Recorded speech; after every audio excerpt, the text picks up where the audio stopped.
Chapter 1. Stepping stones, nothing better than a good nap. The sun was at its highest in the sky, and the water of the pond was warm and comfortable on the surface, while cool and refreshing near the bottom.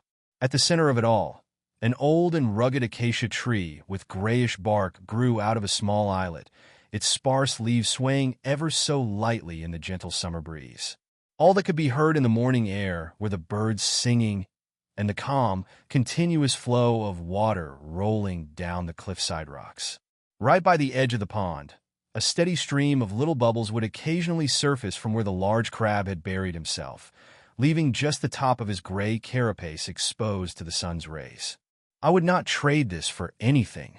Balthazar was big and hard-shelled, truly a magnificent specimen to behold, but one that still appreciated life's small pleasures, such as peacefully napping in the water while the sun warmed his back in the afternoon, or angrily snapping his claws at the small birds that landed around his pond in the morning. Napping and snapping, that was the life.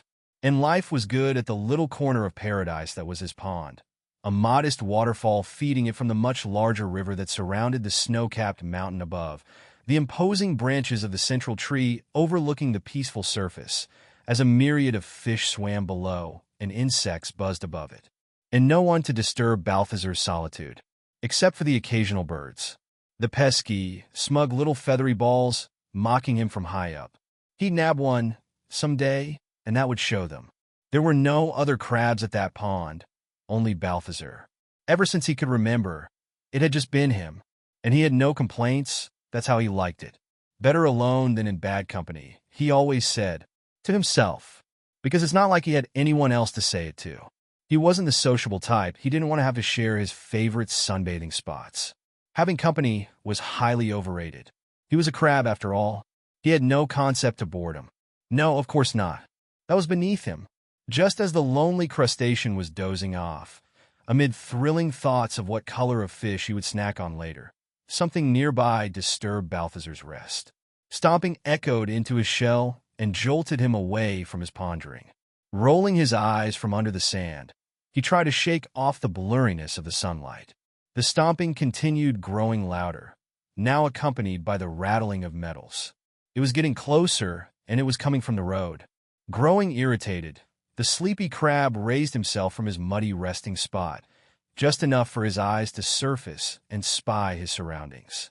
A figure was fumbling his way up the stony path that crossed in front of the pond, erratically swaying to the left one moment, and then to the right the next, struggling to keep a straight line forward under the weight of a massive pack sitting atop his shoulders, nearly the same size as the man himself. The leather sack was almost bursting at the seams, with all manner of clutter sticking out of it from every side, from pointy weapon handles to rolled-up fabrics of unknown types. Adventurers. Of all bothersome types, Balthazar held a special disdain for adventurers, only slightly below birds. Maybe he would see them from afar now and then, traveling up and down the rocky road, always loud and proud, stomping left and right, in a trot, as if they were in a rush to go somewhere. He never understood where anyone could possibly need to go so often and so hastily. Sometimes alone, sometimes in a group. Some wore colorful clothes and leathers, others bulky metals, but they were always a nuisance to his peace. They hardly ever bothered him directly, as they had little reason to come down to the water on their way to whatever it was their kind did. Sometimes one would stray off the path and come down to the shore, but they would quickly scan their surroundings, see nothing that interested them, and return to the road. The rudeness of just walking up to someone's home, checking it out, and then leaving without so much as a proper greeting to the gracious host who generously allowed their presence. Not that he needed their greetings, of course, but still, manners and all. The man continued making his way up the road, or at least trying to slowly. He was wearing a dull metal helmet that resembled the bottom of a kettle, with its strap hanging loose under his sweating chin, a mismatched set of leather pieces protecting most of his body, and a pair of almost worn-out tall boots with cheap metal plates covering his shins. Balthazar was finding it entertaining to take bets with himself on whether the next wild sway to the side would be the one that would finally topple the overburdened adventurer, as he desperately tried kicking a leg in the opposite direction to counterbalance the weight. If he eventually won the bet, he would pay himself up with a nice fishy treat afterwards. And if he lost the bet, well, he'd still have to pay himself with that treat anyway. Such were the perks of betting with yourself. You could never lose. Heck, clever, Balthazar thought to himself, with a soft tap of his claw to the top of his shell. As the adventurer neared the pond, Balthazar noticed his erratic path, veering him closer to the shore the observing crab was resting on. Right, I'm just going to pretend I don't see him there. He will walk on by like all the others, and then everything will be nice and quiet again, the crab told himself, while submerging his body back into the sand, one eye left sticking out to follow the figure of the man. The man tried to keep a steady pace, avoiding the puddles that challenged him, carefully choosing each step while grumbling between grinding teeth. "Curse this encumbrance debuff," the adventurer exclaimed to himself. "I hate carrying capacity mechanics, but I'll be damned if I'm going to drop any of this loot. No, if I've made it this far, then I'll make it back into town. These bullhorns may be heavy, but I'm sure they will fetch me a good price. They have to. Just a little more, and I'll make it." With angry determination, he adjusted the leather straps of his pack, pulling the overwhelming weight back up onto his shoulders, and landed one trembling step forward on the next stone. As Balthazar watched the adventurer's approach from under the water, he kept internally willing him to lean in the other direction. "Don't you dare, you fool," the crab kept muttering. "Go away." The heavy stomping kept resonating closer, one foot on a rock, another on solid dirt, skipping over the puddles. "You'd better not." Balthazar buckled within his shell as his body caved into the sand under the weight of the overburdened man, who had just stepped on his shell as if it was just another rock. And just as soon as he felt himself pushed down, the weight lifted and the rude boot carried on, stepping forward to the next stone, as if nothing had happened. That does it. It's not as if the weight of the man even hurt him. No, he was a big, strong, hard-shelled crab. He could take it. The damage wasn't physical. The damage was to his pride. With a rushing stream of bubbles, Balthazar lifted himself from his lair, emerging from the surface with the anger of an ancient sea monster being awakened off the deepest of oceans from a centuries-long slumber. Water rolling down the sides of his shell, determination in his beady eyes. As the mighty lord of that domain turned to the foolish offender, the man continued trying to find his footing on the nearby rocks, still clueless about his rude behavior. The crab stood proudly on all of his 8 legs, tall enough to pass a grown man's waist, and twice as wide. 2 thick pincers flexed in front of himself in an intimidating manner. He knew to always strike fear into the hearts of all the songbirds that dared land on his shell. "Take that!" Balthazar lifted his right claw up in the air, the bright light of the sun shining on it like an instrument of righteous vindication.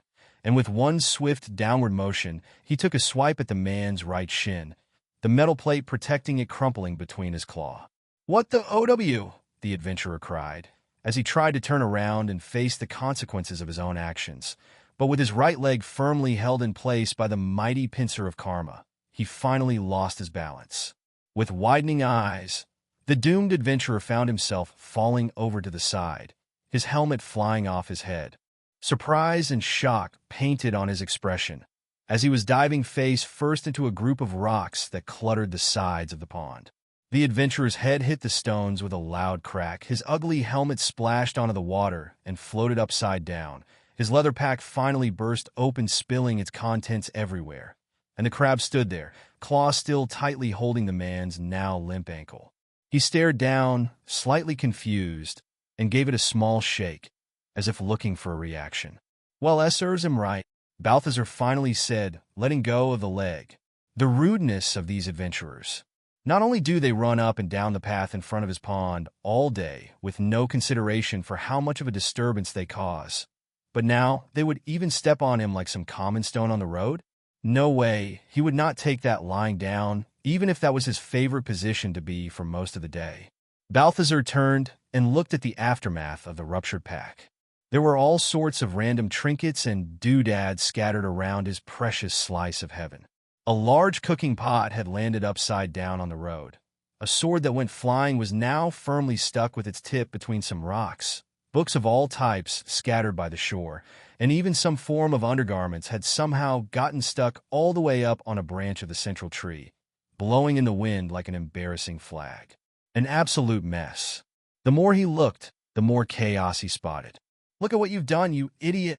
Balthazar poked angrily at the sole of the adventurer's boot. As was to be expected, he gave no response. Typical irresponsible adventurer behavior. As he was shaking his shell in disapproval at the man whose face remained firmly buried between the rocks like some lazy child who didn't want to wake up in the morning, Balthazar's eyes caught something, a hint of a glint, something small shining from a small brown purse lying on the ground near to where they both were. The sunlight was hitting it directly and reflecting in an even more intense yellow that was ever so captivating for the crab. He had always loved shiny things.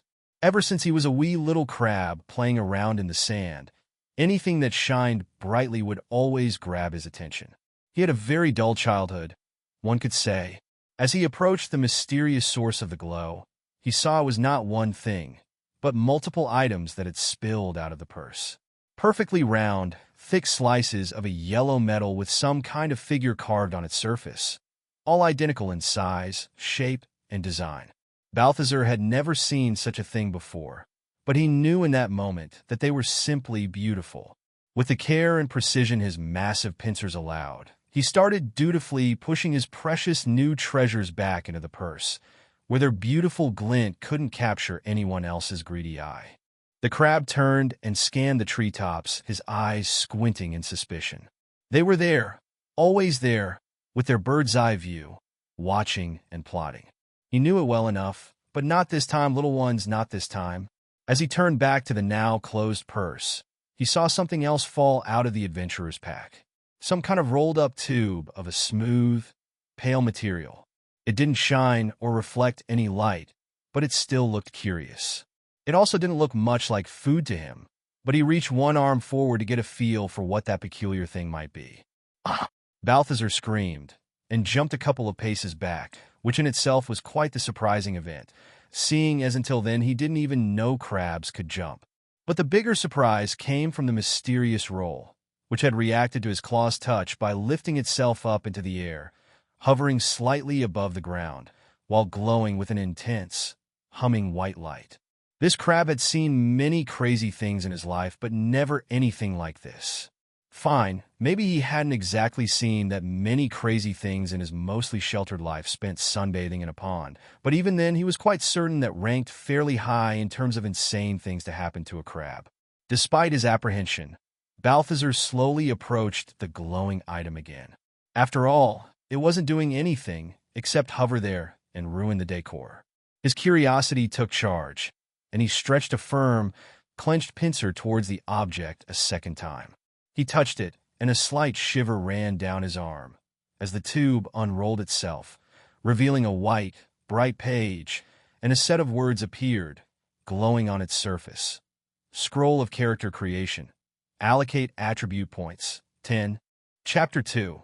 Ascending and descending. Balthazar remained immobile, staring at the bright, glowing object floating in front of him, one arm still outstretched, as if frozen in time, his eyes dilated, his mouth slightly ajar, as the unfurled roll's light continued to shine over him, with a soft, low humming sound.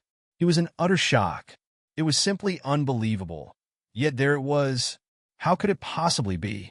The confusion and questions bubbling up his thoughts into a turmoil, until they finally reached the breaking point, and he broke out of his catatonic state. "Since when can I freaking read?" the crab finally said, an involuntary squeal coming out of him as his tensed-up appendages stretched out in an expression of exasperation. Balthazar was sure he had learned many useful things in his life, such as how to roll perfectly round balls of sand, or the most efficient way to slice an apple with his pincer, but reading was absolutely not one of them. Yet now he found himself perfectly able to read the words right in front of him, as if it was the most natural thing ever. Well, it damn well wasn't. And what's this nonsense supposed to be about anyway? Balthazar wondered, approaching the glowing scroll in order to inspect the words closer. Attribute points? As he neared the mysterious item, a few more lines appeared on the surface. Balthazar raised his eye stalks in curious surprise and read the new words, still without a clue how he was doing that. Scroll of Character Creation. Allocate Attribute Points. Name, Balthazar. Race, Crab. Class, undefined. Strength 3 plus Agility 2 plus Intelligence 1 plus. He read the lines once, twice, and then again. Not because he was finding his newly found reading abilities fun, but because he was trying to process what all that was supposed to mean. And maybe also because he was finding reading to be kind of fun. Balthazar, he said, pointing at himself with his right claw. That's me. And I'm certainly a crab. That much I know. I don't know what a class is, but apparently neither does this thing. The crab scratched his chin with his pincer, pondering on the rest of the text. Strength, agility, and intelligence, he repeated to himself. Yep, those are all things I have. But these values next to them, are they supposed to represent how much of each I have? Balthazar felt a slight outrage within him. I'm strong, no doubt about it, he said, puffing himself up. Am I as agile as I am strong? Maybe not, but still pretty agile, I'd say. But, one intelligence? What is that supposed to mean? Was a scroll calling him dumb? Balthazar had half a mind to give the thin piece of parchment a good snip and show it who was the dumb one there.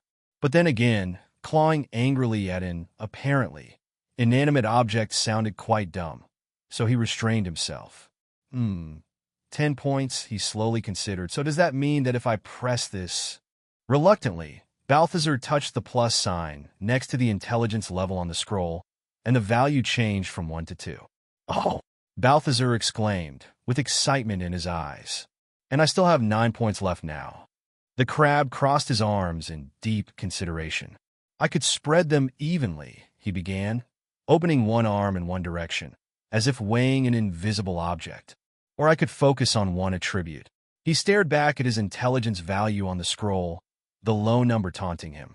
Ah, to hell with it calling me dumb, the crab shouted, throwing both claws up angrily. With fierce determination, he tapped the sign next to the intelligence stat until there were no attribute points left. Scroll of character creation. Allocate attribute points. 0. Name. Balthazar. Race. Crab. Class. Undefined. Strength. 3. Agility. 2. Intelligence. 11. Confirm.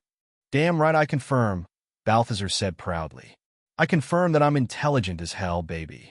With a smug look, he reached out with his pincer and touched the confirmation prompt on the scroll. Gah! A torrent of invading thoughts rammed into the crab's brain like a speeding truck had just hit him. His body felt as if being struck by lightning, and a million questions assaulted his mind. Questions such as, what is the meaning of life? Or what the hell is a truck? Ran through him at dizzying speeds. And just as quick as it started, the feeling subsided all at once, leaving a prostrated crab on the ground. Each leg spread in a different direction, mouth drooling off the side, eyes still spinning. I did not enjoy that, Balthazar said, while trying to stand up and regain his composure. The scroll had rolled itself back and dropped on the sand, immobile, as if it had been nothing more than a harmless object. Balthazar poked at it a couple of times, but with no results. As he lifted his eyes from the cursed thing, Balthazar gazed upon his surroundings. The pond, with its calm, rippling water, the ancient, wise tree overseeing it, the many moss-covered boulders around him, the open plains stretching far into the horizon in front of his eyes, the warm, powerful sunlight hitting his face, forcing him to put a claw up to shield himself from the brightness. All of it. He was taking it in as if for the first time, and with a sigh he felt like, nope, everything feels the same, the crab said with a shrug. He turned around, grabbed the small pouch containing the shiny metal circles with one pincer, picked up the scroll with the other, and started walking towards the small patch of land at the center of the pond, where the large tree was. What an absolute waste of time, he complained, while carefully holding his arms up to not get the pouch and scroll wet as he crossed the shallow waters. For now, I'll be keeping these safe here, Balthazar said, while depositing the 2 items inside the small hole in the ground where he kept all his precious belongings. His collection of oddly shaped pebbles and a dried-up pine cone he used to play with in his younger days. All covered up with a flat piece of driftwood, guaranteed to keep nosy birds out. Not really the safest of spots to keep things, now that he really thought about it. I could have at least gained something from that traumatizing experience, Balthazar continued, while crossing back to the other side. But no, I can't even seem to read anymore.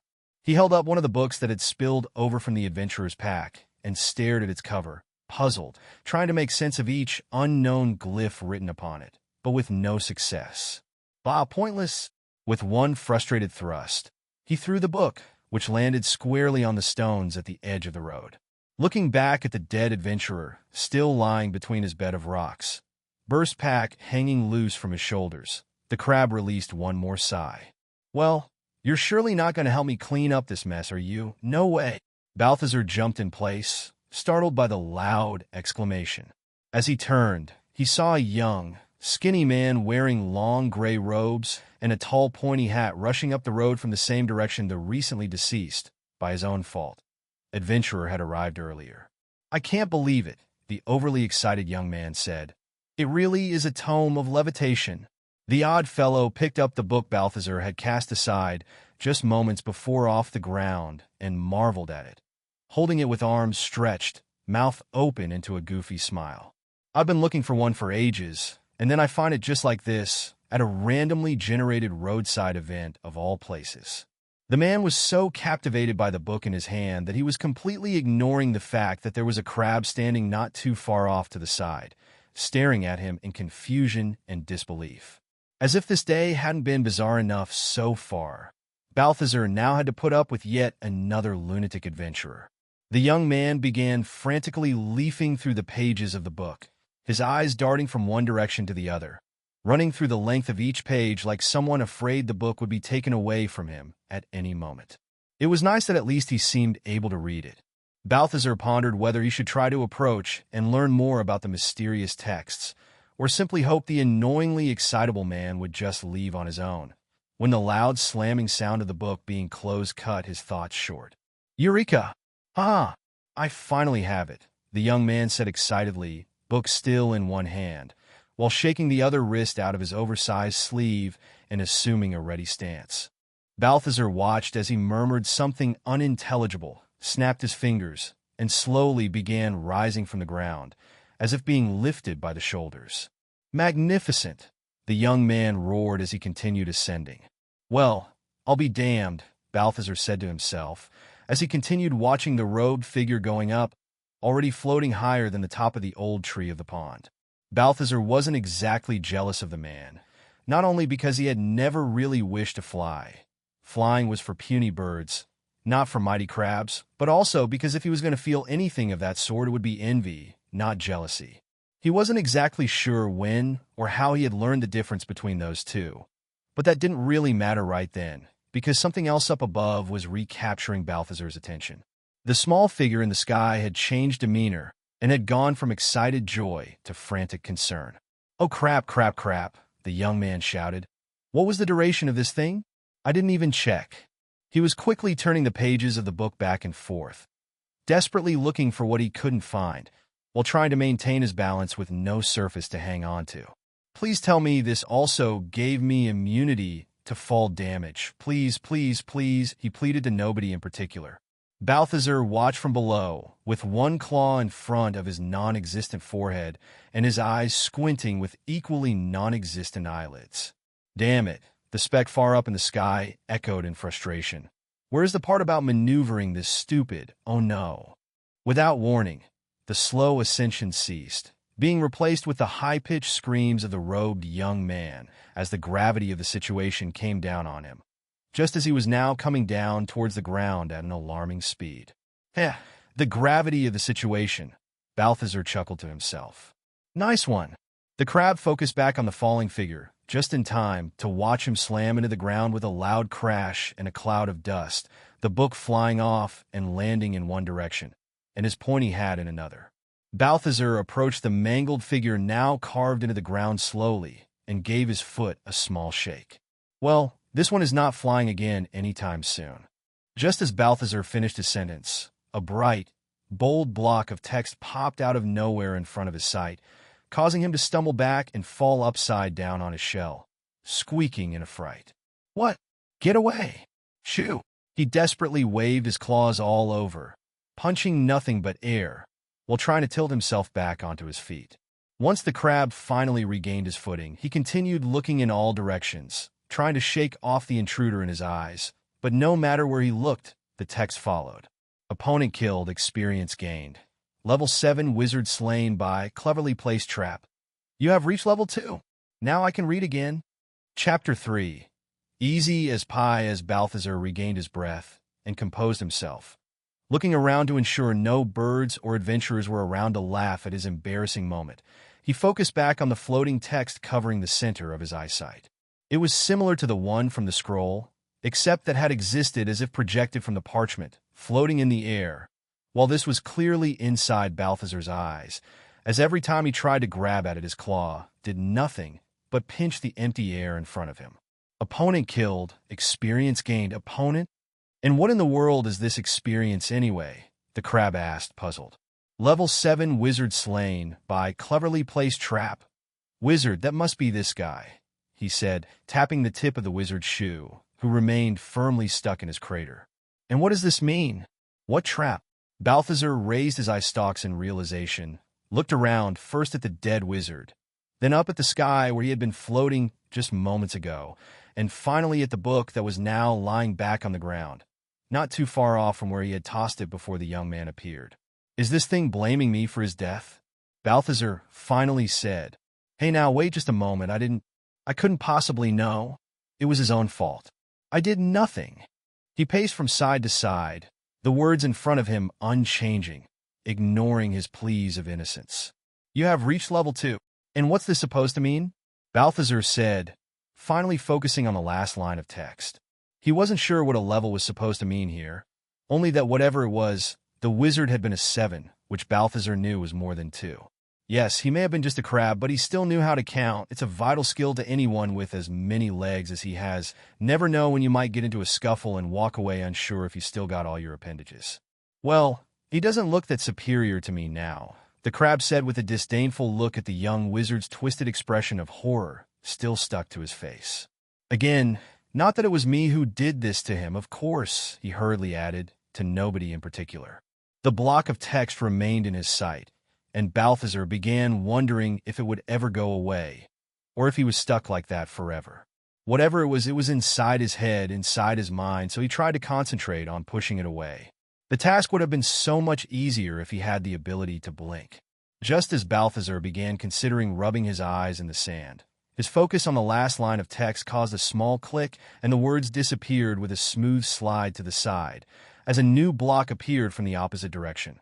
Level 2 attribute points, 1 skill points, 1 strength, 3 plus agility, 2 plus intelligence, 11 plus skills.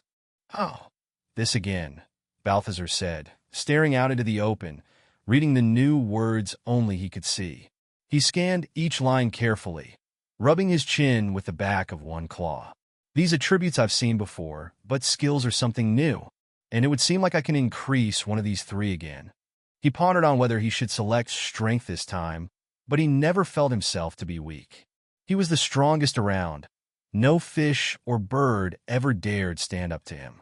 And clearly, even these pesky adventurers were no match for him. One met his own demise after Balthazar did nothing more than give him an attitude-correcting pinch. And now this thing in front of him had just claimed he killed that wizard without so much as even touching him. He was clearly a powerhouse. He didn't need to be stronger. He could go for agility, but he also failed to come up with a reason why he would need to be more agile. He already was agile enough to catch his lunch every day in his favorite feeding puddle. Sure, he never caught any of the annoying little feathery pests that provoked him on the daily, but that wasn't due to lack of agility. It was just because they could fly, and that was obviously cheating. The more he thought about it, the more he concluded that intelligence was once again the way to go. You could never have too much of the stuff. Just look at that wizard guy. He was clearly very focused on intelligence, with all that speed reading, magic casting, and whatever, yet look where that landed him. He wasn't smart enough to avoid falling to his doom. Clearly, you could always use being a bit more intelligent. That settles it, Balthazar said, and with redoubled focus, he concentrated on the plus sign next to his intelligence level, making it tick up from 11 to 12. As he was focusing his sight on the option, something behind it caught his attention, a reflection of light coming from the young wizard's chest. Tilting himself slightly to look around the text, he spotted something small in between the folds of the wizard's robes. Excited at the possibility of finding more of those beautiful, shiny pieces of metal he stashed away with the scroll earlier, Balthazar navigated his way around the small crater, trying to see his path while still having the attribute screen taking a portion of his view. With great care, he reached a pincer into the dead man's robe in order to retrieve the source of the reflection. As he pulled his arm back, he found what it brought between his pincers: a single, small, perfectly circular piece of transparent glass within a delicate silver rim, with a thin chain hanging from it. What's this thing supposed to be? Balthazar asked himself, looking down at the strange item between the many words still floating in front of him. "Come on," a man's voice said from down the road. "We're almost there. We can make it." Balthazar broke into a small panic, feeling like someone being caught with their pants down, which was an odd choice of feeling for someone who had never worn pants in their life. He turned to the dead wizard, then to the other dead adventurer, the tiny lens in his claw, the attribute screen still covering his eyes, and the crab didn't know what to do. "I wish at least this damnable thing wasn't blocking my view," he said, vigorously shaking his shell. As he did it, the block of text flew down his field of view, disappearing into a tiny upward arrow that now sat at the very corner of Balthazar's eye. "Well, that wasn't so difficult," he said, turning to look down the road, where the top of two adventurers' heads were coming into view. Looking back at his right claw, still holding the strange small object he looted from the wizard, Balthazar darted towards the center tree, hurriedly crossing the water and reaching for his hidden stash. With a quick motion, he lifted the chunk of wood covering it and tossed the piece of glass inside where the small purse and scroll already were. He moved the makeshift cover back down before stopping and staring at the tree's bark. "What am I doing?" he said. "I did nothing wrong. I don't owe anyone anything. Those two idiots out there got themselves killed, and it's not like I was looting the dead or anything. Well, maybe just a little, but that's exactly what those adventurers do all day. Who are they to judge?" Balthazar turned back to face the road. "Besides, they're the ones who keep stepping on my residence, causing all sorts of chaos and mess, dying all over the place like this is their home. Well, it's not, and if they're going to keep trespassing, I say it's only fair whatever they leave behind becomes my property, as a form of compensation, if nothing else." As the now fully determined crab looked back at the road, he saw the duo of adventurers now walking the path in full view. They both carried large leather packs on their backs, not as large as the one the first adventurer from earlier had, but still full and heavy enough to make them show signs of strain while carrying them. The one at the front was a young man with dark brown hair that looked like he had been wearing a helmet for hours for how messy it was. Sturdy steel armor covered most of his body, and he had a bold smile on his face that matched his confident walk. Right behind him was a young woman, wearing a mix of leather and steel, slightly lighter brown hair tied into a ponytail, and a much less enthusiastic expression on her sweating face that matched her slouched posture as she struggled to continue walking. "You promised this was going to be a quick run, Jack," the young woman said.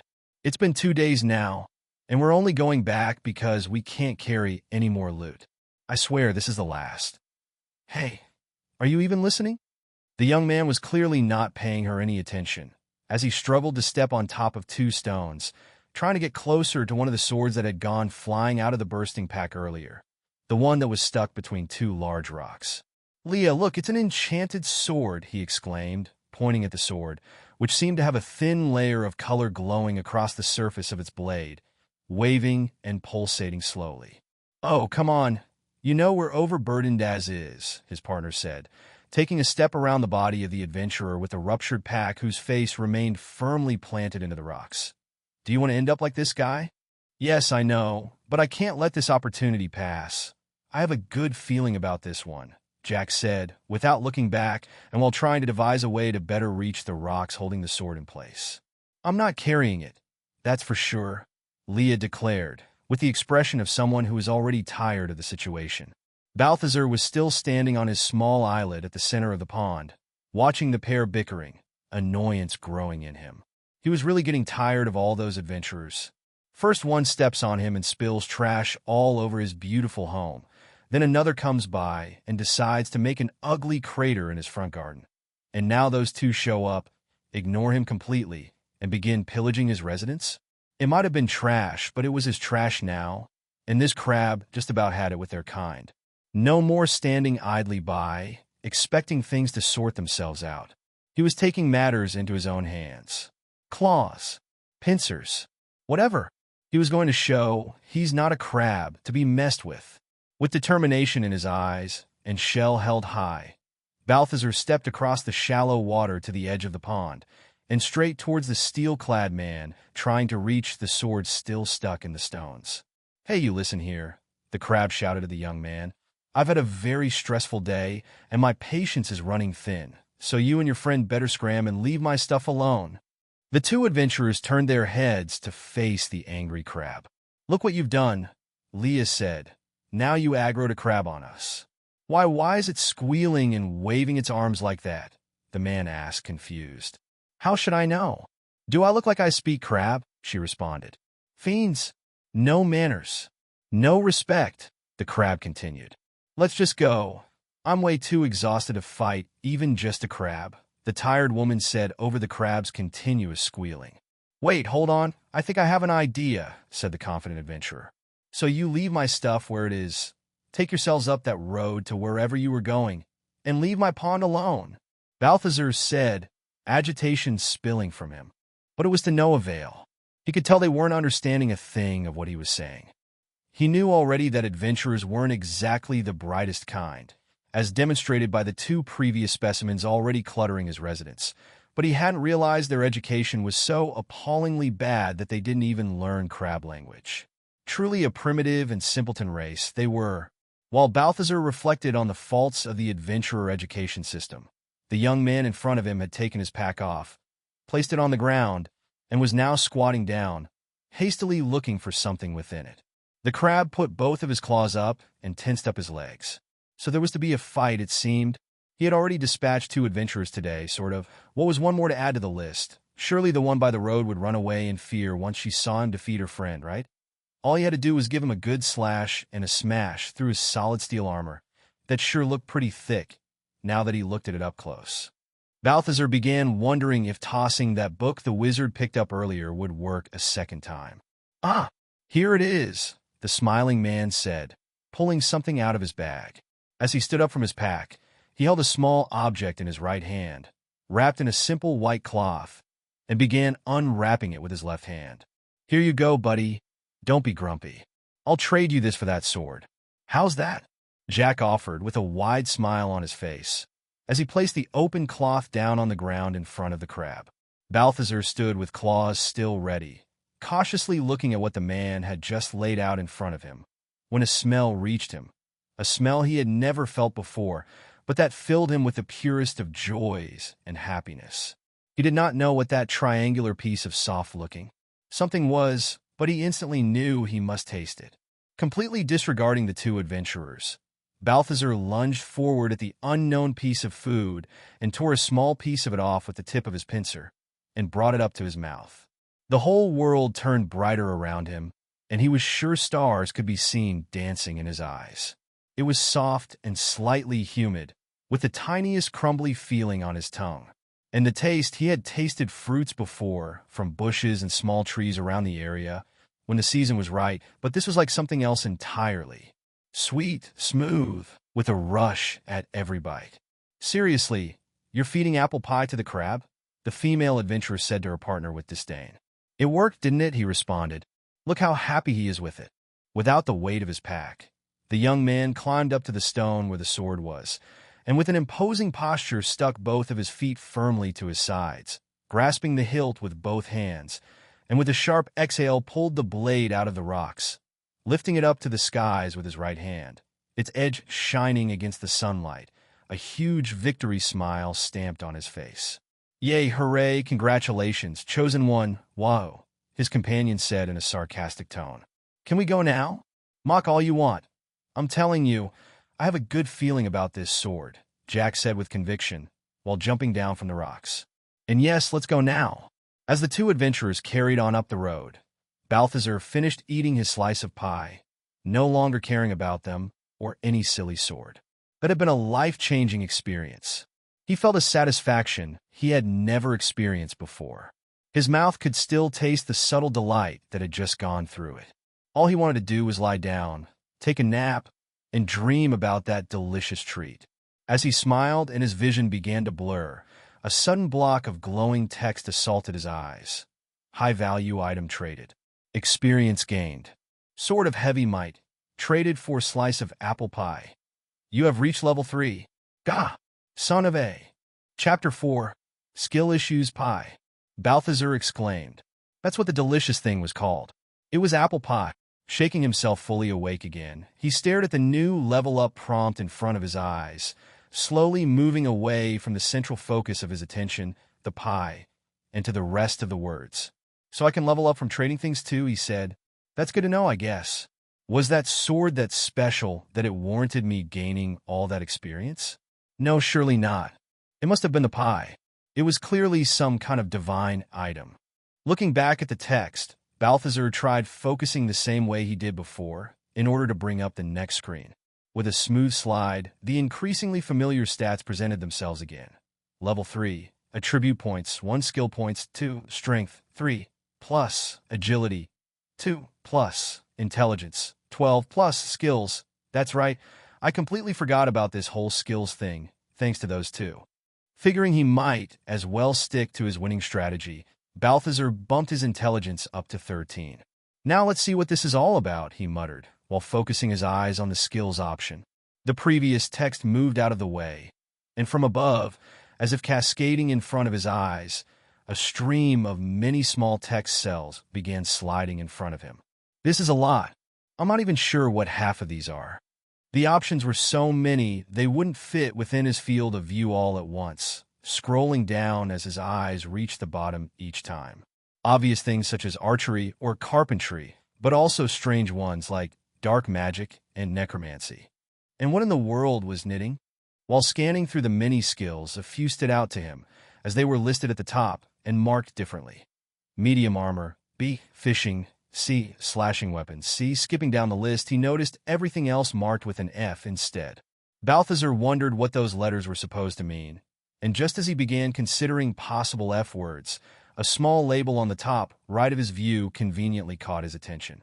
Skill ranks, highest to lowest. S greater than A, greater than B, greater than C, greater than D, greater than F. Still unsure what the letters actually meant, he at least now knew what they represented.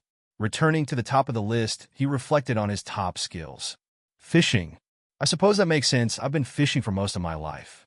Medium armor, he said while giving the top of his hard shell a small knock with his claw. That tracks too. And slashing weapons, he looked at his two mighty pincers. That fits as well. Trying his best to ignore the insulting fact that the thing in his eyes was determining him as having no S, or even a skills, he looked at the nearly endless list of skills and his two available points. Balthazar released a small sigh, his shell deflating slightly closer to the ground. All he wanted in that moment was to taste something like that pie again, the memory of its taste still lingering on through his mind, but he had no idea which of those skills could help him achieve that. If only he had been able to ask those two how they had come into possession of such a valuable item. But alas, they didn't understand a word he said. Wait a moment. His eyes shot up from the grains of sand he was staring at in defeat and focused back on the many skills still listed in front of him. Wasn't there something here that... His sight was now focusing on one of the skills on the list, speech. This has to be it. He tried focusing on the small skill, pushing all others away, and a new screen presented itself. Speech. F. The ability to better verbally communicate and influence others. Next rank requirements. Level 2, Intelligence 3. Upgrade. Yes. Verbal communication, he said excitedly. That's exactly what I want. Without hesitation, Balthazar pressed upgrade. After a pondering moment, he shrugged and pressed it a second time, spending both of his points. If he was going to speak, he was going to speak good. Once again, the wall of text minimized itself into a tiny arrow at the very corner of Balthazar's vision, barely noticeable unless he really paid attention to it. Curious, he tried focusing on it again, and a new screen scrolled up in front of him. Status. Name, Balthazar. Race, Crab. Class. Undefined. Level 3 attributes, Strength 3 agility 2 intelligence. 3 primary skills. Medium armor. B. Fishing C. Slashing weapons C. Speech C. Very good. Now we're getting somewhere, the crab said, sliding the status screen back down and out of his sight. I don't sound any different, but I'm hoping those knuckleheads will understand me now. He looked down the stone path, now being bathed in the warm mid-afternoon light of the sun. Of course, when you actually need one, they're not around. Typical adventurers. If he was like them, he'd be strapping a pack to his shell at that point, ready to head out in a quest to find someone who knows the secrets of pie. But Balthazar was no silly adventurer. He knew better than to leave the comfort and safety of his pond to go into the unknown world out there, full of dangers, monsters, and, worst of all, other adventurers. No, sir. Smart crab like him knows to stay in his territory, keeping to his daily routine that he had ever since he could remember, almost like that's what he was made for. Not like he was one to believe in destiny.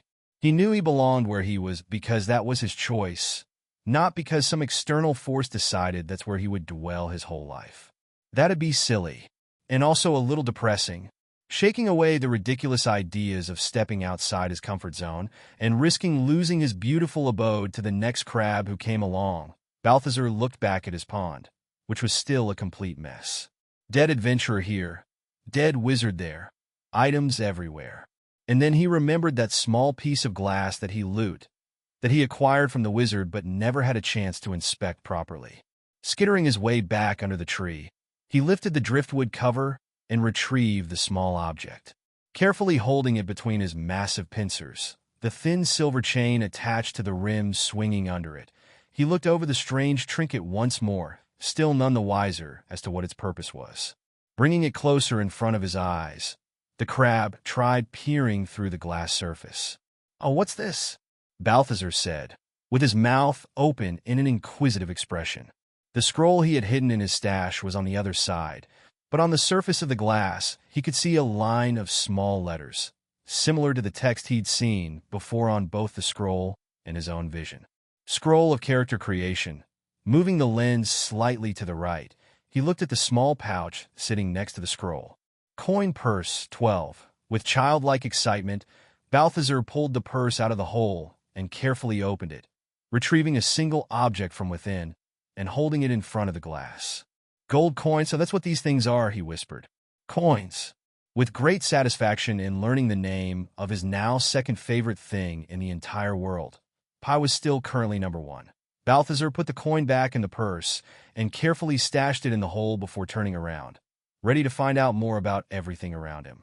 He looked at the ugly upside-down metal helmet that now bobbed lightly against the shore of his islet. "Kettle hat, imagine that," he said, while turning to a pair of pointy horns by the shore. Bull horns, marching on across the shallowest part of the pond, he looked down at the book the wizard had dropped earlier. Tome of Levitation, that checks out.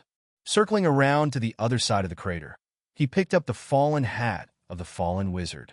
Hat of Enlightenment, +2 intelligence. "Oh," Balthazar howled, "interesting." He attempted to put the hat on top of his shell, but it immediately fell off, followed by a warning popping up in front of his eyes. Item cannot be equipped. Incompatible body type. "That's just no fun," he said, slightly frustrated. He attempted to place the hat on himself once again, more firmly this time, but with the same result. Item cannot be equipped. Incompatible body type. "Art fine, you win this time," he concluded, putting the hat down. I wonder," he began, looking at the piece of glass he had been holding in his pincer that whole time. He brought the tiny object closer to his left eye and attempted to hold it in place between the rim of his shell and the creases of his rugged face. To his surprise, it held. Monocle of examination equipped, so this thing is a monocle, huh? Satisfied with his discovery, he took the end of the silver chain that now hung from his new monocle and with a skillful snap, pierced it into a small hole in the edge of his shell, securing the whole thing to himself. "That's much better." Turning around, he decided playtime was over. He needed a plan, and the beginning of that plan had to involve cleaning up all the mess of items lying around. Balthazar had developed a genius idea, and it would require that all those bits and pieces were no longer scattered around for just about anyone to take. That adventurer gave him the slice of pie and took the sword in exchange. Clearly, he was a fool, trading something so valuable as that delicious piece of heaven. But if he wanted to make a bad deal, who was this modest crab to stop him? If one foolish adventurer came, more would follow. He just needed to find the one that carried another slice of pie, and then figure out which one of these random knickknacks they would trade for it. Why would he ever need to leave, when there already were so many adventurers passing by on his road every day? As he chuckled at his own genius, Balthazar began dutifully picking up the assortment of random items spread around his pond, gathering them one by one at his central islet.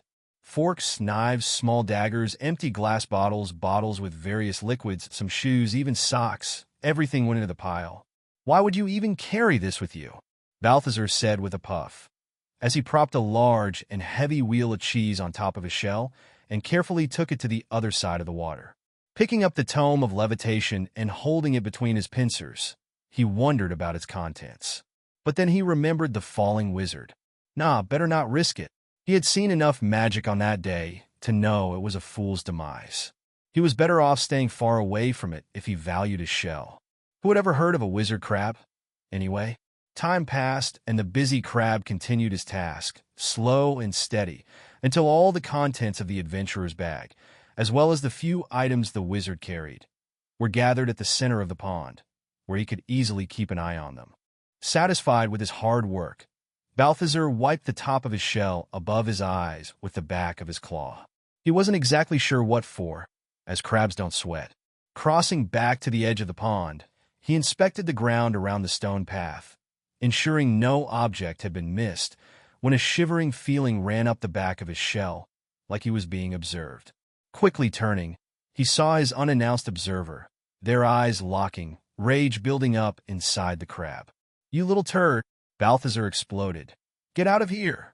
A small crow, feathers fully black, sharp beak and curious eyes, tilted its head sideways while perched on one of the rigid fingers of the dead wizard, examining the crab, quickly marching in its direction, before spreading its dark wings and flying upwards with a loud caw.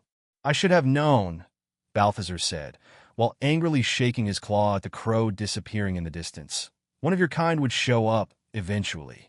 He looked back down at the robed wizard, probably trying to loot the corpse, the shameless creature.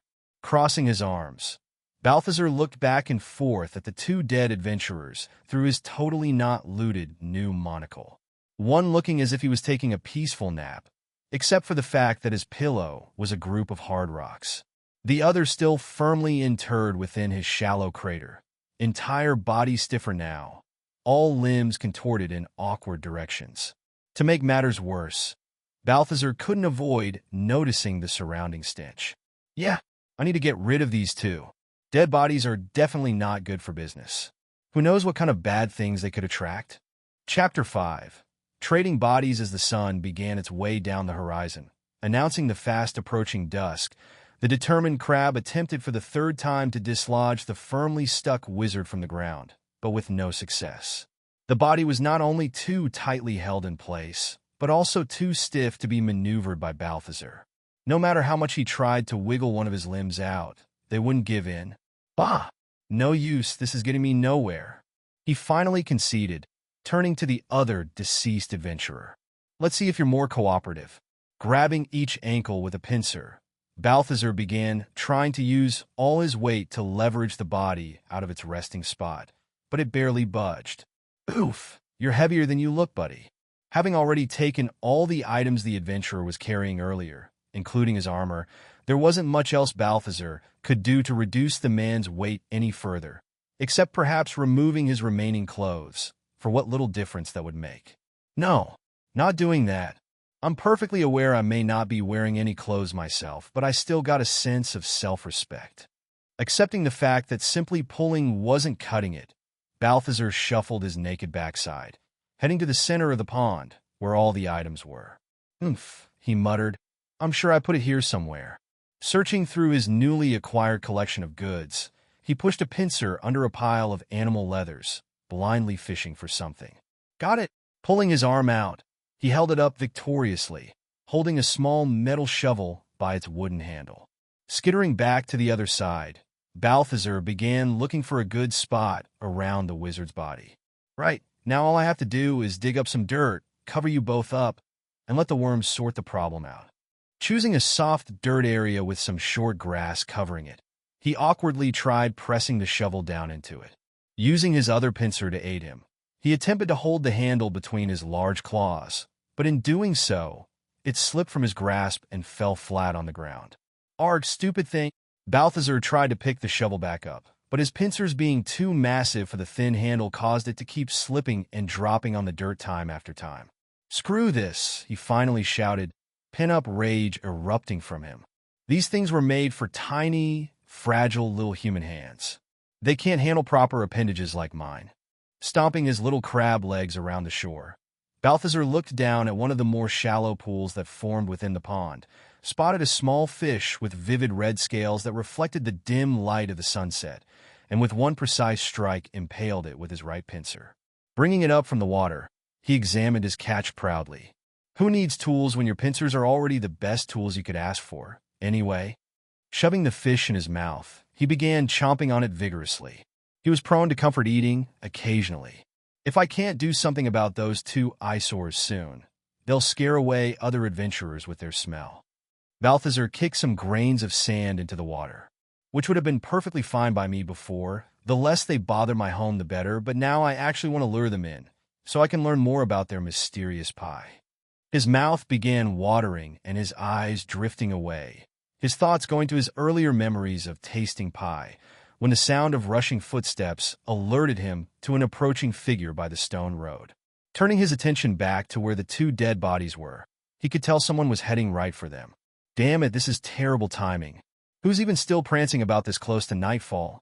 Anyway, the answer to his question appeared, as a very tall man covered in black robes anxiously made his way closer to the dead wizard. He wore a mantled hood that framed his sickly white face, composed of thin lips, a flat nose, and two bulging eyes above deep dark circles that contrasted horribly against his pale skin, and gave him an even more manic look of someone who hadn't slept properly in a long time. As he arrived next to the body, still firmly attached to the ground, he knelt down, pulling his bony hands with long, slim fingers ending in very dirty nails out of his robe sleeves, and began carefully holding and checking the dead wizard's arm and wrist, almost as if checking its pulse.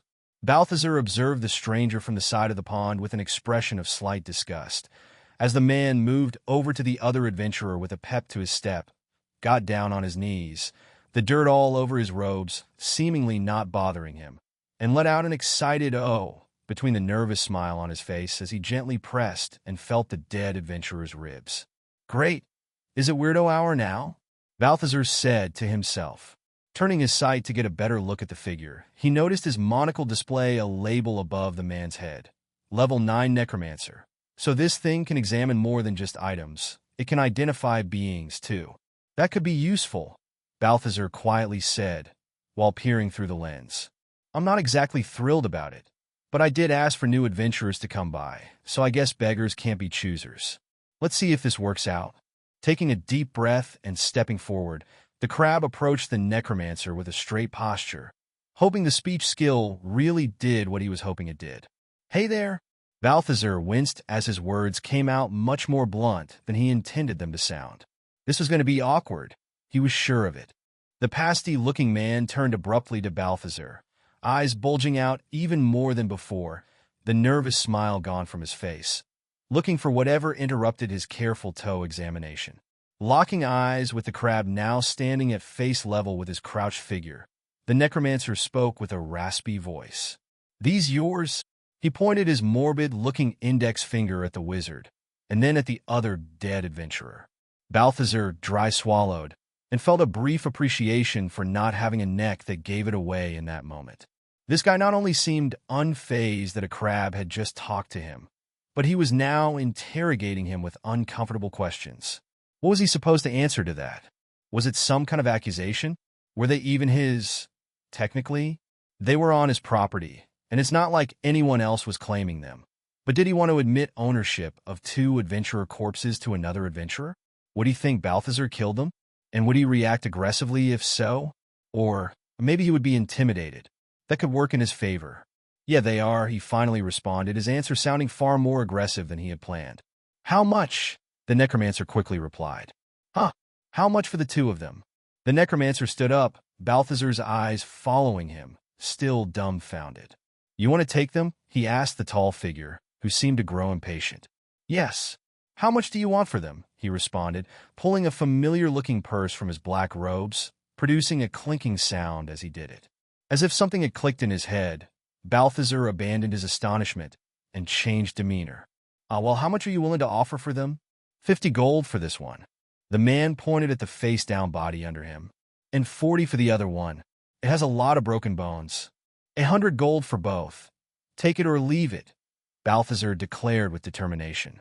"Ard, fine, take it," the necromancer said, tossing the entire coin purse at the crab's feet. "And you got anything to wrap them with?" "I could work something out." Balthazar walked across the pond stones to his loot pile at the center and returned holding 2 rolled-up rugs in his pincers above his shell. "Here, 5 gold," the crab said, while dropping the 2 rolls.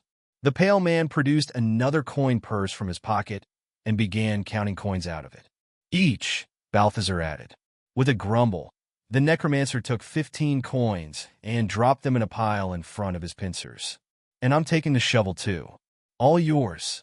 Balthazar was happy to see the dumb thing gone anyway. Changing expressions with unsettling ease, the necromancer smiled creepily, with yellow teeth peering between his purplish lips, as he began unrolling one of the rugs and moving the body of the first adventurer Balthazar had seen that day over it.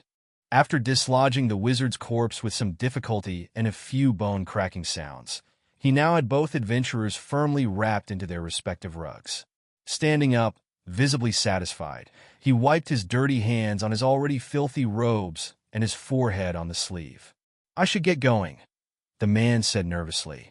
"These aren't getting any fresher. For 2 more gold, I'll throw in a couple of fresh pine cones for the smell."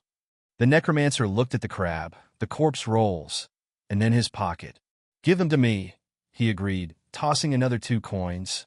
After placing a pine cone inside each rug, the necromancer picked both up with difficulty and put one over each of his shoulders, before starting to make his way off the road and into the quickly darkening plains. "Can't say it was a pleasure doing business with you, but so long. Creepy fellow," Balthazar said under his breath, as he watched the frail-looking man zigzagging into the sunset, doing his best to balance the 2 corpses. That guy needs more points and strength, I say." Items traded. Experience gained. Corpse X2 traded for 100 gold. Embroidered Rug X2 traded for 10 gold. Shovel traded for 5 gold. Stale Pine Cone X2 traded for 2 gold. You have reached level 4? With excitement running through him, Balthazar scanned the lines of text in front of his eyes, nodding slightly as he read them. He couldn't avoid noticing that this time he had traded more things than before, yet still had only gotten a single level. It didn't help that this whole thing didn't exactly tell him how much experience was given or needed. After a moment of reflection, he figured each level would probably require more of it than the last. It made the most sense to him. Besides, none of these items were considered high value as his previous trade was. Only natural, as 2 dead bodies and some random crap he had lying around were in no way comparable to a priceless slice of apple pie. "The pie!" Balthazar shouted. With a jump, he had forgotten to make any inquiries about the one thing he was doing all that for. But maybe that was a good subconscious decision, as he was not really sure he would want anything edible coming from a necromancer, especially one as eerie-looking as that one was. What he didn't mind taking from him, however, were all these new shiny gold coins, a suitable consolation prize for his lack of pie. It must have been his lucky day, seeing as first he finds out adventurers do away with delicious pie in exchange for stupid swords, and then he also discovers there are some who will willingly clean up his backyard of inconveniences and pay him for it with beautiful, shiny coins to boot. He should have started taking advantage of those chumps long ago. Eager to look at his earnings, he swiped the notification out of his sight for the moment, as he hastily made his way to his hiding hole. Taking his other coin purse from his hiding spot, Balthazar painstakingly split the coins between the 2 purses, a slow and methodical process with his large pincers, but one he somehow enjoyed. Looking at his 2 coin purses through his monocle, he saw that he now had a total of 129 gold coins. I wonder how many more of these a slice of pie would be worth. With the sun now no longer visible in the sky and darkness swiftly covering the land, Balthazar decided it was time to get some sleep. The level-up screen would surely still be there in the morning, and he could look at it with fresher eyes, rather than his currently sleepy ones. It had been a very long and eventful day, and if things went the way he was planning, tomorrow would be too, but with fewer abrupt deaths. Hopefully. Digging lazily into the sand, Balthazar began lulling himself to sleep. The cloudy sky concealed the moon behind it, only allowing its light to peer through for brief moments at a time, keeping the pond in a mostly quiet darkness. A soft rustling of feathers sounded from atop a tree, a pair of black eyes momentarily shining under the moonlight, attentively examining the crab and his surroundings with great interest. But the crab was none the wiser, as he was already snoring profoundly, with many thoughts of delicious pie and shiny coins populating his dreams. Chapter 6.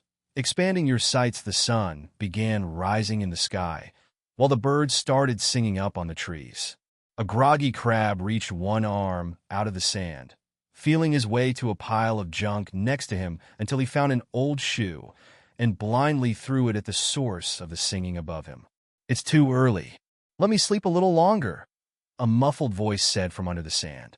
The shoe flew up in an almost vertical line, missed the bird perched up on a tree branch by a long distance, and promptly fell straight back down, hitting the top of the crab's shell. "Arg, will you shut up?" Balthazar said, emerging from the ground with his face covered in wet sand, as he turned to shake an angry claw at the bird, who continued singing high up on the tree, ignoring the protests below. "Now I'm already up," he said, turning back around to toss the shoe back on the pile. "No point trying to go back to sleep. Not like you'd let me, anyway." Walking into the pond, he lowered himself to let the fresh water wake him up and wash away the sand.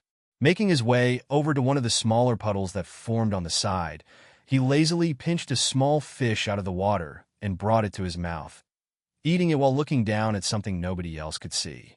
"Ah, if only this was a slice of pie," Balthazar said with a sigh, as he chewed loudly. "I guess I should see where I'll spend that level-up point from yesterday." Level 4. Attribute points, 1 skill points, 1 strength 3, plus agility, 2 plus intelligence, 13 plus skills. "If it ain't broken, don't fix it," he said with a slight shrug, and pressed the button next to his intelligence attribute, which changed from 13 to 14. Then he moved on to the skills and began pondering. The speech skill had been a good choice, as he clearly managed to communicate with the necromancer, but he also felt like his speech was not exactly great. Things came out sounding more rude and blunt than he intended, and he felt as if he lacked a certain finesse. His speech was only at C rank, so perhaps it made sense that it was still very basic, and it would require more investment in order to improve. Seeing as his goal required him to butter up adventurers for information, good speaking manners seemed like a must. Feeling confident with his decision, he pressed the upgrade on his speech skill, raising it to AB rank. Then, looking back at the details of the skill, he noticed the new requirements for the next rank. Next rank requirements. Level 10, Intelligence 20. That's a steep requirement. Why couldn't this thing let me see those before I took the upgrade? Bah, guess I'll have to make do with a B rank speech skill for now. Just hope it will be enough to get the job done. Minimizing his status screen, Balthazar finished his breakfast fish and faced the sunrise, the warmth of it hitting his softest parts with a pleasant feeling. The annoying bird had stopped its singing and flown off to parts unknown, leaving a pleasant silence around. The only thing left on the tree branches was the piece of undergarments that somehow still hadn't been blown away during the night. Heading back over to the pile of items he had gathered the day before, Balthazar gazed at it, slowly scratching his chin with a pincer. Not exactly the best sorting system, nor the most aesthetic one. Figuring presentation is key. He picked up a horned metal helmet and a shoe polishing brush he had found in the many random things the adventurer from the previous morning had in his pack, and took them to the entrance of his pond. He gave the front of the helmet a quick brushing and checked its shine against the sunlight before trying to prop it up on top of a pile of rocks that adorned the access from the stone path to the front of the pond. But the stubborn piece of headgear kept tilting, either too much to the right or too much to the left, always looking crooked. No one is going to want to trade with a crab who can't even put effort into his wares, Balthazar he mumbled to himself. Get it right. Finally satisfied with the position of the helmet, Balthazar took a step back, and I measured its angle for a moment, before hearing a soft whistle in the distance. Thinking the damnable bird was back, he turned around, polishing brush ready to be flung at it. When he realized the source of the whistling was a young man in white and green clothes walking down the road. Quickly tossing the brush behind a larger boulder, Balthazar took a step back to observe the approaching figure. Please don't be another creep. The young man kept leisurely walking towards the direction all other adventurers had come from the previous day. He carried a large hunting bow across his back, accompanied by a quiver with around a dozen arrows sticking out of it. He wore pieces of leather armor over his regular clothing, protecting parts of his body like arms and thighs, as well as fingerless gloves and tall lace leather boots. His face was fair and jovial, hair a dark blonde that was almost brown, tucked behind his ears, and he had a content smile with eyes semi-closed, enjoying the light of the sun hitting his skin as he went. Peering through his monocle of examination, Balthazar saw the label over the boy's head. Level 6 Archer. The archer party had already deduced, given the hard-to-miss bow on his back, but the fact he was level 6 meant he was probably less of a threat than the necromancer from the night before, and even less dangerous than the levitating wizard. Seeing as the archer was seemingly just going to walk by the pond without noticing the big crab standing right there. Looking at him through a monocle, Balthazar decided to take the initiative. Clearing his throat, he greeted the distracted traveler. Hello there. The archer broke out of his sunny trance and looked around, confused, before his eyes landed on the large crab walking towards him. Yeah, I'm talking to you, boy. What the hell? With a stumble backwards, the young man fell on his own rear end, a shocked expression replacing his smile from before. At least this one didn't fall on his face. That was some progress. Did you just speak? That was more in line with the reaction Balthazar expected last night. Of course I did. This is me talking, right? At least I think it is. I don't see anyone else around here. You're a talking crab? Sure. That's what I said. Did I stutter or something? Read. My lips. You don't have lips. Whatever mouth parts. Are you going to sit there all day? Or do you need some help standing up? Regaining some of his composure, the young archer stood up and shook the dust off his trousers with his hands. Sorry, you just took me by surprise. You're the first talking crab I've encountered. And probably the only one you will. I'm one of a kind. You can bet that backside you just bruised on that. The archer gave him a nervous smile while readjusting the strap of his satchel. These friendliness skills really needed some work. Anyway, the young man said, what are you doing out here? Me? Why? I live right there, Balthazar responded, pointing a pincer at the pond behind him. Oh, I didn't know there was a pond here. What about you, young fella? I was just coming down from town, heading to the forest to do some hunting. From town? The crab asked. Yeah, that town over there, up the road. He turned and pointed towards the end of the road he had arrived from. Balthazar leaned slightly to look behind him, following the road with his eyes, up a winding path that climbed a small hill, leading into a distant double gate at the center of an imposing fortified wall made of rough stone and wooden parts.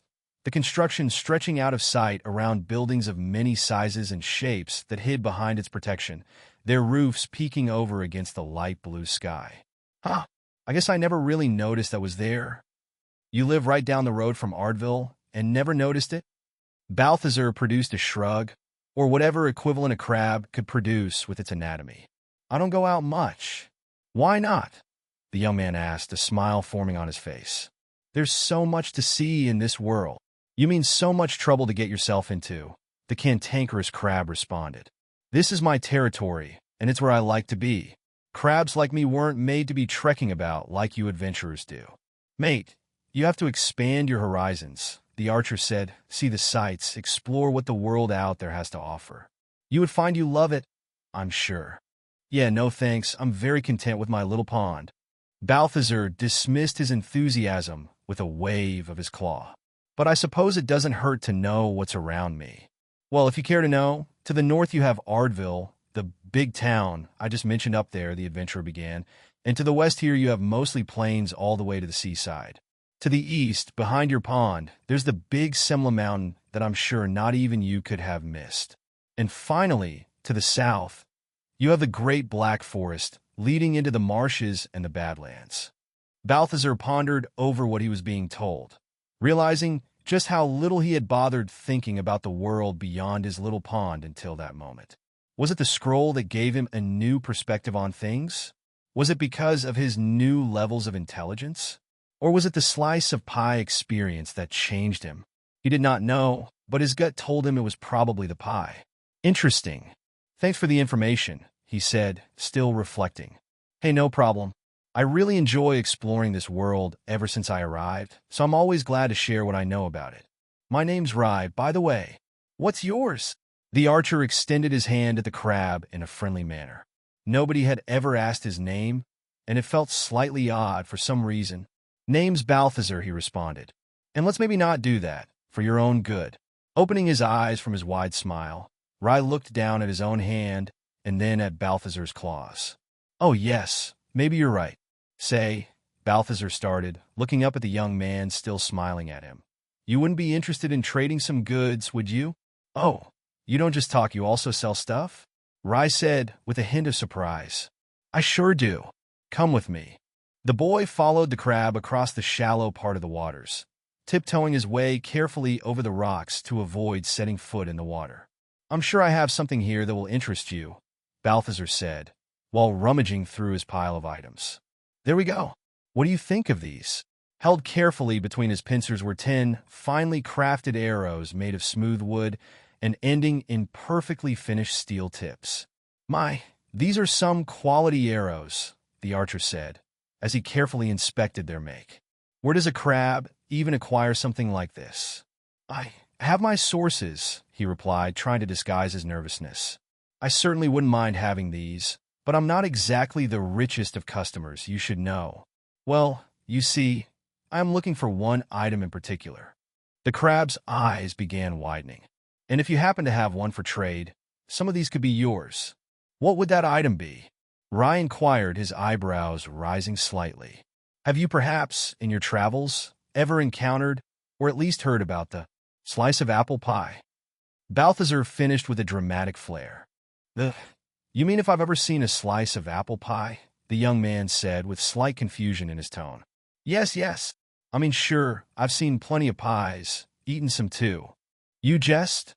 The crab accused with disbelief. No, not at all. I'm pretty sure I've even seen some for sale at the market in town yesterday. You know of their source and who creates them?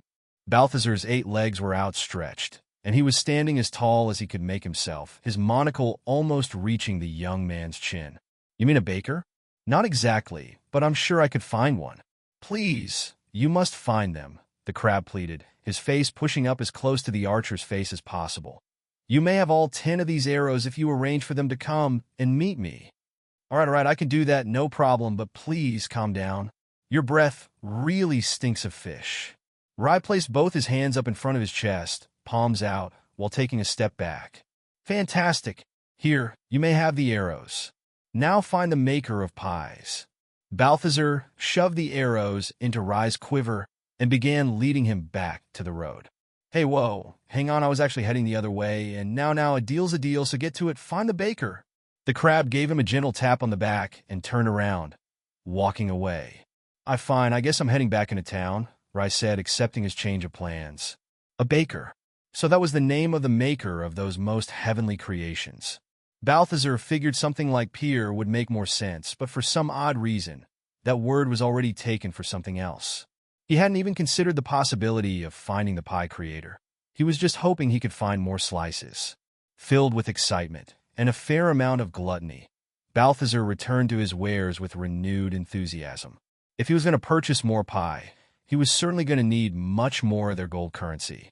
Exquisite things don't come cheap, and that meant he had to start selling junk. Chapter 7. Shrewd business. Grab the sun was almost halfway to its highest point in the sky, and Balthazar had been busy propping up his goods around the pond.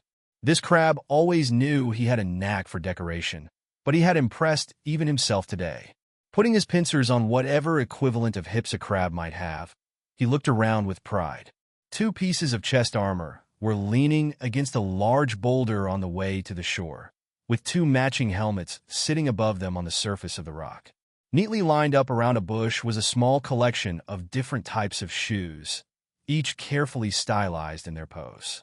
Over by a fallen and hollow tree trunk that rested between the road and the water, Balthazar had displayed a select lineup of bottles in size order, from bright red potions to dense-looking wines, all sitting on top of the trunk as if it were a shelf.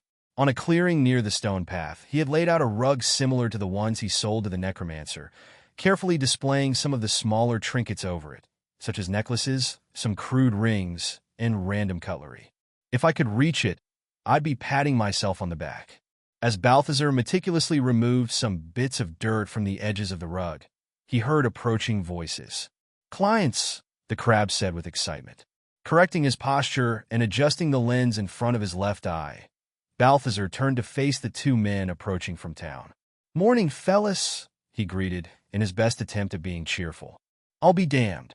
The boy wasn't lying, the larger of the 2 men said, tipping the edge of his helmet up slightly. He wore mostly steel plating over his body, of mismatched variety, much of it with visible signs of wear, and attached to his back he carried a long spear. Even with the added volume of his armor, it was clear he was a robust man, especially his face, which also had a look of not seeing any shaving for a few days. Balthazar looked at him through his monocle. "Level 12 spearman, you think there's some kind of important meaning to a talking crab out here?" the other man said to the first. He was smaller in frame, wearing far less weight in terms of his armor, and sporting a large crossbow on his back. He had an oddly long face that reminded Balthazar of a particularly ugly fish he once saw long ago. "Level 11 crossbowman. Hey, crab. What are you doing out here?" the robust man shouted at Balthazar. "You got any quests needing doing or something?" "You don't need to shout," he responded, no longer attempting to sound cheerful. "I might not make a big show out of it like you people do with your big, ugly ears, but I can hear you just fine." "Huh, this guy's funny, I like him already," the large man barked, followed by some laughter as he walked closer. "I don't really have anything needing doing right now. What I do have are things for sale to adventurers such as yourself, if you're interested." "We just came from town," said the fish-faced man. "There's plenty of shops there. Why would we need to buy anything from you all the way out here?" "Ah, well, you see," Balthazar started, attempting to come up with a good response. "I have many unique goods that you will probably not find anywhere else. Like this helmet right here." He directed their attention to the horned metal helmet he had spent so long placing on top of the rocks earlier that day, and that he had just now noticed was crooked again. "Baha, that!" the louder adventurer laughed. "Cheap iron helmets like that are plentiful at any armorer everywhere, lad."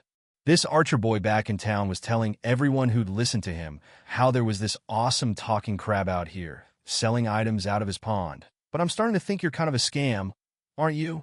the other man said, his face really starting to give Balthazar an urge to pinch it. "First of all, rude," he said, doing his best to restrain himself. "And second, I take it you two are heading out into the Black Forest, are you not?" "Yeah.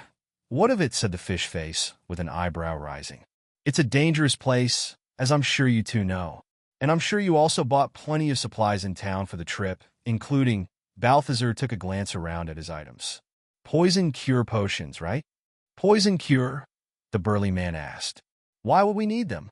"Ah, see, not sure if the people up there in your town are in the know about it," Balthazar said with a knowledgeable air, "but this time of the year the forest is crawling with giant venomous spiders."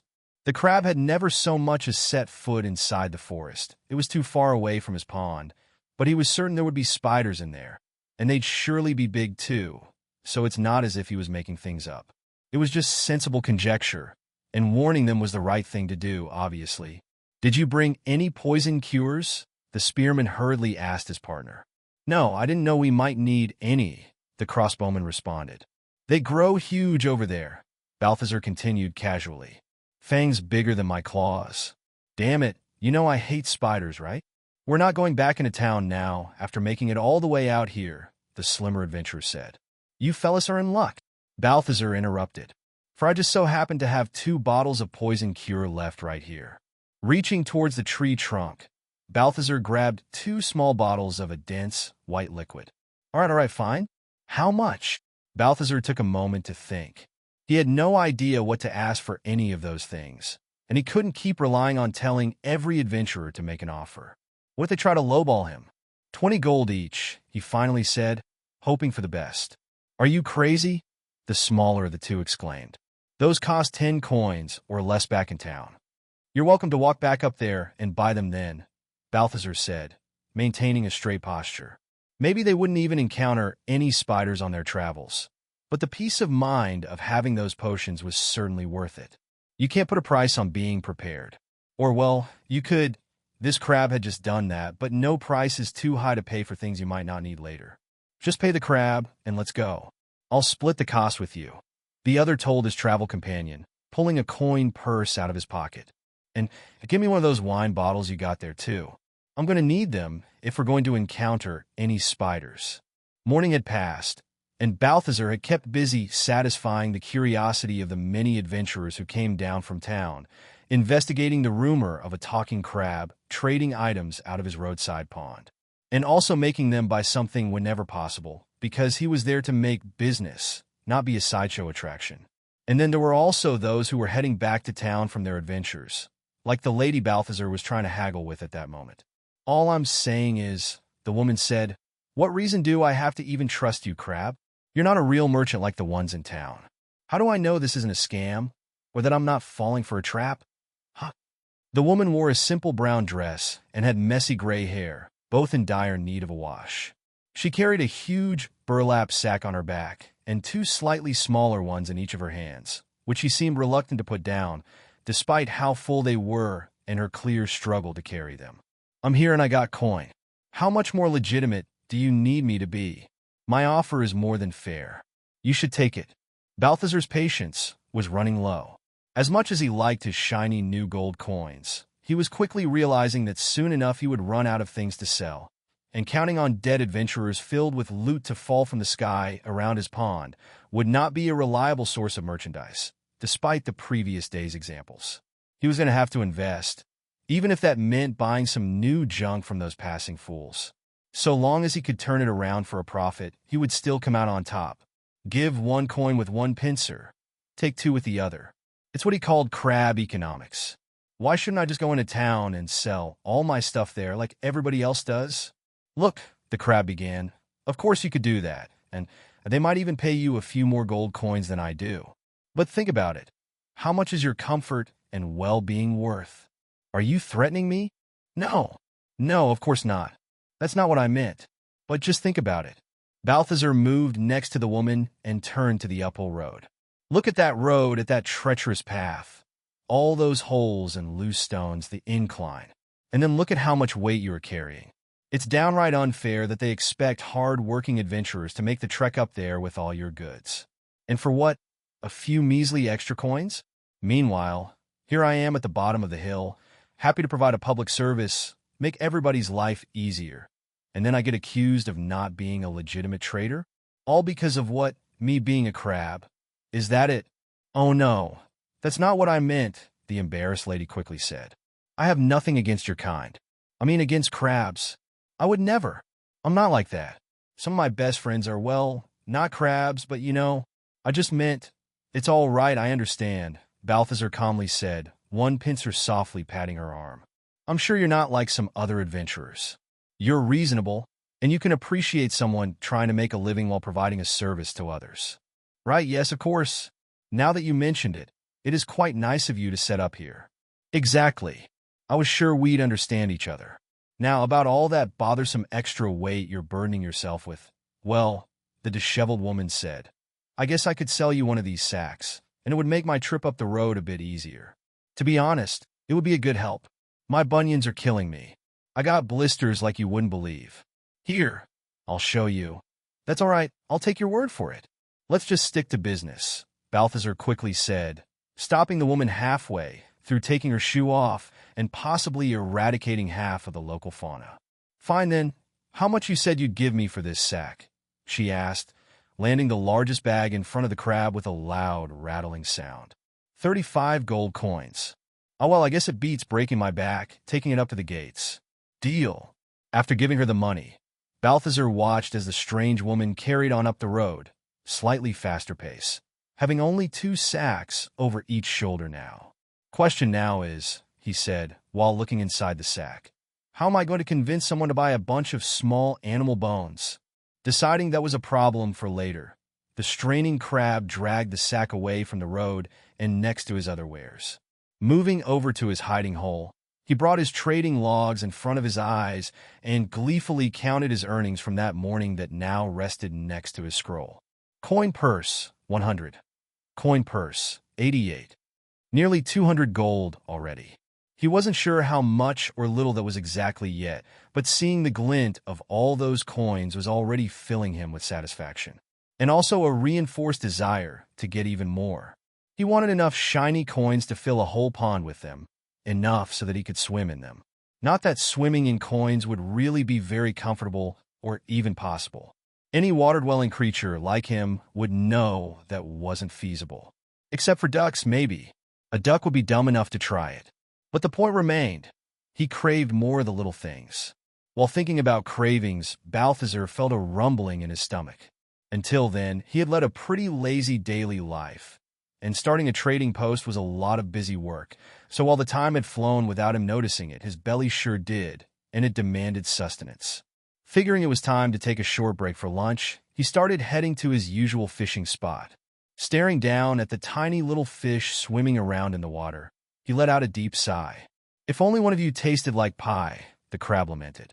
It had been about half a day since he sent that boy into town to fetch him the legendary baker, yet adventurers came and went, and no news so far. Could he have been swindled? Did he take the arrows and simply never looked for the baker? Or perhaps the archer had just been pulling his leg the whole time and didn't really know anyone who produced slices of pie. After all, what are the odds some random town would have such a mythological figure within its walls? All he knew for now was that he spent all night dreaming about that slice of pie, its texture in his mouth, the flavors, the smell. Oh, the smell of it. It was so wonderful, so captivating. He could almost feel it right there at that moment.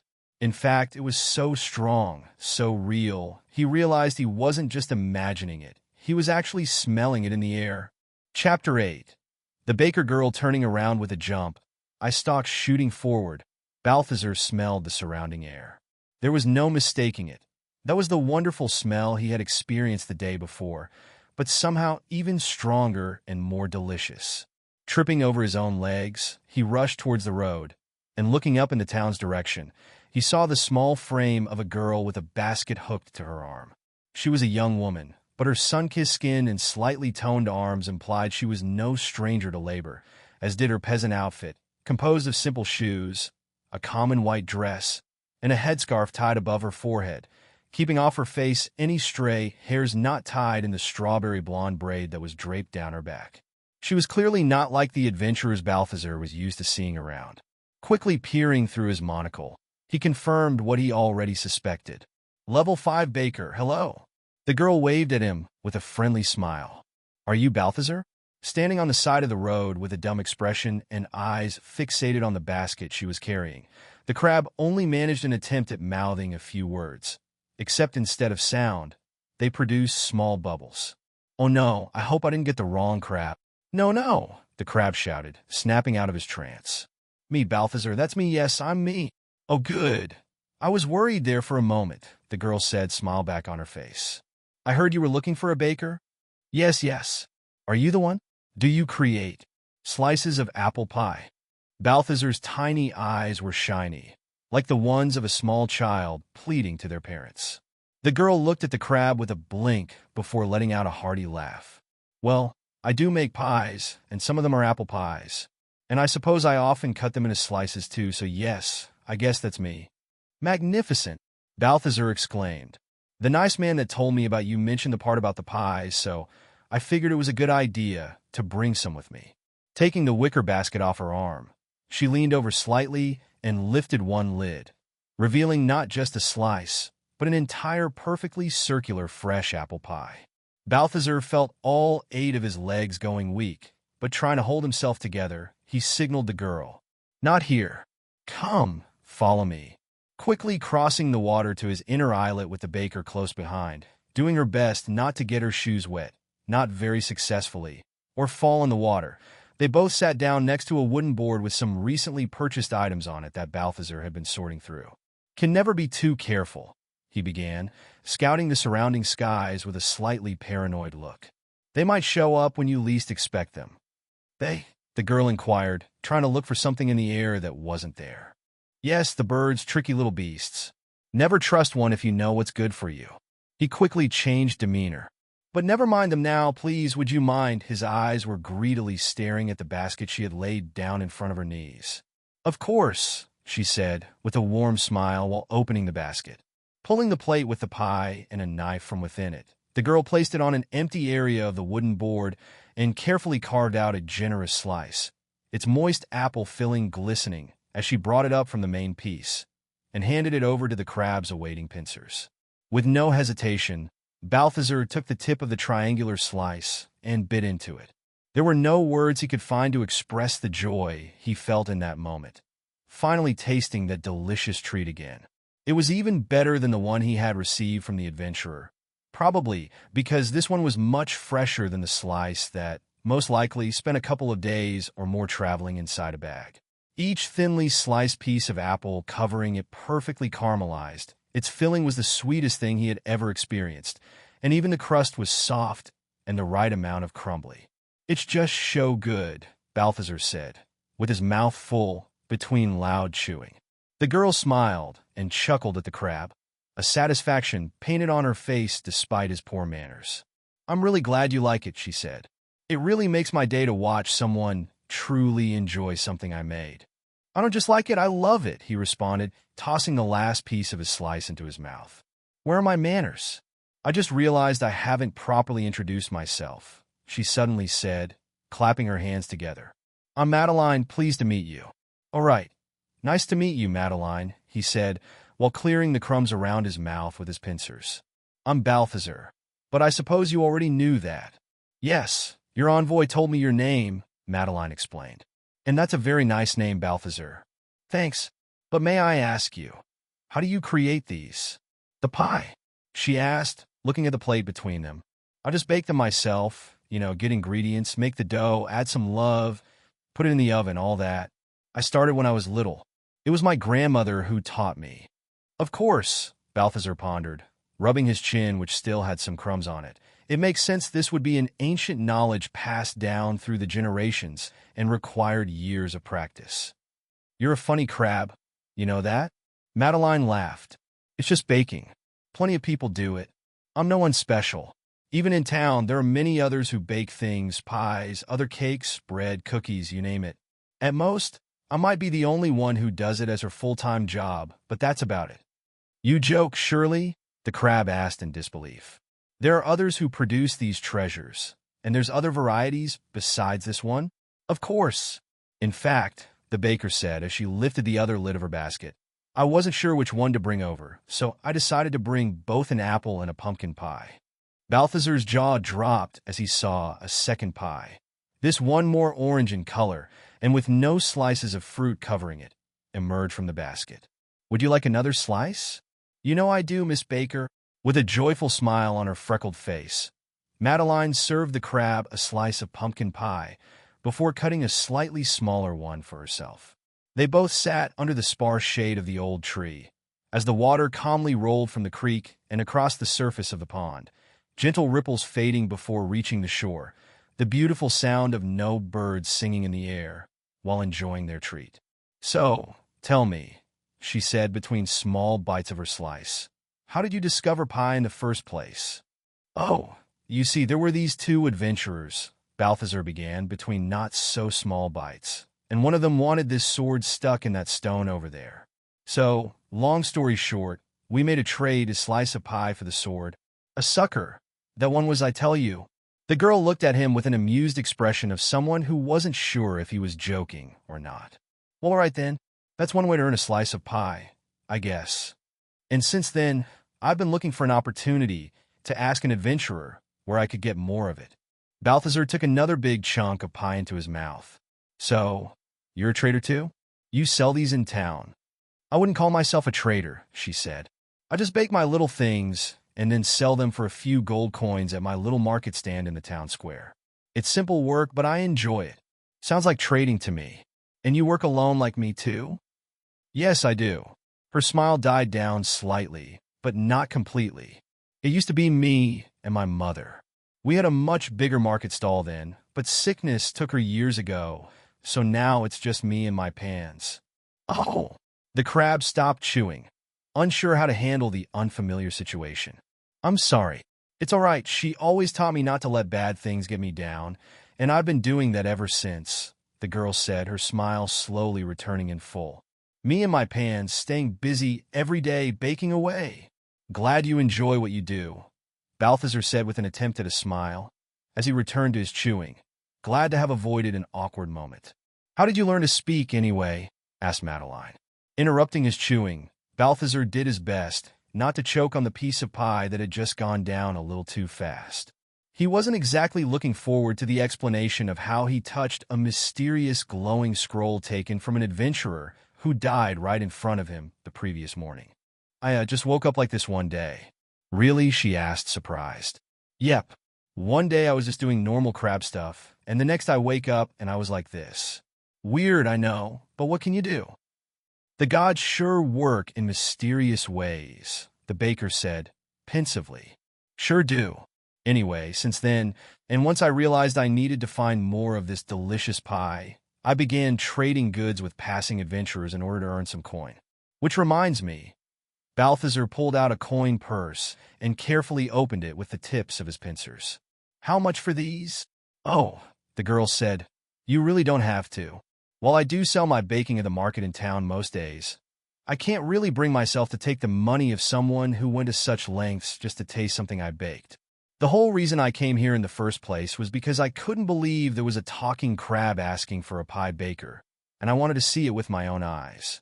Besides, you gave me an excuse to take a few hours off and come down to this beautiful pond and spend some time watching someone enjoy something I made more than I think I've ever seen anyone do. Are you sure? Balthazar insisted. I really don't want any rumors spreading around that I don't pay for my stuff. Yes, I'm sure. You can keep your money, and this stays just between us. I don't want anyone knowing I give out free pies either, she said to him with a playful wink. All right then, but just know that I'll be wanting more of these, and next time I will be paying. Yes, sir, Madeline said while standing up and doing a mocking salute. In fact, once I have a large enough fortune, I would be very interested in paying you for the secrets of your craft. The secrets of my craft? She repeated at him, stifling her laughter. They're just recipes. Here, if you want to get started, I'll even lend you one of my recipe books. Pulling the satchel she was wearing across her torso to the front of her waist, Madeline retrieved a thick book with a green checkered hardcover from within and offered it to the crab. I always carry one with me in case I get bored and want to do some reading. Don't judge, reading cookbooks is my form of entertainment. Balthazar took the book into his pincers, feeling an unusual sense of humility. Are you sure? This must be of great value to you. Don't worry, I have piles of different recipe books back home, she assured him with a frank smile. Besides, this isn't another freebie. I'm only lending you the book. You have to give it back when you're done reading it. And you'd better take good care of it. If you get it, I won't be bringing you any more pie. Thank you, Madeline, Balthazar said, with a smile. You're welcome, Sir Crab. Now, if you'll excuse me, I've got my own business to return to. Of course. And remember, if you need anything from my wares, just say the word. I'll even give you a friendly discount. So we're friends now, she said playfully. Can't say I ever befriended a crab before, but I'd be very happy to be your friend, Balthazar. Same here, Baker Girl. I hope we will continue this friendship for a long and sweet time. As the pair crossed back to the edge of the pond, the girl stopped and looked at the assortment of items laid out on the rug. I do need a new wooden spoon. Say no more. Balthazar grabbed the wooden spoon that was displayed between a cracked ladle and a slightly rusty butter knife and offered it to Madeline. Let's consider this a trade for the 2 pies, shall we? Fine with me, she agreed, taking the spoon and putting it inside her basket. Pleasure doing business with you, Balthazar said. I will come back in a few days for the book and the plates, and I'll be sure to bring you something else for your sweet tooth. Waving his claw at the girl as she walked back up the road, Balthazar felt a sense of satisfaction he wasn't familiar with until then. The previous day had been chaotic and full of great changes to his routine, but today was like a great payoff, with his business plans beginning to take shape and his search for the source of delicious pie bearing fruits. He found himself excited for the coming days and to find out what they would bring. Items traded. Experience gained. Wooden spoon traded for apple pie plus pumpkin pie. You have reached level 5? The notification startled Balthazar as it appeared, but he found himself more interested in something else instead. He was still holding the book of recipes the baker had given him, and he was wondering if even he, a crab, would ever be able to make such magical creations as the pie she had brought him today. As he opened the book to a random page and began looking through it, eyes darting from one page to the next, a frown began to form in his expression. I can't read any of this. Chapter 9. Reputable merchant. With a yawn and a stretch, Balthazar emerged from the sand to a brand new morning. Scratching his backside with his pincer, he lazily sidestepped to the water to wash away the sand from his eyes, followed by a quick gargle and another stretch. Still feeling slightly grumpy, he put on his monocle and picked up the recipe book Madeline had left him the day before. What good was a book if he could not read it? He had even gone through other books that were up for sale, and they were all impossible for him to read. Attempting to look at it through his monocle of examination was also useless, as all it did was show him its name. Recipes from Grandma, Volume 3, but if he could read that, how come he could read nothing else? It made no sense to his crab brain, just like the characters on those pages. Perhaps he could only read things in that strange scrolls system because they were exclusive to him? He had tried looking at the scroll of creation again, but it had remained dormant and lifeless since the day he used it, so that was of no help. Whatever this thing that kept assaulting his eyes was, it was starting to wear out his patience with its lack of explanations. Where is a manager when you need one? The grumpy crab said to himself. Also, what is a manager anyway? He scratched the top of his shell and thought, bah, probably something useless. The whole thing had left Balthazar so annoyed that he hadn't even felt like going through his level-up screen the night before.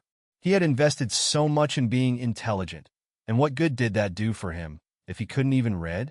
Maybe if he had invested everything into more strength, he would have been able to smack the words out of the book. He began wondering if all those attribute and skill points even really did anything, or if they were just a placebo effect. But at the same time, he then also wondered how in the world he understood what a placebo effect was. Wait! Balthazar suddenly shouted. Skills. Maybe there's one that could help me. Bringing back up his level-up screen, he quickly bumped his intelligence to 15 and moved on to the skills menu. Scrolling his eyes up and down, looking for something that looked relevant, he suddenly stopped and smacked the side of his claw to his shell. Of course, why didn't I think of checking here before? Reading. F. The ability to read and write the common language. Next rank requirements. Intelligence 6. Upgrade. Having only 1 point to spend at that time, Balthazar pondered for a moment on whether he should spend it here. The common language was almost certainly the one all the adventurers in Madeline used, as it's so, well, common. This was clearly the right skill for what he wanted to do, but would it be worth it? As he looked at the book in front of him once more and wondered about all the potential pie secrets within, he made the decision and pressed Upgrade on the skill. Waving the wall of text away with his eyes, he quickly opened the book and attempted to read from one of the pages. An ingredient, Balthazar slowly muttered, with difficulty. Ah, ingredients. Readjusting his monocle, he attempted to continue through the next paragraphs. Flour? They eat flowers? Wait, no, it's flour. All right then. Closing the book with a loud thump after a while, the crab sighed. This is going to be tough. Clearly AD rank and reading barely lets me understand what I'm reading. How do the small human children do it? They must get extra skill points, I bet. Bringing his status page back up, he felt a slight satisfaction in easily reading through it. Status. Name, Balthazar. Race, crab. Class, choose. Level 5 attributes, strength 3, agility 2, intelligence 15. Primary skills, medium armor B, speech B, fishing C, slashing weapons C, reading D. That's new, Balthazar said, looking at the class field. He recalled seeing it there before, but it had always been marked as undefined. Was this going to let him define one now? Focusing on it for a moment, a new menu popped up, not too dissimilar from the skills one, except this one seemed to list choices of classes. At the top of the long list floated a short piece of text. Classes unlock access to certain skills unique to their type. Certain levels of skills will also only be available to specific classes. "Oh, now you start explaining things, eh?" Balthazar exclaimed, as if talking to someone in front of him that wasn't there. "It would have been nice if you did it from the start, you know?" Scrolling through the many choices of class, he felt lost as to what to pick. There were typical ones like Archer, Fighter, or Wizard, but also things like Alchemist, Miner, and even Sailor, but none of them seemed like a proper fit for a crab like him.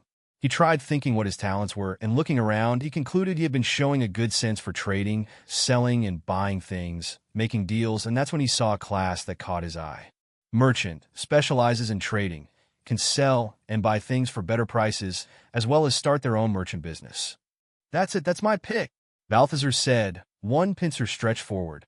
Confirming his selection, the screen returned to the status page, where it now showed class, Novice Merchant. A novice, is it? Not for long, funny words in my eyes. Not for long. The day had been quieter than Balthazar was hoping, with few clients passing by. He had hoped that the rumor started by the Archer boy the day before would have spread and attracted people curious about a talking crab trading things on the side of the road. But today there had been very few adventurers coming down from town heading to the forest or the plains.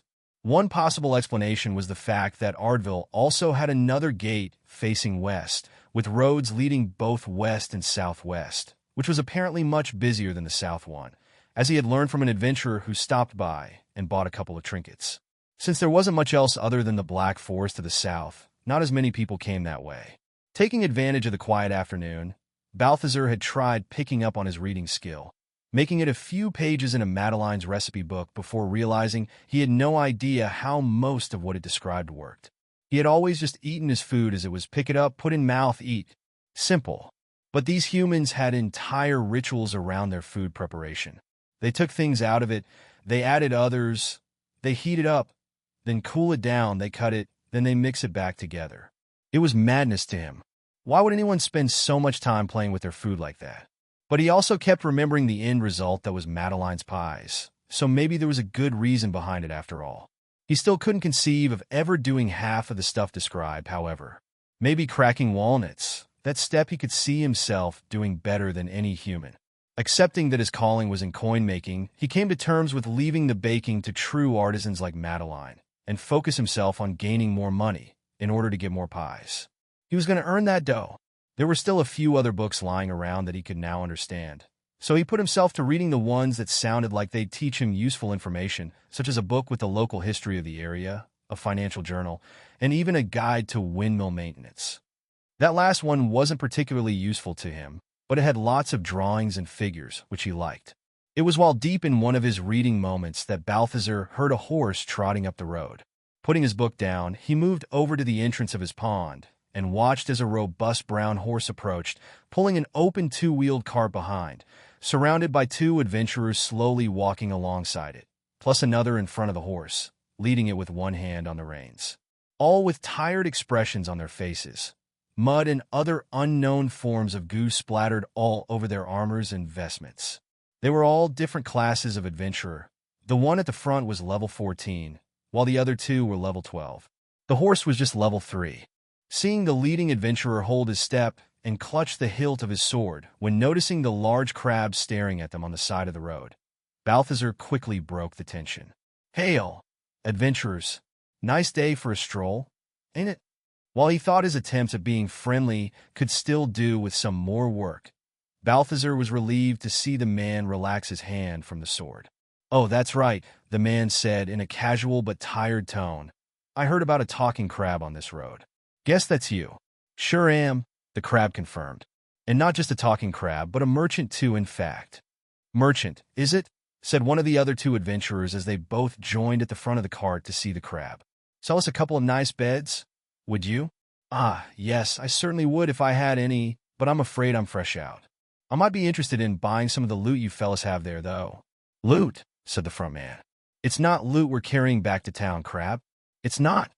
Balthazar asked, with curiosity, while stepping around the cart to look at its back. No, just these two, the man continued. The back of the cart had its lid dropped open, and two pairs of legs could be seen hanging from it, feet almost dragging on the road. Raising himself higher on his legs, Balthazar looked at the two men lying on the cart. One had a protruding belly, sticking out of his suit of very worn-out armor, and the other a face that resembled an ugly fish covered in scratches. He recognized them from the day before. "Are they dead?" "Nah," said the third member of the group, while holding two fingers in front of the crossbowman's nostrils. "Still breathing. Just passed out and pretty banged up. What happened to them?" "They got more than they bargained for," said the leader. "Went deep into the forest and got ambushed by some giant spiders." "Yeah, lucky we found them when we did," continued one of the other two, "or they might not have made it." "Also," added the third adventurer, "lucky for them they had those poison cure potions with them, or they'd be two shriveled-up corpses right now." The man signaled towards two empty bottles sitting in the cart's corner. Balthazar recognized them as the two potion bottles he sold the pair the previous day. He wondered to himself what were the odds that the story he made up on the spot about poisonous spiders in the forest in order to sell them the potions would turn out to be accurate. Pretty high, apparently. Yeah, in fact, the higher-level adventurer said to the other two, "Didn't the big guy say they bought them on the road on their way there while he was still conscious?" "That's right, he did say that," confirmed one of the two companions. Even scolded the other one for trying to complain about their price. "There are no other traders down here," the man said, turning to Balthazar. "Did they get those potions from you, Crab?" "That they did," the Crab responded, while adjusting his monocle and assuming a respectable pose. "Those two passed through here yesterday. I warned them the forest was full of dangerous spiders. They didn't want to listen at first, but I convinced them to take the potions.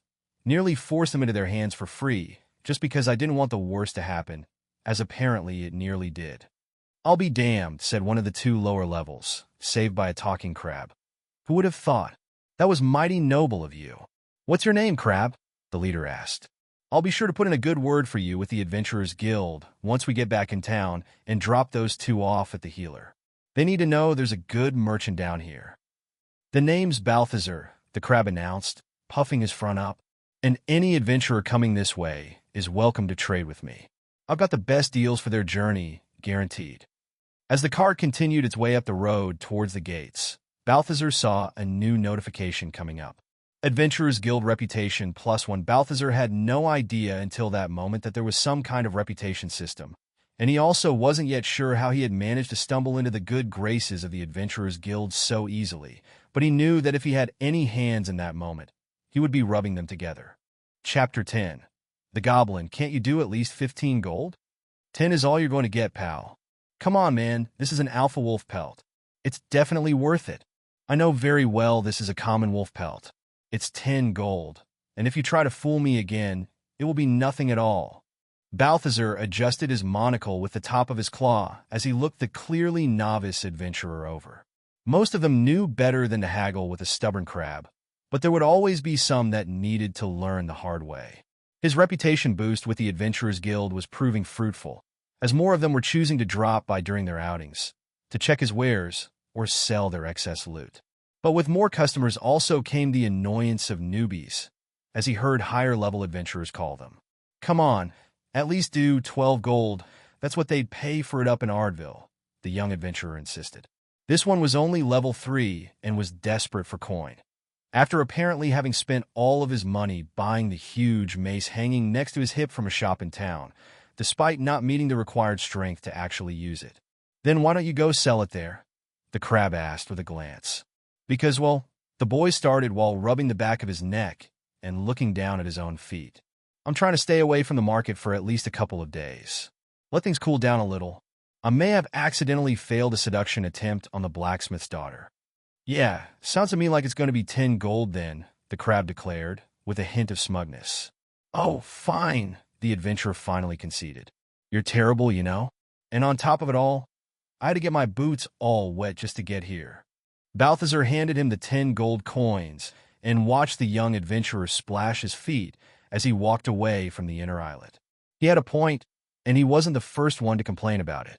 Many of the clients had brought up the inconvenience of having to skip over slippery wet rocks in order to do business with him. While it did allow him to sell at least a couple of pairs of dry socks, it wasn't really a good look. Looking around at his pond, he also realized things were getting out of hand in terms of his inventory management. He purchased a large, heavy iron chest a group of adventurers were carrying from some local dungeon, and was now using it as storage for his gold coins, leaving just his old belongings and the scroll of character creation in his previous hiding hole. But that hardly mattered for the many larger items he now had scattered all over his home. He needed better organization, storage, and also some more convenient access to his central spot. Skittering around his piles of random goods, Balthazar picked out some basic materials and brought them over to where his chest was, under the central tree. He knew eventually rain would come, and that would be a problem for some of his products, so he figured some form of shelter would be necessary. Carefully balancing it between his claws, he upheld a wooden stake about as tall as an adult human and firmly stuck the pointy end into the soft soil. After repeating the process another 3 times, making a square of wooden stakes, Balthazar unfolded a large tarp and awkwardly attempted to throw it over the construction. A few pulls and corrections later, he stepped back and looked at the result of his efforts. The stakes were at uneven heights, as well as not entirely straight. The tarp was dragging on the ground on one side, but leaving the opposite area partially exposed to the sky, and while attempting to lay it out, Balthazar had accidentally made a tear in the fabric with his claw, leaving a large hole in it. Item crafted. Experience gained. Makeshift shelter created. You have reached level 6. That's very funny, haha, Balthazar said, with a blank expression, as one of the stakes holding up his improvised tent fell, bringing the whole structure down on itself. This is a waste of my talents, he sighed while opening up his level-up screen. I'm clearly not made for this kind of manual labor.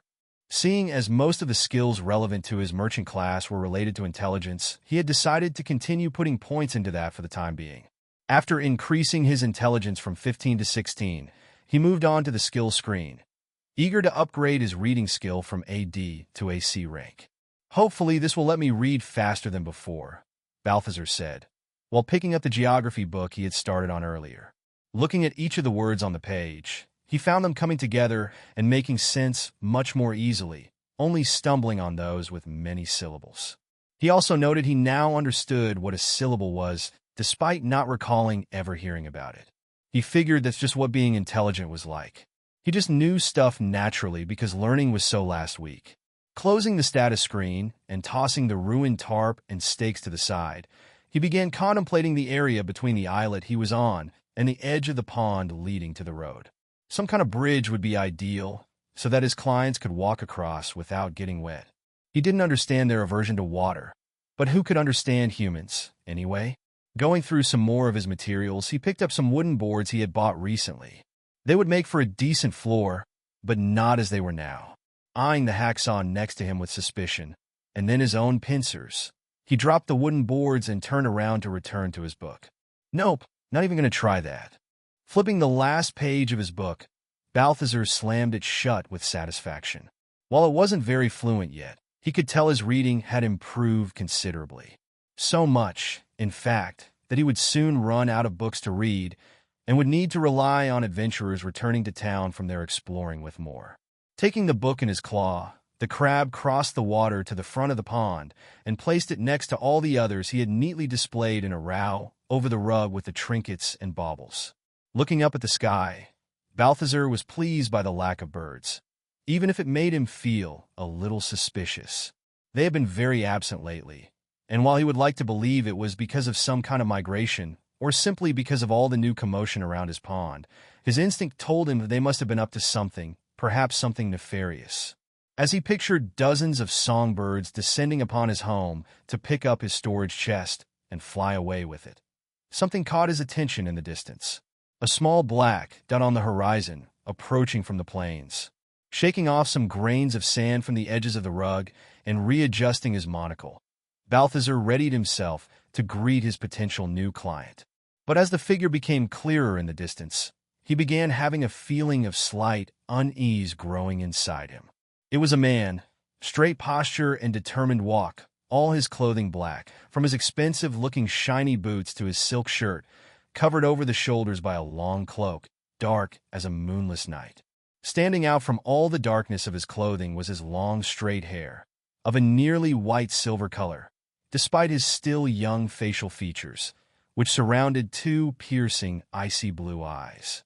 As he approached, Balthazar looked at him through his monocle. Level 19 Dark Mage. Whoever this Dark Mage was, he radiated an aura of dread that made Balthazar uncomfortable. But he was still a merchant, and not one about to be intimidated out of a possible business transaction. After all, this guy looked like he could afford expensive stuff. Good day to you, mister. Would you perhaps be interested in some charmed necklaces? Balthazar said, with one arm stretched towards the items on display over his rug. The mage looked down at the crab from the corner of his eye, without even turning his head, and with a slight scoff, continued walking. I have many things that could be of use to a mage such as yourself, Balthazar persisted. Mana potions, a few enchanted rings, perhaps this tome of levitation? Coming to a sudden halt, the man raised his black glove hand, as if signaling to someone behind him to hold. Did you say you have a tome of levitation? He asked, with a clear, calm, yet commanding voice. Intrigued by his gesture and the noises coming from behind his cloak, Balthazar leaned slightly and saw a small figure. Its head barely the same height as the mage's waist, very thin, almost skin and bone, the skin of a grayish-green tone, large pointy ears, wearing only a pair of ragged pants, and holding a large sack on his back. It was a goblin. I asked you a question, Crab, the man said, a hint of impatience and irritation in his voice now. Yes, that's right, I got one right here, Balthazar said, pointing at his selection of books, but still more interested in the creature behind the man. He had seen goblins before, rarely. They mostly lived in caves or deep in the forest and avoided places where adventurers dwell, but there had been a couple of times in the past where Balthazar had been bothered by young goblins throwing rocks at his shell from up a cliff behind his pond, before running away laughing as he snapped his claws threateningly at them. They were wild and primitive creatures that lived in small tribes and weren't particularly liked by anyone, but something about this goblin seemed different. He was smaller despite not being a child, and he seemed weak, almost emaciated, with a miserable look on his face, probably in part because of the massive weight of the sack he was struggling to hold on his back with both hands. As he shifted the weight on his shoulders slightly, a thick black iron collar became visible around his neck, with runes engraved on its surface. Balthazar scanned the goblin through his monocle and saw he was only a level 3. Let me see that, the dark mage demanded with an outstretched hand. Say, that's a peculiar traveling companion you have there, Balthazar said, while handing the tome to the man. That? It's just a goblin I collected off the side of a road a few weeks ago to carry my things. Stupid thing, can't even fight. The silver-haired man was scanning the cover and back of the tome, as if looking for signs of it being a fake. I'll give you 100 gold for this. Balthazar pondered for a moment, his eyes still on the goblin, who seemed ready to collapse to his knees at any moment. Tell you what, it doesn't seem like you have much use for the little guy anymore, the crab finally said. Why don't you trade me the goblin, and the tome is yours? This pathetic thing, the mage said with a mocking disbelief. He's barely good for carrying things anymore. I doubt I'd keep him for much longer. You can have him. The dark mage snapped his fingers, and the collar dropped to the ground, open. As it did, the goblin immediately fell to his hands and knees, letting go of the loot sack. You belong to the crab now, understood? The man said, while picking up the collar and handing it to Balthazar. No thanks, the deal was just for the goblin. You can keep that. Suit yourself, the mage responded with an arrogant look as he pocketed the collar and scanned through the first pages of his new tome. And do me a favor. Don't cast that on yourself anywhere near my place, will you? Balthazar said, I don't want you falling to your death and devaluing my products. The dark mage looked at the crab with a disdainful scoff, but didn't respond. Finishing his quick scanning of the tome's pages, he threw it inside the bag and snapped his fingers once again, this time causing the bag to lift itself off the road, hovering in place, before steadily following behind the man as he walked away. Turning to the goblin that had now stood back up to his feet, Balthazar approached him slowly. Hey there, you all right? Need anything? Thirsty, the goblin pleaded, with a raspy voice. "There's a pond right over there. You can drink from it." With surprising speed, the goblin dashed to the edge of the water and fell to his knees, desperately using both hands as cups to bring water to his mouth and drink. "It's all right, there's plenty of it, and it's not going anywhere," the crab said, walking up to where the goblin ran. "There's some jerky in the crate over there too if you want it once you're done. Sure looks like you need it." "Yes, yes," the goblin said, gasping for air between large gulps of water. "Silverman evil, give no food." The creature seemed capable of understanding basic human tongue just fine, as Balthazar expected, even if his speech appeared somewhat limited. The crab wasn't particularly fond of goblins, or anyone else, for that matter. But while 100 gold was a lot of money, it would pale in comparison to what a pair of opposable thumbs could do for his trading spot in the long run. And he also found starving someone while forcing them to work for you to be particularly distasteful. If you're going to work someone to the bone, at least keep them fed so they last longer. That's just common sense. "You got a name, goblin?" "Yes, yes," the small creature responded, standing back to his feet. "Druma. That's a name, I guess. Nice to meet you. My name is Balthazar," the crab said, while the goblin took some slices of beef jerky from the crate and began eating them ferociously. "Would you be interested in a job as my assistant, Druma? Great conditions, competitive pay. Mainly food, but you seem to need that." "Druma, no, I've tried no more," the goblin started, while nodding his head between chewing.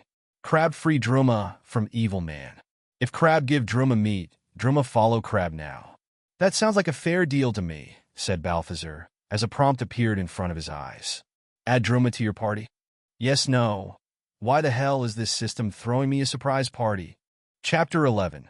Meet and greet. Another morning began, and Balthazar was up and ready to start his day.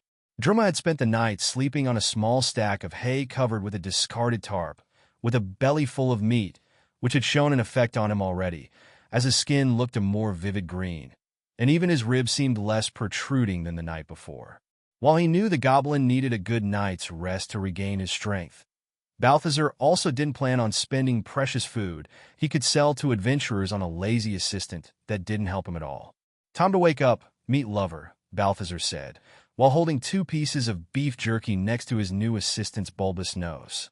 The goblin lazily rubbed his eyes as he stood up from his makeshift bed, looking around for the source of the smell. "Like I told you yesterday, you're not a slave anymore, and I'll give you food and let you stay here, but you will have to be willing to work for it." "Yes, yes," Druma agreed, nodding vigorously as he took the jerky.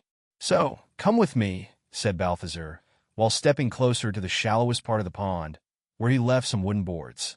"See these planks? I want you to build a walkway over this water, so we don't have to step on the rocks to cross here." "Got it." The goblin stared at the planks with his mouth slightly open, half-chewed pieces of meat still in it, while scratching the top of his hairless head. "What crab want?" the confused goblin finally asked. Balthazar let out a deep sigh. He knew it would not be easy, but he still had some hope the goblin would at least understand enough to try. He had hands. Surely he would do a better job than someone with pincers for fingers ever could. Bringing up his status screen, he checked his party page again. As he had learned the previous day, the 2 of them could form a party, which did not involve any cake, much to Balthazar's disappointment, and that linked them into the same group. He could now freely see the goblin stats, and they weren't particularly impressive. Party members: name, Druma, race, goblin, class, none, level 3, attributes, strength, 2, agility, 4, intelligence, 2. He couldn't help but notice the fact that the screen showed no skills. Could it be because the goblin was too low level? Could he even level up? Balthazar had even taken the scroll of creation during the night and attempted to poke the sleeping goblin's hand with it, just out of curiosity, but the scroll remained dormant as it had been since the first day. If only you were a little bit more intelligent, buddy. Maybe you'd understand things beyond basic commands, eh? The goblin tilted his head and gave the crab a bemused look as he gnawed on his piece of jerky. "More intelligence," Balthazar suddenly shouted. "That's it." Rushing towards a pile of mixed clothing he had been slowly amassing and promising himself he'd soon fold, the crab frantically searched through it until he found an old, pointy gray hat. The same one the fallen wizard had been wearing before his untimely death. "Here, you have a proper head, unlike me," Try putting this on, Druma. The goblin gave him an even more confused look, but obliged, taking the hat of enlightenment with both hands and putting it on. It fit around his large head, despite still looking quite oversized for how small the rest of him was. Seeing no visible changes, Balthazar looked at the status screen again. Party members: name, Druma. Race, goblin. Class, none. Level 3. Attributes: strength 2, agility 4, intelligence 2+2. The number was there, and the hat hadn't automatically fallen off like it did with Balthazar, but would it make enough of a difference? Druma, he called, breaking the goblin's attention away from his last bit of meat. Can you try to build a path with these planks from here to the other side? The goblin looked at the wood, and then at the space between their side of the water and the shore by the entrance before nodding. Druma will build, boss. With a quick step to it, the goblin began laying out the wooden boards and moving small rocks around, preparing his workplace. It worked, or at least it seemed like it would. Who knows how good a goblin is at building bridges? But for now, Balthazar was satisfied with his progress, and so he started heading out to the side of the road, where the first adventurers of that morning were already approaching. Balthazar looked up at the sky. The sun had just begun its way down from its highest point, which, according to the strange clicking device a peculiar mage had traded him that morning, meant it was just past midday. He figured whatever kind of magic was in his monocle of examination must have been like what this item had, except it must allow it to look at the sun's position from behind its glass, instead of items or people, hence why they call it a watch. Clearly, not even their mysterious arcane artifacts were a match to his superior intellect anymore. Deciding he would still put it up for sale, Balthazar laid out the small watch next to his other trinkets and pieces of jewelry. After all, why would he need it when he could look up at the sun and tell the time just fine? If it was night and there was no sun, then it meant it was sleep time, and he had no need to know the time while sleeping. And if it was just too cloudy or rainy to see the sun, then it meant it was nap time, which also didn't require knowing the time. Crabs had it all figured out, and humans were silly. That was the lesson to learn there. Turning to his pond, Balthazar was impressed with Druma's work. He might be small, but he was quite nimble and willing to work. After spending all morning working a stone foundation and nailing wooden boards, the unlikely assistant had constructed a reasonably sturdy walkway from the edge of the pond all the way to the inner aisle, eliminating the need to wade through water or jump from stone to stone.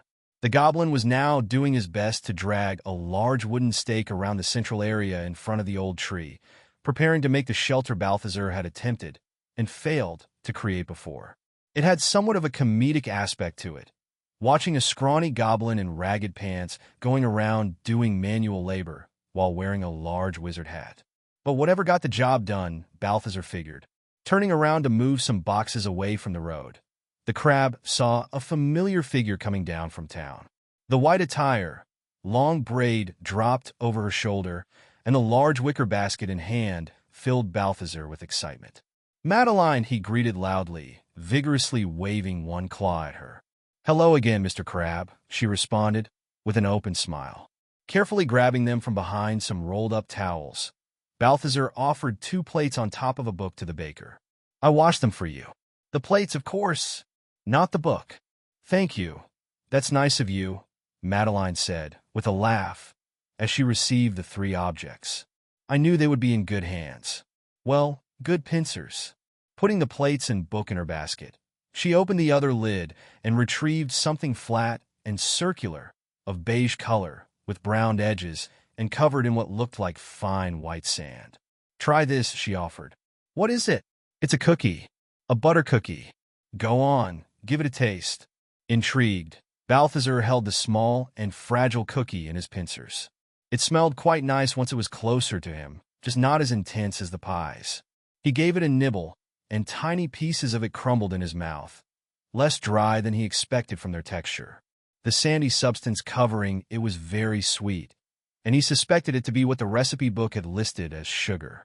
"This is very good," Balthazar finally said with a thoughtful expression, while shoving the rest of the cookie in his mouth. "But," Madeline said, with an eyebrow raised, "but I could see myself eating many of these in a day, and they are well kind of small compared to a pie." The girl laughed, covering her mouth with her hand. "Oh, You are a funny crab. These are cookies. You don't bake just one of them at a time like pies. Reaching in her basket, Madeline retrieved a large glass jar, filled all the way to the top with many cookies identical to the one Balthazar had just eaten. "Oh, my baker!" the crab exclaimed, with an expression of awe at the transparent jar held in front of him. "Are these all for me?" "Sure, I brought them for you. But it seems like you've been busy making more friends." Madeline was looking over the crab shell at the goblin wrestling a tarp by the tree. "Oh, that's right," Balthazar said, breaking away from his jar gazing. "You haven't met him yet." Signaling the girl to follow him, he crossed the small bridge and called for the goblin. "Hey, Druma, you can take a break now. Come over here." Putting his stone hammer down, the goblin readjusted his hat and wiped the sweat off his forehead as he joined them. "This is Madeline. She's the nice baker I told you about earlier, remember? And Madeline, this is Druma, my new employee. He started this morning." "Well, hello there, Druma. I would say I'm surprised to meet a friendly goblin, but after meeting a talking crab, I think nothing shocks me anymore. That's a nice hat you have there. By the way, thank boss give Druma hat. Druma feel more smart with hat," the goblin said with a wide grin, while tapping his feet in place. "That was nice of you," Madeline said to Balthazar. "How did you two meet? I've never seen goblins come anywhere near this area, and something tells me you didn't go out there and start looking for friends." "I just traded some old tome for him with a rich guy," Balthazar responded with a casual shrug. "What do you mean?" Madeline asked, puzzled. "You bought him? Like a slave?" "Silverman very bad," Druma interjected. "He starved Druma. Hurt Druma. Make Druma carry stuff. Crab Boss makes Silverman free Druma with magic book. Druma work for Crab Boss now. Boss let Druma have meat and sleep. Druma like to build. Druma happy now." Madeline stared at the goblin with an expression of pity and concern. "Oh, I'm so sorry that happened to you, Druma. I didn't know. No creature should ever be treated like that. But what about family? Don't you have anyone to go back to? A tribe?" "No." The goblin tilted his head down slightly, the rim of his hat covering part of his face as he stared at his own feet. "Old tribe boss send Druma away. Say Druma too small, too weak, good for nothing. Big goblins throw Druma out in a forest. Food for spiders. Then Silverman find Druma. Put iron thing around neck." He rubbed the side of his neck, a noticeable shiver running through him. "I can't imagine what you have been through," Madeline said, in a low and plaintive voice, while placing a hand on the goblin's shoulder. "Nobody deserves that, and I hope that now that you are free, you will find new joy in doing what you love. Whether it's building or annoying a cranky crab." She gave him a sincere smile, and the goblin did his best to return it as he let go of his neck. "You know what you are?" The baker turned back to Balthazar, who had been quiet so far, unsure of what to say. "You're a big softy. Under that hard shell and grumpy mood, you are softer than the butter I use for my baking." Balthazar looked up at the branches of the tree. Seemed like the weather was going to hold. Perhaps a bit windy. Maybe he should wash some clothes later. "Did your new assistant make this bridge too?" Madeline asked him, seeing his attempt at looking distracted. "I don't remember it being here last time. It's pretty nice work." "Yes," Balthazar quickly said, thankful for the change of subject. "Turns out he's pretty handy with these things." "You know," Madeline began with a sly tone, "your employee seems to have been working really hard all morning. Don't you think he deserves something?" "What?" Balthazar responded, confused. "Oh, you mean the cookies? But I thought they were just for—" Madeline gave the crab shell a nudge with her elbow. It didn't physically hurt, but it still caused some pain. To his spirit. "All right," Balthazar conceded. "Would you like to try a cookie, Druma?" The baker opened the lid of the jar and took out a cookie, offering it to the goblin. "Me?" Druma asked, while sniffing the air around the strange new thing being held in front of him. "No meat. Bah, sweet. Druma no like sweet." The goblin pulled away as if he was afraid of the cookie, while making a bitter face and sticking his tongue out in disgust. "Hey, that's rude," Balthazar scolded. "It's all right. He doesn't like sweet things. Don't worry, I will find a way to win him over," Madeline said with a wink. "Well, fine. You should go have a lunch break now," Balthazar said to the goblin. "There are some cured meats over by the sacks over there. Just don't eat my whole supply. Druma happily made his way to his lunch, licking his lips. Your business is growing well, I see, Madeline said, looking around. You got lots of stuff. Yes, these adventurers might be a nuisance sometimes, but they're also an endless source of, well, stuff. Come now, they're not that bad, really. Most of them are nice people. Plus, they help complete all sorts of jobs and save the town from dangers all the time. Look at you. Someone's an adventurer fangirl? Balthazar teased, nudging her leg with one claw, while grabbing a butter cookie with the other. Don't be like that, Madeline said, still smiling. I just think things were worse back before they started showing up. Roads were more dangerous with wild animals. People would be taken by bandits, or worse things. And even inside the city walls, we weren't always safe. Now, at least there's someone fighting back and actually making a difference. Yeah, and greedily looting everything that isn't nailed down while they're at it, said the crab, with his mouth full of cookie. They just start showing up one day, solving everybody's problems, going around doing quests, or whatever. Where did they all come from, anyway? I'm not sure anyone really knows. Some say they came from across the ocean, heroes from a land far away, and very different from ours. Others believe they are champions of the gods, sent down before times of great need. The girl shrugged and took a cookie into her mouth. I don't really know. All of it is way above my pay grade. But never mind that. Why don't you tell me what you've been up to around here? The goblin was lying on his back, his hat still on his head, partially covering his eyes, mouth open, a protruding belly stretching the waist of his pants. Balthazar himself felt the calling of a good nap, after having stuffed himself with cookies while chatting with the baker girl. Right, I think my lunchtime is over, Madeline said, standing up. I've got lots of orders to prepare back home. Wait. I said I'd pay you next time, and this is next time, Balthazar said, while fetching a small coin purse. No, really, Balthazar, I don't feel right taking your money. I enjoy the walk down here, and the time spent at this beautiful pond. The crab gave her the side eye.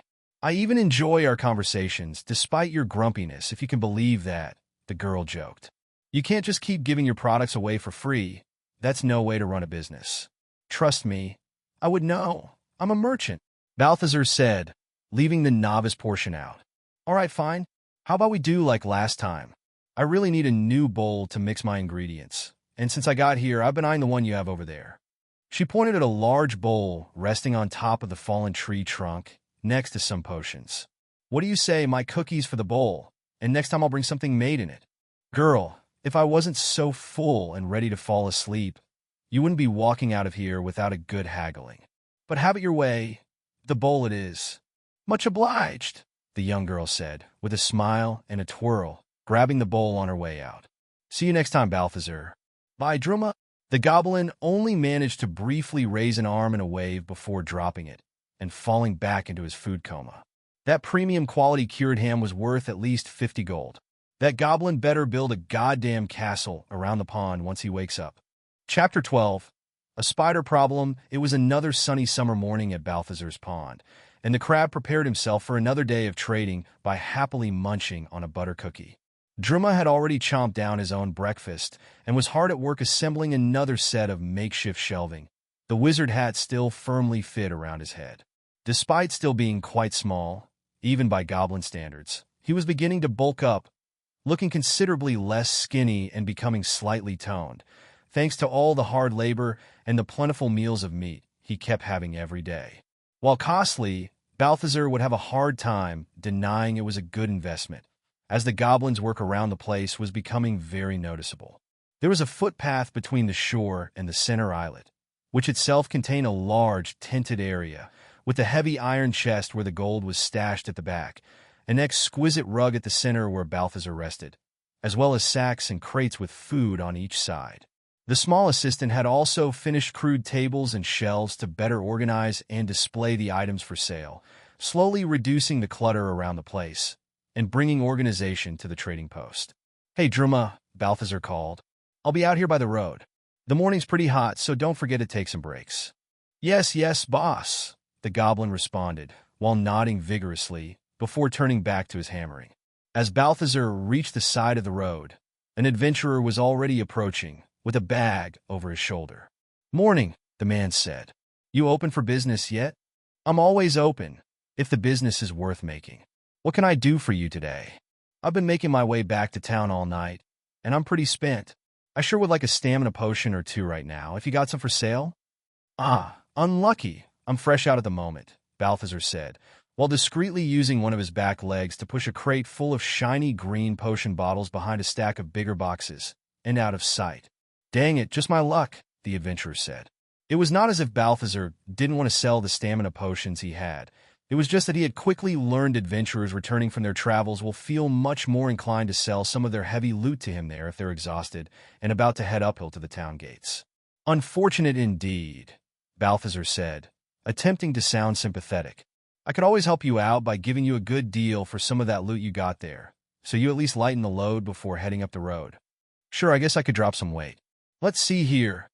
The adventurer began searching through his bag, a loud clanking coming from within it. "No, not this. Not that either. I need it for crafting later." "Maybe nope, that's a quest item." "Aha! This is pretty heavy, and it's not like I really need it." Pulling his hand out of the bag, the adventurer revealed a large block of metal. Looking it over with his monocle, Balthazar identified it. "Iron ingot, interesting," the crab said, looking the nearly perfect slab of solid metal over closely.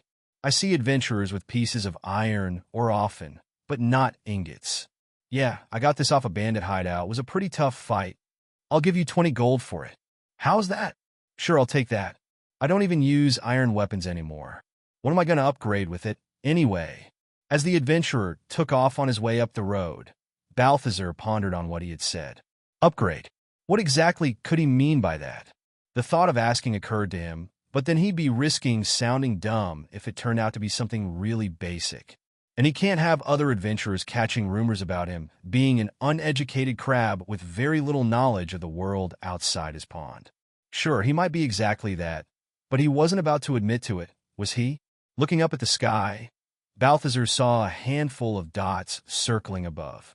Damnable birds were back, it seemed, probably looking for food, the lazy freeloaders. Trying to ignore them and not let it ruin his mood, he focused back on his new item. Holding the ingot with both pincers, he noticed how heavy it was and wondered what use could something like that have.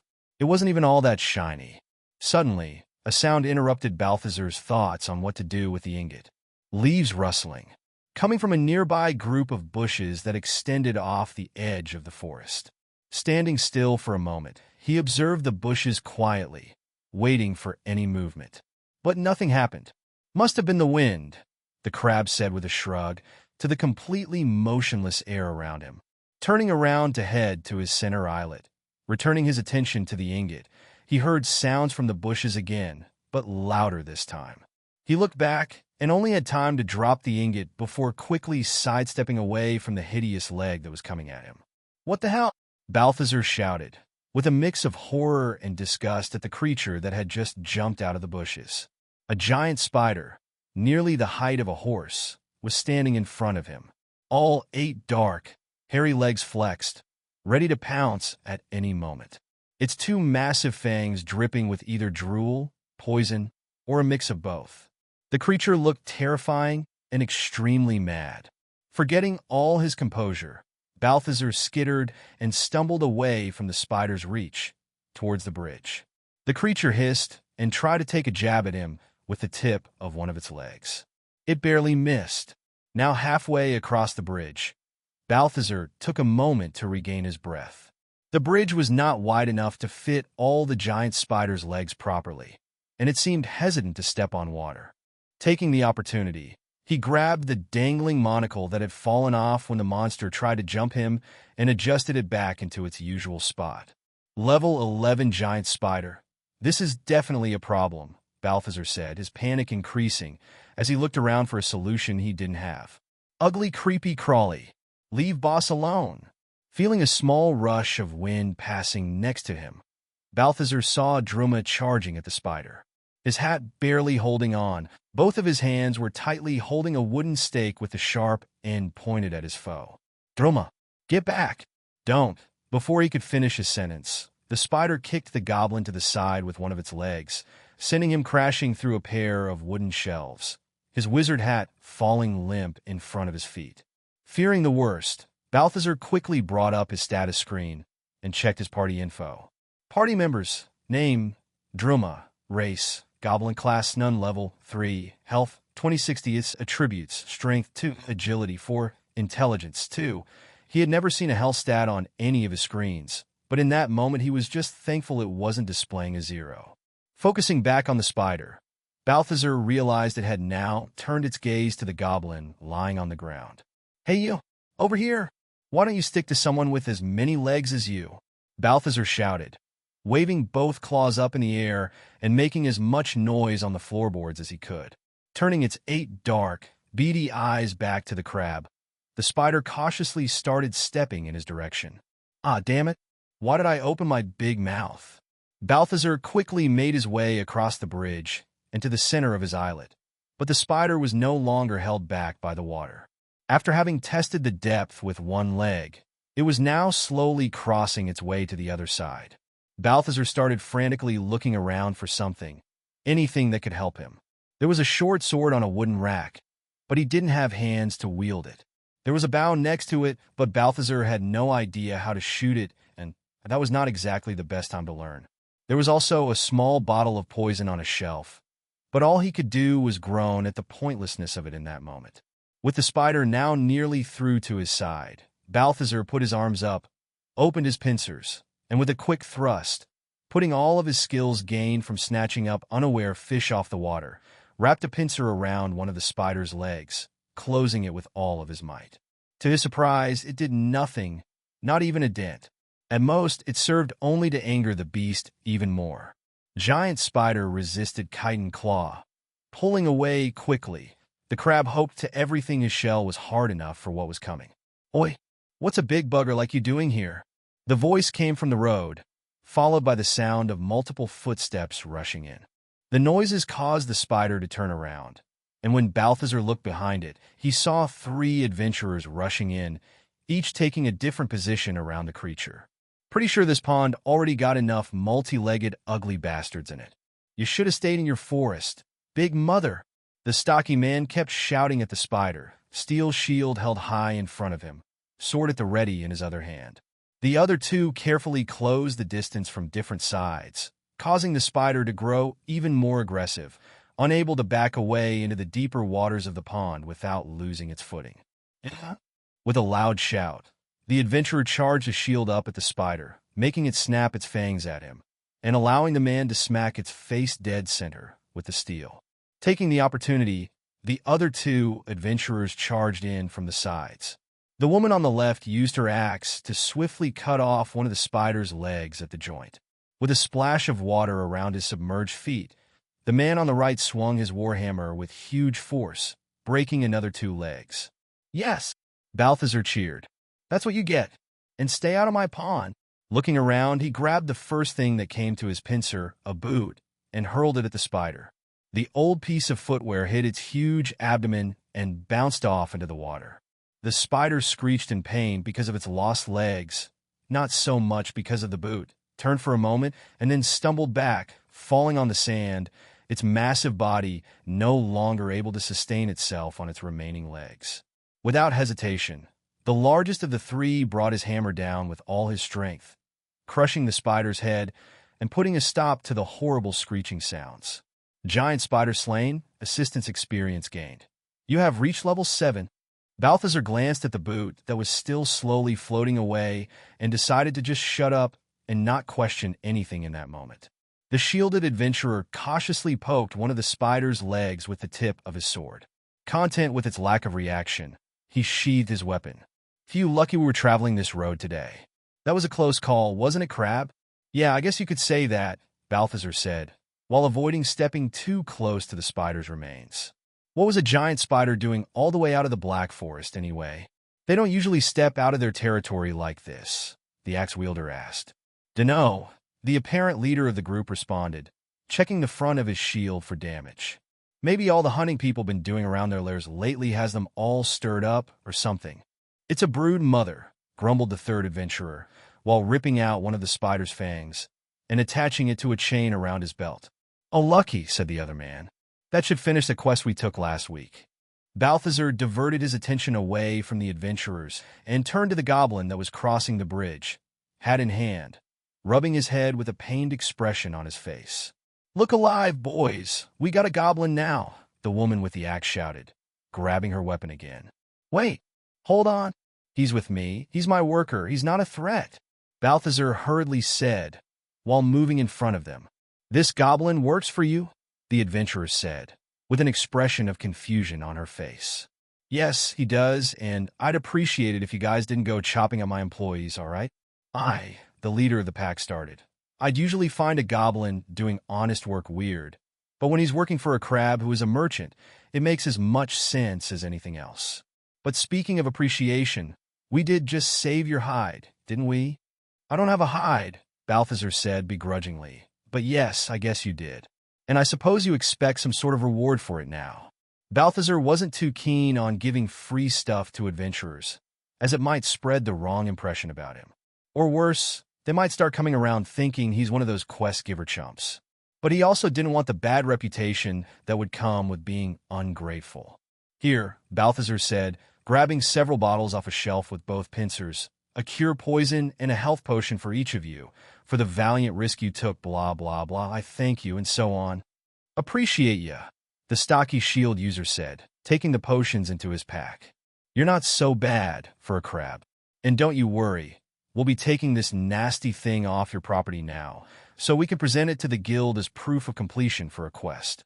"Please do," the crab responded, before some creepy necromancer shows up here and starts fondling its legs. Watching the trio drag away the remains of the spider and its 3 unattached legs. Up the road, Balthazar turned to Druma, who seemed to be recovering well after drinking a health potion the crab had given him while the adventurers were still tying up the spider's legs for transport. "That's a pretty big bruise you got there," he said while the goblin put his hat back on in shame, attempting to cover his bruised forehead. "I appreciate the effort, but next time don't go charging in like that and risking getting yourself killed, all right?" Balthazar looked away from Druma. "I can't afford to hire new manual labor every other day, you know?" The crab glanced at his assistant from the corner of his eye. He was just standing there looking mopey. "Now go take the rest of the day off. You need to recover. You can continue what you were working on tomorrow." Druma nodded, with far less enthusiasm than usual, and walked down the bridge to his bed of hay. Feeling thankful that goblins did not have an understanding of work insurance yet, Balthazar picked up the iron ingot he had dropped earlier, wondering once again what he should do with it. Maybe it would have been a good throwing weapon against the spider. That encounter had taught him how powerless he really was against a real threat. Even his mighty pincers were no match against a scrawny spider leg. As he contemplated his woes while staring down the brick of metal, a prompt came up in front of him. "Upgrade right claw with iron ingot? Yes, no." Chapter 13. The town merchant Balthazar was very fond of his pincers. He had them ever since he could remember.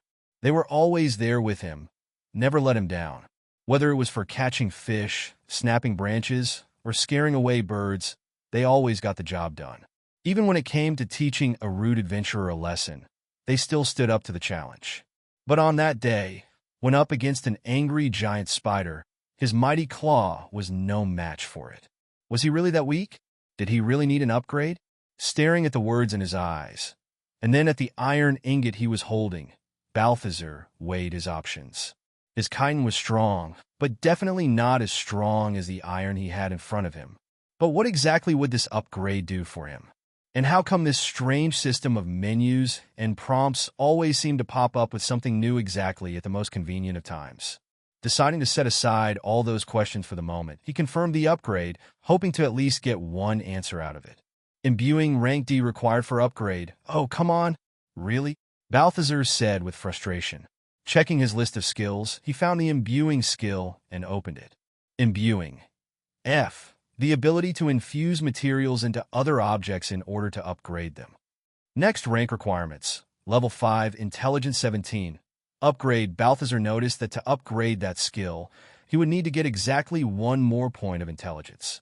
That felt annoyingly specific. What if he wanted to invest into strength now? After all, one of his main concerns then was how powerless he had felt against the spider. All his intelligence served him of little in that moment. Maybe that's why most of those adventurers who invested heavily into that stat were magic users of some type, so they could rely on magic to protect them. He had noticed an arcane skill before, which unlocked the use of mana, but he had no interest in messing with such forces, so there was no chance he would invest in it. He had seen his fair share of mages, and they hadn't left the best impression. Jumping to one of his other skills, slashing weapons, at rank C, he checked the requirements for the next rank. Strength 5 and Agility 5. That was even more out of his reach at that moment. It was almost like that annoying system was trying to force him into making decisions.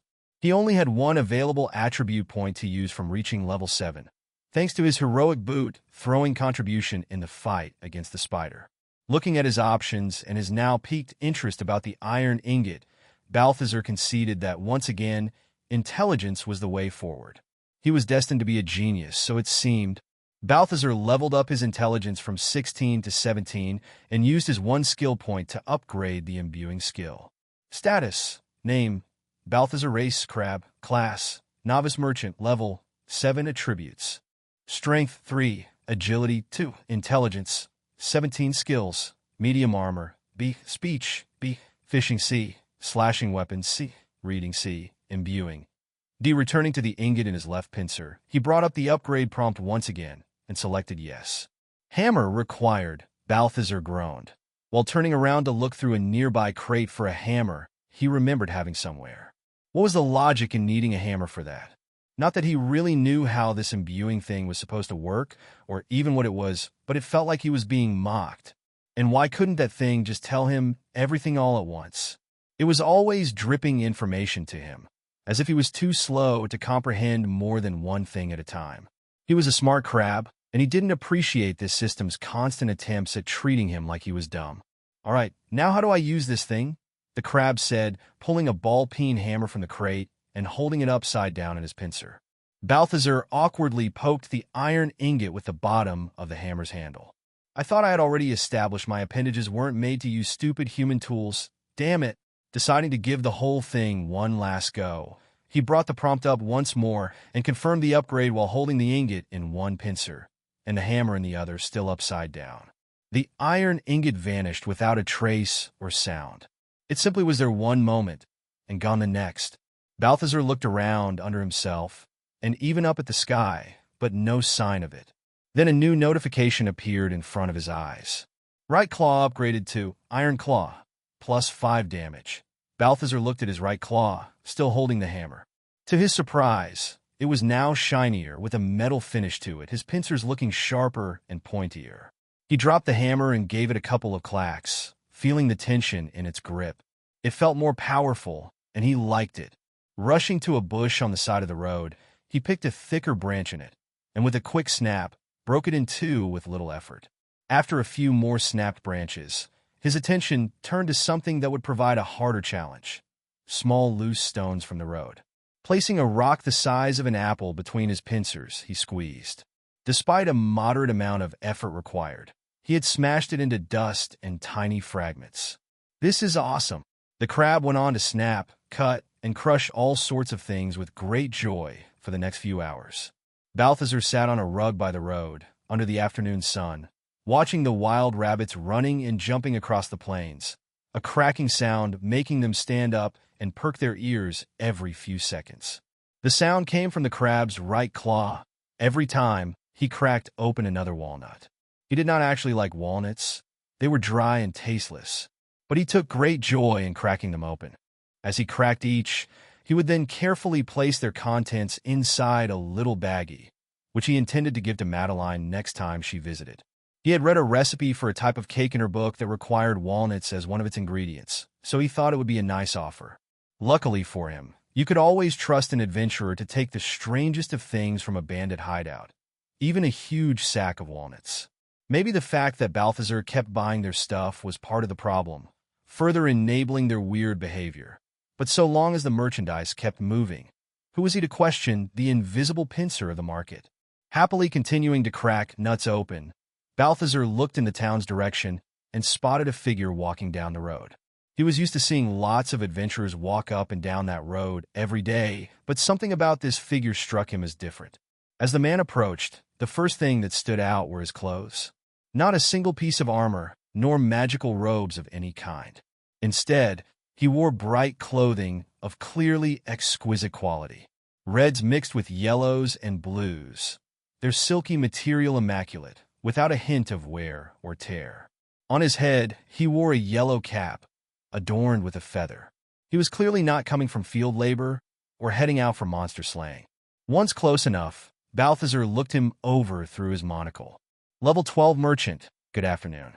What kin? So you must be the talking crab I've been hearing so much about, the man said, completely ignoring Balthazar's first words. And this must be your little trading post, he continued, interrupting once more, while looking down at the trinkets on the rug and over to the shelves and tables displaying multiple types of items. The man scoffed loudly. Yes, I am. And yes, it is. And who are you? Balthazar finally asked, with his last remaining shred of tolerance. The man drew an arrogant smile on his lips, framed by a thin pencil mustache. I am Antoine, and as you must know by now, I am the largest trader of goods in Ardville, owner of Antoine's Emporium, as well as the local master of the Merchants Guild. Never heard of you, Balthazar said, with a dry tone, before casually crushing another walnut with his pincer. The smile vanished from the merchant's face for a moment, before his previous smug air returned. Unsurprising. Not much culture can be expected from a crab. Been doing fine so far without that knowledge, Balthazar responded, while grabbing one of the coin purses behind him, opening it, and casually starting a count of its contents. He found that was the perfect time to perform his daily earnings count. Right, Antoine began, a hint of annoyance in his voice. That was part of the reason I decided to come down here myself. I wanted to see this so-called merchant crab with my own eyes, and try to understand why our town's great adventurers would lower themselves to do business with a wild creature. Maybe it's my charming personality. Maybe it's my convenient location. Who knows? The man was no longer smiling. I assure you, if you ever were to visit the Emporium in town, you'd understand how none of this can really compare to a proper fine establishment. Not that the guardsmen would ever allow you through the gates, of course. Any unpleasant creatures attempting to enter the city would promptly be dealt with. Oh no. How will you ever go back home now? Balthazar said in his most casual and in no way sarcastic tone, while closing the coin purse. The smugness had mostly vanished from the merchant's face, quickly being replaced with irritation. Look here, crab. I don't know how you came to be a talking crab, and neither do I care to know. But what does concern me, as the guild master of the merchants in this region, is how a mere crab came to possess money, purchase goods, and set up a trading operation out of a pond on the side of a road. That's simple. You see, Balthazar began, no longer willing to play nice. The starting money and items I got off a pesky, annoying human who thought he could step on me, after I gave his leg a good snap with this here claw. He showed the man his iron claw, giving it a couple of audible snaps. As for everything you see around you, that was mostly built by my loyal assistant, Balthazar said, while turning to face the central area of his pond. Hey, Druma, come here for a moment. The goblin put down the saw and plank he was working with and trotted his way to them. This is Antoine, a fellow merchant. Say hello to Antoine, Druma. Hello, the goblin said, with a wave and a wide grin that revealed a set of yellow, serrated teeth. A goblin? The man said, holding his hand up in front of his mouth in a dramatic manner, a mix of horror, outrage, and disgust going through his face. That is a vile creature, a menace. How dare you bring it to my presence? I don't know. You seem to have no problem bringing yourself to mine. I came here, Antoine started while taking 2 steps back, thinking that perhaps a creature who had developed the ability to speak could be reasoned with. But I see now that was foolish thinking. You are a wild beast, and this little circus you call a business is an affront to all the fine merchants of Ardville. Not to mention how dangerous it is to be allowing wild beasts such as goblins and openly violent crabs to prowl this close to town. Right? I'm sure this is not because you're feeling a cut in your profits when all these adventurers get to your store with much less loot than they used to, is it? The merchant huffed, his mustache twitching slightly. I will give you this warning only once, crab, Antoine said, wagging a finger in front of his own face. "Cease this poor excuse of a trading post at once. You are not a member of the Merchants Guild, and thus are operating illegally. Ignore my words, and I will have this place cleared of your presence." Leaving no room for response, the fuming merchant turned around and started walking back up the road at a fast pace, only slowing to take a quick glance from the corner of his eye and make sure the goblin was still standing next to the crab. Druma stared at him while scratching his head under his hat, as the man made his way up the road, swaying his arms in an exaggerated manner. "Druma don't like funny-looking human, boss." "Me neither, buddy. Me neither," Balthazar said. "And something tells me he's going to be a pain in the shell soon enough." Chapter 14. Silver Tongue. Silver Claw. "Bloody hell, mate. Will you get on with it already?" "Yeah, hurry up, we're burning daylight here, and I need some potions." "Don't rush me. I'll be done when I'm done." Fellas, please, no fighting at my trading post," Balthazar said, attempting to calm the line of adventurers in front of his pond. That morning was proving particularly busy, with plenty of them coming and going through the road. From what he could gather, activity in the Black Forest and beyond was at an all-time high. Unfortunately for Balthazar, he was still having little success convincing most adventurers to part with their higher-value items, which he now figured had something to do with him being only a novice merchant. Good enough to offload the occasional animal pelt, or low-tier metal, perhaps some cheap consumables, but anything actually worthwhile they saved for the specialized merchants in town, with deeper coffers and willing to pay more. "All right, I'll take the red one," the adventurer currently in front of Balthazar finally said. "Are you sure this time?"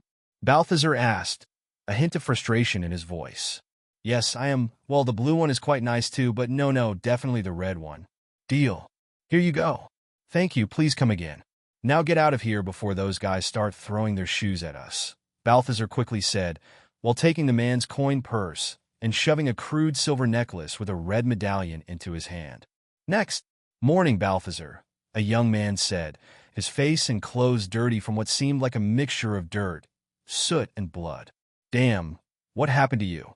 Balthazar asked. He recognized the kid as one of the adventurers who passed through regularly. He had seen him just the day before, in much better shape, despite his still cheerful mood today. "Bandit ambush," he answered, a proud smile on his face. "They were 4, but this time I was ready and took them all out. Got some good stuff off them, too." "Great. Anything you'd like to sell to me? You know I'll give a fair price to returning customers." "Yeah, let me see here," the battered boy said, kneeling down and opening up his backpack in front of him. One by one, he started removing some of his items. "I'll keep this one for myself. This one I'll save to sell in town. This one is—" "Hold on. That thing you got there," Balthazar interrupted, his eyes fixated on a large bar of very shiny metal. It resembled the iron ingot he had used before to upgrade his right claw, except the metal composing this one looked much nicer and shinier. When looking at it through his monocle of examination, he found it was indeed not the same material. "Silver ingot. Do you not want to sell it?" "This ingot," the kneeling adventurer said. I do, but I think I'll sell it in town. Both jewelry makers and blacksmiths always pay well for those." "No offense, of course." "None taken," Balthazar said, with mild frustration. It was no good. No matter how many times he tried, they wouldn't sell him anything beyond junk. Not unless he was willing to offer a ridiculous price, which he was obviously not going to do, as he had mouths to feed. 2 mouths, to be precise. But one of them seemed to be developing a taste for expensive cured meats. "How much can you give me for this?" the young adventurer asked, presenting him with a dented metal tankard. "Seriously, why would you even take—" "You know what? Never mind, just take a gold coin and put it there by that crate. Druma keeps breaking all the glass bottles and cups he drinks from. Hopefully, this thing will last him longer." Balthazar dropped a gold coin into the boy's hand, and a new pop-up appeared in front of his eyes. 100 trades completed. Adept merchant rank reached.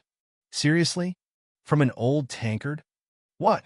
the boy asked, freezing in place, confused at the crab's outburst. "Ah, sorry, kid. Don't worry about it. Just crab things," Balthazar said to him, with a wave of his claw. So that's how he could reach higher ranks as a merchant, by selling and buying enough things. Made sense, just would have been nice if someone had explained that to him sooner. Maybe through some text in his eyes. Apparently, that was asking for too much. But maybe this meant he had more bargaining power now? Hey, hold on, the crab called to the adventurer, who was closing his backpack. Are you sure you don't want to sell that ingot of silver? I'll give you 5 potions of stamina for it. They're my last ones too. I don't know, but I could really use those potions later, probably. The young man pondered for a moment. Fine, you convince me. I doubt whatever they'd give me in town would cover those potions, so you got yourself a deal. Exchanging the items, Balthazar smiled at the ingot, which reflected the light of the sun as he slowly turned it. It wasn't quite gold, but it was shiny enough to make this crab feel tingly inside. Hey, you gonna buy our stuff today, or what? A man shouted from the back of the line. Placing the silver ingot under some linens, Balthazar called for the next customer. He would have to wait for a quieter time to appreciate his new treasure properly.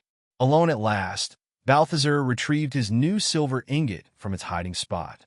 Movement had calmed down now that it was lunchtime, and most adventurers were busy filling their bellies up before their next stop. This crab, however, had more pressing matters. Holding the ingot, he looked at his left pincer. Compared to his new right iron claw, his left one felt quite lackluster. No shine, no polish, just plain old crab chitin. Focusing on the ingot, Balthazar wondered if he could use it in a similar way as he had the iron one. Upgrade left claw with silver ingot? Yes, no. Excellent. Already knowing what to expect, he picked up the hammer he had brought along. A confirmed prompt and a clinking sound later, the ingot was gone and new text appeared in front of his eyes. Left claw upgraded to silver claw. +4 dexterity. Huh? Dexterity? That's not exactly what I expected. Balthazar looked down at his freshly upgraded claw. It was even better looking than the right one now. A shinier, more polished look to it. Edges ending in perfectly trimmed pincers and small patterns across it that resembled artistic engravings. Comparing the two, he noticed the iron one looked visibly larger than the silver counterpart, giving it a much more powerful aspect, while the left was thinner, more delicate and agile looking. With a theory in mind, Balthazar scurried his way to where some coin pouches from that morning's sales were waiting to be counted and stored. He opened one, and with his right pincer, attempted to grab each coin and count the pouch's contents. As he already expected, it was a painfully slow task. The iron appendage was far too big and lacked the finesse to handle the small coins quickly. Switching to his left pincer, he attempted the same task. The difference was night and day. With his silver claw, he could swiftly pick, flick, and accurately place each coin into a neat pile without a hitch. That was what the prompt system meant by dexterity. His left appendage could now deftly handle precision tasks in a way that he could never do before. Well, it looks like someone got their manicure done. Startled, Balthazar turned around to face the figure who had approached from the road without being noticed. The baker girl was standing behind him, the usual friendly smile on her face, one hand on her hip, and another holding a noticeably bigger wicker basket compared to the one from her previous visits. Madeline, the crab enthusiastically greeted, both arms open in childlike joy. You like them? One is made of iron, and the other silver. They're quite something, that's for sure, she responded, in a tone resembling a parent attempting to show approval to a child presenting them with a drawing they don't understand in the slightest. Watch this, Balthazar said, quickly fetching a small bag of walnuts from a nearby table. With great ease, he grabbed 3 perfectly round walnuts into his left pincer, and with a quick movement flicked one up into the air, where he caught it with his right claw, crushing it in one quick snap, before repeating the process for the second and then third one, leaving nothing but tiny fragments of crushed walnut on the ground. Very impressive, Madeline said, giving him a small clap. Kind of a waste of good walnuts, though. Oh, don't worry about that. I actually got you something. Balthazar picked up the small baggie where he had been putting all the walnuts he recently opened and offered it to Madeline. I bought a lot of those and have been practicing my nut cracking, so I figured you could use them. I read some of your recipes require them. Aren't you a thoughtful crab? Thank you, she said, taking the baggie into her hand. But we both know I didn't come here empty-handed either. I'm counting on it, the crab said, foam forming in the corners of his mouth. You'll have to wait your turn, however, Madeline said, her eyes looking beyond Balthazar, with one arm raised. Droma, can you come here for a moment? The goblin looked over from the other side of the bridge, put down the folded tarps he was carrying, and ran over to join them. "Hello, Miss Baker," he said, with an attempt at tipping his oversized hat, which nearly fell over his eyes. "What's this? You're bossing my hired hand around now," Balthazar said, with an imaginary eyebrow raised for lack of a real one. "Hush now, I'm not bossing him," she said in a light-hearted tone. "I didn't make a good impression on him last time, so I wanted to correct it now. It's well past midday, and I'm sure you've been working him hard all morning, so he deserves a proper lunch." Opening her basket, she produced a large pie in a tall dish. Or rather, something that vaguely looked like a pie, but different, as Balthazar did not recognize any of the expected sweet smells from it, and its top layer did not resemble the previous pies he tried. This one was yellow, more mushy, and had no crust. "This is for you, Druma," Madeline said, offering the whole thing to the goblin. "It's called shepherd's pie, and don't worry, it's not sweet. Instead, it's made with potatoes and meat." With a big sniff, the goblin took the dish into his hands, his eyes turning watery. "For Druma, all for you. We leave the sweet stuff for the bitter crab over here." The goblin broke into a sprint across the bridge, laughing with happiness the whole way, the dish held high above his head like some kind of victory trophy. "Hey, say thank you at least," Balthazar shouted, but the goblin was already digging into his pie, like a hungry wild animal. "You're going to spoil him that way. I don't see you worrying that I'll spoil you, mister. That's completely different." Sure, she said, nodding. "How would you like to try a freshly baked tart?" Opening the wicker basket again, Madeline revealed a round pastry, big enough to fit her palm. A soft-looking base, covered with a white cream topping, strawberry has laid over it. They are beautiful," Balthazar whispered, both pincers together in front of him, as if praying thanks to the pastry gods. "Strawberry tarts. I hope you like them, as strawberries are in season now, so I'll be making lots of things with them. I love strawberries. They were my favorite fruit to nibble on when I was a baby crab." "Ah, now that's just adorable. I bet you were a very cute baby crab," Madeline said, tilting her head slightly. "And far less cantankerous, too," Balthazar would have argued there, had he not already taken a bite into the tart and gently floated away to a different realm of thought. One where strawberries floated down a waterfall of sugar and cream, and crabs slept on beds of soft dough. "Hey you, did you hear anything of what I said?" Shaking himself out of his daydream, Balthazar stared into the baker's big green eyes as she leaned down in front of his face, hands on her hips, mouth pouting slightly. "I've been talking to you for 10 minutes, and you didn't hear a word of what I said. Why, oh, never mind, you silly crab. At least I know you'll enjoy the tarts. I left them there on the table. I need to get back to town, got supplies to buy, and things to bake." Finally snapping out of his tart stupor, Balthazar called out, "Wait!" With a swift move of his left pincer, he grabbed one of the coin purses sitting on a rug behind him. "You will take payment for your products this time, and I will not accept any excuses. This is a fair payment for your time and resources, and since I want you to keep bringing us more of them, I can't have you go broke and unable to afford ingredients. Take it. All right. I guess I can't argue with that. Thank you." Taking the coin purse, Madeline stored it in her satchel before turning back to the crab. "Now, if you'll excuse me, I got someone waiting to walk me back to town." Confused, Balthazar looked behind her, towards the road. Level 9 archer, looking closer at the boy standing there, with a bow and quiver across his back, he recognized his jovial face, save for the hint of blonde facial hair growing on it now. It was Rai, the adventurer who found the baker for him. "When did he get here?" Balthazar asked, bewildered. 5 minutes ago. He said hello to you, but you were too busy making bubbles with your mouth. You two are friends or something?" "Well, sort of, I guess." Madeline adjusted her braid and looked around at nothing in particular.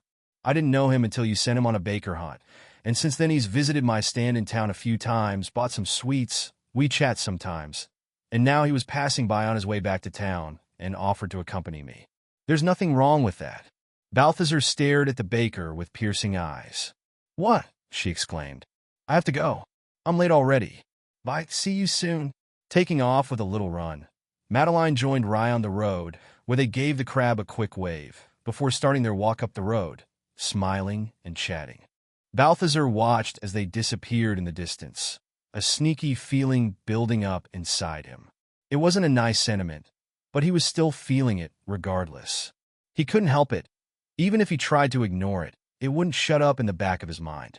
A polite crab shouldn't be thinking such thoughts, yet the thought remained.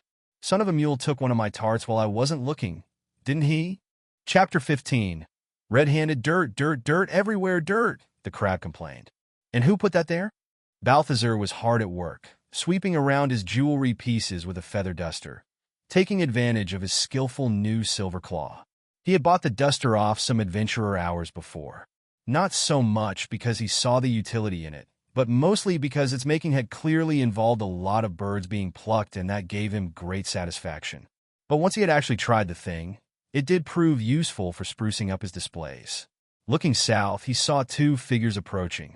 The one farther back, a woman, wore mixed fighter gear from head to toe, parts of it leather, others steel. Despite looking able-bodied, she was struggling to pull the sled behind her, tied by a rope going over her shoulder. Sitting on top of the sled were multiple sacks, bags, and a couple of small wooden boxes, all visibly full to the brim. In front of her walked a man, straight back, proud posture, no baggage in his hands or back. All he had was a set of light leather armor protecting his torso, arms, and legs, with simple boots on his feet, and his head free of any helmet, letting his dark brown hair flow in the breeze. Peeking over his shoulder was the hilt of a sword strapped to his back. Balthazar thought there was something familiar there, but he wasn't exactly sure what. "You know, you complain too much, Leah," the man said to his companion. "Look at this beautiful weather around us. Take it in, seize the day. Life is great.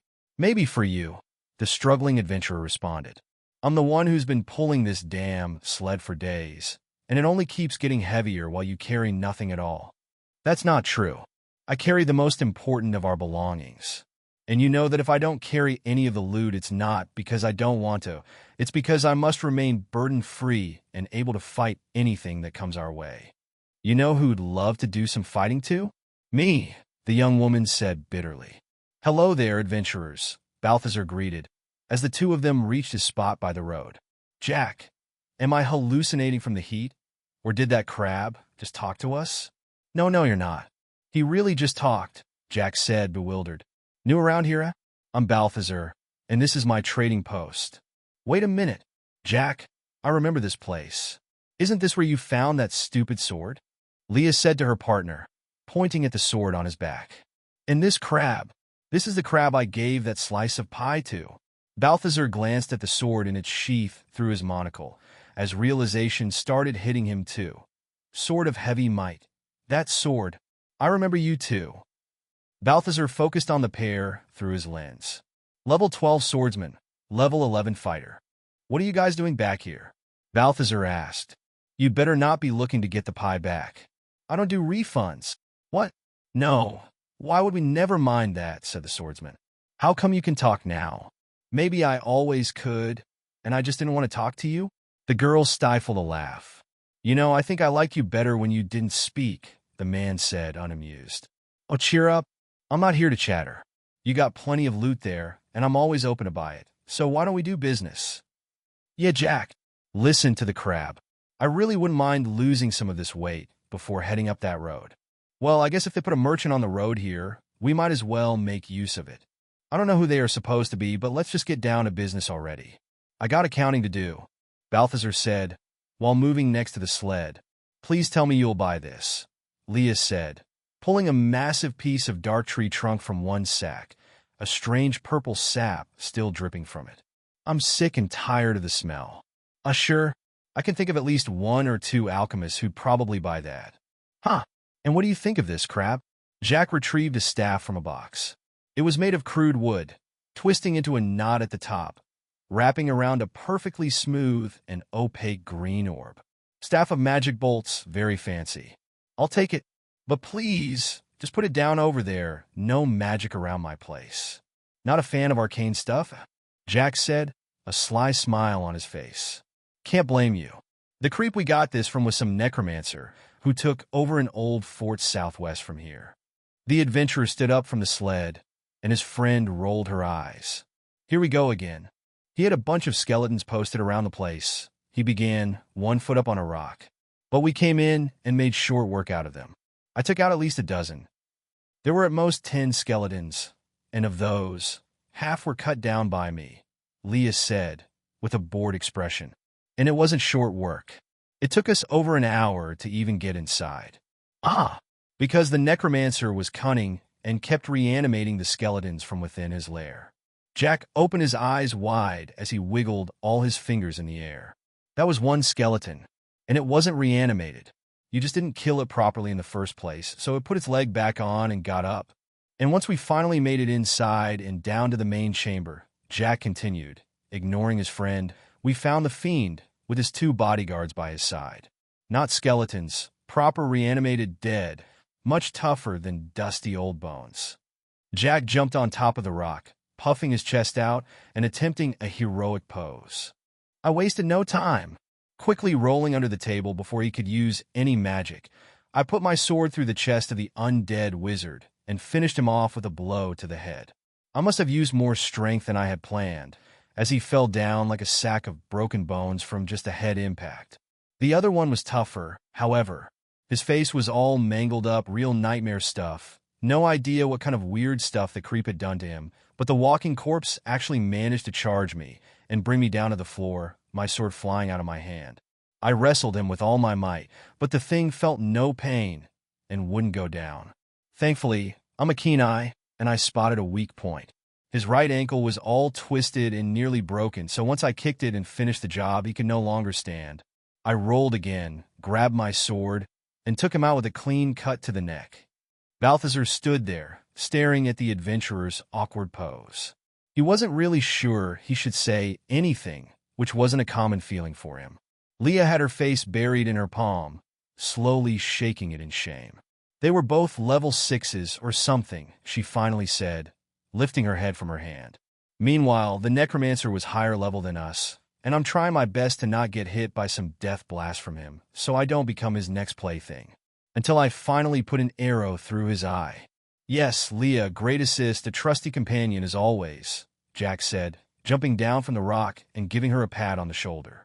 He was on the floor, blind and bleeding out. You totally stole my kill by putting your sword through him. Come now, let's not argue.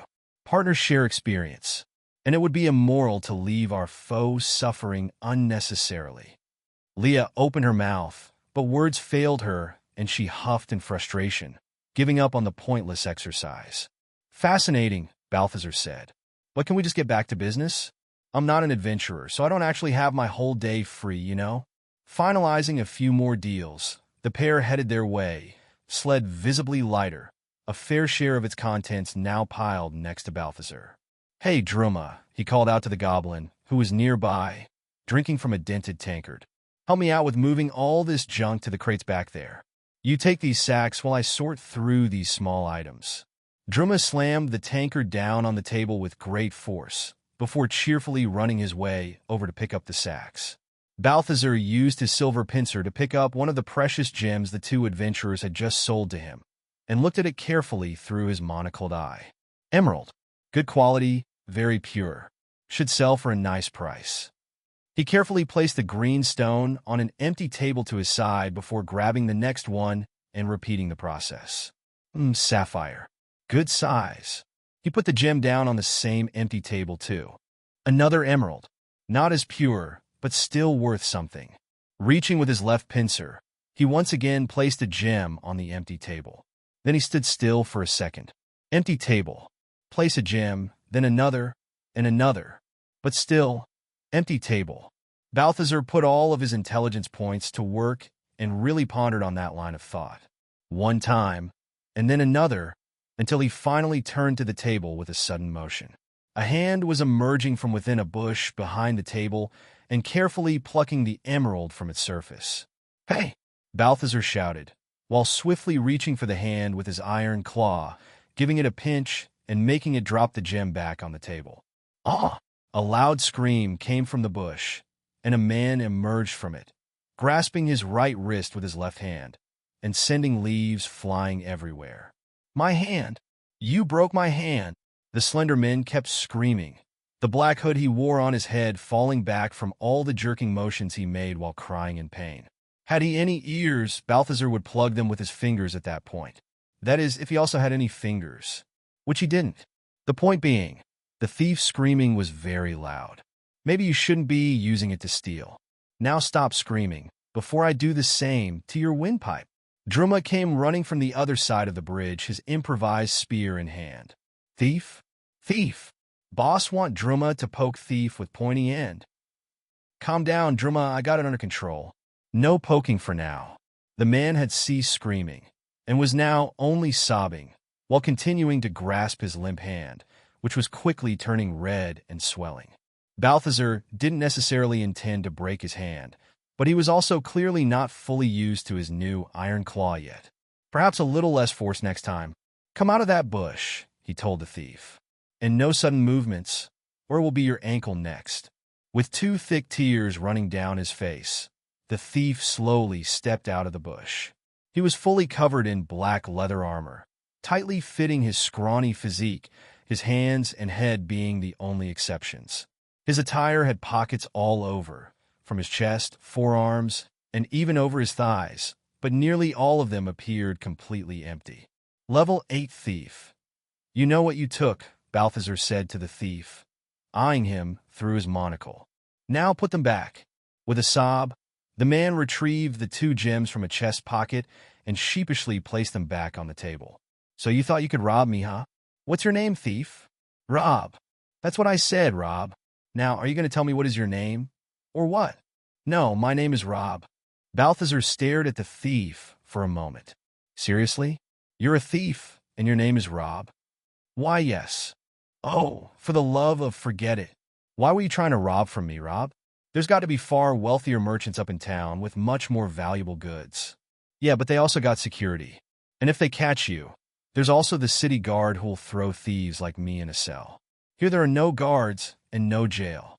Oh, so you thought I was easy pickings, was it? Well, look where that got you. Bet the city guards wouldn't snap your hand good like that, would they? Hey man, come on, you can't blame a guy for trying. You're all the way out here, isolated, no guards, lots of stuff lying around, right for the taking. It was only a matter of time. If not me, someone else would try eventually. As much as he hated to admit it, the thief had a point. He should have expected that someone would try to steal from him, even if just the petulant birds trying to take the crumbs from his pastries. He couldn't both be merchant and security at the same time, and Druma already had his hands full enough as it was with all the work he did. Not that a small goblin is a very intimidating guard either. I get it, Rob said between sobs. I messed up. I shouldn't have listened to that guy. You're not some easy mark. Just please don't let your goblins stab me. Hold on. What guy? I don't know, some guy wearing a long coat and a hood came up to me in an alley, put a coin pouch in my hand, and told me about this merchant crab over by the South Road, and how easy it would be to steal from him. I thought it was bunk, but if he was going to put money in my hand for it, why not check it out? What did he look like? Did you catch a good look at him? Not really, he kept his head down most of the time, wouldn't look me in the eye. But I noticed he had this ridiculous mustache, very thin, kind of stupid looking. Son of a... I know who he was. His name is Antoine. Whatever that means to you. But can you please let me go now? This thing is really starting to swell, man. I don't want to lose my hand. Balthazar reflected for a moment. So the town merchant wanted to play dirty. Why should I let you go? Maybe I ought to turn you in to the city guard. Oh man, please no. The thief's face started turning back into an ugly, crying expression. Come on, look at me. I'm not made for prison life. Don't do that to me. Then why the hell did you become a thief, you moron? I don't know, man. I didn't really want to fight monsters and stuff. I'm too much of a coward, so getting rich by just stealing stuff sounded like an easy life in comparison. Plus, I had already invested too much into agility. Anyway. Well, Rob, I'm a deal maker, so I'm going to offer you a deal. You go back to town. I'll even give you something for your hand before you go. But once you get there, you'll be working for me. I want you to be my eyes and ears. The guy who paid you is called Antoine. He owns the biggest general store in town, and if he had you come here to rob me, he will surely send more trouble my way. I want you to keep track of what goes on in your little criminal circles, and then come back here and give me all the details of what you find. In return, I'll even pay you, handsomely, but most important, you'll get to keep both hands, won't get holes poked into you by an angry goblin, and won't be going to jail. How does that sound? I mean, yeah, sure, man. I stay in one piece, get paid, and all I gotta do is rat people out without risking my skin? Sign me up. Probably most honest job I've ever taken since I got here. Good, Balthazar said, as he retrieved a small bottle containing a red liquid from a crate. Here's a health potion to fix your wrist. And remember, if you try to swindle me. The crab gave his iron pincer a couple of threatening snaps. I got it. I got it. I felt that pincer once. I never want to risk feeling it again, the thief said, while cowering and accepting the bottle with his left hand. Now, do I pour this over my hand or just drink it? I know it doesn't make sense, but don't think too much about it. That's just how it works. Chapter 16. Friend stretching his arms up to the sky. Balthazar let out a big yawn before closing his book and tossing it on the pile of already finished literature. They were one of his favorite items to trade. He could buy most books adventurers looted from all those old dungeons, ruined fortresses, and ancient libraries, read them in their entirety, and then still be able to sell them for full price, so long as they weren't damaged. Some lessons have been learned about eating creamy pastries in front of open books. They were great value, and he bought them in large quantities every chance he got. If only the way adventurers felt about buying books applied to other things like buying used loincloths. Both things had been previously used by someone. There wasn't much of a difference. But no, humans had to be erratically picky about those things. Skittering his way down one of his many sunbathing boulders, Balthazar lazily scratched his chin. He had been doing plenty of learning, growing his knowledge about all sorts of things. And while reading a book under the sun was nice and all, quiet days like that one still displeased him, as they would have been much more productive if spent making deals and earning more money. Not that he lacked coin now. The reinforced chest sitting behind his sleeping spot was nearly full to the brim with them, and he was already keeping an eye out for a new container to fill. But there was something so very satisfying about amassing large quantities of money, more than just the ever-captivating shine of their gold against the sunlight. Something about looking at his money chest through his monocle and seeing that number. Reinforced iron chest, gold coins, 3812. It gave him a sense of satisfaction. He wanted to make it grow. He wanted it to increase. He didn't know why or exactly what for. He just knew that the number must go up. Crossing the bridge, Balthazar made his way to the road, sticking to the beaten dirt path, as to not touch the grass that adorned it. Summer was now past its peak. The plain stretching out in front of him had a golden tone under the hot sun, and the sweet aroma of the blooming fruits from the forest was in the air. The crab closed his eyes and took a deep breath. "Hey, you crab!" The shouting startled Balthazar in the middle of inhaling, making him choke up. Coughing and with watery eyes, he looked around for the source of the yelling. A rickety old man with a long, white beard reaching down to his knees was approaching with quick steps. He had a pointy hat resembling Druma's, except more elaborate and purple, and for some reason he was shirtless, wearing the bottom part of a purple robe with what seemed to be the top half tied around his waist. "You got any mana potions?" The old man looked completely deranged, his bushy white eyebrows twisting and arching wildly as he looked at Balthazar, and his eyes were bloodshot, with one pupil much bigger than the other. "Holy hell, calm down, you don't have to yell," Balthazar said, trying to recover his breath while readjusting his monocle. "Level 66 Arcane High Wizard. That's a nice monocle of examination you got there," the wizard said, bending over at the waist and putting his face uncomfortably close to Balthazar's. "But are you going to examine me all day, or are why going to answer me? Mana potions, you got them?" Yes, I got mana potions." "Hold your horses, old man." Skittering back from the insane-looking man as fast as he could, Balthazar pulled a wooden box from under a table and retrieved 2 bulbous glass bottles filled with a glowing blue liquid. "Here, mana potions. There was no need for all that yell." "Hey, you have to pay for those."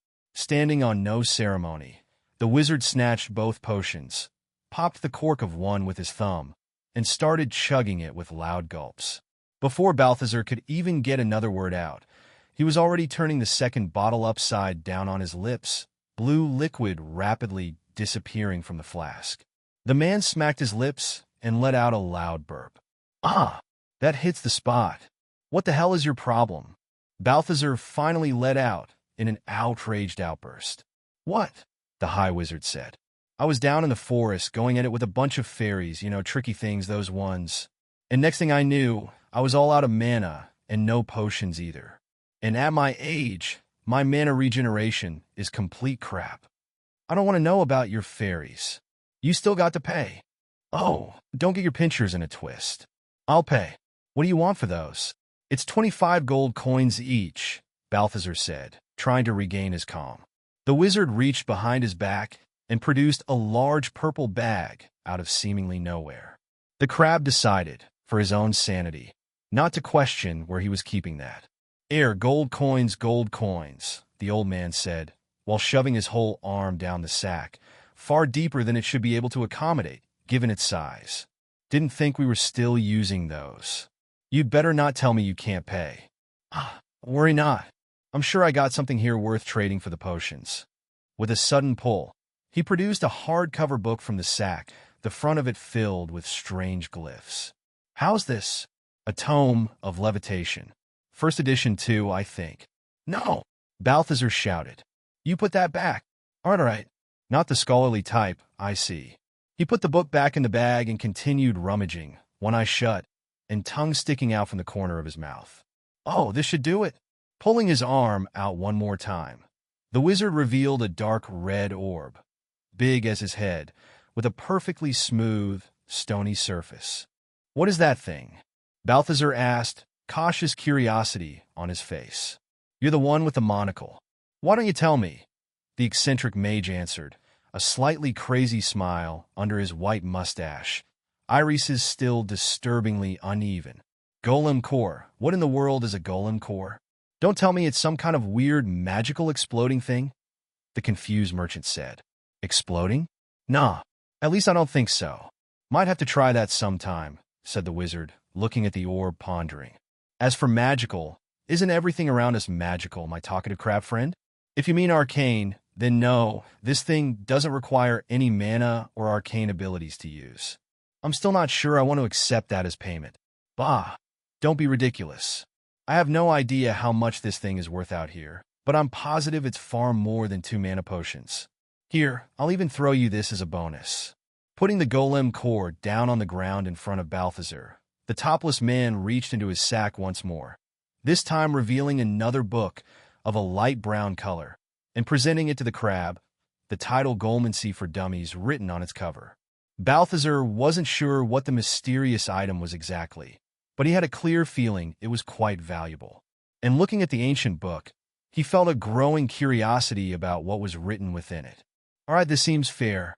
I'll accept the deal," Balthazar finally said, carefully taking the large orb into his claws and turning around to place it safely on a pillow.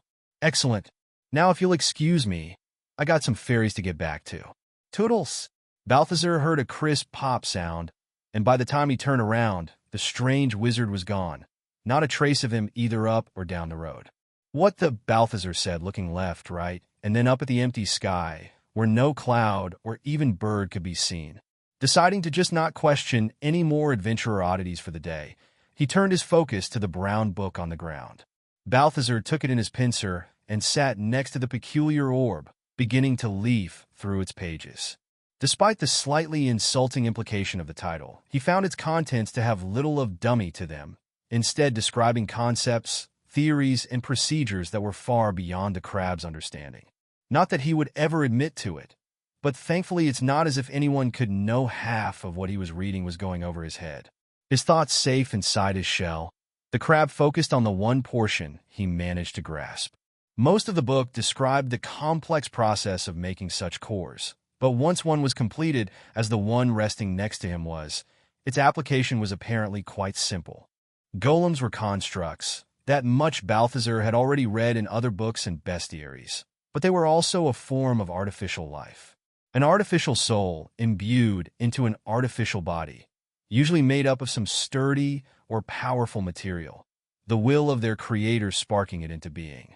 By all accounts he had read, golems were impressively strong beings, almost always employed with guarding something or someone, because of their limited intellect but mighty combat capabilities. Balthazar looked at the orb, thinking back to the thief who tried to rob him, and the rival merchant up in Ardville, plotting to ruin his business.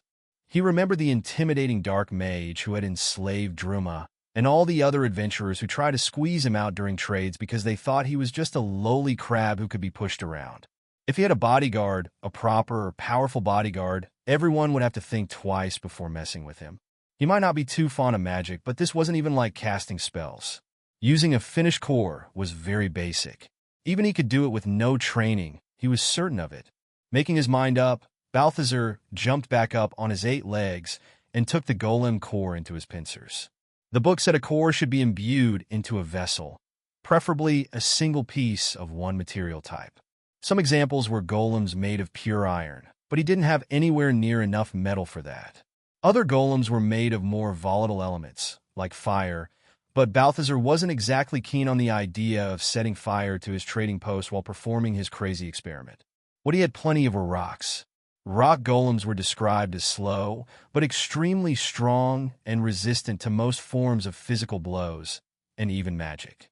Looking around at the many large boulders that surrounded his pond, Balthazar tried to find the one that best fit his measurements for what his future bodyguard should be. Many of them had been simple sunbathing platforms for him for as long as he could remember, but there was one that stood out.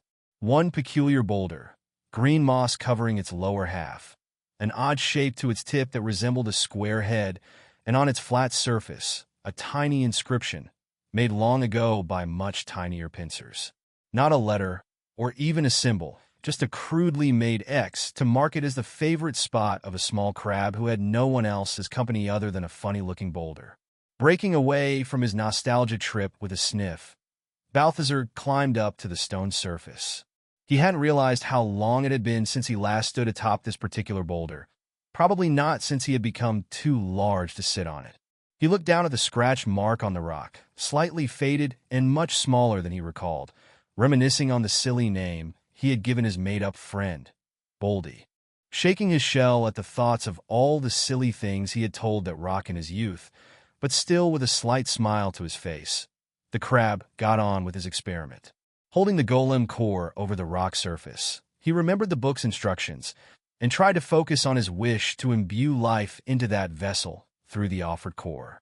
To his surprise, the orb began glowing and vibrating. Opening his arms, he let go of the core, which stood perfectly still on the boulder, despite its round shape and the inclination it was on.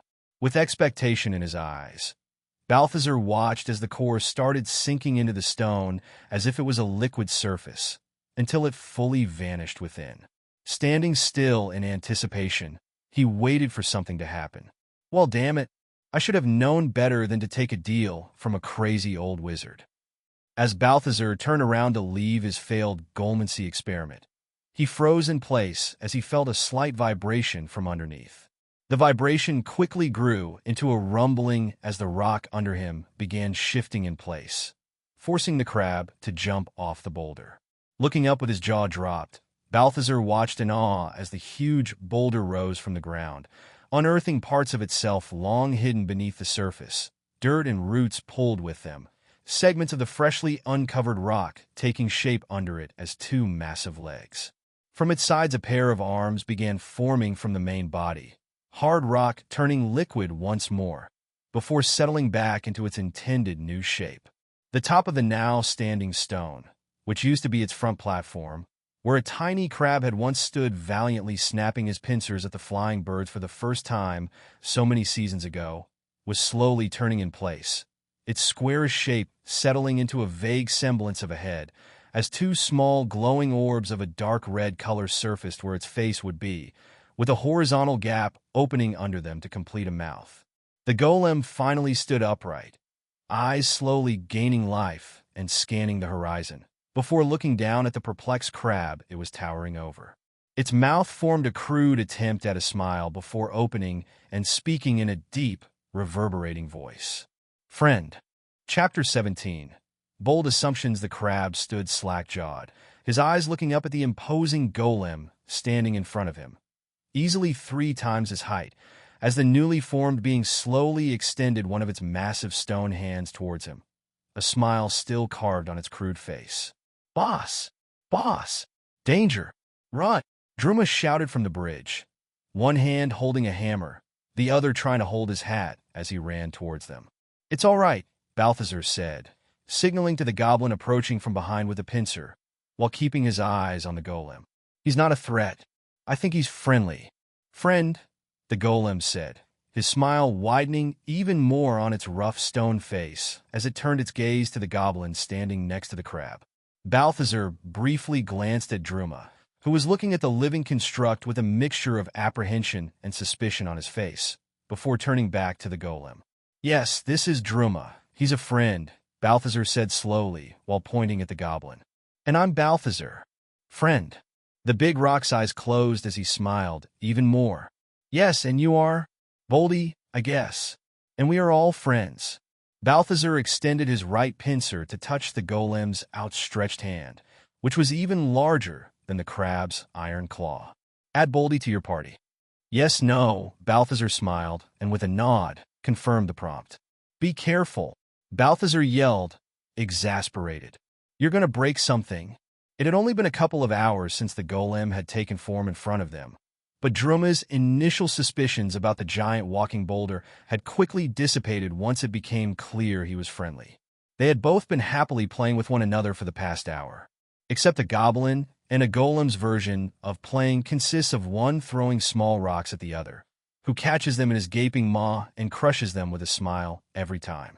It would seem like whether big or small, every goblin had a love for throwing rocks at others. One pebble went a little too high for Boldy to catch in his mouth and hit him square between the eyes. Thankfully, the creature had so far been completely peaceful, and the tiny amount of damage it took seemed to get nothing more than a laugh and another smile out of him. Being in his party, Balthazar could now see the golem's stats, and while a powerful bodyguard was what he wanted, those stats still caught him off guard. Name: Boldy. Race: Stone Golem. Class: Level 30. Health: for 99/500. Attributes: Strength 40, Agility 3, Intelligence 1. The construct had everything Balthazar had hoped for. He was high level, at least compared to most adventurers he'd see every day. He had lots of health points, especially when compared to the small goblin assistant, and his strength stat was impressive. Unfortunately, his intelligence was not as impressive. He already knew golems weren't exactly known for being very intelligent, but this one was really keeping it strictly to the minimum. He understood the basics of what Balthazar said, or at least it seemed like he did. It was hard to tell when the only word that came out of his mouth was friend. But could a merchant really rely on that creature to protect him if push came to shove? "Druma!" Balthazar shouted, as a pebble flew right above his shell and landed in the water with a loud plop sound. "Sorry, boss," the goblin said, shrinking his shoulders and rubbing the back of his neck as he avoided eye contact. "I think it's time you go back to work now. I need our new friend's attention for a bit." Boldy looked at Balthazar with curiosity as he sat down on the dirt, a tiny quake making the ground shake around him. "Right, Boldy. I need to find out if you can perform certain duties for me." "Friend?" the big rock said, tilting his head slightly. "Yes, exactly. I am your friend. We are friends. And you know what friends do? They watch each other's backs." Boldy looked as if he was struggling to concentrate a thought for a moment, and then, with a quick movement, promptly stood up and took a big step, moving behind Balthazar. "What are you doing?" the confused crab said, following the tall figure as it walked around him. The golem put both hands on his knees as he bent them and put his head forward, attentively staring at the back of his friend's shell. "Why are you—" "Oh, for the love! That's not what I meant. I don't need you to watch my back like that." The confused boulder stood upright again, eyes fixed on Balthazar. The Golemacy manual contained a brief mention of how constructed golems would inherently be obedient and follow their creator's orders no matter what, but when Balthazar read that, he didn't expect things to be so stiff. A glaring lapse for a hard-shelled crab to make about a giant made of stone. "All right, let's try to be more specific here," Balthazar said after a long exhale. "I need you to protect me." Boldy looked at his creator, looked around, then behind himself, and finally up at the sky, before returning his confused stare to the crab and shrugging. "No. I mean, not right now, obviously. There's no danger right now," Balthazar said, frustration in his voice. "I mean, in general, in the future, possibly, if something were to happen." Friend. The golem bent down to get his face closer to the crabs, a concerned frown forming above the orbs that served as his eyes. Ark, no, it's not like something bad is going to happen to me necessarily. But just in case it does, I need to know if you'd be able to protect me? As was to be expected, the golem had no conclusive answer to give him. Let's maybe try something different. Follow me. Balthazar walked across the small bridge connecting to the pond's entrance, while the lumbering bodyguard followed from the side, unbothered by the shallow waters that barely covered his feet. See this whole area, everything around the pond? From that big tree at the center, all the way around to all the boulders and up to this entrance here leading to the road? All of this is my territory, our place. Anyone inside it is a guest or a client until I say otherwise, and they shouldn't be harmed. But if they become a threat, they are no longer welcome, and I need you to make sure that if things go south, you'll be ready to intervene. Can you do that? Boldy took a moment to, probably, process everything Balthazar had just told him and then gave him a nod before starting to walk down the road. Hey, where are you going? Balthazar shouted. Get back here. The golem stopped, turned around, and started walking back. Oh, give me patience. Balthazar let out a long sigh. I don't need you to literally go south. Just be around and look big. You can do that, can't you? Just as Balthazar finished his sentence, an arrow whizzed above him and hit the golem's head, bouncing off and falling to the ground. Boldy looked down at the object that had just hit him, no apparent reaction on his face other than curiosity. Hey, Balthazar, quick, get away. I'll distract it. Turning around, the crabs saw the archer, Rye, bow in hand, another arrow already knocked and ready to shoot. A few steps behind him was Madeline, rolling up a sleeve with her left hand, while the right one held a thick wooden rolling pin. Move your butt already, the baker yelled at the crab, before that thing smashes your shell. Guys, Balthazar said, both arms open. Calm down. He's not a threat. He's with me. What? Rye said, lowering his bow slightly. What do you mean? He's with you. He's my golem. Watch. Boldy, wave hello to Madeline and Rye.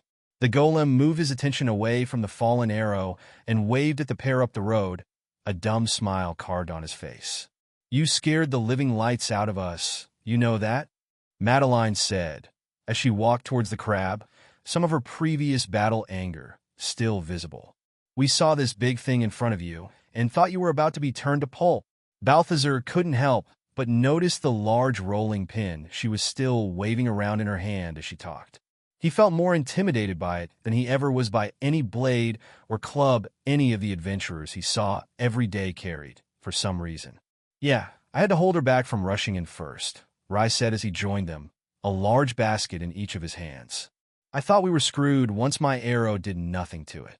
Yep, glad I got to at least test that out, Balthazar said, keeping a cautious eye on the large rolling pin as the baker put it away. What do you think? He's my new bodyguard. He'll be keeping my trading post safe. How did you even get a golem all the way out here? Madeline asked, visibly calmer. I really doubt you went out there and found one.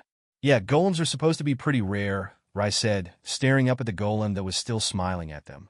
I've never encountered one before myself, and I've explored a lot of places.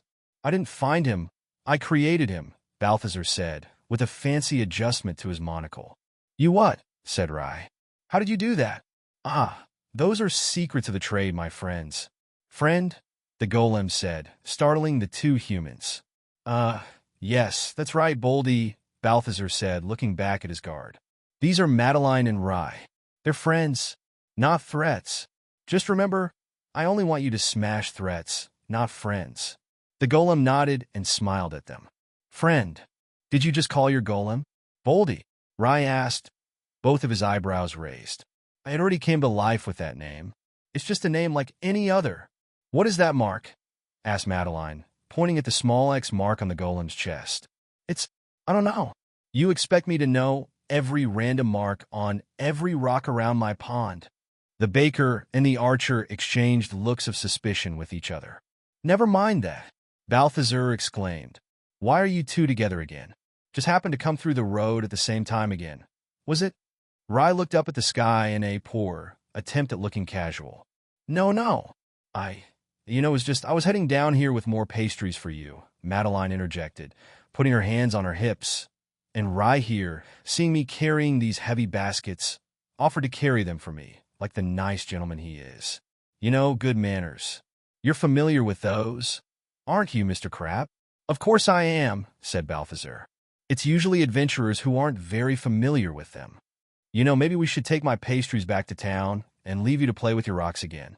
Balthazar's eyes jolted at that mention. No. There's no need for that. You already came all this way. It would be a waste of poor Rye's effort to turn back now. That's more like it. Madeline's usual smile returned as she dropped her hands from her hips and picked up one basket. Seeing as you seem to go through whatever I bring faster and faster, I brought a larger dose this time. The baker opened the basket to reveal a cache of wonders. A large pie, yellow and with some kind of cream covering it, surrounded by many smaller pastries, little nuggets of soft-looking dough with different kinds of creamy fillings bursting out of their sides. This is a lemon cream pie, and these are cream puffs. I didn't know what flavor to pick, so I brought you a few of each to see what you like. Madeline, Balthazar said, holding back the waters in his mouth. I can assure you, with no doubt in my mind, that I will love each and every single one of them like I love each gold coin I own. The other basket has some meat treats for Druma. Madeline looked up at Boldy. I'm not sure if I should bring something for your new friend next time, or... Oh, don't worry, Balthazar said, while shoving a cream puff in his mouth. I'm pretty sure he's on a strict diet of pebbles only. From what I read, golems don't require food. All right then, I think I'll go say hello to Druma and give him this basket.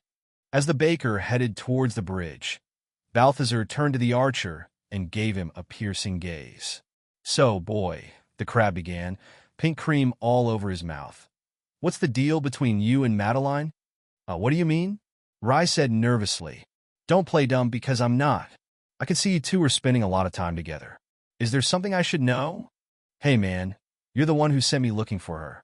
If it wasn't for that, I might never even have crossed paths with her. You know her too. She's a nice and kind girl. I just try to be nice and friendly back. Sure, Balthazar said, getting closer to the archer's face. Cut the crap and tell me, what are your intentions with her? What do you mean? The boy asked with a gulp. I just think she's nice and very pretty and... I like her. Balthazar pulled away from Rye's face with a slightly confused look. Oh, so you just like her? You're not trying to get free pastries? And no, why would I? Oh, phew. That's a relief, the crab said, relaxing his shell. I thought you were going to disturb my supply. What? The young adventurer said with nervous relief. You thought I just wanted free food? Haha, no, don't worry. While her baking is amazing, I promise you my interest is her heart. With a sudden movement, Balthazar turned around and got very close to Rye's face again. Good, but you should be careful, because if you ever broke it, I don't think we could be friends anymore. Rye glanced over the crab's shell at the golem still towering over them, who looked back with a friendly smile. Chapter 18. Staff meeting. It had been another scorching hot morning, and Balthazar had just emerged from the pond's waters where he was attempting to cool himself off. A few paces to the side, Druma stood with his feet submerged, using a wooden bucket to pour water over himself, his wizard hat resting on the shore behind. We need to get some shelter built for those crates, Balthazar said to the goblin, or else the heat from the sun is going to spoil all the fruit. Think you can put up some tarp shelter there for shade this afternoon? Druma squinted at the crab, water rolling off the sides of his hairless head. Balthazar rolled his eyes. Put the hat on, he said, pointing a pincer at the hat behind the goblin. Oh, said the assistant, as he fit the oversized hat on his head. Yes, Druma can do. A loud grumbling came from Balthazar's stomach. But for now, I think it's time for a lunch break. The crab and the goblin joined the large golem, who sat on the ground next to Balthazar's tent, back straight, hands on his crossed legs. It was yet unclear how effective Boldy would be if things got ugly, but at the very least, in terms of looking big and imposing, he was doing a fine enough job. Balthazar adjusted himself into the large cushion that lay in front of his tent.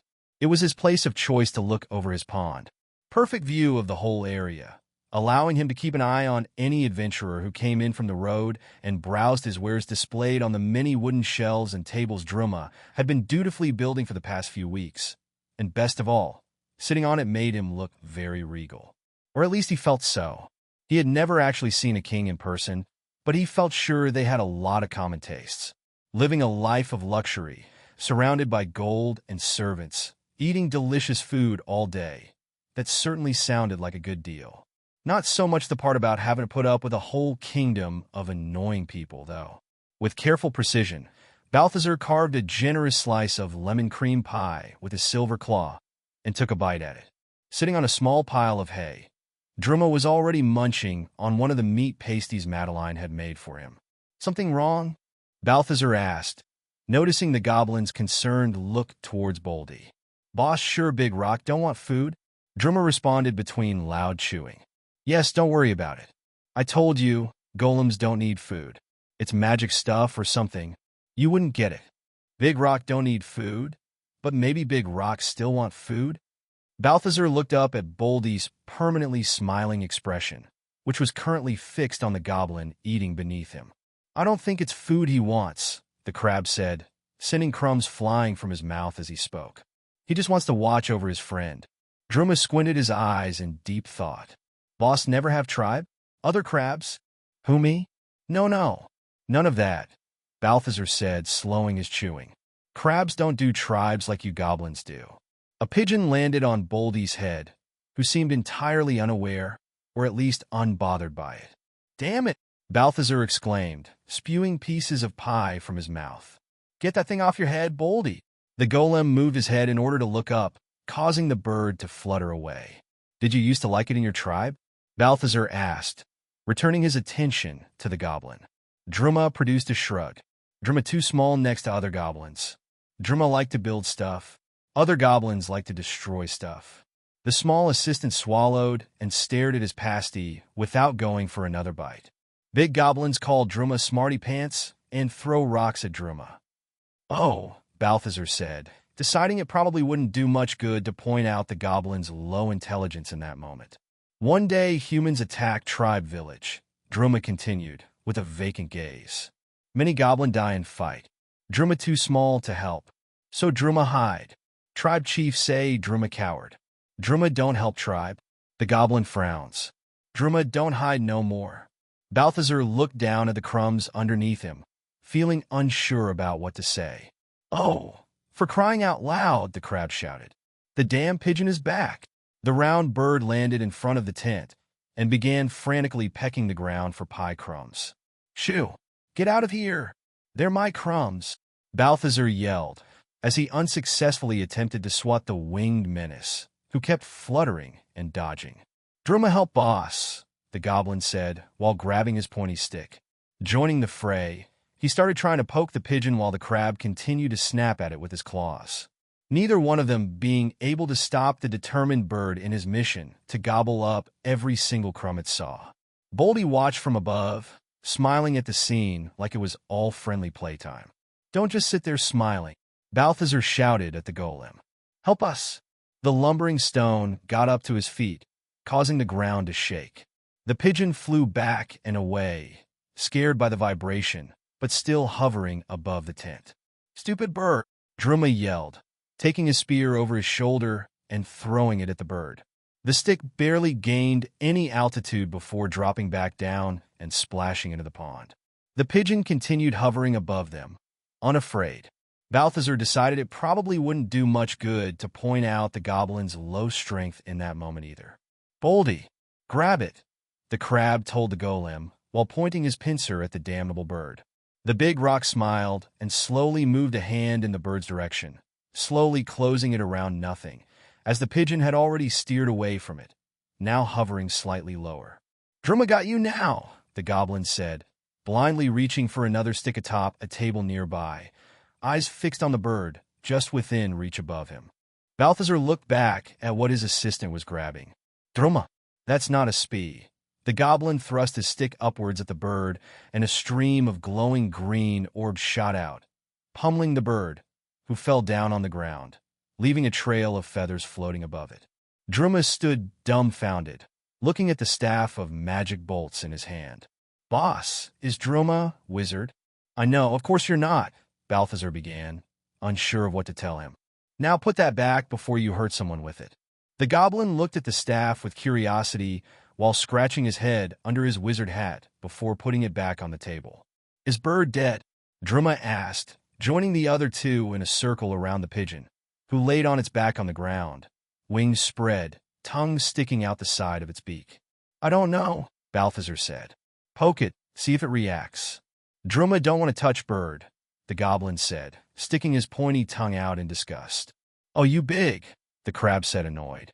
"Boldy, check if it's alive." The golem stuck one of its massive fingers out and, as gently as its size allowed, poked the bird's chest. No reaction. "Seems dead to me," said Balthazar. "What we do with Bird now?" asked Druma. "I don't know. I don't want it rotting away here," Balthazar said, scratching the top of his shell with the tip of a claw. "Boldy, you take it and toss it out of here." With a nod, the golem took the dead bird in his hand, and before Balthazar could react, pulled his arm back, put one foot up, and flung it at full force towards the open plains to the east, causing a rush of wind that nearly made Druma's hat fly off his head. Balthazar stood with his mouth open, staring at the lingering trail of feathers left in the air. "What the hell?" The crab put one pincer up to his face in an attempt to facepalm. Except he did not posse's palms to face. He attempted to face pincer, but it wasn't quite the same thing. The point was that Balthazar was quite exasperated at that moment. "I didn't mean toss like that, you big dumb rock." "Friend," the puzzled golem said. "Oh, forget it. At least we won't have to worry about that anymore."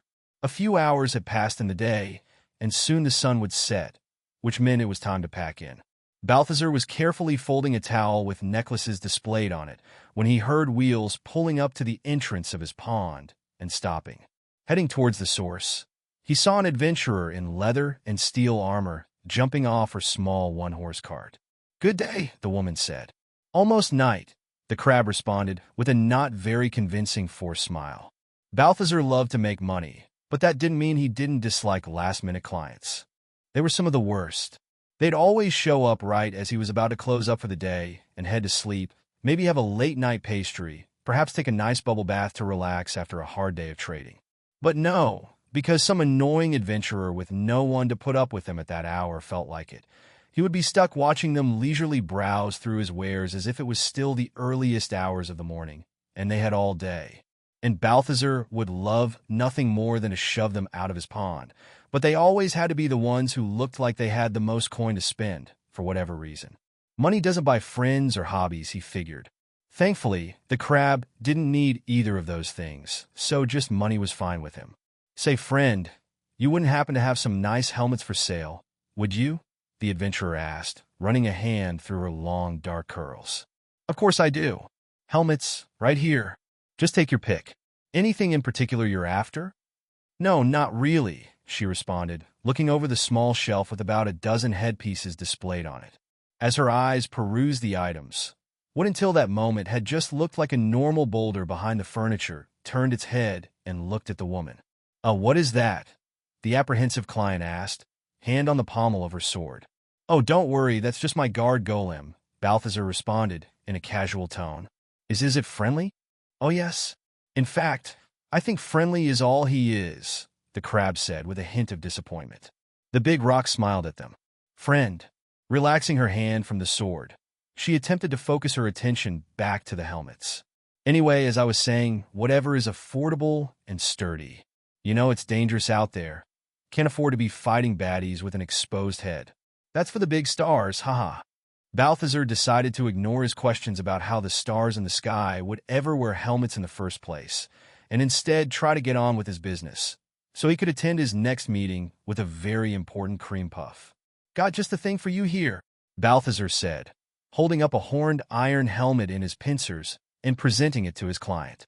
"Very sturdy and at a good price. My last one of this kind, too. You should grab it before someone else does." "All right," the adventurer said with hesitation. "I was hoping for something a little more higher level." "Sure thing." Balthazar would sell that helmet. Eventually. Someday. Maybe. Pulling a much more solid steel helmet from the bottom of the shelf, He presented it to her. Pure steel, with a fine finish and brand new too. Not a scratch on it. "This is more like it," she said with a more satisfied expression. "How much?" "For my last client of the day? How about 40 gold?" Balthazar said, omitting the fact that any other earlier client would have been offered a price of 35 gold coins. "Well, I guess there are not a lot of other places open at this hour, so that will have to do," the woman said, pulling out her coin purse. "You wouldn't be willing to take my old helmet for a discount, would you?" "Depends. What state is it in?" the crab asked, one eye stalk rising higher than the other. "See, that's the thing. It's a bit used now," the adventurer admitted, with a bit of awkwardness on her tone, as she pulled a bronze-colored helmet from the back of her belt. "That's why I'd be fine with just a couple of coins for it." She turned the helmet on her hand to Balthazar, revealing a large dent on the forehead, covered with a splatter of red and a few feathers still stuck to it. "Just don't ask me what happened to it. You wouldn't believe me if I told you." Chapter 19. Black Velvet, 44.98, 44.99, 4,500. Balthazar finished counting the coins in his iron chest behind his sleeping pillow, feeling both satisfaction and concern. He loved counting his money and seeing its number grow larger and larger every day, but by his estimations, the chest would be full once it reached 5,000 gold coins, and that was a problem. Not only had he not been able to find any adventurers carrying large containers they were willing to sell lately, but even if he had, he wasn't sure where he'd put it. He liked to keep his treasure close at night, but there wasn't much room left in his tent between the chest, his pillow, and all the many baskets of pastries surrounding it. There just wasn't anywhere to store large sums of money like that. Madeline had told him during one of her recent visits that people in town with lots of money keep their valuables in places called banks in exchange for a small fee. That sounded like complete nonsense to the crab. Paying someone to keep your coins? The whole point of having them was the satisfaction of holding them, counting them, playing with them, hugging a pile of them at night before falling asleep. And even worse, what if they lose your precious coins? No, smart crabs don't trust banks. The problem was not just the coins either. Adventurers were selling more and more loot every day, and no matter how fast Balthazar tried to offload it to the next adventurer who came around, his stock of junk continued growing and slowly taking over the pond, crates and shelves being filled faster than poor Druma could put them together. Truly, Balthazar was a crab suffering from success. As he sighed, the bright yellow reflection of his many coins shining on him, Balthazar heard a woman's voice from across the bridge. "Excuse me, is this the crab's trading post?" "That's right, this is the spot, and I am the crab," Balthazar answered, stepping out of his tent. On the other side stood a middle-aged woman, long black hair, with two white strands emerging from the center of her hairline, falling over her black vestments of many layers and folds.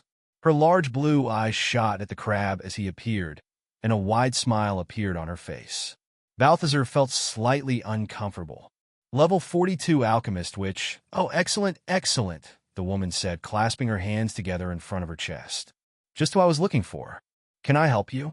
Balthazar asked as he joined her on the other shore. "Such a magnificent specimen you are." The strange woman began walking around the crab, looking him over, hands still held against her chest. "And the stories were true. You really do talk." "Yes, I do, and I'd appreciate it if you stopped checking my behind now, please." "May I ask how that happened? Was it some kind of spell? Enchantment? Perhaps a curse gone wrong?" The witch gasped. "Don't tell me you're actually a prince, and if I give you a kiss, you will turn back into a human?" "What? No, why would that ever—" "Look, I don't know what kind of weird stories your head is filled with, but I'm here to do business, so if you're not here for that—" "Oh, come now," she interjected. "Is that a way to treat a lady?" "I wouldn't know, but seems to me like the way to treat witches who aren't here to sell or buy anything." "I am an alchemist," the woman said, her smile quickly vanishing from her face for a moment. "And you are wrong in your assumption. I am here to do business." "Great. Then what are you here to sell or buy?" "I'm looking for rare alchemy ingredients," she responded, a smile already back on her face. "Sure thing," Balthazar said, moving to a shelf filled with multiple clay pots and glass jars. "I got plenty of flowers, mushrooms, plant leaves, and much more. What's it going to be?" "The ingredients I seek are rather difficult to find." She pulled a folded piece of parchment from her sleeve, opened it, and started reading it. Do you by any chance have troll's blood? No, I don't, the crab said hesitantly. A werewolf liver? Why no? Spider brood mother glands? Why would I? What the hell kind of poison are you planning to make? Oh, no, no. No poison at all. Just some ingredients for some homemade recipes. Nothing nefarious, I promise you. Either way, I don't have any of those things, and I'm not sure I'd want to anyway. Such a shame, really. But say, on a different subject, the witch said, moving around the crab again, trailing a black fingernail on the surface of his shell. This is a beautiful pond. I'm sure it looks incredible at night, if you were interested in giving me a tour of it later. Look, lady, please, let's not stand on ceremony, she said, an intense smile on her face. My name is Velvet, but feel free to call me Velvy. I will not, but thanks, Balthazar said, increasingly uncomfortable while sidestepping away from the witch. If there's nothing else you're looking to buy, I really got lots to do. There is one more ingredient I am looking for, Velvet said, taking another step closer to the nervous merchant. If it's not a common petal or some random fungus, I probably can't help you. It's something I know for a fact you have, and being such a fine gentleman, you wouldn't leave a lady hanging, I'm sure. I'd be willing to pay almost anything to have it. Aaron, what would that be? Balthazar apprehensively asked. Nothing much, just one, maybe two giant crab legs, the witch casually said, batting her eyes at Balthazar. You want what now? The bewildered crustacean exclaimed. A crab leg, that's all. You want one of my legs? Lady, are you out of your mind? Oh, come now, dear, it's just a leg. You got 7 more. You could easily be a sweetheart and spare one for a girl in need. No, they're my legs. I'm very attached to them. That's not a problem. We can take care of that without you even feeling a thing. You're nuts. Get away from me and out of my pond, witch, Balthazar said loudly, nearly shouting. I really, really need the contents of it, the desperate alchemist pleaded, putting a hand on one of his pincers and looking straight into his eyes. I'm sure we can reach some sort of agreement. Are we interrupting? A man's voice said from the road entrance. The crab and the woman turned to see a pair of figures standing by the pond's entrance. One had a bough on his back, a large basket in his arms, and a slightly embarrassed expression on his face, while the other carried a basket in each hand and looked at them with one eyebrow raised in an air of suspicion. Not at all, Balthazar quickly said, moving away from the black-clad woman. Madeline Rye, please come in. This madam, which was just leaving.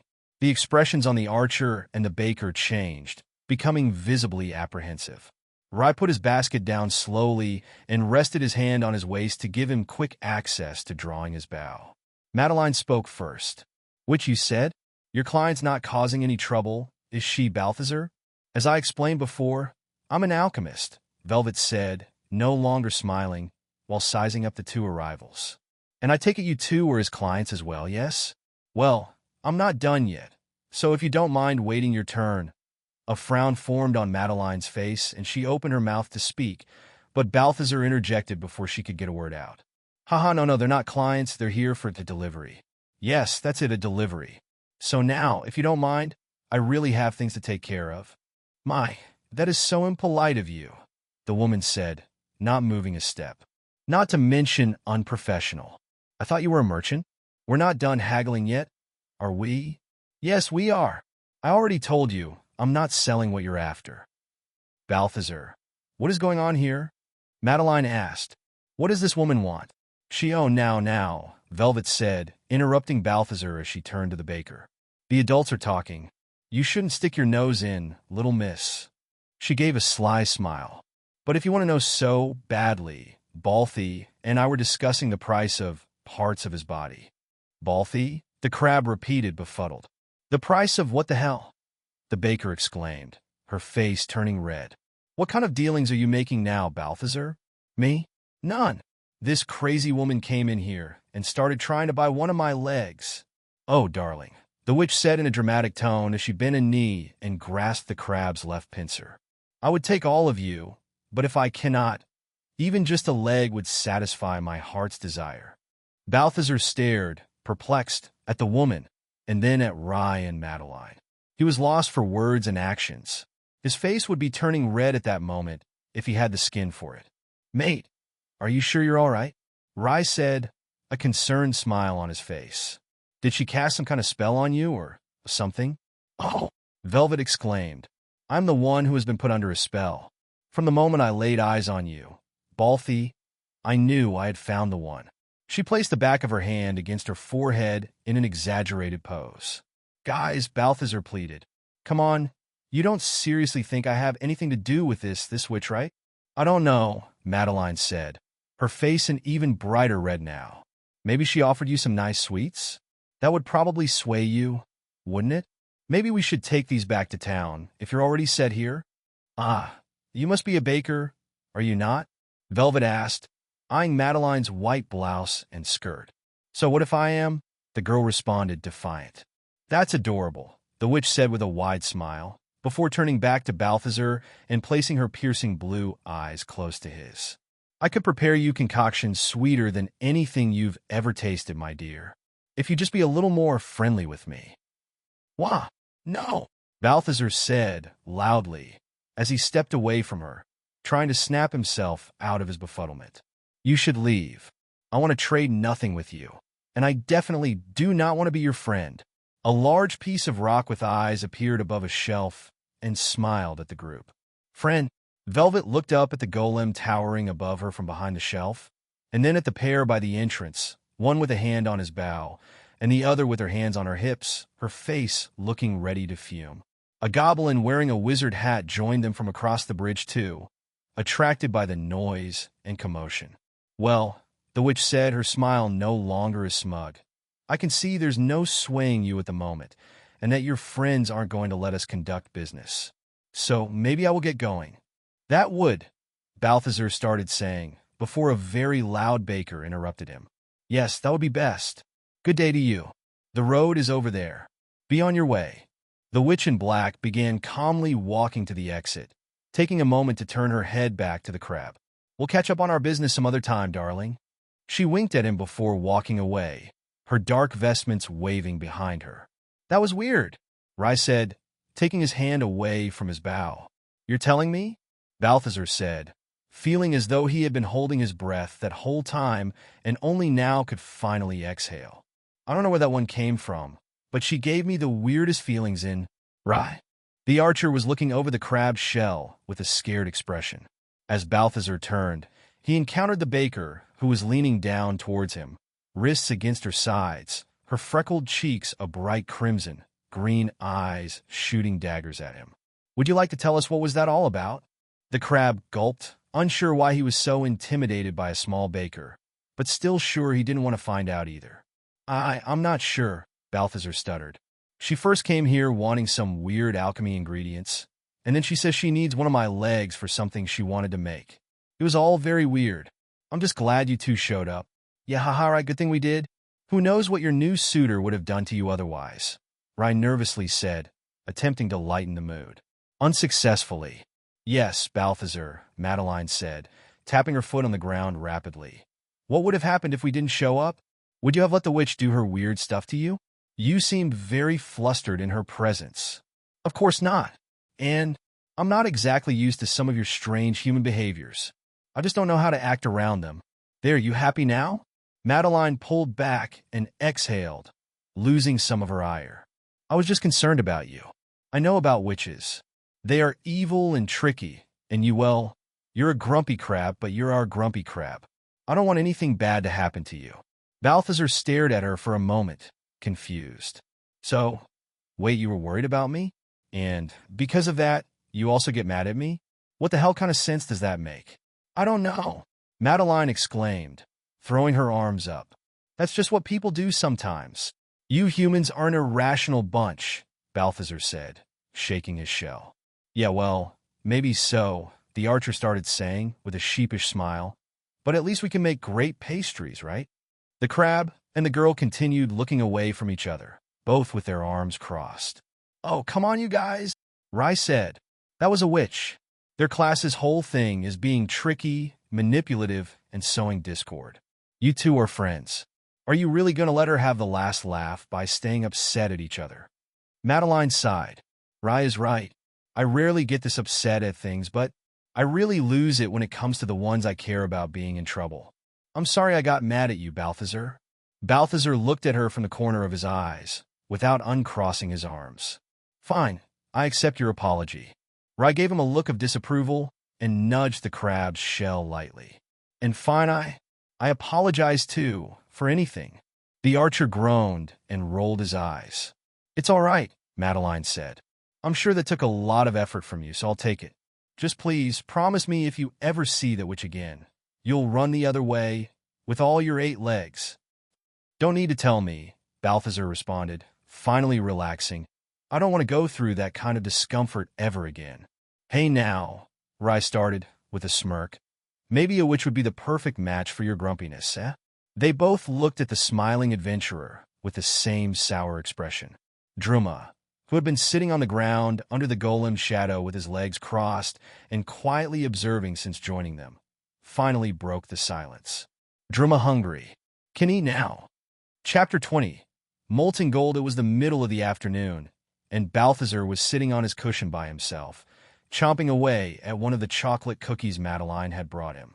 Chocolate was something new to him, and delicious, yet another marvel of human foods he could never have imagined before, but despite the sweetness of it, his mood was still sour.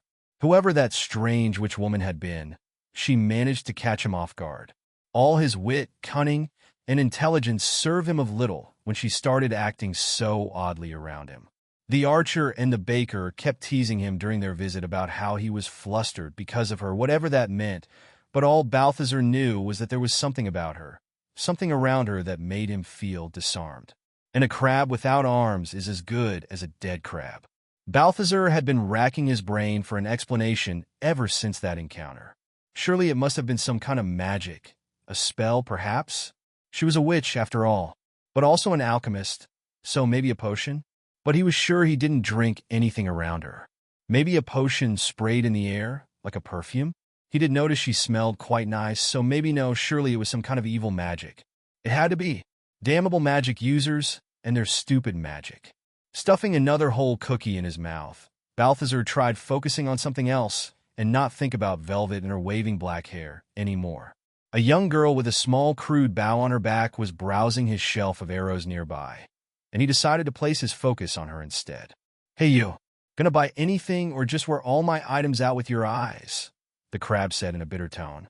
The adventurer looked at him with a slightly offended expression. For a merchant, you're kind of rude, you know? And for a supposed client, you're kind of not buying anything, you know?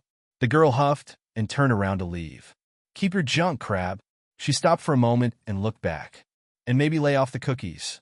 The way you're going at them, soon you won't fit in that shell anymore. Balthazar felt annoyance rising inside him. How dare she imply he's getting chubby? Does she not know crabs don't get fat? But he also felt a hint of guilt. He always disregarded everyone's accusations of being a grump. What do humans know about crabs anyway? But even he had a hard time not seeing it now. And for someone who fancied himself a merchant, that was not the best behavior to have.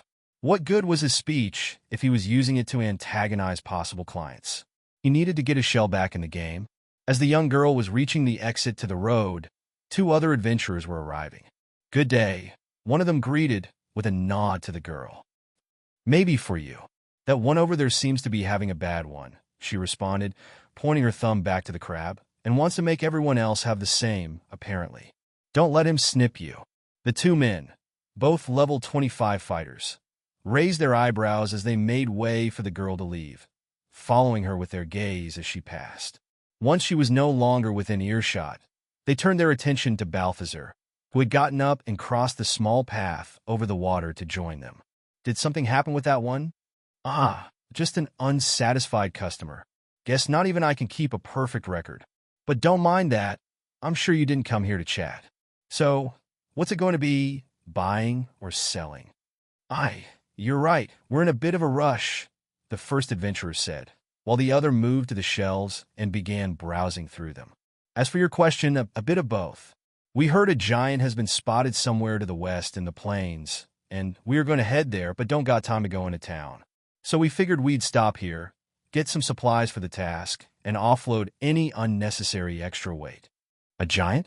Just hope that doesn't come this way. That's not a client I'd want. What kind of supplies will you be needing? Let's see, the adventurer began, while rubbing his chin and looking around. Rope. The biggest coil of the thickest rope you got. Balthazar skittered his way to a nearby crate and retrieved a large bundle of rope from within. A hook too. Steel, extra large. Putting the rope down, the merchant fetched a metal hook, larger than his right pincer. Oh, and a saw. Gotta be a strong one, though.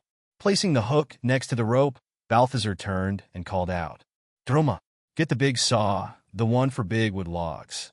After a few moments, the goblin came running in his usual jumping pace, a huge, sturdy saw in his arms. Is that going to be all? The merchant asked the adventurer, as his assistant hurried back to his tasks across the bridge. The client said as he looked around some more. Oh, and 4 bottles of the cheapest wine you got, too. Sounds like it will be a gruesome party. The wine isn't for us. Well, maybe a little after. But apparently giants like booze, too, so that will be the bait. Very well, Balthazar said, as he returned with 4 bottles of wine held in his pincers. Is payment going to be coin or trade? All right. I mentioned we needed to drop any unnecessary weight, and I don't really see the point in heading out on a giant hunt with this heavy thing on me. The adventurer opened his pack and reached inside with some effort, pulling out a solid piece of metal, its yellow shine reflecting the sunlight, nearly blinding Balthazar as it hit his eyes. It was an ingot, similar to the iron and silver ones he had used to upgrade his claws, except this one was made of pure gold. Balthazar attempted to keep his jaw from dropping, as his greed nearly addled his brain. He had seen thousands of gold coins at that point, and while their novelty still hadn't worn off, a large slab of solid gold like that was a whole new thing for him, and he knew he had to have it. This would sell for a lot in town, the man said, but we don't got time to go there, and it weighs a ton, so I'm hoping you'll accept this in exchange for all the supplies. We're kind of short on coin right now, too. Ah, yes, it's an interesting offer, Balthazar said, feigning consideration. Ah, damn it, I get it. Maybe we should just run up to town. Why would you want this thing down here? Not like adventurers would want to buy a gold ingot before going out. No, the crab hurriedly said. I understand your situation, and because members of the Adventurers Guild are such good clients of mine, I'm willing to accept this item as payment, just to help you guys out. Really? The adventurer asked, with a smile. Great. That will save us a lot of time. Appreciate it, crab. You really aren't as bad of a grump as everyone says. Taking his new items and signaling for his partner to follow, the 2 adventurers left with quick steps, heading out into the plains. A grump. Balthazar muttered. These humans don't know how to appreciate a crab. I'm a ray of sunshine when they aren't making my life miserable. As the usual listing of traded items passed through his vision, an extra line presented itself. You have reached level 8. Oh, the crab exclaimed, surprised. That hadn't happened in a while. Thought this thing had gotten tired of giving me experience. Not that I would know, since it doesn't show me that part. Still annoyed at the system in front of his eyes, he begrudgingly upped his intelligence as usual, from 17 to 18, but a sudden hunch stopped him before proceeding to the skills menu. Turning his attention to the gold ingot on the ground in front of him, Balthazar tried picking it up with his silver pincer. He struggled, the item being much heavier than he expected. With the aid of his stronger iron claw, he finally held the precious bar in front of his face, marveling at its beauty. I wonder if this one could be used for upgrades like iron and silver were. Upgrade shell with gold ingot? Yes, no. Balthazar's eyes widened as he read the prompt in front of him. My shell? He had already upgraded both of his claws to great results, but his shell felt like a much more important thing to change. He took great pride in his shell, always keeping it well polished and free of any disgusting limpets. Changing it sounded almost scary to Balthazar. But then he took another look at the gold he was holding, with its scintillating glint, and his iron and silver pincers, and his doubts evaporated. His 2 previous experiments with imbuing gave him 2 fantastic claw upgrades, so this could be nothing but a great choice, surely. Imbuing rank C required for upgrade. I knew it. Trying to trip me up? Weren't you, little system? Too bad for you, I got too many legs for that. Wasting no time, The smug crab navigated to the imbuing skill and upgraded it from D to C before returning to the upgrade prompt. Selecting yes on the message, Balthazar rolled his eyes at the system that yet again taunted and annoyed him. Hammer required. Why, oh, why do I need a hammer? Balthazar muttered to himself as he crossed the bridge. I don't even know how to use it. Just a pointless requirement. I swear this thing is designed to irritate me. Balancing the heavy ingot on his iron pincer, the crab took a hammer from Druma's toolbox with his silver one. Just gonna borrow this for a moment. Don't worry. The goblin looked at his boss with curiosity, but didn't question it. Even a goblin with 4 intelligence knew better than to question the peculiar crab at that point.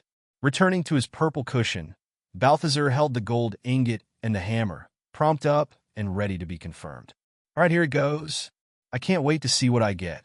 As he selected yes on the question, the gold ingot disappeared from his hand as the others had before. Clink! The same sound from before ringed inside Balthazar's shell, despite the hammer being motionless in his pincer. Except this time the sound came accompanied by a sharp pain between his eyes, as if something heavy and blunt had just struck him. His vision blurring, the crab fell prostrate on his cushion, dazed by the invisible impact. Before he could string a coherent thought, a new sensation took over his body. Like a squeeze, he felt his entire body, the soft one inside his shell, being pressed from all directions by an unseen force. Ah! Balthazar yelled, the edges of his shell feeling as if cracking under an internal pressure. Boss, boss! Druma shouted, rushing to the crab's aid. Why boss screaming? Druma, he tried saying, his voice faltering. Druma get. Ah! Balthazar felt his body pressing outwards, as if trying to escape his own shell, and slowly being squeezed out of it. His vision fading from the pain, he mentally cursed the stupid, unhelpful system, the hammer, and even that one last cookie he ate before passing out. Molting. Well, what? Molting finished. Oh? Shell upgraded to golden shell, plus 5 charisma. Balthazar lifted his face from the damp sand, the world around him still spinning. A goblin wearing an oversized wizard hat stood above him, looking down with concern. Is Crab Boss all right? Boldy was on his hands and knees next to Druma, observing Balthazar too. Trying to stand back up, he found himself slightly heavier than he remembered. Damnable delicious chocolate cookies. I think so. What happened? Boss go to sleep from pain. Boss starts squeezing out a shell. Gross. Balthazar looked behind, realizing he had apparently dragged himself a few paces from the cushion he had been sitting on before passing out. With shock, he saw his own shell lying on the cushion, empty and cracked on the front, where his face used to be. Then boss come out yellow. Yellow? The disturbed crab asked. What do you mean yellow? Trying to redistribute his strength around his newfound extra weight, Balthazar made way to the edge of the water and looked down at his reflection on the crystalline water surface. He had a brand new shell around him, shiny and polished, a golden finish over what looked like his old gray chitin. Wait, what did it say? Charisma? Balthazar rushed his eyes to the status menu to see what had changed. Status. Name, Balthazar. Race, crab. Class, adept merchant. Level, 8. Attributes, strength, 3. Agility, 2. Intelligence, 18. Skills, charisma, S, plus 5. Medium armor, B. Speech, B. Fishing, C. Slashing weapons, C. Reading, C. Imbuing, C. What the hell is charisma? The befuddled crab exclaimed before navigating to the list of skills. Charisma, S, plus 5. The trait of being likable and charming to people you interact with. What? This is useless. I'm already naturally likable and charming. Boldy and Druma were staring at the golden crab, a mix of confusion and concern in their expressions. Balthazar paced around, still trying to get used to his extra weight. He looked at his iron and silver pincers, as well as his legs, all unchanged. This change had been a much harsher experience than the upgrades from before, and the result was not what he had expected at all. You had to get the last laugh, didn't you, system? He muttered, sounding slightly deranged. Couldn't just tell me what the upgrade does before I take it. Had to make me take the gamble. Well, joke's on you. I'm going to do like Madeline does and not let this get me down, huh? I love gold. Why wouldn't I want to wear it all over my beautiful shell? Be boss? Is boss all right? Druma asked, looking mildly scared of the crab's behavior. Never better, Balthazar said, giving a jump in place. Just need to move around a little, break this new shell in, get used to the weight of it, and I'll be perfect. Shiny and perfect. Balthazar walked over to a jar next to his old empty shell and took a chocolate cookie from it. Who needs this old thing now, when I can be golden, he said, with great confidence, as he chomped on the cookie. He didn't need this so-called charisma for anything. He already had plenty of natural charm. He was sure of it. But so what if the upgrade was wasted on something he was absolutely sure he'd never need? His brand new golden shell was more than enough of a reward. Fashion, baby! Leaving a confused goblin and golem on the islet, Balthazar walked across the bridge and to the road, facing the nearly setting sun and letting its warm rays bathe him with open arms, his new carapace reflecting the light like a beacon. Puss! The crab broke out of his trance and looked around, confused. PSSSSD. Over here! Balthazar tilted his shell and looked at a nearby bush. Hello! A head wearing a black hood and mask popped out of the bush. It's me, Rob. Oh, it's you, the shiny crab said to the thief. How's the hand? It's better. Thanks, wait. You're not hiding there to steal from me again, are you? Hands off my shell. No, no. I told you I never want to feel that pincer again, Rob said, wincing, before looking the crab up and down with raised eyebrows. But hey, that's a really nice shell you got now. Thanks, I guess. But then, if you're here, does that mean you have some news to tell me? Yes, but it's not good. Chapter 21. Bush night had long settled over the pond, its access road empty and in a silence only broken by the chirping of a cricket or the soft breeze passing through the rustling leaves of a nearby bush. The sky was overcast and hid the moon's glow from the land, leaving the small sparkles of fireflies that danced over the plains as the sole lights in the darkness. Tiny dots of yellow, so dim they illuminated little more than the blades of grass around them. Without so much as a footstep sound preceding it, light erupted from the dark over the stone road, a flame lighting a small iron lantern held by a figure dressed entirely in black leathers, with only a small window between the hood and mask revealing his eyes. From behind him, two other figures appeared, equally dressed in stealthy gear that muffled their movements and allowed them to blend in with their nighttime surroundings.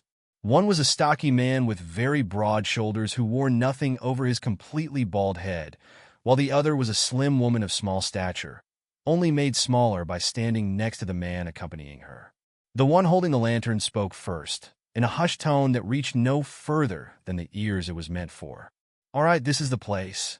Remember, we can take whatever we want, but we gotta make sure we don't leave without planting the medallion somewhere.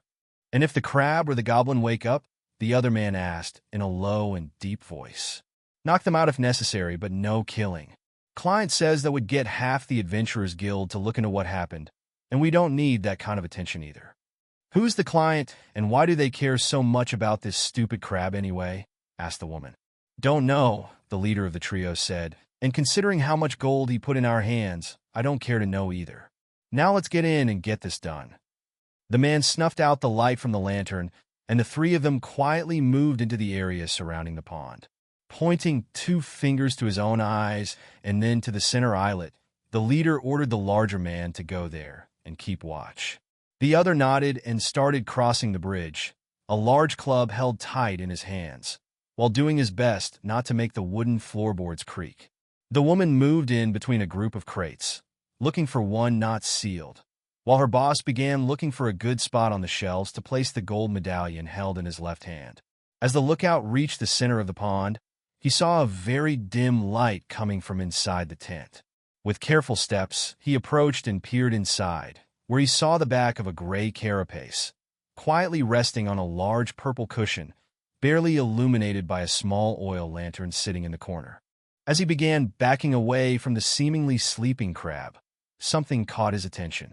Something that wasn't right about that shell, and as he squinted and tried looking closer amid the surrounding darkness, he made out the details on the edge of the chitin, like cracks and fissures. His eyes widened as he saw it hollow, The shell was empty. Meanwhile, the small thief was trying to quietly pry open a crate when a small shuffling sound made her turn around. But nothing was there. Still suspicious, she turned back to the crate, when the same noise came again, except much closer this time, and accompanied by a sudden orange light appearing behind her back. She quickly turned to the flame of a lit torch dancing in front of her, forcing the woman to take a moment to readjust her eyes to the sudden brightness. As she looked past the flame, she saw a goblin, its head barely higher than her waist level, but made to look slightly taller by a worn-out wizard hat on its head. The creature smiled at her with sharp, yellow teeth. "Hello?" The woman yelled, disgust on her face, as she rapidly drew a dagger and swiped at the goblin. But the creature was gone, leaving only the bright flame of the torch burning on the dirt floor.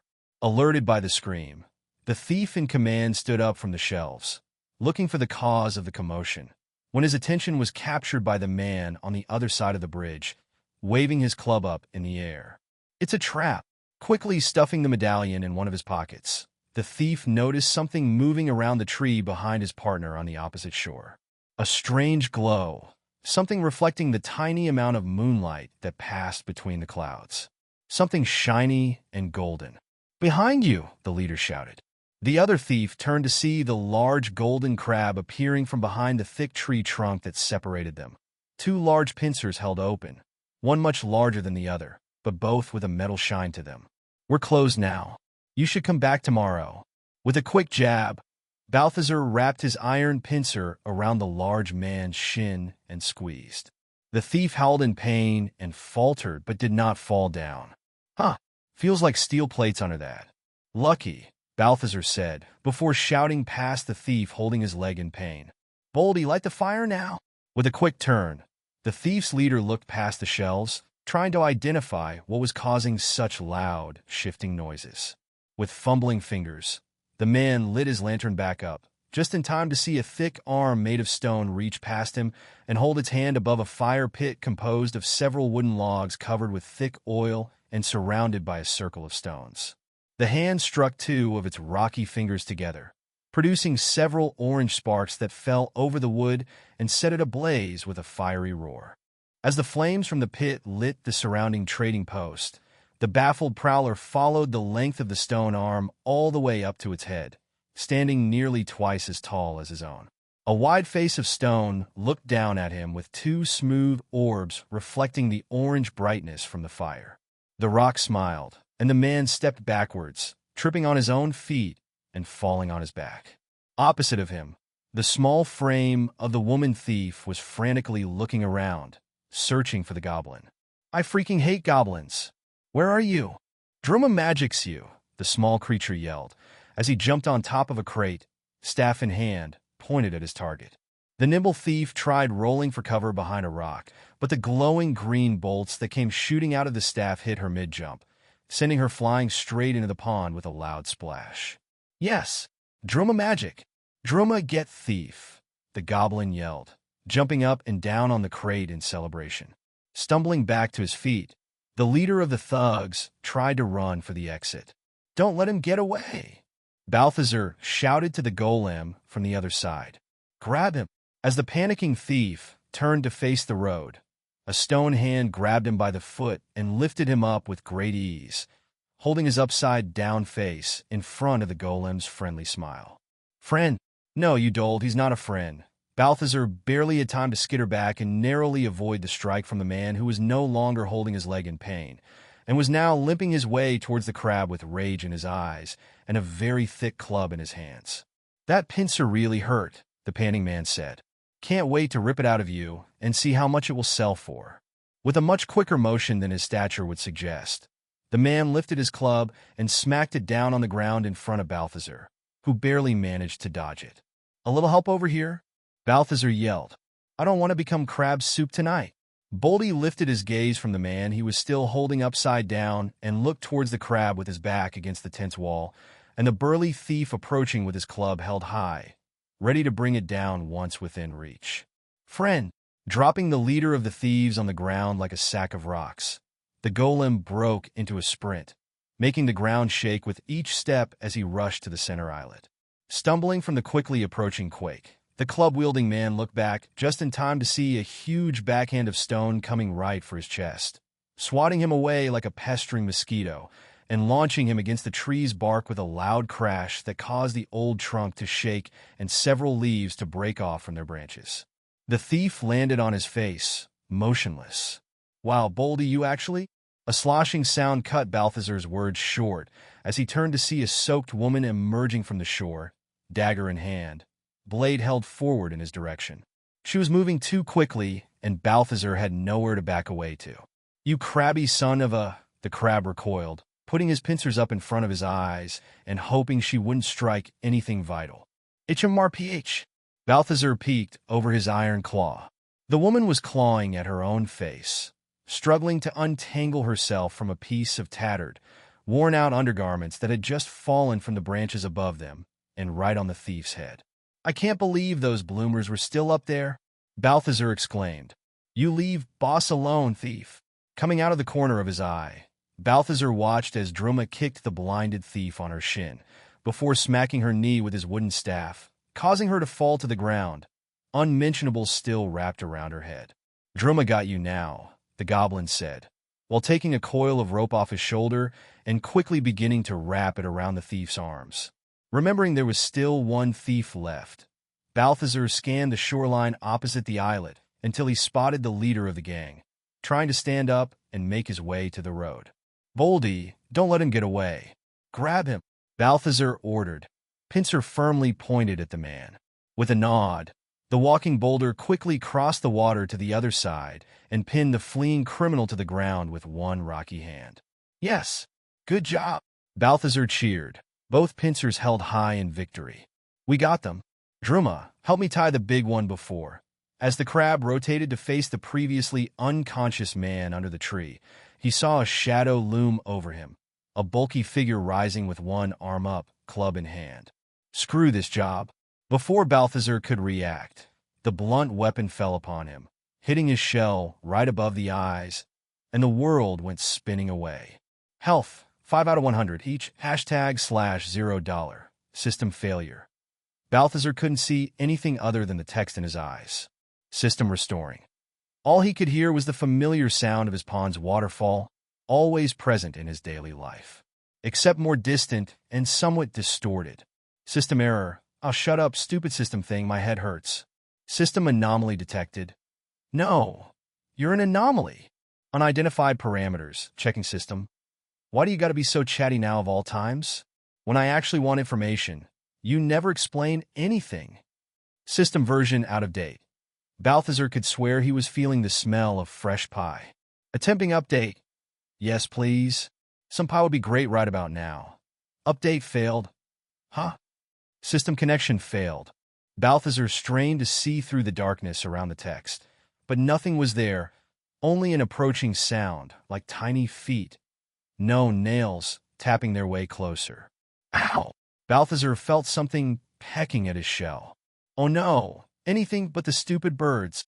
Still unable to see anything or move, Balthazar listened closely, until a sound of rustling feathers took off, followed by the fading sound of wings flapping away. System rebooting? Chapter 22. Good Samaritan, BLARGH. Balthazar's eyes shot up as he awakened, coughing and weaving, with red liquid spilling from his mouth. Thankfully, it was not blood, as crab's blood is not red. How did Balthazar know that when he had never so much as suffered a scratch in his entire peaceful pond life? He wasn't sure, just as he wasn't sure why he was finding that to be the time to ponder about the color of his blood, seeing as he was also lying upside down on his shell. Rocking from side to side, Balthazar propped himself back onto his 8 legs. He still had them all, which he found to be a good start.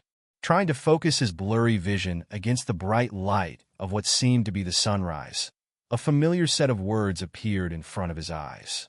"You have reached level 9. "Oh, you're still here," the crab complained. "I was half hoping you'd be gone for good once I woke up." Boss, want Druma gone?" Balthazar turned around, his senses still trying to figure out his surroundings. He was in front of the tent, with Druma standing nearby, his hands clasped around an empty glass vial in front of his shirtless chest. He had an expression of great sadness in his eyes. Is because Druma used magic? What, no. No, I wasn't talking about you, Druma. You did nothing wrong. On the contrary, you did great, last night, I think. How long was I out? The goblin's long ears perked up and a joyful grin opened across his face. Thank Druma, no run this time. Druma, get thief. He jumped in place with glee, empty bottle still in his hands. And boss sleep for many hour. Druma started to think boss no wake up no more. So Druma get heal potion and give it to boss. That explains the red liquid, I guess. Wait, you said I was out for hours? And you only decided to give me a healing potion now? The goblin's shoulders slumped, and he looked down at his feet. Boss say heal potion cost much gold. Druma scared boss get mad for using potion. Druma will work more to pay potion. Oh, for the love of forget about that, it's fine. Balthazar rubbed his shell above his eyes and picked up a silver plate from nearby to check his reflection on it. No cracks and still perfectly golden. Maybe gold isn't that bad of an armor material as they all say. Or could it be that? Balthazar looked up at the sky with a pensive expression. No birds in the air that morning. Wait, what happened to the thief? The big one that hit me with the club. Don't tell me he got away. No. Druma and Big Rock get thief. The goblin perked up again and pointed to the other side of the bridge, where 3 thieves lay chest down, tight ropes tied around their wrists and ankles, while a tall golem watched over them. The boulder smiled and waved his massive hand at Balthazar. When Big Thief hit boss, the goblin began, Boldy come running. Druma hit Thief face with magic balls from Magic Stick. Thief fall. Boldy smack Thief. Thief go to sleep again. Druma tie Thief. Balthazar took a moment to process everything that had happened. He had survived the blow from the club. That was good, but he had come dangerously close, judging by the health value he remembered seeing. 5/100. But what happened after? The system thing seemed to break? He couldn't remember the details. It was all like a fading dream. There was an error, and then, how was it fixed? Damnable birds, Balthazar said, shaking a claw up at the sky, where a distant flock of the feathered creatures flew. Why do you always show up to ruin my day? Trying to take his mind off the unpleasant beings, Balthazar went inside his tent and checked under his hiding spot. The scroll of character creation remained dormant as ever, not a sign of activity ever since that first day. He really wished whatever that system was came with a better instructions manual, but by that point the crab had come to accept he would probably never learn much more about it. It was not as if he could ask someone about it either. They'd probably start asking too many inconvenient questions, or worse, they would try to take everything away from him. Besides, who could he ask about it? Almost everyone he knew were adventurers, and those idiots barely knew how to tie their own shoes. What could they possibly know about systems, levels, or skills? Boss, Druma called, interrupting the crab's thoughts about how shoelaces were supposed to work. What? What is it? What boss want to do with thieves? The barefoot goblin asked. Boss want Druma to poke thieves with stick? Oh, that's right, those guys, Balthazar said, snapping out of his pondering. No poking. At least not yet. I got better plans for them. But speaking of thieves, I'll be right back. Balthazar reached inside the tent and took a small coin purse into his pincer before skittering his way across the bridge, passing the golem and his 3 prisoners, each of the thieves glancing at the crab with scorn. Reaching the road, he approached a nearby bush. Hey, you, still there? Yes, but keep it down, Rob's voice said from the bush. I don't want any of them to hear us. Oh, come on. Why are you so afraid?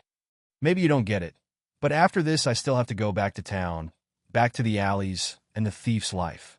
That gets complicated if word gets out that I sold out a group of fellow thieves. Huh? Honor among thieves, is it? I thought you would all be out for yourselves. But even you got some kind of code of ethics, Code? Ethics? Rob repeated, perplexed. No, man, they just break your legs if they find out you're a snitch. That's all. Hang on, Balthazar said. Did you stay in that bush the whole night? Yeah. Never left? Not even when you saw that guy knock me out? You didn't do a thing? Man, what part of me being a coward have you not grasped yet? You want me to gather information in town, That's one thing, but expecting me to fight that walking wardrobe? Hell no. All right, whatever. Good job on bringing me word Antoine's goons were coming. Here's your payment. Balthazar tossed the coin purse into the bush. Now go back to town and stick to our plan. The crab stood in front of the bush, waiting. Well, what are you waiting for? I'm not stepping out of this while you're there. That'd be too conspicuous. What if they see me? Go away. I'll leave when I'm sure nobody's watching. Balthazar shook his shell in exasperation and walked back to his trading post, where the captured thieves remained waiting. Not of their own will, of course. An outrage, I tell you. Yes. I heard you the first dozen times. I couldn't believe it. The gall. The audacity. Right outside our town's gates. A guardsman from the town of Ardville walked down the road from the south gate, accompanied by a lavish merchant who couldn't seem to shut up, much to the guard's dismay. This just better not be a waste of my time, the guard said to the merchant. I skipped on breakfast to come here, and if it turns out it was for nothing, I don't care if you're friends with the captain or the mayor. I'll toss you into the Black Forest and leave you there. I wouldn't dare waste the time of our esteemed guards if my information wasn't fully reliable, Antoine said. Reaching the entrance to the pond, the two men found Balthazar already waiting for them. Good morning, gentlemen, the crab said. Are you? Balthazar? The guard asked hesitantly. Sure am. And you must be part of the guardsmen of Ardville, judging by your immaculate yellow armor. Yes, I am, the man said, running a hand down the length of his yellow-dyed leather chest piece, straightening it out before continuing. I'm sorry I heard about a talking crab, but now that I came down here, I'm actually still surprised. You really do talk, and quite well, I must admit. Growing visibly impatient, Antoine stepped forward. Can we save on the pleasantries? The merchant man said. May I remind you we are here on official business, of the most important lawful kind? That's right, the guard said, clearing his throat. Mr. Antoine here has informed me that yesterday a piece of precious jewelry was stolen from his store, and that according to his sources, your trading post down here handles the transaction of that and many other stolen goods with well-known criminals. In other words, Antoine said, his smile twisting his pencil mustache into an even more ridiculous shape, you, crab, are dealing with stolen goods, and now the law has come to shut you down. He turned to the guard again. I assure you, if you search this dump he calls a trading post, you will find the described gold medallion with an emerald, perhaps hidden somewhere, but he received it from the thieves, I have no doubt. I can save you the time, Balthazar said. Come with me. The crab headed down the path to his pond, the two intrigued men in tow. As they entered the larger area preceding the pond's shore, a large platform floor made of crude wooden boards extended in front of them, a large portion of it occupied by a variety of crates, shelves, and tables, each displaying all sorts of random items one would find at a general trader.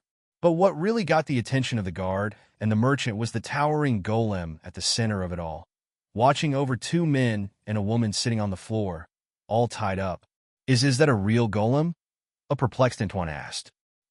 Yes, that's my personal guard, Balthazar answered in a casual tone. Say hello, Boldy. The living boulder smiled and waved his hand at the two men. And what's the meaning of this? The confused guard asked, pointing at the three tied-up figures in front of them.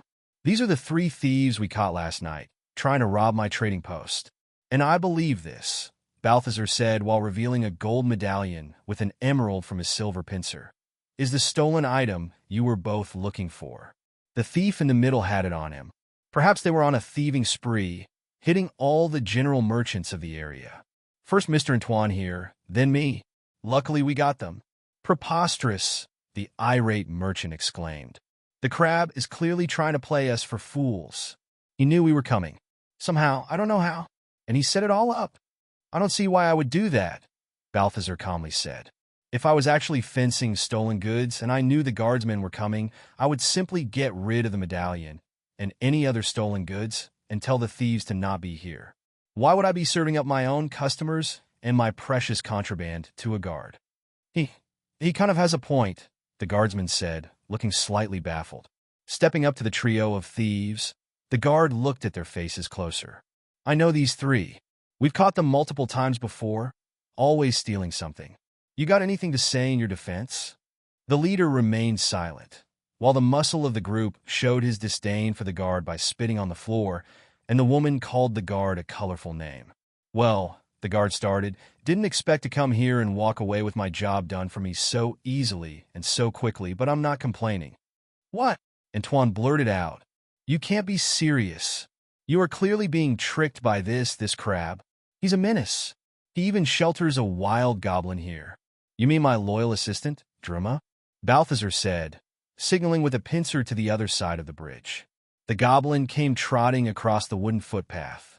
"He built most of what you see around here," the crab announced as his assistant stood to his side. "He's very hardworking and in no way a threat to anyone. Except maybe thieves. Isn't that right, Druma?" Yes, boss," Druma said, bowing his head while holding the wizard hat in place. "I'll be damned, first a talking crab, then a real golem, and now a tamed goblin," the guard said. "This day just started, and I already got quite the story to tell back at the barracks." "How can you believe a word he says?" Antoine asked, his mustache shaking with anger. "He's a crab." The guard looked at the golden crab. "Sure he is, but he just handed me 3 thieves on a silver platter and solved our stolen property case. Besides, why shouldn't I believe his story? It makes sense, and he just strikes me as the trustworthy type." "This isn't over, crab," Antoine threatened, turning to Balthazar. "I will have this stain on our map removed, you'll see." "Sure. Anyway, I believe this is yours," Balthazar said with a smile, dropping the medallion in his rival's hand. With a loud scoff that revealed more frustration than a sense of superiority, the town merchant started marching out towards the road. "Well, I guess I'll be going too," the guardsman said. "These 3 are all nice and tied together already, so I'll be taking them up to town and straight into their cells." "Glad to be of service," the crab said, making a salute with his pincer. "Huh. The other guardsmen in town won't believe it when I tell them this wild story. You're going to be quite the tale." Balthazar accompanied the guard back to the road, the 3 bound thieves slowly scooting their way behind the man holding their rope. As they headed up the road, a message appeared in front of the crab's vision. "Artville Guard's reputation +1. Well. I'm sure that will prove useful at some point." Chapter 23. Barrel o' Fun. Balthazar picked out the nicest sunny spot right by the shore of the pond. The large umbrella was firmly placed into the sand and open over a colorful towel laid out half covered by the shade. The stage was set.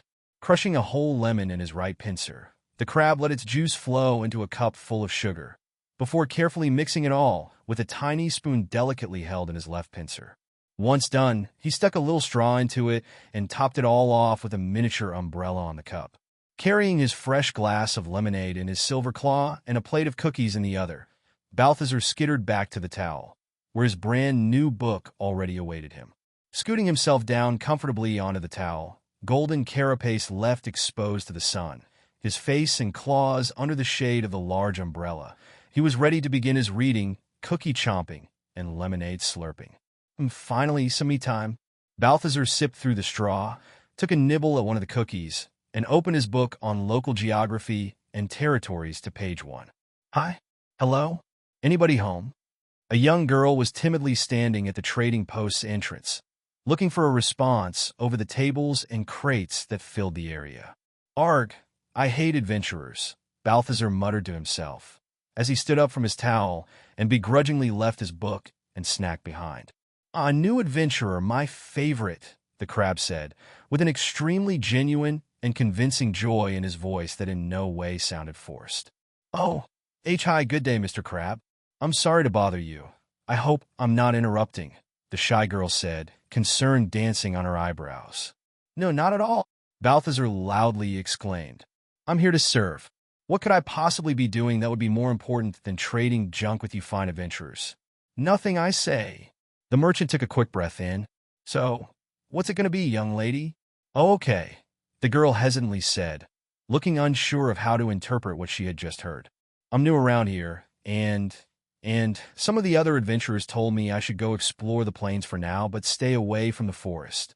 Then they told me there was a talking crab over by the road that would trade whatever loot I got." I take it that's you." She was certainly new. That much Balthazar could tell.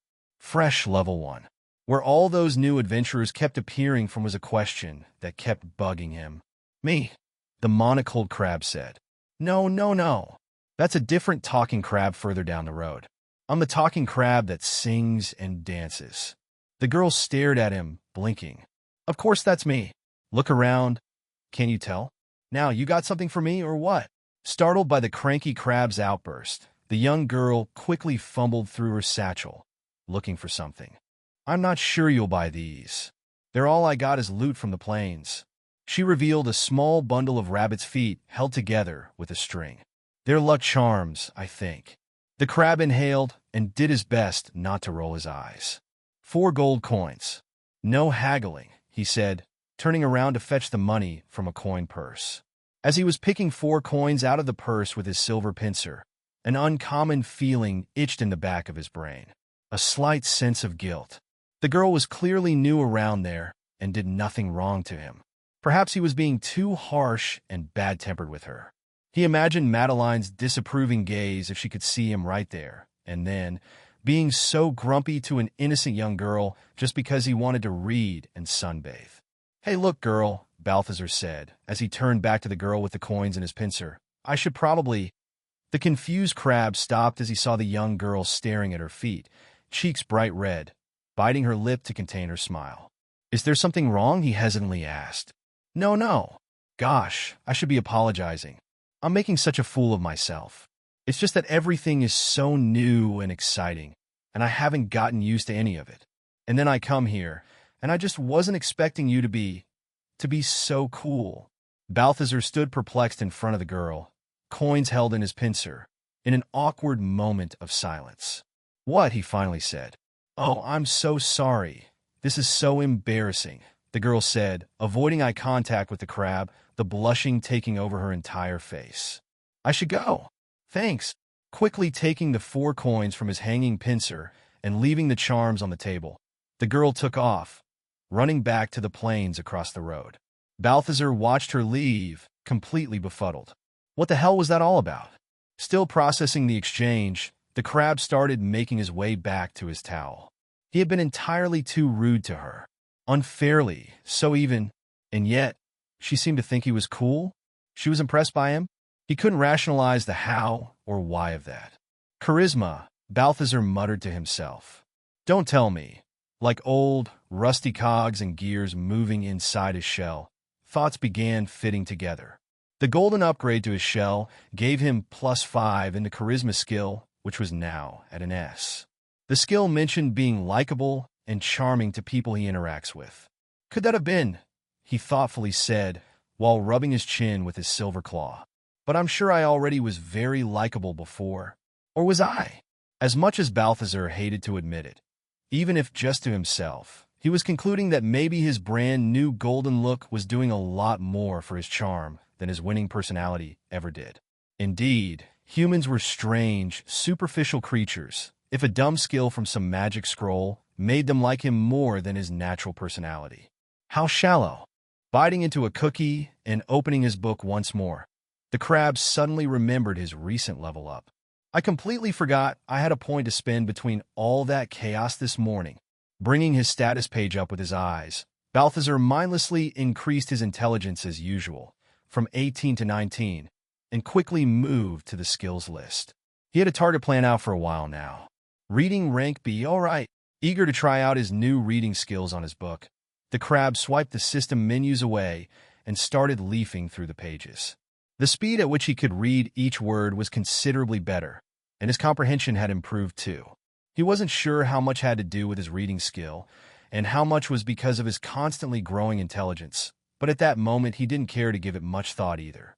He was just happy to keep reading, eat cookies, sip lemonade, and lie under the sun. A few hours had passed, and the sun was quickly making its way towards the horizon. Balthazar was peacefully dusting a shelf with his feathered duster firmly held in his left pincer while humming to himself. I really should think about getting a roof soon. I got dead leaves all over my helmets again. Suddenly, a loud sound of wood crashing startled the crab. Dropping his duster, he quickly made his way to the road, looking for the source of the noise. I told you it was too heavy. It wouldn't have been if you didn't sit in the back like I told you not to. A horse stood on the road, 2 adventurers bickering at each other next to it, while a two-wheeled cart stood behind them, now only single-wheeled. "Gentlemen, please calm down. You'll scare away my clientele," the crab said, approaching the scene. "What happened here?" "The damn wheel broke off the wagon, that's what happened," a third man said, emerging from behind the cart and giving the broken wheel on the road a kick. "Oh, hey, it's you, Balthazar." The crab recognized them from before when they had passed through with the two spider victims on their way to town. Or rather, he recognized the horse and the cart. Adventurers mostly looked all alike to him, after seeing so many of them. "Oh, hey there you," Balthazar said, quickly realizing he did not know any of their names, nor did he care to. "So, how did that happen?" "This moron loaded too much weight onto the cart." "That's how," said one of the bickering men. "You're the one who loaded too much weight when you sat your fat backside on it," the other retorted. "Will you two shut up?" the third one said, looking exhausted. "It doesn't matter now. It's broken, and we got no way to carry all this back to town on our backs." "Well, you know what I'm here for," the merchant said, adjusting his monocle with a smile. "I'd be happy to help with your problem. What do you guys got back here?" Balthazar approached the back of the open cart. It was mostly filled with small boxes and many bags of different sizes, with the biggest thing in it being a large wooden barrel right at the center. "What's with the huge barrel?" the crab asked. "We were clearing a bandit hideout, and when we found this barrel full of beer in their leader's room, one of these knuckleheads thought it was a great idea to bring it back into town to celebrate at the guild hall." "It would have been epic," one of the other two said. "Just imagine the party we could throw with that whole barrel." "Yeah," said the leader. "And now, instead, we're stuck here on the road with a broken wheel and no way to carry this barrel back. Think we could go into town and get someone to come and repair the wheel?" "Nah, it's too late. Nobody would come out here until tomorrow." "Do you guys think," the adventurer at the front started, "if we tie the barrel to the horse?" "No. Are you stupid?" "You know," Balthazar finally said, tired of listening to their idiotic bickering, "I could buy the barrel, and then at least it wouldn't have been a complete loss for you guys." "You? What could a crab out here on the road want a barrel full of beer for? Don't tell me you got a drinking problem?" "Very funny, but no," the crab said. "My only cravings are for sweet pastries. I do, however, have my own plans for that barrel. The question is, should we make a deal, or do you guys want to roll that thing uphill until the sun rises again?" "Man, it would have been such a party," the middle adventurer said, slumping his shoulders. "But I guess the best we can do now is make some money off of it and get a couple of pints at the tavern." "All right," said the leader of the group. "What's your offer, crab?" 140 gold, the shrewd crab said, eyeing the man through his monocle. "I don't know. And for 150, I'll take that broken cart off your hands, and you won't even have to unload the barrel yourselves," Balthazar quickly added before the man could continue. He always intended to offer 150 gold for the barrel. It was a good enough price, but by making a lower offer first and then upping it and throwing some extra into it, he was guaranteed to seal the deal. Crab economics at work once again. "What do you boys say?" the leading adventurer asked the other two. "Yeah, if it means I don't have to move that thing anymore, I'm all for it. I like the crab's offer." "Do it." The man turned back to Balthazar with a smile. "You got yourself a deal. The cart and barrel are your problem now." "Great," Balthazar said. "I'll go get your money while you guys unload your other things." After paying the adventurers the agreed sum, Balthazar watched them walk up the road to town, boxes in their arms, bags on their backs, and tied to the saddle of their horse. The cart was broken, but even if it couldn't be repaired, he figured it was cheap materials for Druma to work with, or fuel for a fire. The barrel of beer, however, was an easy pick. The days were still hot, and half of those adventurers coming back to town after an exhausting day of walking would pay ridiculous amounts for a refreshing beer. Balthazar could already see the coins falling in front of his eyes. "All right, Boldy, pick up the barrel carefully and follow me," Balthazar said to the golem waiting on the side of the road. With great ease, Boldy picked the barrel up from the cart with both hands and carried it on his shoulder behind the crab. "Place it here, gently," Balthazar ordered, pointing to an empty spot between the pond's entrance and the rest of the trading post's crates and shelves. "It's getting too dark to do anything with them now, so we'll take care of it in the cart tomorrow." With a slow nod, the golem headed to his guarding spot behind Balthazar's tent, while the crab took a bedtime cookie and made his way to his cushion for the night. Druma was already sprawled over his pile of hay, fast asleep with his mouth open. As the inhabitants of the pond tucked in for the night and the last remnants of sunlight faded away over the plains, a huge figure began emerging over the distant horizon, approaching at a fast pace. Chapter 24. Giant Hangover. The giant golden crab stepped out of his tent with a wide stretch and a yawn, his two mighty claws stretched out to the clear skies of that sunny morning. Lazily scratching his backside with his silver pincer, Balthazar strolled down to the water and washed away his grogginess before lifting the cover of a wicker basket half buried in the sand, so as to keep its contents fresh and shielded from the spoiling heat, and took out a slice of strawberry pie. Holding the slice in his pincer, he casually walked along the shore, admiring his beautiful home. The old tree above, its branches swaying gently in the breeze. Slow ripples forming from the waterfall, slowly dispersing on the surface in such a calming manner. The sweet summer scent of flowers and ripe fruits, bringing a sense of joy in the air. The birds happily singing and chirping in the distance, spoiling what would otherwise be a perfect start to a crab's morning.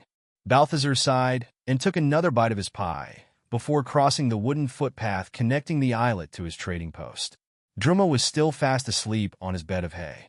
For some reason, he still preferred sleeping like that, despite them having plenty of cushions and pillows. Boldy was still sitting behind the tent, just as he had been all night, quietly observing the fish swimming around in the pond, with the same smile as ever. Golems did not seem to require sleep, nor much movement, apparently. Arriving at the wooden platform where most of his wares stood, Balthazar tossed the last of his slice into his mouth and scanned his surroundings while slowly chewing. All right, let's see. What's on the agenda for today? He looked at the shelves filled with random home decorations. He really needed to figure out a way to move those, but unfortunately, adventurers had little reason to buy a candle chandelier on their way out to kill wolves in the forest. Which begged the question of why in the world did they keep taking the damn things and hauling them back to town for just a handful of gold coins. Adventurers, truly a mystery wrapped in lots of stupidity. Then he moved his gaze to an open crate of apples. He figured he might need to do some kind of special offer to get rid of them before they went bad. Maybe offer an apple with each potion, as they say that an apple a day keeps the healer away. Of course, he'd have to make sure he charged a gold coin or two more for the potion to cover the offer of the apple, but they'd take it. Humans love free stuff, even when it wasn't really free. And finally his eyes landed on the barrel right by the entrance. The barrel of beer he had traded at the end of the previous day, and that now laid on its side, uncorked, with a small puddle of spilled liquid in front of it. "Oh, damn it!" Balthazar exclaimed as he rushed to the barrel. He gave its wooden side a soft kick with his left leg, the second one counting from the front, and confirmed what he already suspected. It was empty. "I can't believe it. Thieves again?" the angry crab said to himself. "That Antoine guy has to be behind this. I'm sure of it. Stealing my merchandise, the scumbag." He paced back and forth, thoughts quickly racing through his head. But why just a beer? There were plenty of other valuables around that are untouched. And why not just take the whole barrel? Wouldn't it have been easier and faster?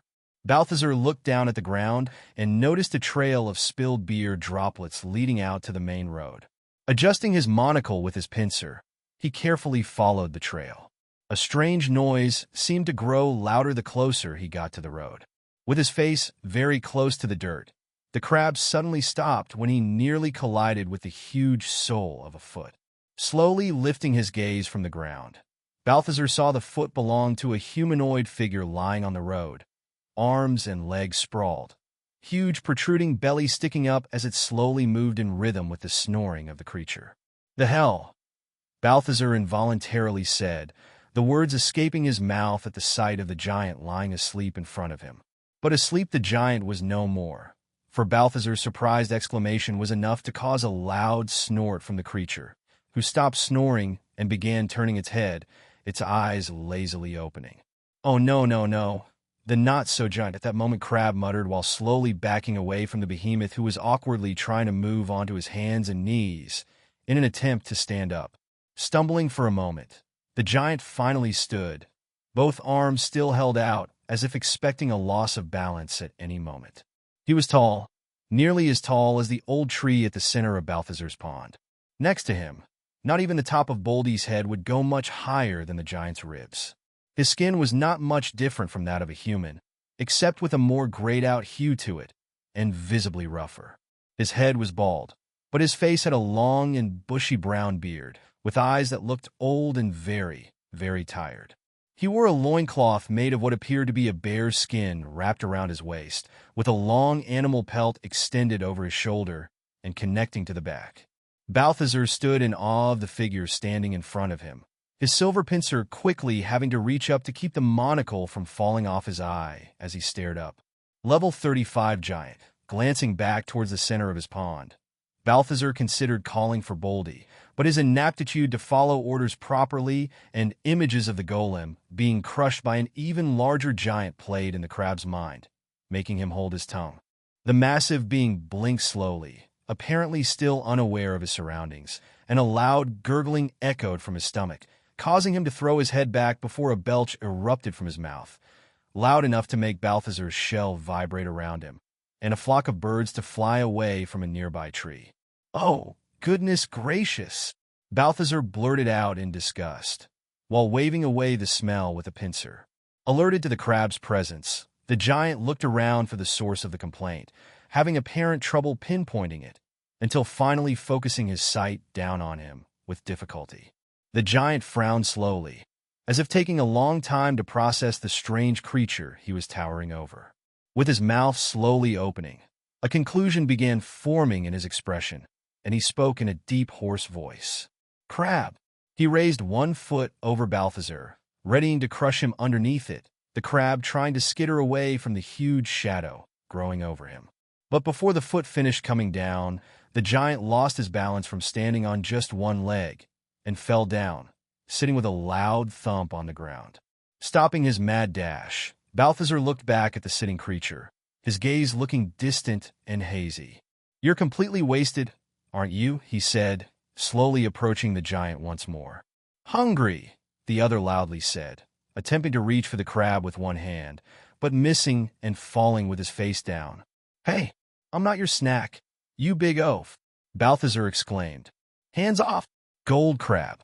Tasty," the giant said as he attempted to lift his head off the road, a goofy smile on his face as he licked his lips.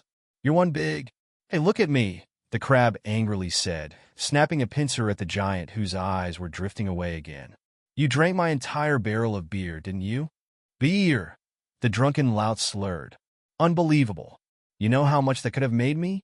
It could have lasted me for days, served dozens of adventurers.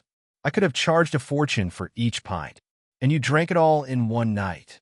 "Noisy," the giant grunted angrily as he stood up again, one hand on his head, a headache clearly pounding at him. "Crab, get back. That's a giant." The voice came from an adventurer running down from town, his sword in hand. "Oh, really? Where?"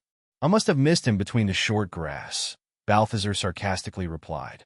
"Of course it's a giant. I got eyes in case you didn't know." Another two adventurers came running from the south, out of the forest, but stood back, observing the situation with hesitation. "Step aside, I'll get him," the bold fighter declared, readying himself with both hands on the hilt of his sword. Balthazar looked at the level 5 in disbelief. "Kid, you can't be serious." Ignoring the crab, the adventurer charged forward, sword held high above his head, yelling at the top of his lungs, in a battle cry that included an awkward amount of voice cracks. "Noisy," the irritable giant said once more, as he reached to the side of the road and picked up a dead tree trunk with alarming ease. Before anyone could blink, the giant swung his improvised club from below with both hands, causing a rush of wind around them, and hit the running adventurer with a loud boom that made the other two adventurers cover their ears. The boy turned into a blur, shooting up into the blue sky at a deadly speed, his tiny black speck quickly becoming untraceable. Balthazar gulped as his eyes slowly lowered from the sky and back to the giant, who now stood with one arm leaning on the upright trunk and the other hand holding his, presumably, throbbing head. The pair of adventurers behind him further down the road stood nervously with their bow and mace drawn. Balthazar cautiously moved to the side of the giant, while gesticulating towards them. "Don't be stupid," he muttered under his breath. The giant groaned and looked down at the crab. Hey, easy now. Let's hold off on the whole crab breakfast thing for just a moment, all right?" Balthazar said, both pincers gently patting the air in front of him. "We can talk. You can understand me, right?" The miserable-looking giant nodded slowly. Chatty crab. "Yep, that's me all right," the talking crab agreed. "Look, you're clearly having a rough morning, I get it. Probably been dealing with annoying adventurers harassing you all day out there in the fields, looking to loot you. Trust me, I know how much of a pest those idiots can be. And then you just want to have a moment to relax, have a drink, maybe 20, and next thing you know you're passed out in the middle of the road. Am I right? We've all been there." The creature nodded again and gave him a slight shrug. "Totally understandable," Balthazar continued. "Everyone needs to unwind now and then. But surely, even you understand, you shouldn't just go around taking what isn't yours, right? How would you feel if someone sneaked into your camp in the middle of the night and, ate all your cheese, or whatever you giants have at your camps?" "Angry. Smash," the other said with a frown. "Yeah, sure. Exactly. Not good," the crab cautiously said, still nervously checking the tree trunk's movements. "So you can understand how it's not right to just come in here and drink my whole barrel without paying, right?" The giant slumped slightly and looked away from the crab. "Look, you got a giant wife back at camp, right? You look the type." The giant hesitantly nodded. "Probably even a couple of little big kids or something. Just think what they would feel if they could see you now, with a monumental hangover after a night of drinking and smacking people around while refusing to pay your debts. Very disappointed, I'm sure." The embarrassed titan looked down and shrugged again. "I pay." Reaching with his fingers between his animal furs, the giant retrieved a bar of solid gold between his fingertips and dropped it in front of the crab. "Good. Yes, this will do nicely indeed," Balthazar responded, his eyes glistening with greed as he stared at the large bar of gold. "Tell you what, you should probably start heading back home. Your people must be worried, and you don't want to stick around here for too long. Those loud adventurers will start running up and down the road soon. I'll even give you a parting offer." The crab took the bar of gold and ran to his trading post, returning with a very large clay jug held above his shell. "Here you go, goat's milk. I hear there's nothing better to cure a hangover." The hesitant giant took the jug between his index and thumb and gave it a sniff. "Although that might be more like goat cheese now, with how long I've had it sitting there," Balthazar whispered under his breath. "Thank you, crab," the giant said, with a small white patch on his beard after taking a sip from the jug. "No problem. Happy to have another satisfied customer." Balthazar watched with relief as the giant slowly made his way out through the plains, milk jug in one hand, tree trunk dragging behind him in the other. Turning away, the crab looked at the two adventurers still standing down the road, looking at him and whispering to one another. "What are you gawking at? Get moving." As he walked back into his trading post, a sleepy goblin came to greet him, still rubbing his eyes. "Mornin', boss," Drima said. "Seriously? You only woke up now?" Balthazar asked. "You slept through all that?" "What happened, boss?" the curious goblin inquired, while fitting his hat on his head. "Why don't I tell you about it over some slices of pie?" The two of them walked across the bridge, back to the inner islet, as Balthazar began telling the goblin all about the giant. Behind them, far off into the distance of the plains, a tiny black that could be seen falling back down from the sky and straight into the ground, landing with a small cloud of dust over the horizon. Chapter 25. Enchanted to meet you. That will be 76 gold. Oh wow, really? I didn't expect it to come to such a high total. Indeed. Your shopping list was pretty long. Yes, I guess it was just because you're buying so much. I'll even throw you a special gift in there free of charge. The crab rummaged through a box until he found a rabbit's foot tied to a rope. A good luck charm. Just for you. Really? Nice, the young man standing in the middle of the trading post said. I really could do with having some luck. I haven't looted anything decent in days. Splitting a few coins from his pouch, the smiling adventurer paid the crab, stuffed his new trinket in his chest pocket, and picked up the box full with the items he had just purchased. Thanks, Balthazar. See you later. The merchant gave the client a nod and watched him leave while picking the coins with his silver pincer, carefully depositing each in a small coin bag. Good luck, Charm. Another day, another sucker. As he finished collecting his payment, a familiar eye floater appeared in front of Balthazar's vision. You have reached level 10. Well, look at that. Guess I must have been doing good business if I'm already leveling up again. Casually moving his eyes around the prompts while his claws stashed the money away, Balthazar increased his intelligence to 20 and swiftly moved on to the skills menu. Taking a moment to reconsider, he hesitated before selecting his reading skill again. Sure, he enjoyed reading, but given how long each new level up seemed to take the higher they went, should he think twice about his investments? The smart business crab side of his brain told him that yes, he likely should. He thought back to the night the thieves came to his trading post, and the blow he took to his shell from the Big Ones Club. It brought him far too close to being a goner. While his pristine gold finish was intact afterwards, the same could not have been said about his soft insides. Not even his bodyguard golem could protect him at every turn, so perhaps investing in his own personal defenses wasn't such a bad idea. After all, he never went anywhere without his shell, so making it better was an investment in security. All right, enough inner debating. Armor it is.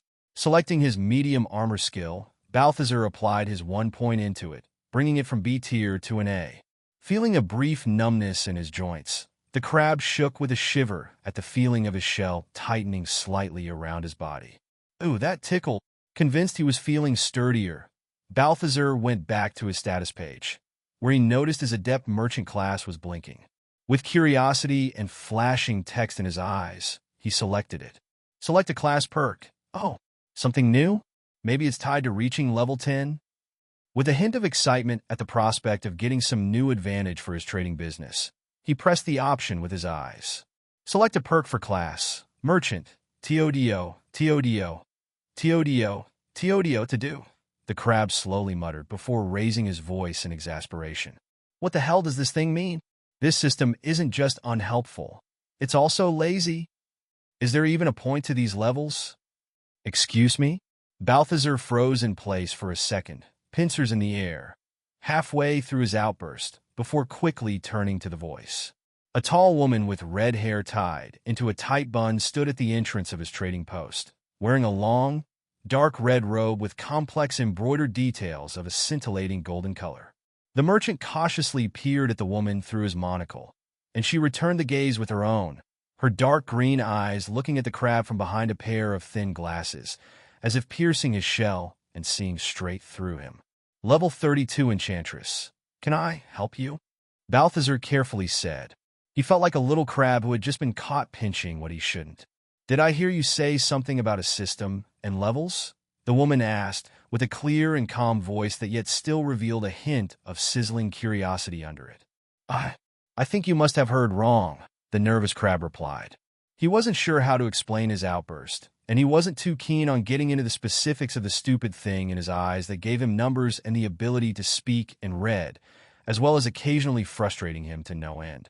No, I don't believe I did, the enchantress said, calmly stepping closer to him with a perfectly straight posture, the wide sleeves of her robe held together in front of it, concealing her hands. What does a crab know about the system? And, as a matter of fact, why is a crab talking in the first place? Because it would be very difficult to have a trading business without talking. Haha, Balthazar said, attempting to act casual, and finding out he was not very good at it. Don't play dumb, she said, stopping in front of him and staring down into his eyes. You know more than you should, don't you? Sounds to me like maybe you're the one looking to know more than you should, the crab retorted with defiance. If she was going to press him for information, he was going to do the same to her, or at the very least attempt to. Her eyebrows rose. Maybe we have something in common there. A hint of a smile appeared on the corner of her lips. Tell me, what do you know about adventurers? I know most of you are a pain in my backside all day. Why? Very funny. I meant, what do you know about where all these adventurers come from? How should I know? Isn't it supposed to be like some land of the gods, or sent from far away in times of great whatever? You tell me. Curious, the enchantress said, looking disappointed. Just like all the other locals, you don't seem to question it at all. Question it? Lady, try not caring instead. Wherever you all came from is none of my business, so long as it's not my pond. But what does any of that have to do with systems and levels? Oh, revealing your hand there now, dear crab. She looked amused now. So you don't know they have everything to do with each other.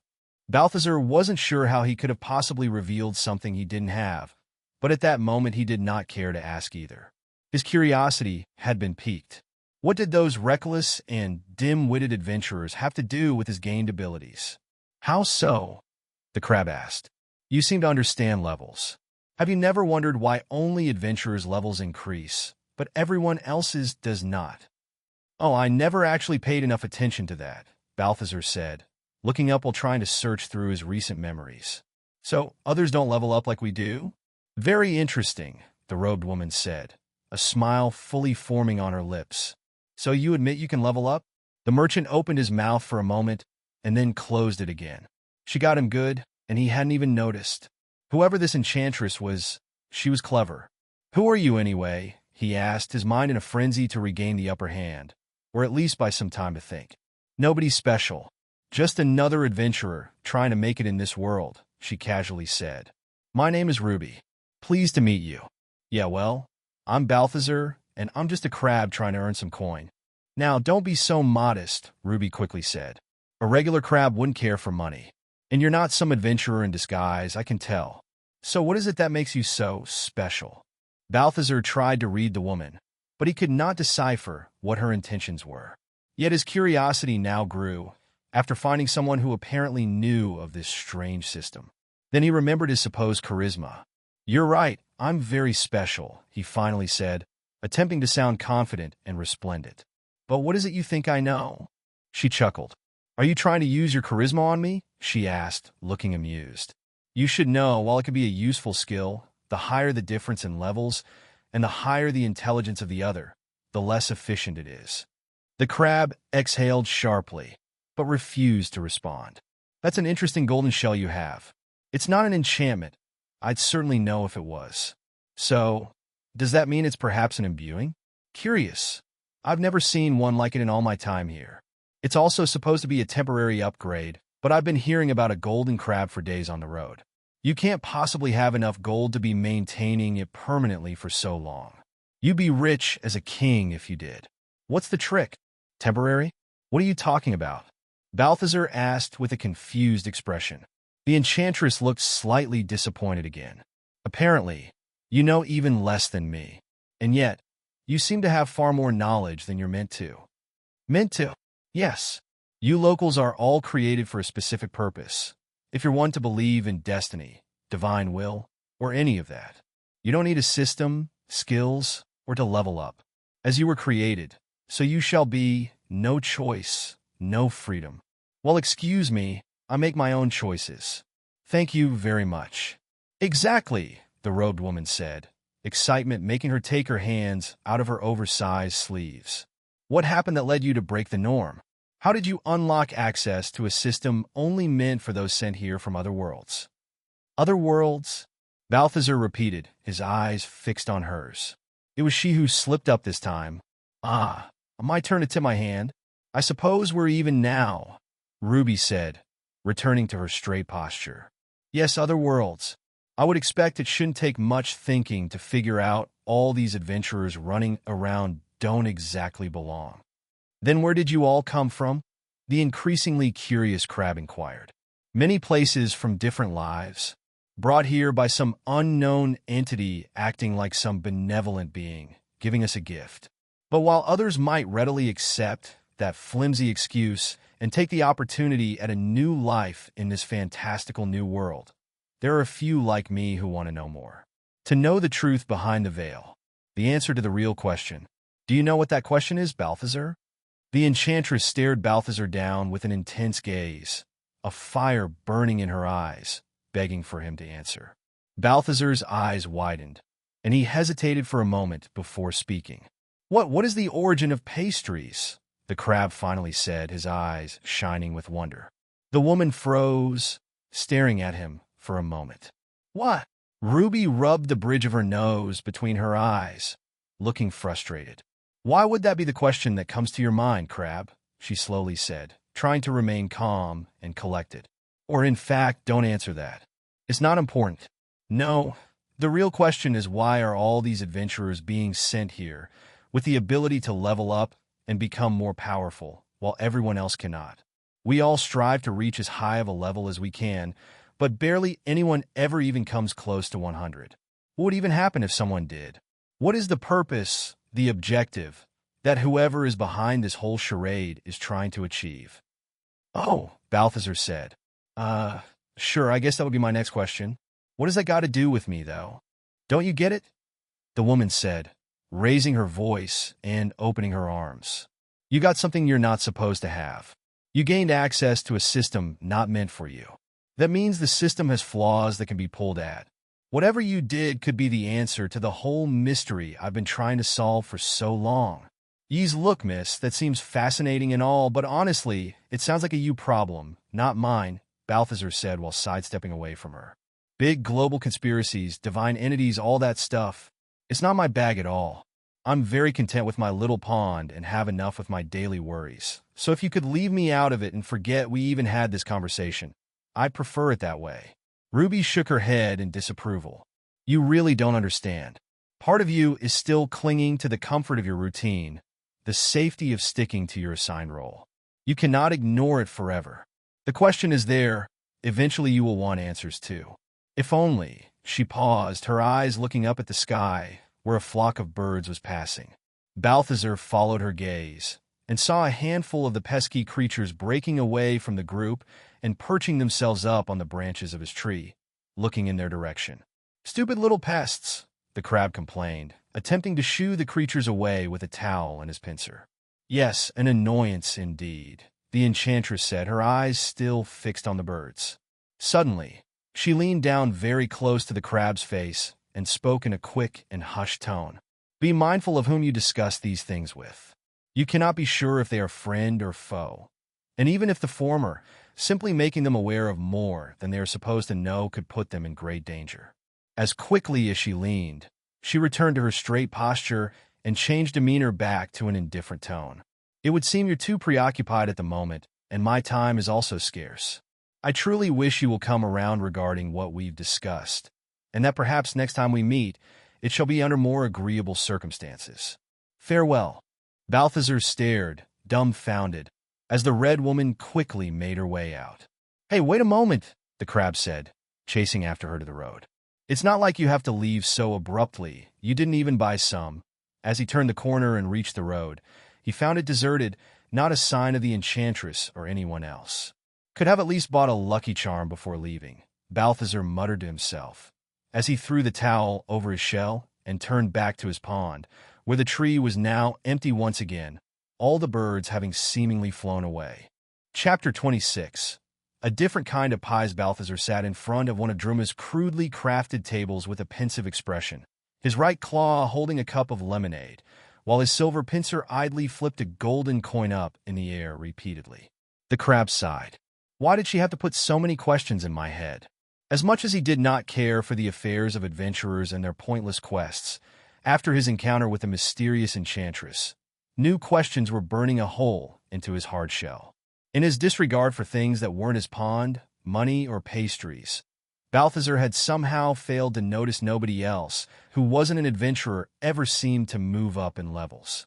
And once he finally began really giving it some thought, true concern slowly crept up within him.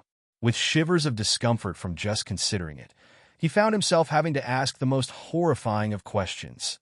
Did all of this mean he was now also an adventurer? Balthazar downed the rest of his lemonade in one gulp, his mouth and eye stalks shriveling as he swallowed. This was not because of the lemonade being sour, as the crab had filled the cup with at least a dozen spoonfuls of sugar.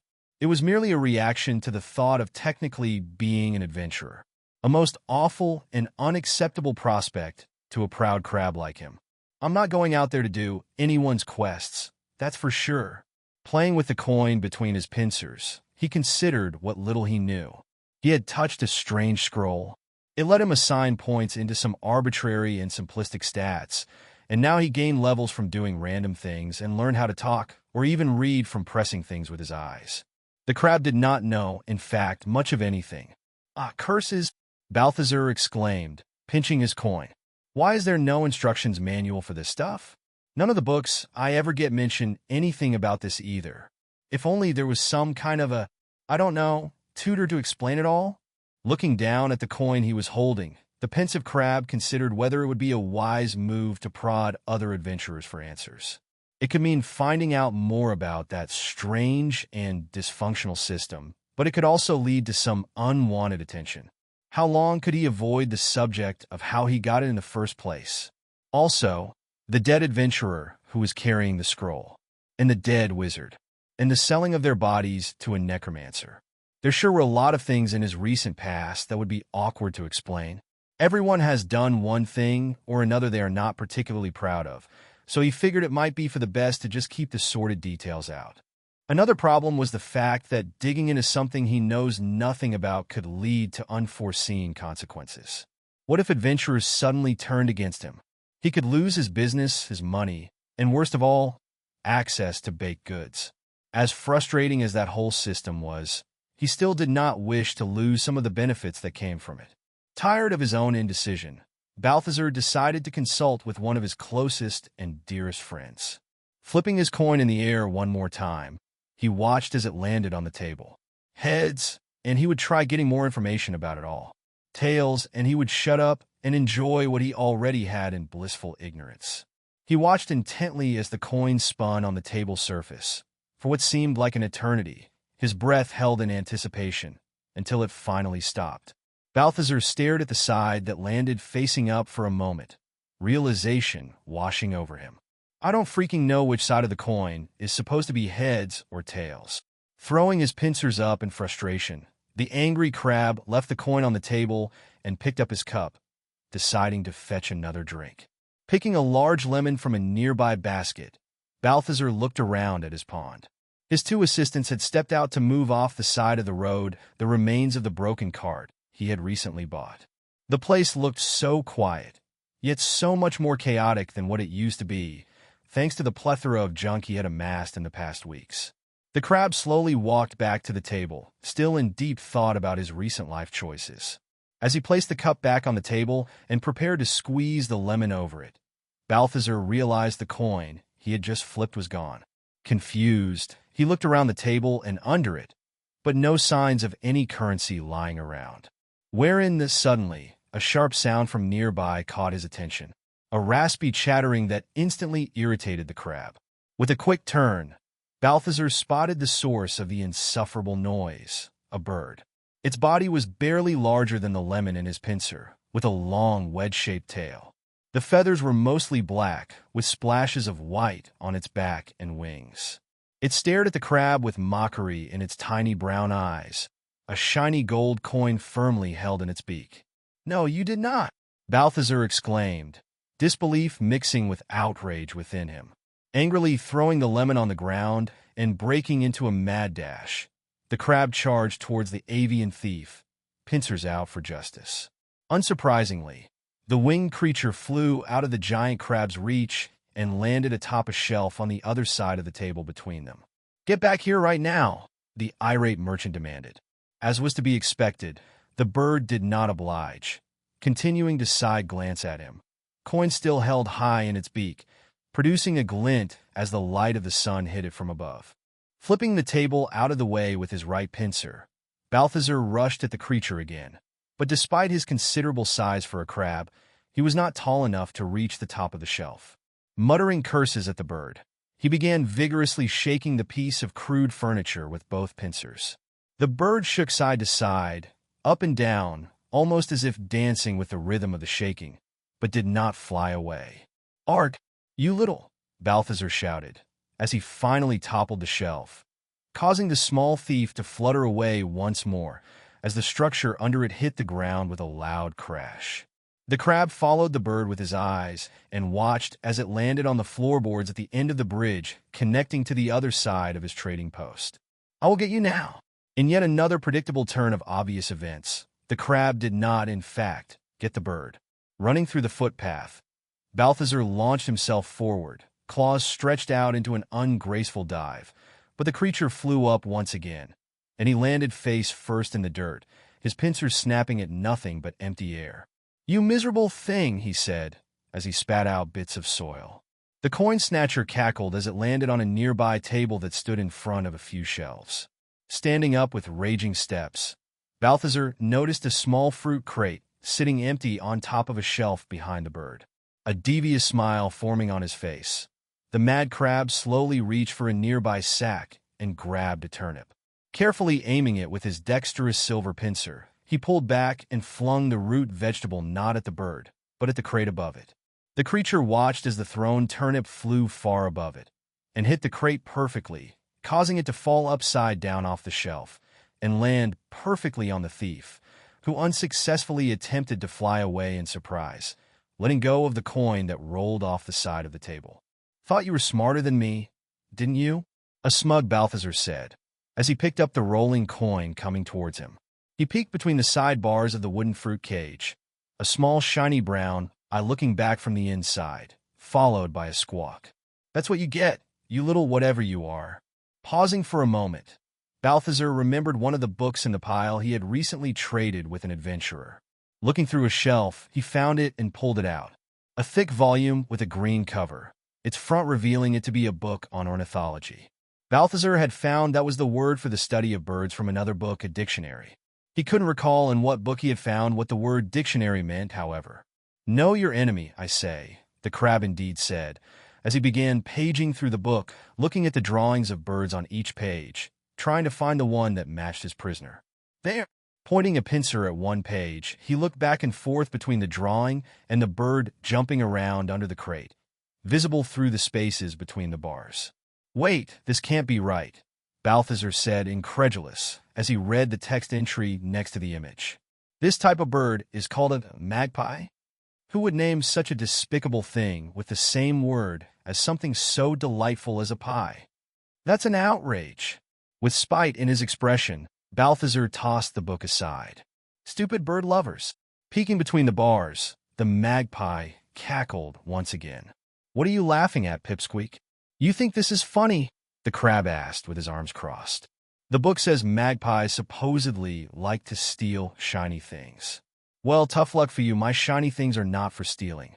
You should try getting your shinies the honest way, by looting them off some dumb, dead adventurer, or something. Not from smart and sharp crabs like me." The bird continued looking at him with a mocking air, almost as if amused. "Why are you so?" With a sudden gut feeling, Balthazar looked across the pond, just in time to spot another magpie flying into his tent. The chest! Breaking into a frantic sprint, he quickly crossed the bridge towards the tent, despair running through him as he remembered he had left the chest open while gathering the pouches with payments from earlier to throw into it. Arriving in front of the tent with a skid, the crab found the second bird perched on the side of the chest, quickly pecking between the gold coins. "Shoo! Get away from there!" Balthazar yelled as he clumsily stepped inside the small cramped space, waving his pincers around and knocking boxes and bags as he moved. The magpie fluttered and dodged the crab's strikes as it tried to fly around in the small tent. With a smack of his silver pincer, Balthazar knocked the other half of the thieving duo out of the tent. After a brief stumble, the creature flew up higher and out of the enraged crab's reach. "And stay away from my private chambers, you bastard!" he shouted, waving a clenched pincer at the fleeing featherball. Skittering his way back to the other side, Balthazar found the fruit crate flipped over and the other partner in crime gone. To his surprise, the coin he had dropped in his hurry to protect his treasure chest was still there, untouched. "Why was the other one digging through the coins instead of stealing them?" said the intrigued crab. "What the hell did they want?" The tired and battered merchant wondered for a moment, before concluding he would need to run a count of all his money again, both to make sure it was all still there and to help soothe his nerves. The goblin and the golem arrived through the road entrance, one carrying a small stack of wood and the other a broken wagon wheel. "Boss," said Druma, looking around at the mess of flipped furniture and thrown produce. "What happened?" "Just don't ask questions and help me put everything back in place," the out-of-breath crab responded. "I just found out there is at least one type of pie I hate." Chapter 27. Bonafide merchant the crab sighed as he finished counting up the last of his golden coins. "They're all here," Balthazar whispered. All 88 of them. Despite his riches, he still felt troubled. Throwing the last coin pouch next to his chest, the concerned merchant rubbed his chin with a pointy pincer. The money no longer fit inside the reinforced chest, so it began piling up in small pouches next to it. Between thieves in bushes, thieves in trios, and thieves with feathers, how is a crab supposed to sleep in peace knowing his life savings are just ripe for the taking? Grabbing a small oil lantern from the tent's floor, Balthazar stepped outside, the cool and misty air of the night hitting him as he looked up at the moon. He could not recall ever being unable to sleep before the day he found that strange scroll, and yet now, concerns not fit for a crab kept him up at night. Glancing back at the spot under the coin chest, where the hole containing his belongings was hidden, he wondered if the mysterious piece of parchment was more of a curse than a blessing, given all the chaotic changes that turned his life upside down in less than a couple of months. For a moment, the crab did some self-reflection, and then he grabbed a piece of apple pie from a basket and pushed all that aside. Obviously, it had been a benefit, and there was no need to think further about it. Circling to the back of the tent, Balthazar sat next to Boldy, who was quietly observing the fireflies that danced lazily over the pond's water. The giant rock turned his head to his friend, the same smile as ever. "Hey, big guy," Balthazar greeted in a low voice. "Enjoying the sights, eh?" "Friend," the golem said, his smile widening and his eyes closing. "Yep, sure is nice, even at night. Wish I could do like you. Just skip on sleeping without a care in the world." "Friend?" Boldy asked, smile dying down slightly as he tilted his head. "Oh, it's nothing. Just worries and lots of questions going on in here." Balthazar tapped the top of his golden shell with a claw. "Nothing you would get, sadly." "Friend," his companion gently insisted, a concerned rocky frown forming above his orb eyes. "It's not like I'm a little crab anymore," Balthazar said, as he stared down at the lantern's flame. "Talking about my troubles with a rock feels pretty silly now." The living boulder slumped down and gently gave a comforting pat on the crab's carapace, who looked up at him. "Ah, I guess that came out a bit harsh. I'm sorry. You're not just a rock now. And the fact is, you were always there for me. Not that you really had a choice, on account of being an immobile boulder back then and all, but it's the thought that counts. Not sure you could think before either. But yeah, the point I'm trying to make is that you're a good friend, Boldy." "Friend," the golem repeated, a broad smile returning to his face. Yes, I get it. Just don't let it get." Balthazar cut himself short at the sight of a dim light moving in the distance, across the pond, and all the way out on the road past the exit to his trading post. "What in the world?" the crab muttered as he stood up. Gesturing for Boldy to follow him, Balthazar picked up his lantern, placed what remained of his slice of pie on a low table in front of the tent, and glanced over to Druma, who was fast asleep on the hay. The goblin was the heaviest of sleepers, and there was no waking him up when he was in such a deep slumber. Figuring it would be best to leave him be for now, the crab headed across the bridge, eyes fixed on the light that swung around in the darkness. "Stay close and try not to be too noisy, Boldy." As Balthazar approached the exit to the road, tiptoeing golem in tow, he noticed a strange rattling coming from the light. Fearing the threat of more thieves, he cautiously raised his own light to illuminate the road. The source of the faint light on the road was an iron lantern, filled with what seemed to be fireflies, barely bright enough to light the area directly around it.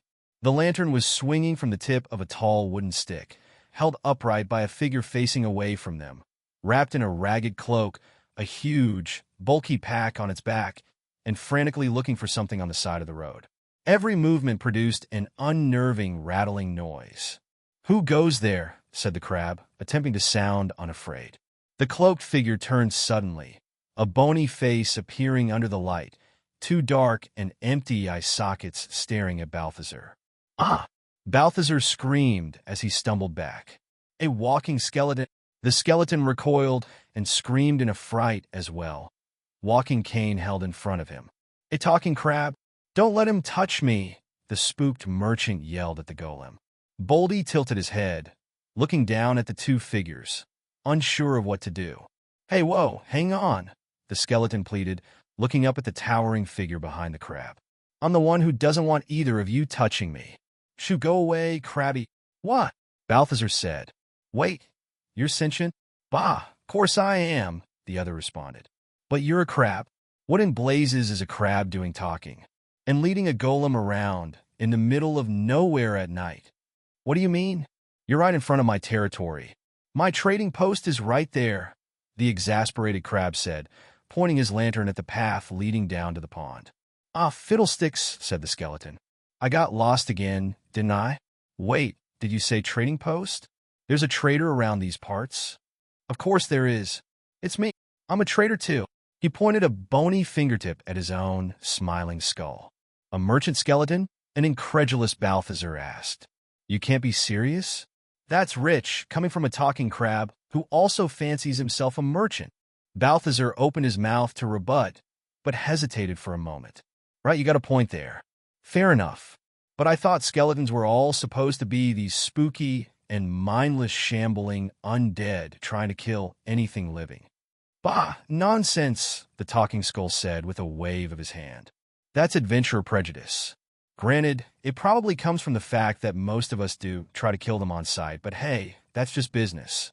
Speaking of which, if you got a trading post back there, think we could step inside and talk business? I don't want to risk being seen out here by some wannabe hero. Balthazar pondered for a moment. He was not one to turn down business opportunities, but a skeleton in the middle of the night sounded dodgy, even for him. Then again, the wanderer seemed amicable enough. He glanced at the figure in front of him through his monocle. Level 5 merchant skeleton, confident that if it came to it, Boldy would be more than capable of smashing a few low-level bones, Balthazar answered. Yes, sure. Let's get out of the road. The three of them walked towards the pond, lanterns held forward to light the path. So, what's your name, Merchant Crab? I'm Balthazar. And what's yours? I'm Tom. Tom? Not exactly what I would expect from a skeleton, but all right. What did you expect? Bones McGee or something? Arriving at the center of the trading post, Balthazar took some tinder and lit it on fire with the flame from his oil lantern before throwing it into the stone pit, starting a small fire that illuminated the surrounding area. Taking a better look at the other merchant, Balthazar noticed he wore tattered pants with no shoes, an open jacket full of moth holes that exposed his rib cage, and a wide-brimmed black hat. On his back, he carried an oversized pack made of what appeared to be leather, full of patches of different colors and materials. Despite how full and heavy it looked, the skeleton carried it with great ease. What are you staring at? Tom said. Don't let my appearance fool you. I got coin. This is just the work attire. Work attire? The intrigued crab asked. I get it. You don't go out much. I'll explain, the skeleton began. I come from a small dungeon west from here. It's the Tutor's Hall dungeon. You ever heard of it? Balthazar shook his head. Interesting name. Who's Tutor? And why does he have a hall? No idea. Anyway, we're a modest dungeon, meant for novice adventurers to get their feet wet, get a grasp of combat, get some experience, loot some goodies, all that stuff. Wait, the crab said. What do you mean, meant for those things? I thought monsters and dungeons attacked invaders because they didn't want them stepping inside and pillaging the place. Oh, sure. That's the show we put on for the visiting adventurers, but you know how it is. That's all part of the business scheme. And really, business is great. You have no idea how many of them manage to fumble even a simple mace swing at a stationary skeleton. Or how many step into a spike trap despite all the obvious lit torches and gaping holes we put in front of them. Most are just hopelessly dense, I tell ya. Balthazar chuckled, both curious and amused at the skeleton's words. I bet. You should see some of the ones I get over here sometimes. But how does any of that work as a business? Well, you see, most of those green adventurers go into the dungeon with all their possessions on them, probably because they still haven't learned to stash things yet. So, when they trip over their own feet and dive into a wall spear, guess who gets to keep all their stuff? That's right, we do. And then we just have to keep recycling their money and loot as bait for the next ones who come in the next day, looking for riches. Interesting, Balthazar said, slowly nodding. But if you're a dungeon for novices, surely there's still plenty who make it out with their loot often, right? And what happens when they're not incompetent and actually defeat you? Tom let out a hearty laugh. We're skeletons. What are they going to do? Kill us? We're already dead. And you're right. Some of them do make it all the way and take their loot. But that's why old Tom here goes out at night to collect loot from adventurers who perish out in the wilds. Can't let all that loot go to waste now, can we? Right, Balthazar agreed. Just earlier I took some coins from this kid out on the plains. I don't know what the hell happened there, but he looked like he had crash-landed there straight from the heavens, a crater and everything. But hey, nobody was around, so his loss is my gain. All right, I think I get it, the merchant crab said. What I didn't get yet is, what business do you want with me? See, it's not common to find a fellow non-human merchant out here, the merchant skeleton started. And with all the new adventurers popping up lately, it's getting tougher to keep up with the supply demand. Looking around, I see you got yourself a nice surplus of junk. I was thinking, maybe we could help each other out. Most of the kids who never make it through our dungeon are usually only carrying their starter gold, which is no fortune, but is still a pretty sum. So we always got plenty of it to go around. It's actual items that are becoming a bit of a problem, and we always need more random junk for them to loot. Chances are lots of it ends up right here, traded to you. What do you say I start buying some of your trash to fill our dungeon back up? Balthazar rubbed his chin thoughtfully.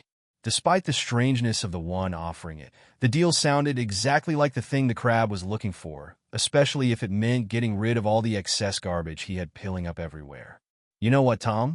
I think we could have a mutually productive deal here, the shiny crab declared with a smile. Great, the skeleton said. I don't really got any room left for loose items in my pack anymore tonight, but I'll be back to these parts next week, and now I know to come here right away, instead of wasting hours looking for scraps on the road. Sure, I guess I'll just have to stay up until a bit later next week, Balthazar said. But if you bring enough coin, we'll get that dungeon of yours refilled in no time. That's the objective. I tell you, crab, you wouldn't believe some of the things those nutcases take. They'll take the torches off the walls, the clothes off your back, even crappy helmets like that one over there. He pointed towards a horned iron helmet on a nearby shelf. Hell, just a few weeks back a group of them went into a room, looted all the items, and then, not satisfied yet, actually hauled the whole damn chest the loot was in with them. And it wasn't a small chest either. It was a big one, reinforced. Who does that? Oh, right, Balthazar said, awkwardly glancing at the tent behind him, on the other side of the bridge. Why are you making that face? Tom inquired. Wait, don't tell me this is where they sold it. Hey, look, I don't ask where the merchandise comes from. If you got a problem, take it up to them. I paid for that chest fair and square. Don't get me wrong, mate, the other merchant said, both bony palms facing out in front of his chest. I don't blame you for buying it, but chests like that are actually pretty valuable to us. You know how hard it would be to get a carpenter to make us new ones? I'd be willing to buy it back from you for a fair price. Well, Tom, as much as I can respect a good business offer, I kind of need that chest for my treasury. As a matter of fact, I actually need another one already. I'm guessing you're not in the market to sell one, though, are you? My crab, is that what you need the chest for? Storing your money? The skeleton asked with a smile that was missing a few teeth. How did you get this far as a merchant without a money bag? I got plenty of coin pouches already, Balthazar said, picking up a small empty bag from a crate and shaking it in his pincer. Nah, I mean a real money bag. Tom reached back into one of the pockets of his pack. Like this. Balthazar looked at what seemed to be just another regular coin bag, except darker. Bag of holding money.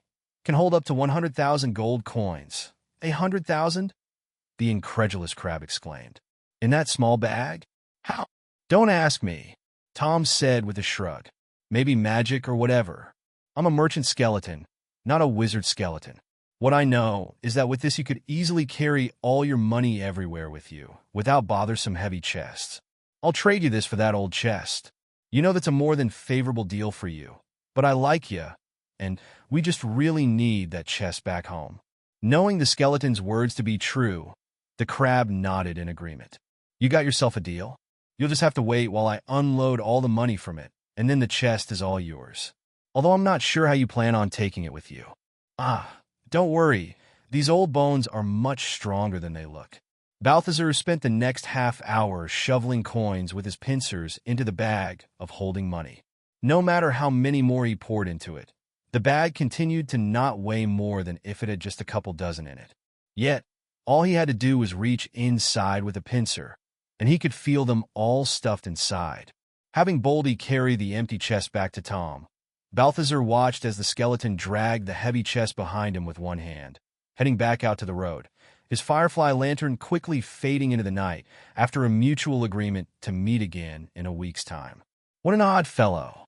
But I like him," Balthazar said, while tossing his new coin bag up and down with his silver pincer, before a realization hit him. "Ah, crap. This shell doesn't come with any pockets." Chapter 28, 16 Pairs of Boots, Boss. Druma shouted, "Food!" Putting his book down and standing up from his purple cushion, Balthazar hurriedly stepped out of his tent, eager to greet his favorite, and only baker. But as he crossed the bridge, he realized Madeline was nowhere to be seen. Instead, the only one who stood by the entrance of the trading post was Rye, the archer boy, handing a basket to the goblin, who happily scampered away with it. "Good morning, Balthazar," the young adventurer greeted.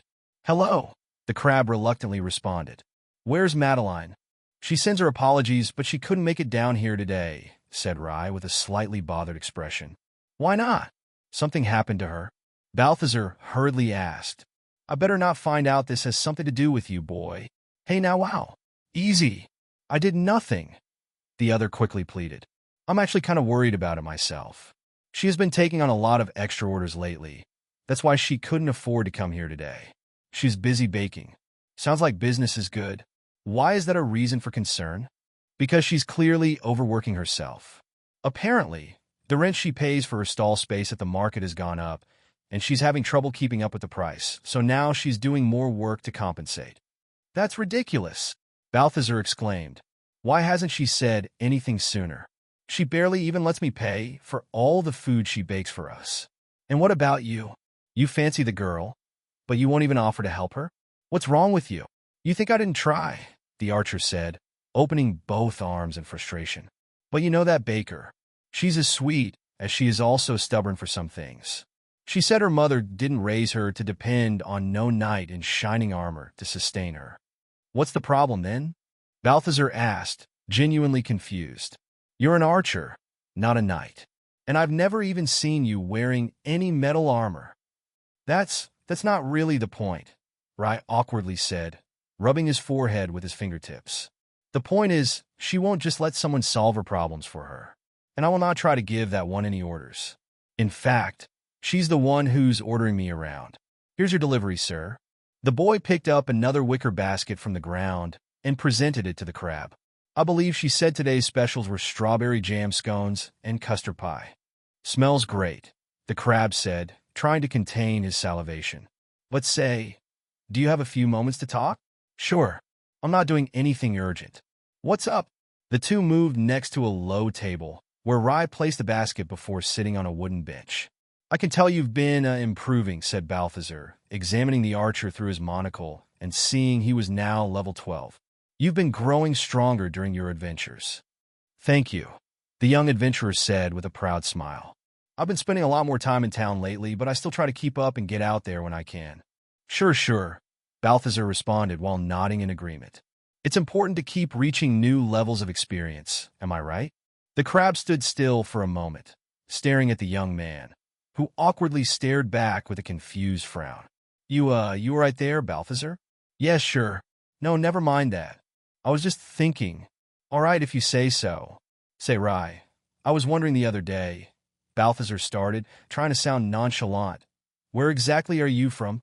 "Oh, that's curious," Rye said, raising both eyebrows. "Nobody usually asks me that." "Really? And that's not odd to you? As far as I understand, you humans are all pretty nosy about each other's lives." I don't know. Not really? I just figured that's the custom in these parts." "So you're not from around here?" the crab insisted, growing more curious. No, not exactly," the increasingly uncomfortable adventurer responded. "I'm from very far away, a whole different place from this."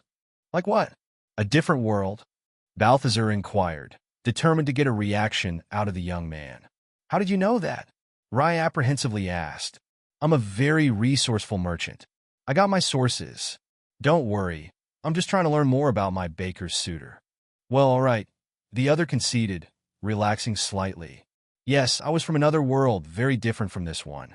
Then one day woke up here, found out there were many others like me, adventurers too, and have been just going along with it, trying to make it out here. And you all got some strange text in your eyes that tells you about levels and stats, don't you? Why, yes. How do you know about that? I was under the impression no one from this world would know or understand any of that. That it was something for just us adventurers. You know how it is? You spend all day dealing with your kind, and you end up picking up a thing or two. Any idea why you all get those special things? What's the purpose? Not really. Rai shrugged.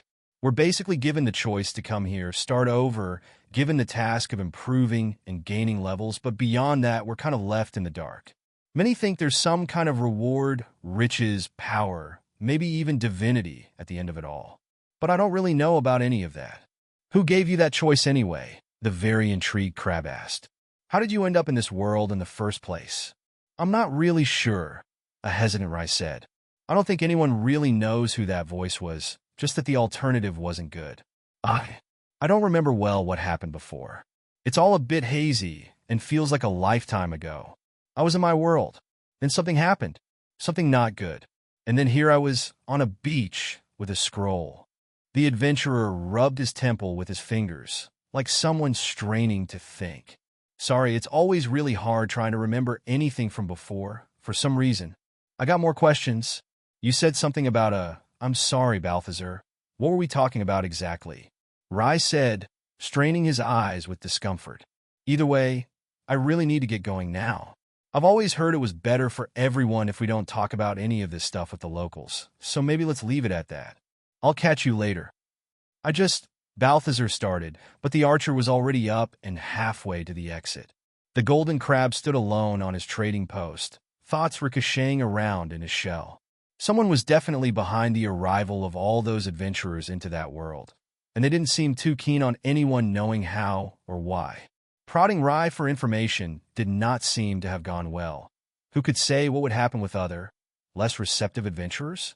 Everyone else who was originally from that world, like himself or Madeline, would know even less, apparently by design, so there wasn't much point in risking that subject, especially given the warning from the Enchantress about the consequences of asking too many inconvenient questions. But what did any of this have to do with a humble crab who just wanted to live a quiet life at his pond? Balthazar did not know the answers to any of that, but at least he found comfort in knowing he had scones.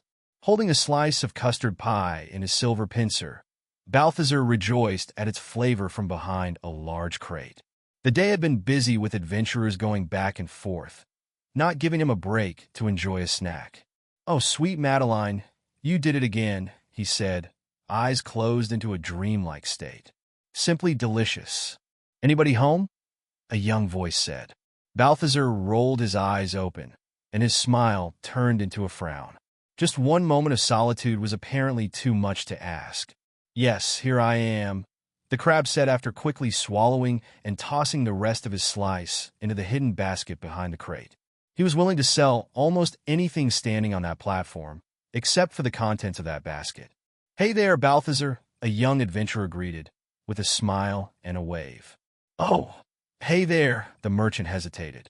He was sure he knew the boy standing in front of him wearing average armor, with a generic face, common brown eyes, and a typical haircut. He just couldn't recall where from. Being a level 6 wasn't exactly a distinctive detail either. It's Cletus, the client said, readjusting the huge sack he was carrying over his shoulder. Remember me? I've been here to trade with you probably a dozen times by now. Oh, right, of course. Come in, Balthazar hurriedly said, both of them stepping closer to each other. Of course I remember you.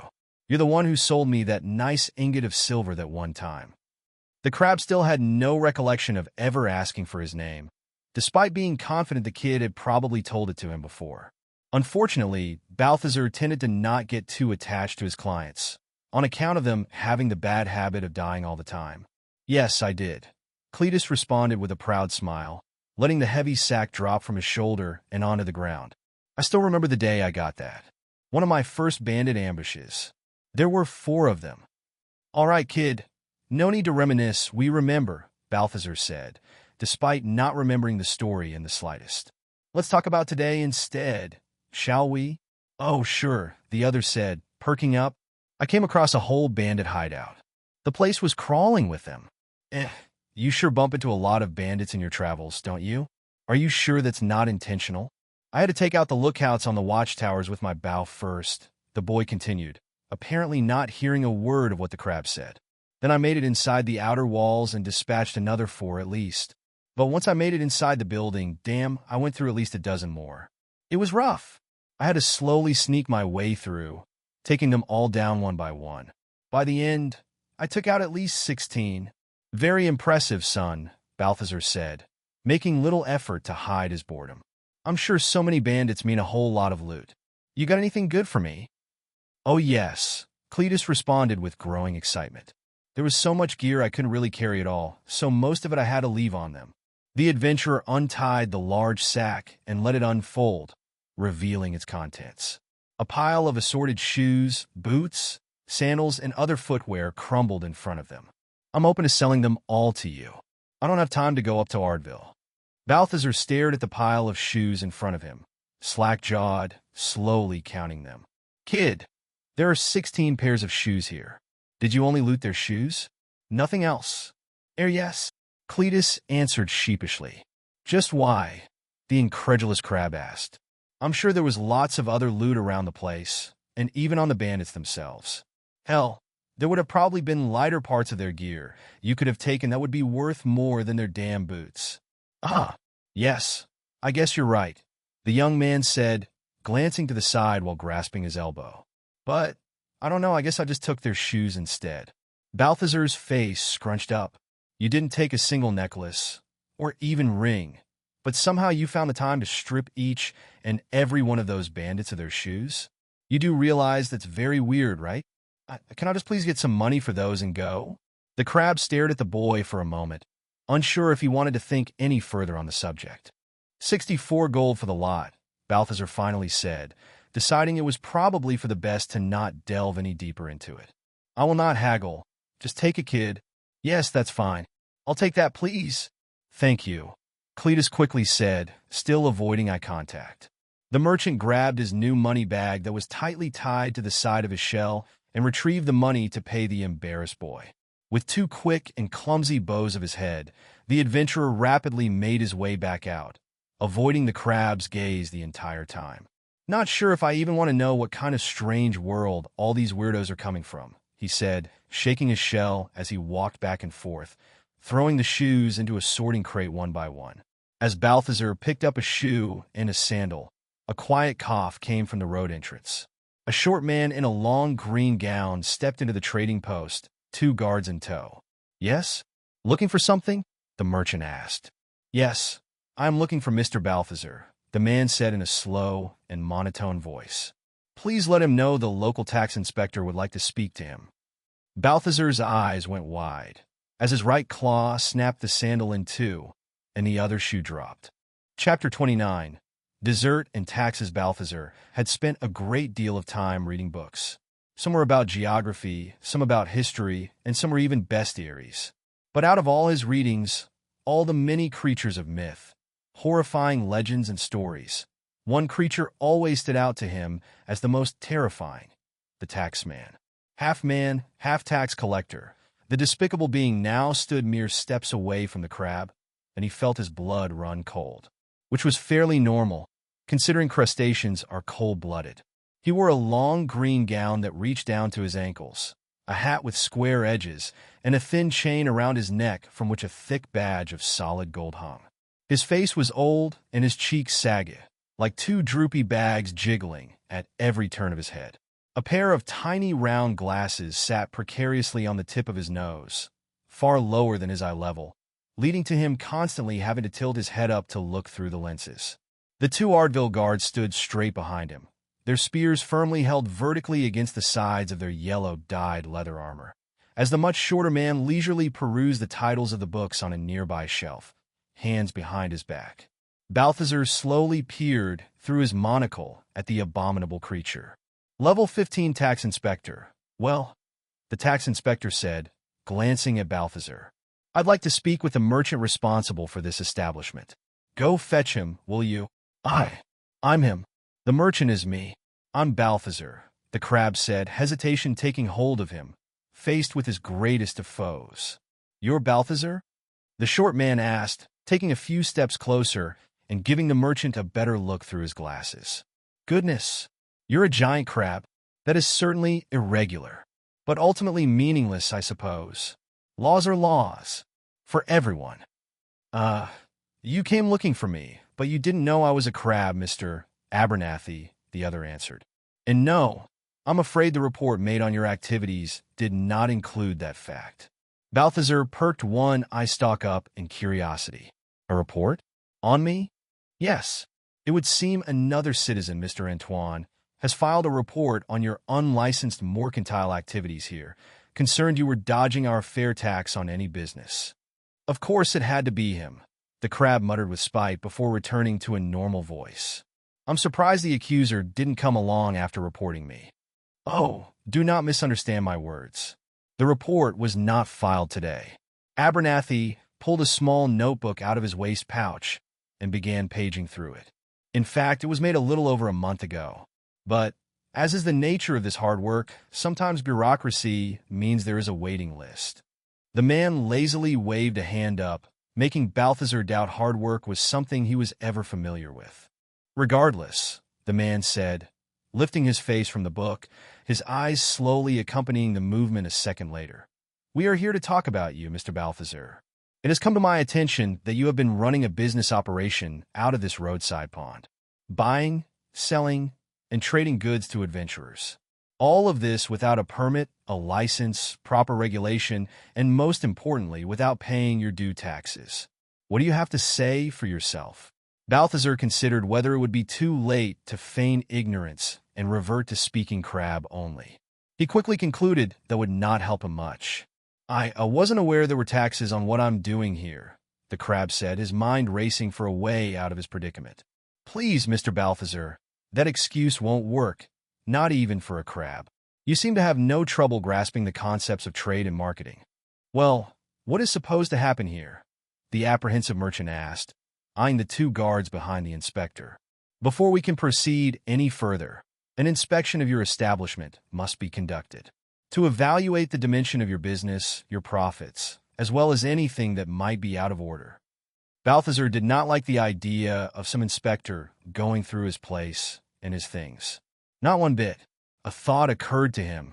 It was a long shot, given what he had learned about his charisma and the inspector being 5 levels higher than him, with who knew what level of intelligence, but he had to at least try it. Puffing up his chest, his golden carapace shining brightly under the sunlight, Balthazar spoke to the tax inspector in his best attempt at sounding confident. "Come now, Mr. Abernathy, look around. You can tell this is an honest business I run, nothing out of order here. Also, what I provide to all our dear adventurers every day should count as a public service and should be exempt from taxes. Just ask any member of the Adventurers Guild. They'll tell you about my excellent reputation with them, to say nothing of my pristine record with the very guardsmen that stand behind you." The two guards exchanged brief glances at each other while keeping their formation. "They will tell you how I even helped them catch some thieves recently." The inspector gazed down at the golden crab from behind his glasses for a moment, seemingly unfazed. "Very impressive, Mr. Balthazar, but no, I don't believe any of that relinquishes you from the requirement of this inspection."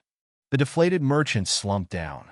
It would appear his opponent was much too powerful for his crabby charm. "Now, let us not waste any more precious time, shall we?" Abernathy said. "I have many other important appointments to get to today." "I guess," Balthazar begrudgingly agreed. There was little sense in arguing at that point, and he saw no outcome of the situation that wouldn't be negative if he resisted. The inspector looked at a nearby wood table with multiple trinkets spread over it, waiting to be sorted. With one wrinkly finger outstretched, he slid it across the wooden surface before bringing it up in front of his precariously placed glasses to check for dust.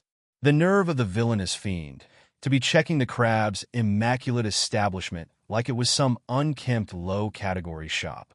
Balthazar stepped around the pile of old worn-out shoes that was still strewn about on the floor and followed Abernathy as he looked around. "If you see anything you like," the anxious crab said, "I'm sure we could arrange a good price for it." "No," the wrinkly man said, squinting his eyes at some small pieces of jewelry on a display. I'm afraid that would go against the code of conduct for an inspector doing his job. He was a stingy one, it would seem. Tell me, Mr. Balthazar, Abernathy started, continuing his browsing. What is your average daily profit here? Balthazar gulped silently. Oh, hey, you see, that's hard to say. I don't really keep an exact count. You know, very hard to count money with pincers for hands. So you don't keep a ledger, the taxman said, giving him a brief glance from the corner of his saggy eyes. Very irregular indeed. Certainly does not bode well for you. As the small man moved around the platform with the crab accompanying at a close distance, a giant boulder with eyes slowly approached from the side of the pond shore. With a smile, the golem waved one of his huge stone hands at the two of them. The two guards who were standing by the entrance quickly rushed in, spears pointed forward, ready for a fight, despite their clearly uncertain expressions and glances at each other. Hey, easy, Balthazar hurriedly said, both pincers up in the air. He's my guard. He's harmless to you. Not a threat. Friend, Boldy said, with a slight frown, as he stared down at the crab standing in front of the two pointy spears. Balthazar looked at Abernathy, who was staring straight up over his lenses at the massive towering being standing a few steps away from him outside the wooden platform. Even if barely noticeable, his expression had the first sign of surprise he had given since arriving. Without breaking eye contact, the inspector signaled back with his hand for the guards to put away their spears. They tucked their weapons upright between their arms and chests again and returned to their previous positions. So, a golem too, Abernathy said, slowly lowering his gaze from the creature. Do you have a permit for that? Balthazar frantically signaled with his claws for Boldy to go back to his usual spot. He knew that as tempting as it was, starting a fight with a town inspector and two guards would do nothing but bring a world of problems to his doorstep, despite him not even having a door at his pond to begin with. A permit? For him? Said the incredulous crab. You people require permits to have golems? Yes, of course. They are powerful and potentially dangerous creatures. If someone owns one, it needs to be vetted by the town's authorities to ensure they will not be a threat to the citizens. Were you not informed of the protocol by the one who provided it to you? Well, Balthazar quietly said as he scratched the side of his face with a pincer. He was a slightly deranged old wizard who vanished into thin air after we made the trade. So, no, he didn't exactly mention any of that. Abernathy slowly shook his head as he pursed his lips. Reaching for his waist pouch once again, he retrieved his notebook and a quill. With raised eyebrows and looking down at the pages through his distant lenses, he took several lengthy notes. The crab kept nervously tapping on the wooden floorboards, his anxiety growing. Look, Mr. Abernathy, he finally said once the other finished his notes. For the purpose of full disclosure, I think you should know that the one who filed the report that sent you here, Antoine, has a grudge against me. He is also the owner of his own general store in town and sees me as competition to his business. So he has been trying to put me out of mind for a while now. I know Mr. Antoine, the man said, back to leisurely strolling around the trading post. I remember well how he got to where he is today, and the rumors about his methods. He has quite the reputation for being very conniving. I'm well aware of that. You are, Balthazar said, growing hopeful. I certainly am. Abernathy stopped and faced the crab. However, rumors are just that, rumors. There has never been proof of any misdoings on his part, not even from his former associates. So, unless you have some kind of concrete evidence to present, Mr. Antoine's report is still perfectly valid and worthy of being looked into. Balthazar exhaled quietly as the inspector gazed at the contents of a crate. There had to be something, a weakness to his foe, anything that would help him, but the crab could not figure out what.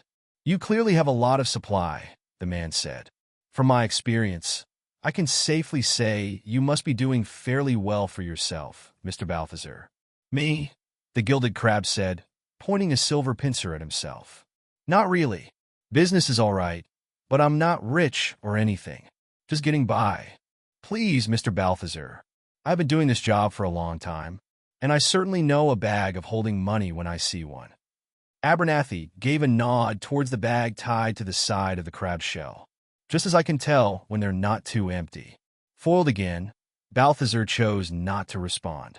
Despite all his speech, all his charisma, all his intelligence. The old taxman had him beat at every corner. "I believe I've seen enough," the inspector announced, coming to a stop in front of the crab. "This is a most unusual case, and only made more difficult by the fact you do not keep a proper ledger of business. Given the circumstances, I believe we will have to settle for an estimation of the taxes you owe."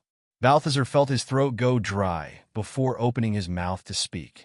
And how much would we be talking about here? Considering the estimation of trades, the time you've been here, the unlicensed golem, late fees, and so on, I believe a sum of 3,000 gold is owed to our town's coffers." "A sum of what now?" Balthazar exclaimed. "That's almost half. I mean, that's a lot of money. You can't possibly expect me to pay that." The crab felt lightheaded. All his precious gold coins, all the time and effort to gather them all. And now they were coming for them. Not lowly thieves or even birds.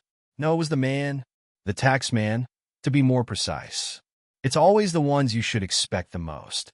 Regretting his choice of not keeping all his money tucked away offshore, in his islet's hole, Balthazar tried thinking what his next move should be, but he felt difficulty thinking. All the turmoil of that situation was likely dropping his blood sugar levels. Taking a stumbling step to the side, the crab reached for a basket and flipped it open while the tax inspector observed him, hands behind his back. "Mr. Balthazar, I'd recommend against any attempts to stall the process of—" Abernathy's words trailed off as he took a long sniff, nearly making his glasses fall off the tip of his nose. "Is that custard pie I smell?" What?" Balthazar said, his mouth stuffed with a generous chunk of pie.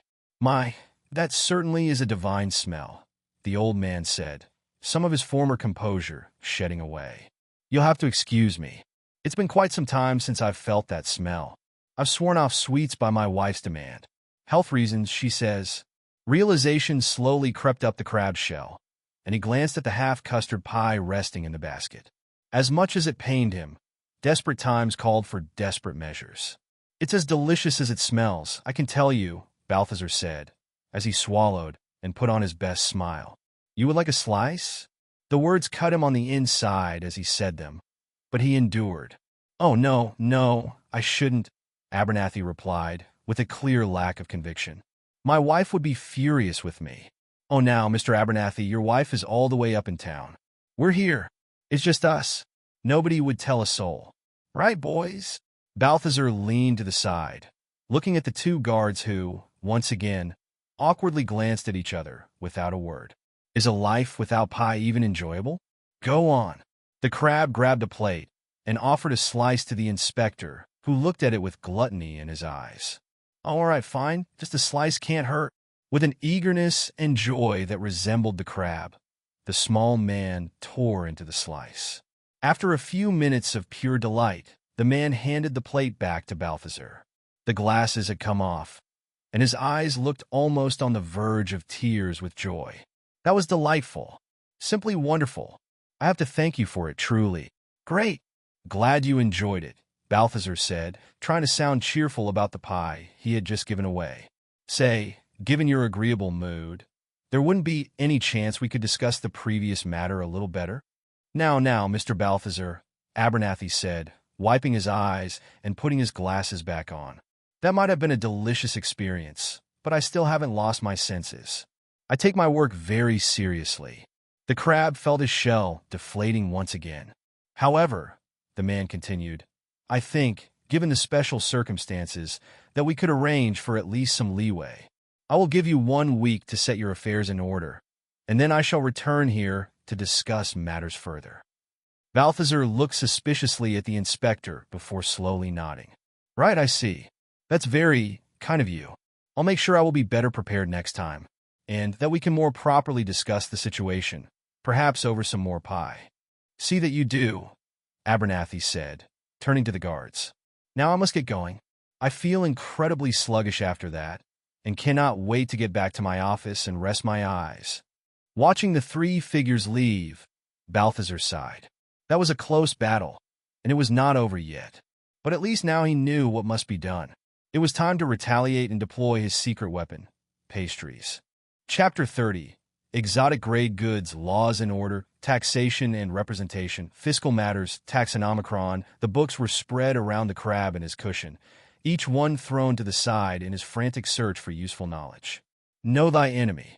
And Balthazar intended to know as much as he could about his foe. Abernathy, the tax inspector from Ardville. All Balthazar had managed to learn about him from asking his clients was that the old man was the supervisor of the town's treasury. Little information, but at least now he knew the fiend was no lackey, but the one in charge. And he was determined to defeat that boss. Unfortunately, none of his books that mentioned taxmen ever described their eating habits, let alone their favorite pastries. A glaring mistake by every bestiary writer. Not that a bestiary ever even listed taxmen on their pages. Giants, golems, dragons, werewolves, even ghosts, but not a single tax monstrosity. Clearly, too dreadful a being for those cowardly writers to so much as try to research. Balthazar did find an entry on something nearly as despicable, however, the common fiscal. An apparent subspecies of taxman who was even more abominable, mainly because it was also a bird. With his face scrunching up in disgust at the mere thought of two of his most hated things combined, the crab tossed the ornithology book aside and crossed his arms, left pincer tapping thoughtfully on his chin. I will get you, Abernathy. Just you wait. At the sound of a bell, Balthazar broke away from his plodding and looked at the other side of the pond.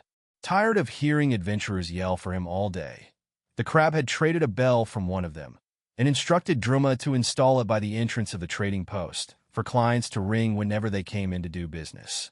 Why a questing adventurer would loot a bell was something the merchant had no answer for, but at least he also got a good amount of leather and a pair of decorative horns from the man at a good price.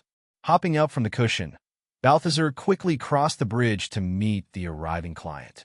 At the other side of the platform stood a small woman wearing a straw hat, barely taller than the crab, looking even smaller thanks to her hunched-up posture and huge apparatus on her back. A frame of bamboo canes attached to her body by leather straps contained a paraphernalia of objects and containers, small boxes, large bags, rolled-up textiles, tools, even an umbrella hanging off the side, all looking far too heavy for such a small person to be able to hold, let alone walk with. Level 24 Wanderer, greetings, friend, she cheerfully said with a wave of a hand. Her face was red and rough, like that of someone who had experienced a few too many sunburns in their lifetime. Hello there, Balthazar responded, feeling intrigued by the unusual visitor. What brings you here? You, of course, the adventurer exclaimed with a smile, while opening both arms and making a hanging saucepan dangle precariously from the side of her back gear. I've been hearing tales of this talking crab all the way since I came out of the desert. I've been dying to see it for weeks. And here you are. Yes, here I am. Balthazar, the touristic attraction, apparently. Ah, they told me you'd be a little crabby, ha, the woman said with a laugh, slapping her knee and causing some leaves to fall off her back. Yes, hilarious. Never heard that one before. Does anything else bring you here, miss? Balthazar could not figure out the woman's age. She seemed simultaneously too young for her appearance, but also older than she looked. Oh, come now, cheer up, life is too short. You should laugh more often, she responded. But yes, lots of things brought me here, actually, and the name's Wanda. No need for formalities. Right, Wanda, then? Speaking of names, does your establishment here have a name? A name? Balthazar repeated. No, never really thought about that. Do you people care about such things? Certainly, the cheerful woman said. You can't build a widely known reputation without a proper and catchy name for your place. Have you considered, maybe, the Crab Shack? No, the crab responded, with an impassive expression. And neither do I intend to. Shame, she said, straightening her traveling coat. Ideas there if you ever change your mind. I won't, but thanks. But say, you certainly look different from the adventurers I usually get around here. Those greenhorns? They know nothing. They stick around the same places, raiding the same dungeons over and over again, sleeping in the same inns every day. Not me, though. I like to get out there, go where nobody else has been, see new places, meet new people. Wandering is my calling. Sounds horrible. Good for you. But I'm still not sure what's the part where I come in. Well, Wanda started, while giving the straps around her shoulders a quick readjustment. I like to collect things from all over, trade for them, and then trade them away somewhere else. Always up to find something new and exciting. Never once did I trade with a crab, so that would be a first for me, and I was hoping I could find something interesting from your stock, and that maybe I could present you with something you'd be interested in from my travels. All right, that sounds promising enough. I'm always open to sell my select goods, and if you've got something interesting worth trading for, we could make a deal. Great, the Wanderer excitedly said, stepping closer to a nearby table and dismounting her harness onto the floor. What do you say about a bottle of rare rum from the faraway city of Boborum? Reaching inside her apparatus, she produced a thick and tall bottle of a dark color and presented it to the crab. Sounds far away, he said, taking the bottle and uncorking it with his silver pincer. After taking a reluctant sniff, Balthazar pulled his face back from the intensity of the smell. And smells strong. I could probably find someone interested in this. How much do you want for it? Haggling for coins is boring, Wanda said. Show me what you got that is unique and interesting, and we can trade for it. Right, the crab said, looking around thoughtfully. Plenty of rare and unique things around here. Balthazar put the bottle down on the table and turned around to face his shelves and boxes. All that stuff was junk to him. What could possibly even pass as rare or unique to one of those adventurers was beyond him. Here's a good one, the golden merchant said as he turned back, a horned iron helmet in his pincer. This here is a very rare and hard-to-find piece, passed down for generations, until it landed here, in front of you. It's very unique, as it's the only one I have. And now, it could be yours. The woman stroked her chin as she looked at the helmet. I hate to sound rude, but those helmets are incredibly common in most parts of the continent I've been to. I guess they maybe never made it to these parts, so they're a rarity around here. Even so, not quite the novelty I was hoping for. I'd love something truly unique, even better if it has a story of its own attached to it. Something truly interesting. Foiled again, the crab put the helmet back on its spot. Surely there would be one soul out there who would eventually buy the damn thing. I see, Balthazar said, while reaching for another helmet next to the horned one. I think I have just the thing. I save my highest grade items for times like this. Facing the eager woman, he presented a bronze helmet with a large dent on it. This, the merchant began, in a hushed voice, was the helmet worn by the hero of Ardville, Semmel, at his very first battle. Oh, fascinating, Wanda said, her eyes examining the helmet. I never heard about a hero called Semmel. Must be pretty ancient. Yes, very. This all happened many generations ago. You wouldn't find it easily in any books. They didn't even know yet how to write back then. His whole legend was passed down by word of mouth alone. Amazing, she said.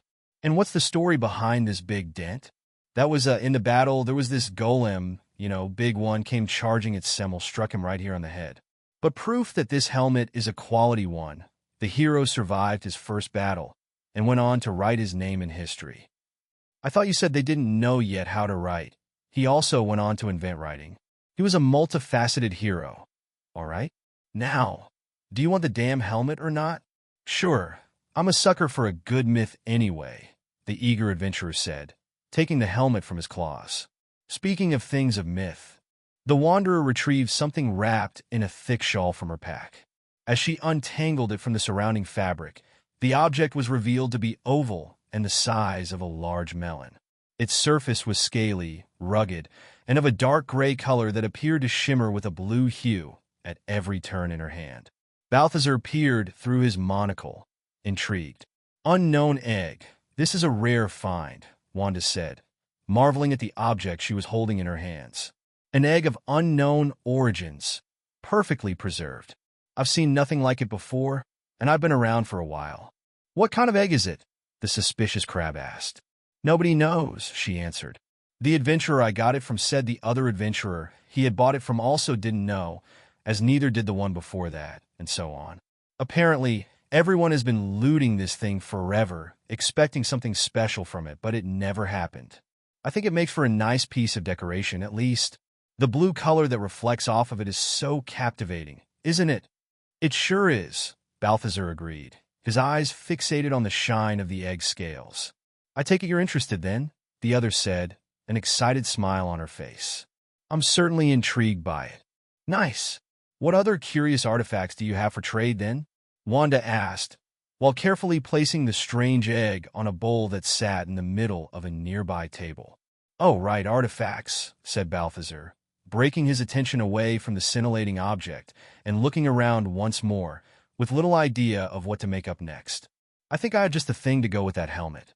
Taking the cover off a nearby crate, the crab reached inside with a pincer, rummaging for a few noisy moments, before pulling out a single sandal. This here sandal, he said with a serious tone, was one of the sandals Semmel wore during his final battle. Ugh! Wanda looked at the piece of worn-out footwear with wide eyes. What happened to the other one? Lost in the battle. Accounts of the event say a powerful monster tore it in half, never to be seen again. The Wanderer nodded to the crab's words. And you say that was Semmel's final battle? Did he die in it? No, Balthazar quickly said, growing impatient. He just retired and went on to live the rest of his days on a chicken farm. Are you interested or not? The woman straightened herself back up and extended a hand to the crab in a handshake offer. How could I say no? I love artifacts with history to them. You've got yourself a deal. Balthazar shoved the old bandit sandal in her extended hand and turned to the egg. Great, so it's settled, this egg thing, for the ancient sandal of snapping, or whatever you want to call it from now on. This was fun, Wanda said, while storing the helmet and sandal in her baggage. But it's getting late, and I still have a good bit of road to go. I hope we cross paths again someday, Balthazar. Was nice meeting you. Doubt we will unless you cross this path again, but sure, nice doing business with you, too. Don't discard the possibility so easily, my pinchy friend. I have this feeling you'd like the life on the road if you ever tried it one day. I know, I have a good sense for these things.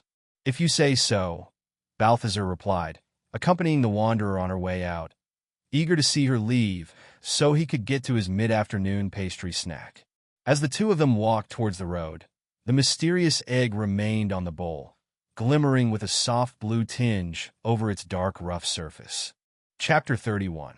Hatching a plan, the crab gazed thoughtfully at the stone-like egg, its rough surface looking like the darkened scales of an old lizard, with tiny shimmering specks of crystal appearance reflecting light in a blue tone that captivated him to no end. Balthazar knew little about eggs, especially of that kind. Despite having presumably hatched from one himself, he never really had anyone to educate him on such matters. He once found a section in a book that talked about crab mating in Crab Row, but the details of that are best left untouched, for they would not be family-friendly. What he also knew was that eggs were where birds came from, but somehow he was certain what he had there was not a bird's egg. It was too beautiful to be that. However, as much as Balthazar despised the wretched flying creatures, one small thing he had to concede about them. Their eggs were essential to the making of most of his favorite pastries, which made the act of cracking an egg all the more satisfying. One contributes to the making of a delicious baked good, while at the same time preventing another of the wretched creatures from ever even being born. He was sure there was some saying that could be made out of that there, something to do with birds and getting two for one, but the crab couldn't think of anything specific at that moment, so he figured it would be best to leave it for later. Debating whether he was more fascinated by its glimmer or his curiosity about what was inside, Balthazar picked up the egg and weighed it up and down. Pretty heavy. Doesn't feel hollow at all. Curiosity won, and the crab decided he needed to know what that thing contained.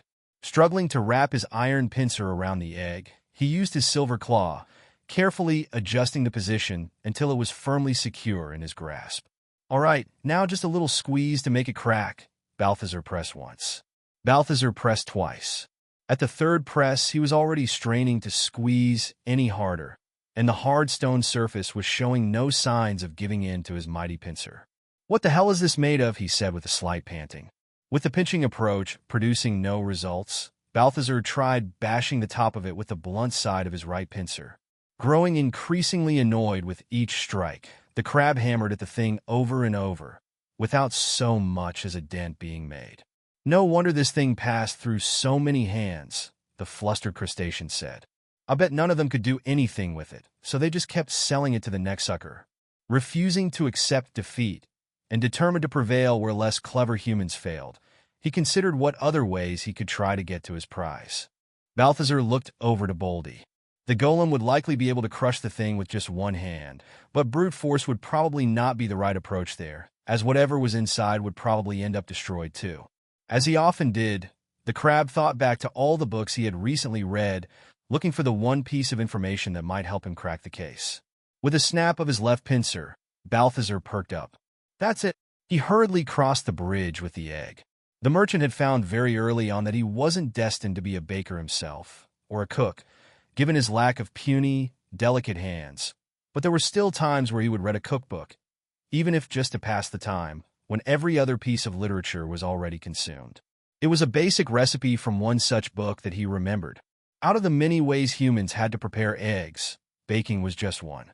They'd fry them, stir them, and even boil them. That had to do the trick. If he were to boil the hard egg in hot water for long enough, it would eventually soften up, and who knows, perhaps he'd find what he was really hoping for all along, a rare and exotic delicacy. After all, if eggs were present in so many of his beloved pastries, they would likely be delicious on their own too. Besides, eating it might send a powerful message to any passing birds. Asserting dominance was important. Taking an iron grill and placing it over the coals of the fire pit, the crab then used a few strikes of his claw against a stone to set some tinder ablaze and start the fire. Balthazar grabbed a cooking pot and filled it with water from the pond, before carefully placing it on the grill, over the already crackling fire.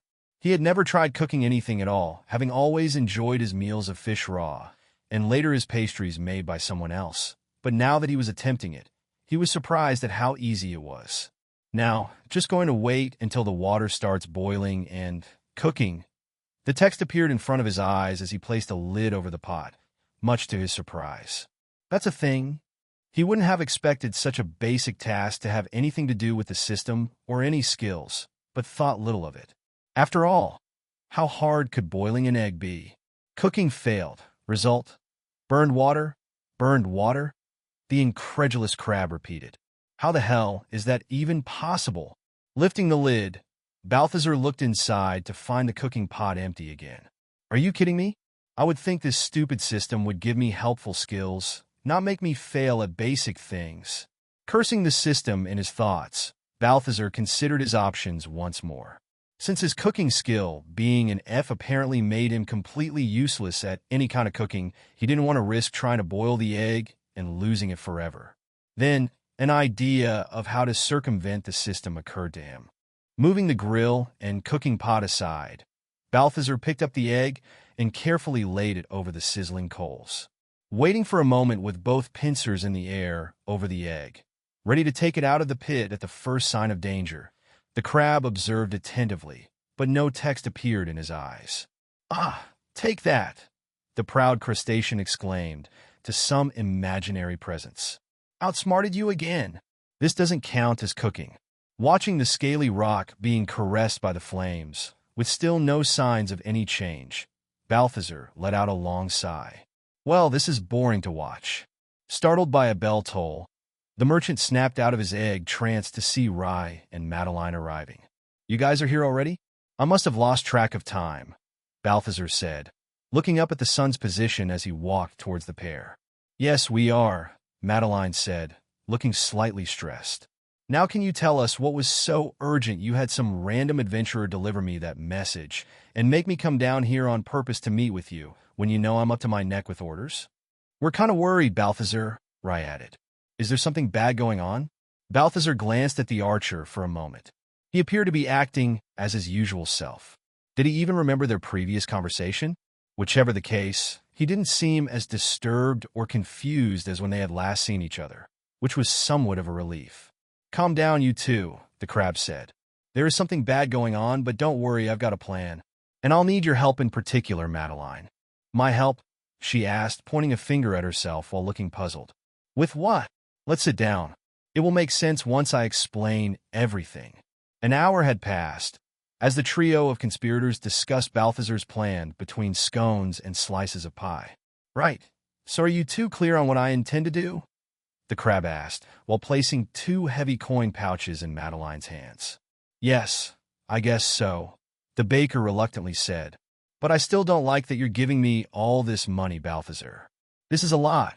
It will cover a whole month of rent, and then some. I'm not giving it to you, Madeline. You should know by now I'm not the type to be giving money away, the gilded merchant retorted. This is an advance pay for the lots of work you will do for me in the next few days. The girl pouted slightly while looking down. Do you work for free now? She shook her head. Don't you need the money for rent? She nodded. Then stop arguing. I'm paying you for your services, that's all. Besides, it's in my best interest to make sure your business doesn't go under. Who would make me delicious pies and other pastries then? Fine, she conceded, in a way that resembled a small child. Told you, stubborn, Rai said with a shrug and an apologetic smile. I know, said Balthazar, turning to the young man. As for you, you got the list of what I need? Think you'll be able to bring them over in time? Rai raised a small piece of parchment where he had noted what the crab required. Got it right here. Don't worry, I'll get everything. Excellent, Balthazar said. Then it's settled. Let's put pincers to work and get this plan moving. Sure thing, said the archer. I think if I hurry back to town, I could still get a couple of these things before nightfall. And I need to hurry too, Madeline added. I got to finish my remaining orders for tomorrow before I dedicate myself full-time to yours. And I also need to get a lot of ingredients from the market first thing in the morning. I'm going to need so much flour and sugar, not to mention all the eggs. The egg! Balthazar shouted, with a sudden jump in place that startled the girl and the boy in front of him. The crab hurriedly skittered his way to the fire pit. Oh no, oh no, I completely forgot about the egg. What egg? What are you talking about? A confused Rai asked. This thing, an exasperated Balthazar said, pointing to the charred black rock in the middle of the fire as the other two moved closer. That's an egg, the archer questioned. What were you trying to do with it? The confounded baker said. First, I tried to crack it open, but that didn't work, the crab explained, while attempting to fan the flames down, but only stoking them even higher. So then I tried to boil it or cook it, or something that would let me open the damn thing. Most of the stuff you make use is eggs. I figured there was a good chance it would be a delicacy. What? Madeline said. That's not how it works, and that's not how you cook eggs either, Balthazar. Guys, Rai said. Will you two stop and just help me get it out of the fire? Guys, stop fanning the fire. You're making it worse. Guys. What? The crab and the baker said in unison. Why is it shaking? Rai said, pointing at the egg in the fire pit. The other two turned back to look at the fire. As the orange flames swirled around the surface of the rugged shell, some of them briefly flared blue. With an increasing shaking, a crack formed near the top of the egg. The trio watched with bated breath as the crack spread, until finally a thick chunk fell off, producing a small hole in the surface. From within, a scaly blue eyelid opened, revealing a yellow lizard-like eye, looking up at the sky for the first time. Chapter 32. Blue, let me see. Let me see. Ow! Watch the monocle.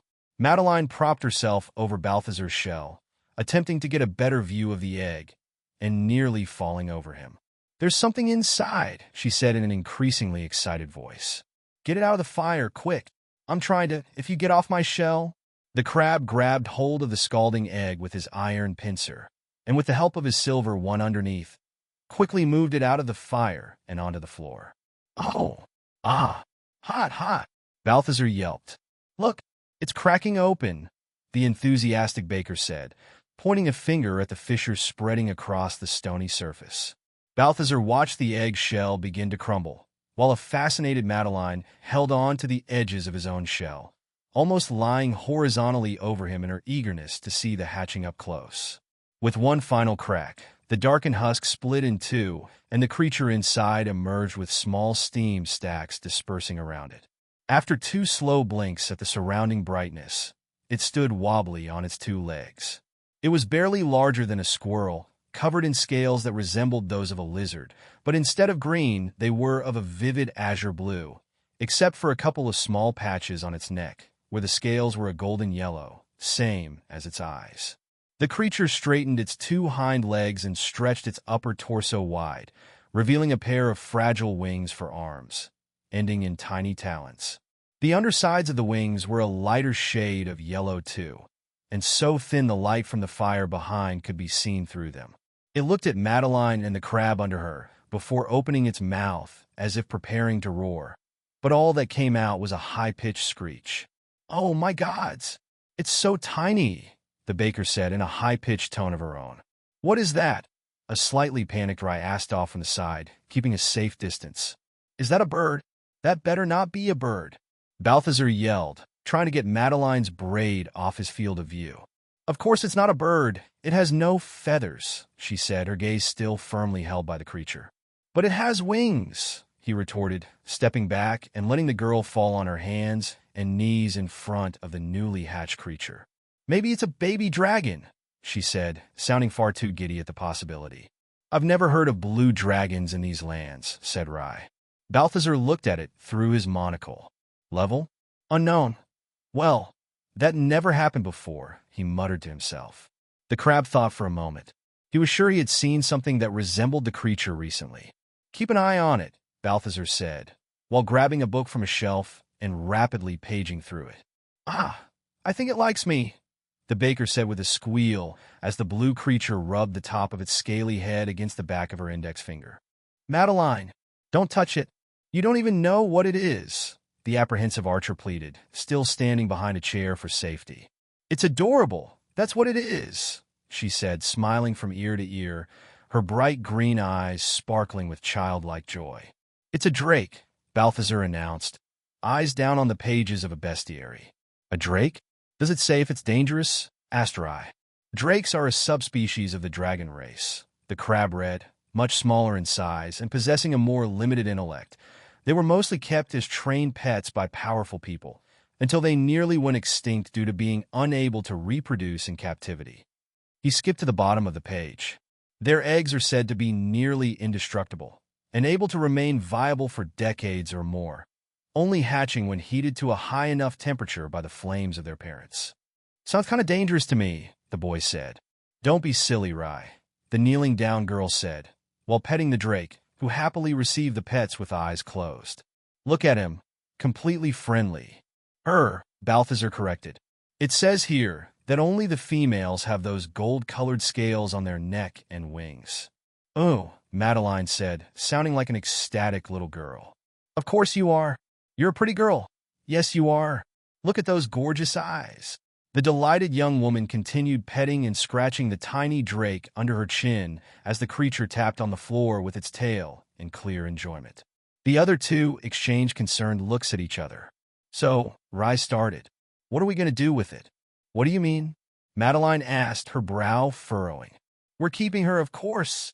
"We are," the crab said. "Yes. I would take her up with me if I could, but that wouldn't go well with the town's guards. So you will have to look after her, Balthazar. Besides, you're the one who provided the fire for her to hatch, so she's yours to look after." "Oh," Rye quietly said. "Me? I was just hoping to get a tasty treat. I don't want to adopt any stupid thing with wings." "Balthazar, don't say that in front of her," the upset baker admonished. "It's a damn drake, and it was just born. It can't understand me," the exasperated crab pleaded, both pincers outstretched towards the creature. "And you're a rude crab, but that doesn't keep you from understanding mean words," the girl responded, her lips slightly puckered as she vigorously petted the drake's head. "Don't worry, little one. He didn't mean that. He's just a grumpy pants." "What are you talking about? I don't even wear pants." Guys, come on," Rye said, finally stepping out from behind the chair. "Maybe Madeline is right. We can't just get rid of it now. It is technically a baby. That would be kind of messed up, to just abandon it like that. Don't you think, Balthazar?" "I mean," the crab said, bouncing his shell side to side and looking up. "Balthazar," Madeline yelled, picking up the creature and holding it against her chest while caressing its wings. "Oh, fine," the defeated merchant said. "She can stay. For now. At least until we figure out what to do with her." "Yay," the girl cheered in a hushed voice while looking at the drake with glee. "She really seems to like you," Balthazar said while cautiously approaching them. "Oh, she is such a cutie pie. Look, see that crab? That's Balthazar. He hatched you. He's like your big mama now." "Please never say that again," Balthazar said, glaring at the baker. Extending her arms towards the crab, she brought the small drake closer to him. The winged creature stretched her neck forward and sniffed the air between them. "Go on. Give her a pet," Madeline encouraged. Reluctantly, Balthazar brought his iron pincer over the tiny head and gave it a couple of taps that pushed her down slightly under his claw's weight. As he pulled away, her nostrils flared with a puff of steam. She bared her tiny, sharp teeth at him before letting out a tiny growl and opening her mouth to produce a short jet of blue flames that barely reached past her nose before fading out. "Wow!" the startled crab exclaimed, taking a quick step back. "She just tried to attack me." "You all saw it. It can breathe fire already," an alarmed Rai said, discreetly retreating back to safety behind his wooden chair. "Oh my, you're a fiery girl, aren't you?" Madeline said with both eyebrows raised high, pulling the small creature back to face her. "And don't be ridiculous, Balthazar. She clearly doesn't know how to control her fire breathing yet. Besides, you need to be more careful with those big paws of yours. She's delicate." "Paws," the mildly outraged crab repeated. "And delicate? That thing came out of an unbreakable egg, and 5 minutes later is already spitting fire. It's anything but fragile." Hearing slow foot stomps from behind, they all turned to the approaching golem and the goblin trotting in front of him. Boss, Druma said to Balthazar. "Druma hear yell. Oh yes? Don't worry, it's all fine. Nothing bad happened." "Boss, what is blue thing?" the other asked, frowning heavily and stretching his neck forward to look at the small creature Madeline was carefully placing on the floor. "That's a drake, apparently," the crab answered. "It will be staying here for the time being, but let's not get too attached. It's only temporary." "It bite?" the concerned goblin asked. "I don't know, probably. We already know it can breathe fire. Just to be safe, I wouldn't put any fingers near her mouth if I were you." In proper goblin fashion, Druma approached the creature and immediately disregarded the warning, waggling a finger in front of her snout in a playful manner. The drake tilted her head, golden eyes following the finger's movements, and with a quick snap, bit into it. "Ow!" Druma said, pulling his finger back. There was a set of tiny teeth impressions marked around his green knuckle, but they had not broken any skin. "Sabide!" The goblin chuckled with apparent amusement. "Friend," Balthazar looked up to Boldy, who was attentively watching the tiny blue creature playing with the goblin's finger by trying to bite it again. "Air." The crab remembered the golem's knack for misinterpreting commands. "Yes, let's say for now that she's a friend, sure. Don't smash her, please." The stone giant smiled and gave a nod before crouching down to observe the creature closer. "Oh no!" Madeline suddenly exclaimed. "What will it eat?" "According to the book," said Balthazar, "they can eat raw meat from prey right from the moment they are born." "Prey?" asked Rai. "How are you going to get any prey to feed her?" The crab pondered briefly. "I guess I could have Druma set some basic snare and box traps around the edge of the forest. There are always plenty of rabbits, squirrels, and rats scurrying around there. She can eat those." "You know, Balthazar," the archer started, "you should probably give her a name." "Hey," Madeline protested. "Why can't I name her?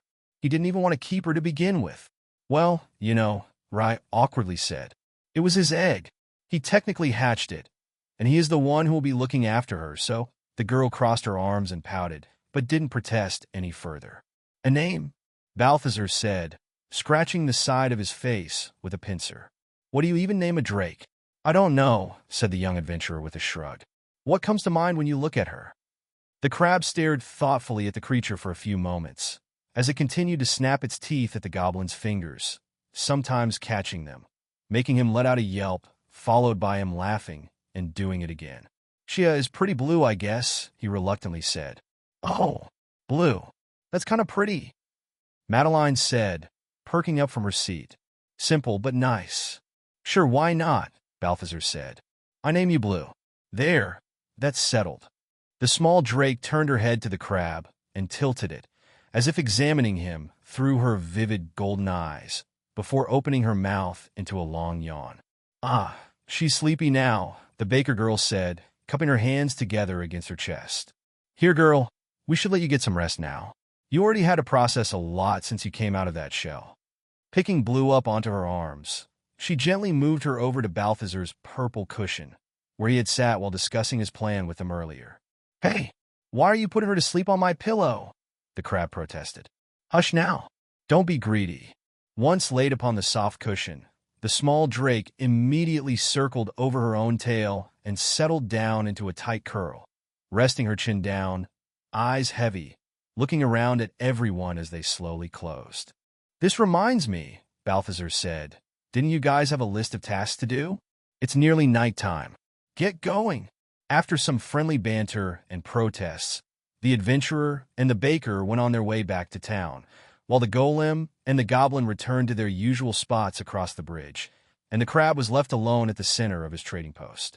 Looking down at the tiny creature, who was now peacefully asleep on his cushion, folded wings moving up and down softly with each breath, Balthazar let out a small chuckle. Sliding both pincers under the purple pillow slowly to not wake her up, the crab gently picked them up and began carrying the azure-blue drake to the other side of the pond. You're kind of cute, you little monster. Chapter 33. Growth spurt. Balthazar's mouth twitched and mumbled something unintelligible as he slept. Deep within the crab's shell, a dream played out in his mind. It was fuzzy and disjointed. He was by the shore of his pond, but there was no trading post. No shelves, tables, crates, or random junk either. He saw no one else around him, no goblin, no golem, nor signs of any humans. His claws and shell were back to being their usual gray chitin, and he felt threatened, as if he was in danger. In the dream, Balthazar looked up at the gloomy dark sky that seemed to herald an incoming storm, and he saw a mass of black dots descending from the clouds. They were birds, dozens, maybe hundreds of them. He felt agitated, but unable to move, as if his legs were stuck to the ground. Paralyzed in his nightmare, the increasingly panicked crustacean looked around for any form of help he could find, but there was nothing.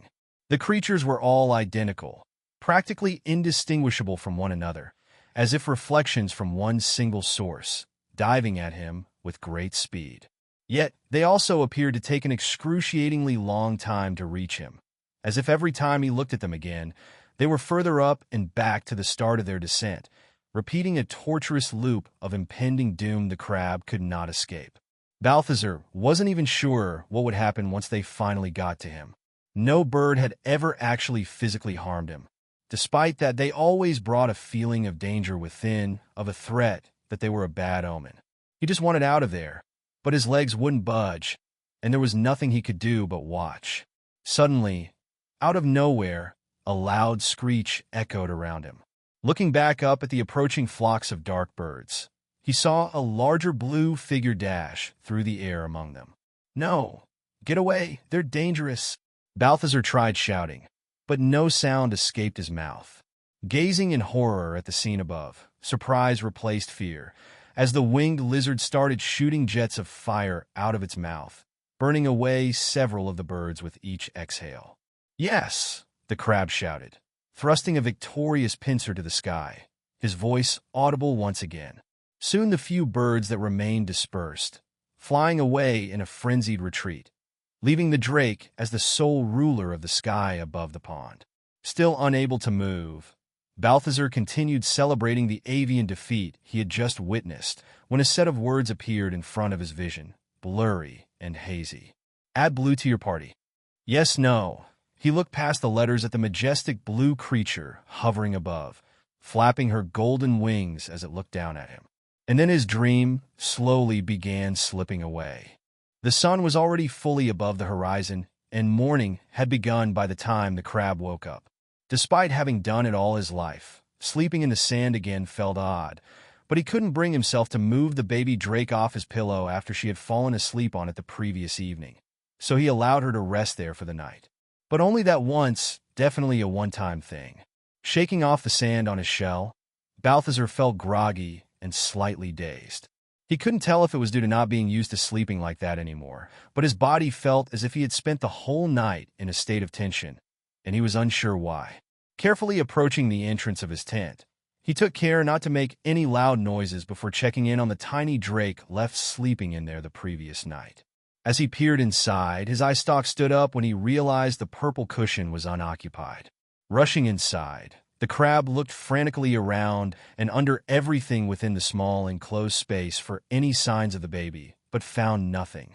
The creature was not inside the empty jar of cookies or in the basket full of scones, not even hiding behind the plate of pie. He lifted the heavy wooden cover serving as a floor that disguised the hole underneath. But in there all he saw was the same old scroll and his other belongings, no signs of any blue being. It had only been a few hours, and he had already managed to lose the baby. He began wondering why he had ever agreed to look after it in the first place. Who would think a crustacean would be a good fit to look after a newborn? His was the story of a merchant crab, not a nanny crab. A knot formed in his throat as he imagined Madeline's reaction once she found out. He could lose his supply of pastries. Balthazar rushed out of the tent and looked around. Druma was on the other side of the bridge, already working on hammering nails to some wood. Boldy was hunched over the water, trailing the tip of his finger over the water as he played with the fish. "Oh no, no, no," the crab said, with increasing worry. "Where could it have gone, damn it?" Hearing the crisp sound of a twig breaking, Balthazar looked up just in time to see a blue blur dropping from a tree branch and dive towards him. With a quick yelp and a jump back, the startled merchant avoided the landing drake. Except this no longer looked like the same creature as the day before. It had grown, now being nearly the same size as a large dog, its scales a deeper shade of blue that resembled the color of a sapphire, and the teeth that filled its mouth were much sharper. How the hell? On a hunch, Balthazar tried looking at it through his monocle again. Level 16 juvenile drake, but why did you? As if a pocket of water inside his shell had just popped, a quick hint of a memory washed over him. Only partial, but enough to make him recall something he wasn't sure was a dream, or just his imagination playing tricks. Pulling up his status page, he checked his party. Status, name, Balthazar, race, crab, class, adept merchant, level, 10 attributes, strength, 3, agility, 2 intelligence, 20 skills, charisma, S+5, medium armor, speech, B, fishing, C, slashing weapons, C, reading, B, imbuing, C, party members, name, Druma, race, goblin, class, none, level, 3, health, 60/60ths, attributes, strength, 2, agility, 4, intelligence, 2+2, name, Boldy, race, stone golem, class, none, level, 30, health, 500/500, attributes, strength, 40, agility, 3, intelligence, 1, name, blue, race, drake, class, none, level, 16, health, 150/150, attributes, strength, 8, agility, 22, intelligence, 5. Oh, Balthazar looked past the wall of text in front of his eyes at the drake standing in front of him, winged talons on the ground, head low, black pupils narrow, as if studying him. It seemed he had added the creature to his party without meaning to. Or did he? He couldn't tell for sure. And why had it suddenly grown to a full juvenile overnight? Intuition told him it must have been the strange system's hand at play there, as usual. It couldn't seem to make sense of the baby drake the previous day, but now it identified it just fine. That couldn't be a coincidence. There sure didn't seem to be anything that the contrived system couldn't do, except cooperate with Balthazar when he needed it to. But the fact was, the drake was now in his party, and he couldn't decide how to feel about it. If someone had suggested him having a winged creature in his party just a few days ago, he would have laughed at them. The crab detested birds with a passion. But a drake was not a bird. Sure, it had wings, but similarities more or less ended there. And he couldn't help but feel the idea of having a winged menace of his own growing on him. If this creature had technically been hatched by him, was his responsibility, and now a member of his party, why not use that to his advantage? He had to always put up with the feathery devils taunting him from high up, their ability to fly preventing the crab from giving them a piece of his mind. But now, with this, they wouldn't be safe anymore. The tables would turn. Fiery justice could finally come down on them. Balthazar began chuckling under his breath with mischievous intentions rising within him. Blue frowned as she looked at him in his slightly manic trance. "Don't worry, girl," the crab said, extending a pincer towards her head for some petting. "I think you and I are going to get along just fine." With a snarl, the drake snapped her jaw at his pincer in warning. "Or maybe not," Balthazar quickly said, pulling his pincer back. "Why are you being so aggressive? I thought you were supposed to see me as some kind of parental figure. Letting out a small cloud of steam through her nostrils, Blue turned around and flapped her wings, creating a gust of wind that blew sand all over Balthazar's face as she took flight. Fa! The displeased crab yelled, spitting out the grains of sand in his mouth. What are you doing? Get back down here. The creature circled in the air for a moment, and then landed on a thick branch of the tree at the center of the pond. Scanning her surroundings as if looking for something, she let out a loud screech that spelled dissatisfaction. What's wrong with you? Balthazar asked, more to himself than to anyone else. Giving me a lot of attitude for someone born just yesterday. He looked at her, and how she seemed to search for something in the area. And then the realization hit him. Of course. You must be hungry. I should have probably thought about that. Skittering across the bridge, the crab approached the goblin, who was holding the brim of his wizard hat as he looked up at the source of all the screeching. Boss, Druma said, is Big Bird angry? No, just hungry, Balthazar responded. Or at least I think that's what it is. And don't call it a bird. That's derogatory.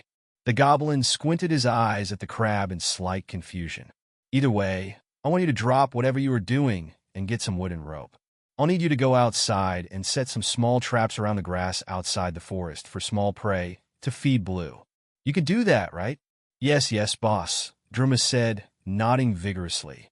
Gathering some planks, a small box, nails, and a few coils of rope, the goblin set off, scampering his way out onto the road.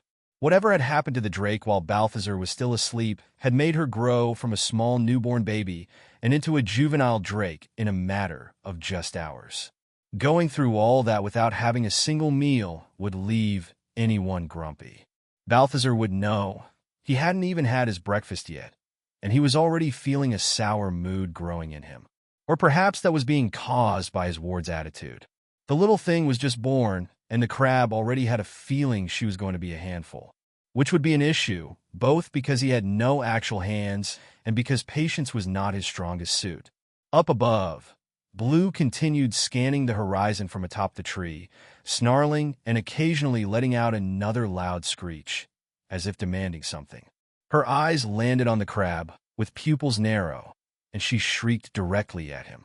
Balthazar gulped and tried to recall whether the bestiary mentioned anything about drakes eating seafood. Druma better come back with something for her to eat soon, because I don't want to train that thing while she's on an empty stomach. Chapter 34. How not to train your drake. The crab looked at the returning goblin with high expectations, but he appeared empty-handed. Well, did your traps not catch anything? Sorry, boss, Druma said. No prey. Need more time. Curses. Balthazar started pacing back and forth.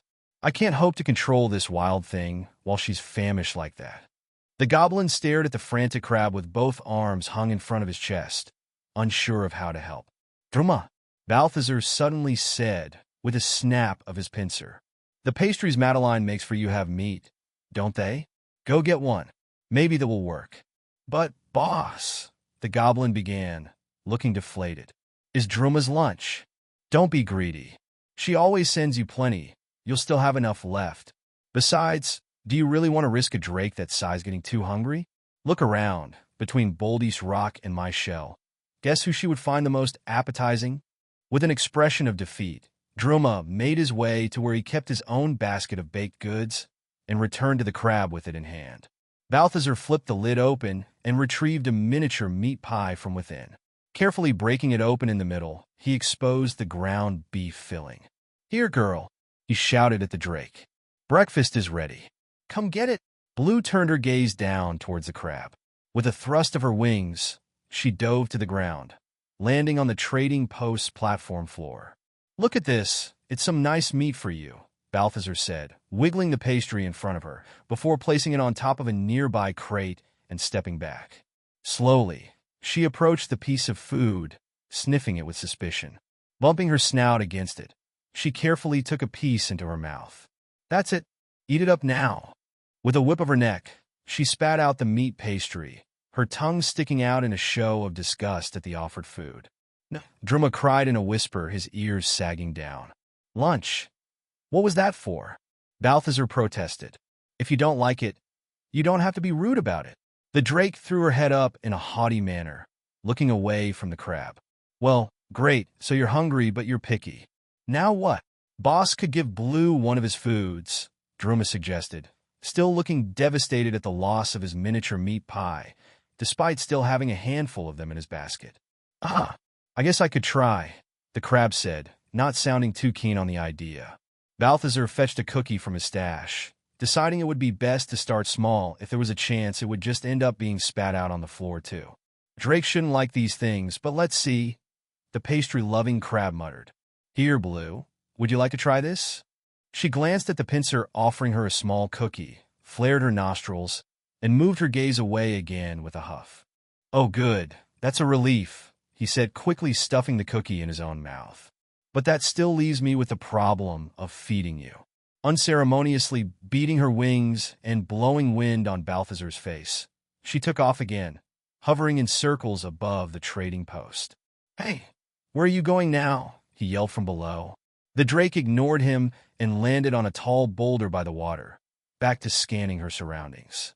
Bah, you bad-tempered animal, the cranky crab said with a dismissive wave of his claw. He wondered if one reason for her distaste towards the offered food was because drakes were predators, instinctively set to hunting, and without the hunt of a live prey part, feeding didn't feel right. But what kind of prey could he provide to her, other than the small fish he had in his pond, which he was sure at that point she would scoff at too? As he turned away from her, Balthazar saw another unpleasant sight.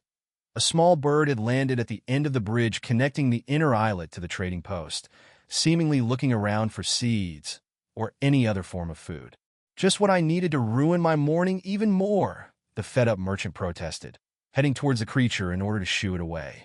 Get out of here, you! Balthazar stopped himself as inspiration struck him. This was exactly what he had been looking for.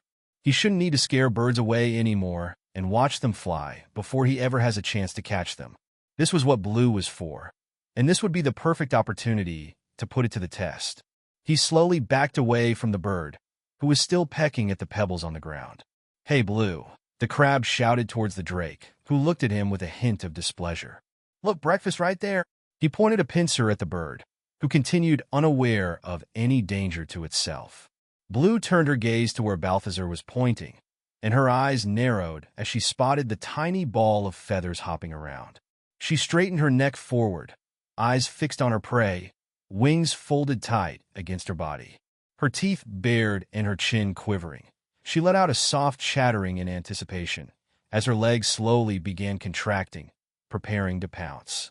In the blink of an eye, the drake sprung forward, her body darting through the air towards the unassuming bird without so much as a sound. As it felt a shift in the air, the songbird quickly turned its head, a tiny seed dropping from its beak as it opened from surprise. But it was too late to fly away. Blue snapped her jaw around the place where the small bird was, and all Balthazar managed to see was a puff of feathers being blown out as the drake changed courses upwards and soared through the air, swallowing her prize in one gulp. Balthazar stood in awe at the event that had just unfolded in front of his eyes, mouth still open, his gaze following the winged creature circling above. That was, the dumbstruck crab tried to say. That was awesome. He broke into a cheer, both pincers held high in celebration towards the drake, who looked down with visible confusion. After all this time, Balthazar said, I finally got one of them. Yes. Take that, stupid birds. Blue landed on the ground again, examining the crab in an apparent attempt to make sense of his strange behavior. Good girl. You got the right idea. Birds are prey. If you see one, it's snack time. Now, just need to make sure you can follow commands. The drake raised one brow. It was unclear whether it was because she did not know what the crab was saying, or if it was precisely because she did. Right, let's start with something simple, he said. Can you roll? The drake remained as she was. Shoot some flames out of your mouth? Blue did nothing but continue to glare at the crab. Damn it, Balthazar said. I wonder if... Hey, Droma, come here again. The goblin came running from behind some crates. Yes, boss? I just need to borrow this for a moment. Balthazar took the wizard hat off the goblin's head and approached the drake with it. Now, I'm going to put this on your head. Can you please not bite me? The young drake glanced at him and the hat with curiosity, but didn't make any movement. Reluctantly, the crab placed the +2 intelligence hat on her head, but it immediately fell off to the side. Item cannot be equipped. Incompatible body type. Arg. Figures, a frustrated Balthazar said. It was worth a try, I guess. He turned back to the goblin, who was looking at his hat with watery eyes. Oh, calm down, said the crab. I just wanted to check if it would work. I wasn't really going to take it away from you. Druma wiped his big eyes with the back of his wrist as he took the hat back into his hands, a large smile back on his face as he happily shoved the old thing back on his head before scampering off to his duties. Balthazar said, pensively. Surely, it must be a matter of language. That's why you won't follow any of my commands. Hello? Can I come in? A girl's voice said from the entrance of the trading post. Turning to face her, Balthazar saw Madeline approaching from the road. Oh, the crab said. Didn't expect you back so soon. But you're not an unwelcome sight. I really could use a nice slice of pie to help me think. As he finished his sentence, he realized the baker came empty-handed, no basket in sight, or even an archer adventurer behind her to carry it. Oh, I'm sorry, Balthazar, she said. I didn't bring anything for you this time.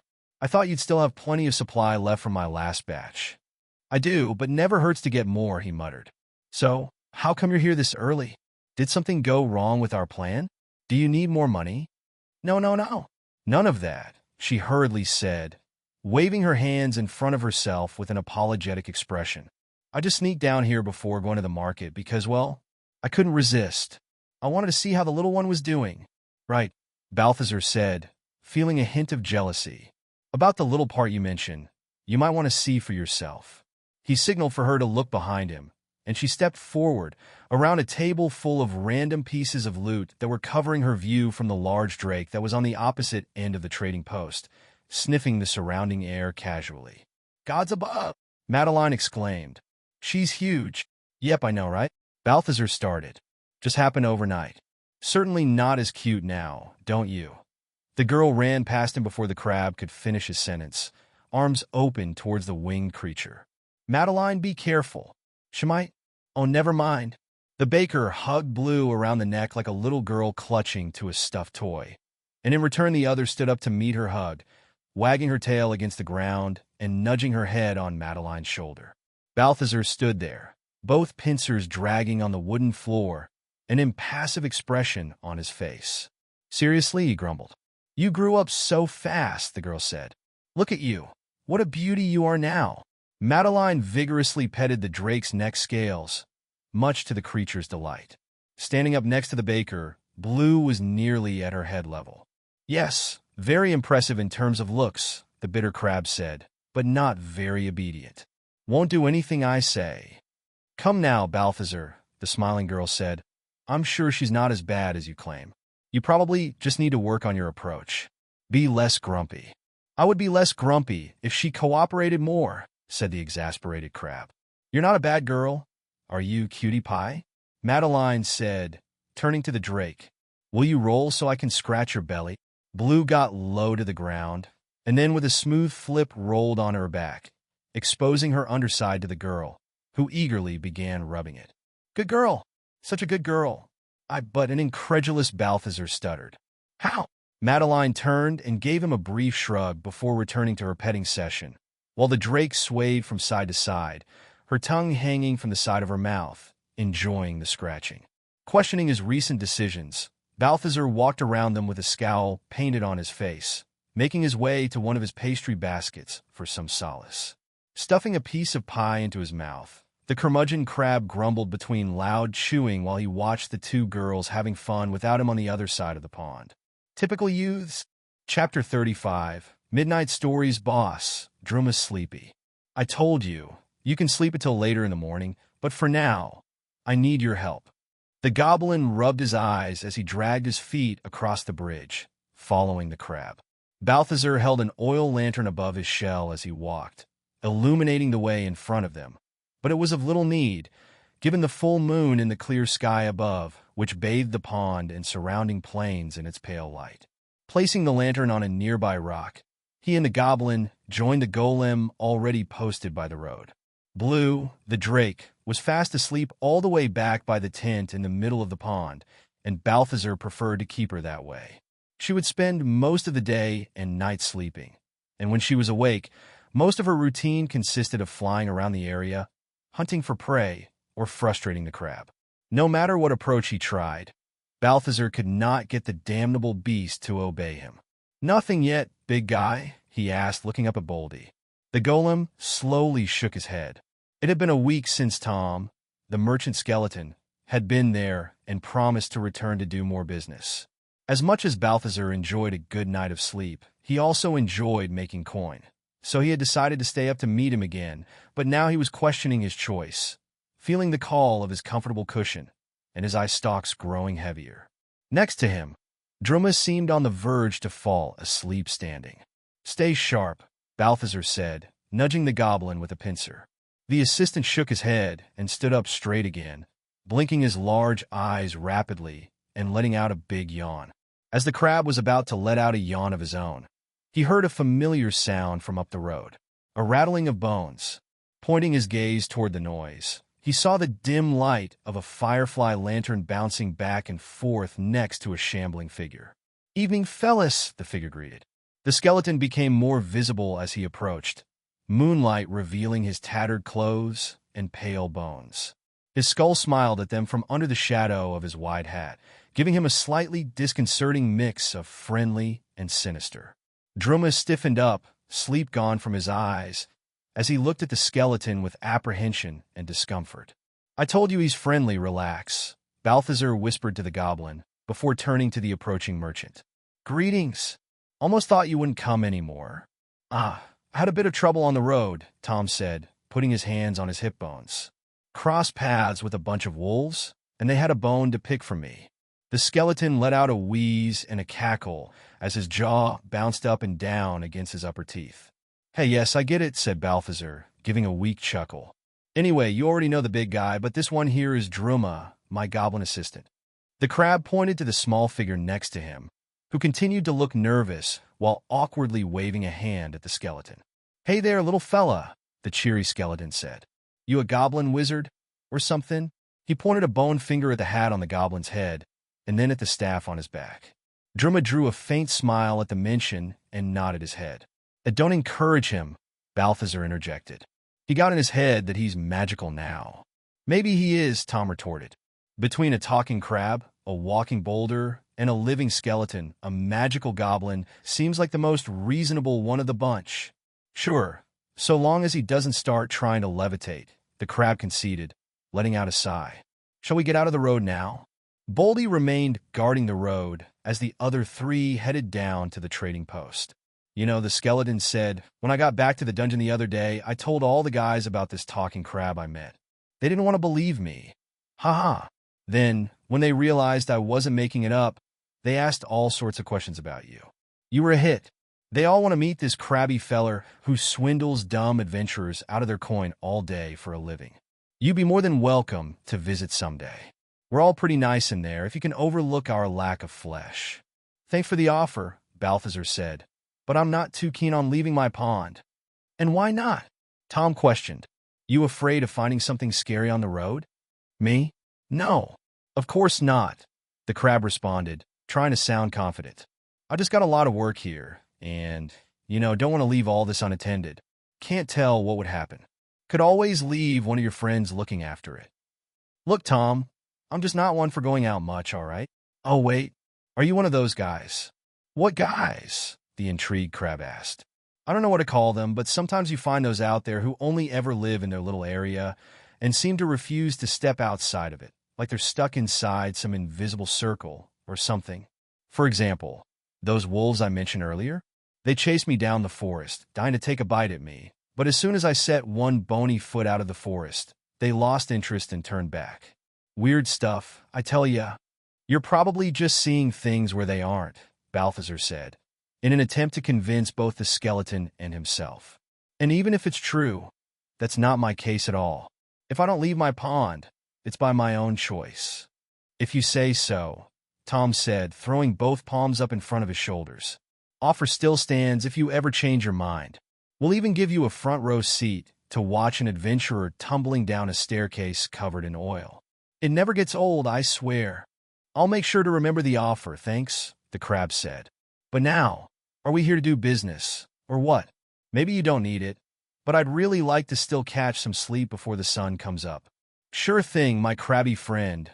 Wouldn't want to keep you from your beauty sleep, the cackling skull said, pulling a large, empty sack in front of himself. Let's start with the basics. We're running low on armor pieces in the dungeon. What you got for me? Perfect. I got just what you need.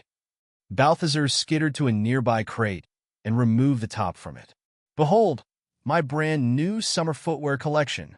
Tom approached the box and leaned in for a closer look at the disorganized piles of shoes and boots inside. Oh wee, smells authentic too. These will do nicely. I'll take them. Excellent. What else you need? Let me think, the skeleton said, while Druma loaded the shoes into his sack. You got a dozen or so daggers. New adventurers always love a nice and small weapon to carry around as a backup, and then they never use it. Huh. I do, but not that many. What I do have a lot of are kitchen knives. But those aren't the same thing as daggers, the intrigued skeleton said. No, but would those newbies know the difference if they found one in a dungeon's chest? Balthazar responded with a sly smile. Ha ha ha. I like your thinking, crab. Load me up with a few of them. Balthazar signaled to the goblin, who retrieved a bundle of knives from the kitchenware drawer and dumped them in with the shoes. Careful, some of those are pretty sharp, the golden merchant warned. And what? They might stab me, said Tom, before letting out another loud cackle as he poked a finger between his ribs. The crab laughed along with some visible discomfort. What? The skeleton said. I didn't take you for the squeamish type. It's not that. It's just a little weird talking to someone with their bones out like that. Mate, you do realize you were your skeleton on the outside too, right? Balthazar looked down and around at his own body. Holy sandballs. I never actually thought about it that way, but you're right. Tom let out yet another laugh that rattled his jaw. See, he said, while giving the back of the crab shell a friendly slap. We're a lot more alike than you think, my exoskeleton friend. The other said, with a thoughtful expression. Anyway, back to business. You got any of them alchemy ingredients? Those kids always take them, for whatever reason, even the ones who don't know the first thing about potion making. Oh yes, sure. Right here, Balthazar said, shaking himself away from his newly found perspective. Take your pick. The skeleton started browsing the shelves as the crab pulled some bags that sat next to them. I got plenty more alchemy stuff here too if you don't find what you want on the shelves. Plants. He raised a sack that made a sound of rustling leaves. Mushrooms. He pulled on another sack that made a sloshing sound. And plenty more miscellaneous ones. He tugged on a bag that made a rattling noise. Hold on, Tom said. I know that sound. Let me see that. The skeleton opened the last bag and pulled a long bone from between all the other smaller animal bones mixed within. I can't believe it, he said, with his jaw wide open into a surprised smile. It's Bob's tibia. He's been looking for it for weeks. You could tell that just from hearing it, the incredulous crab asked. Lots of years in the business. Right, well, lucky that it ended up here, I guess. He's going to be so happy when he sees this. He's been hopping around everywhere on one leg for so long, it's almost not funny anymore. Almost. The golden merchant gave a little sympathetic chuckle as Tom tossed the bone in his sack and went back to checking the shelf. Nice collection of fungi you got here. Balthazar moved behind some boxes, retrieving something from behind them.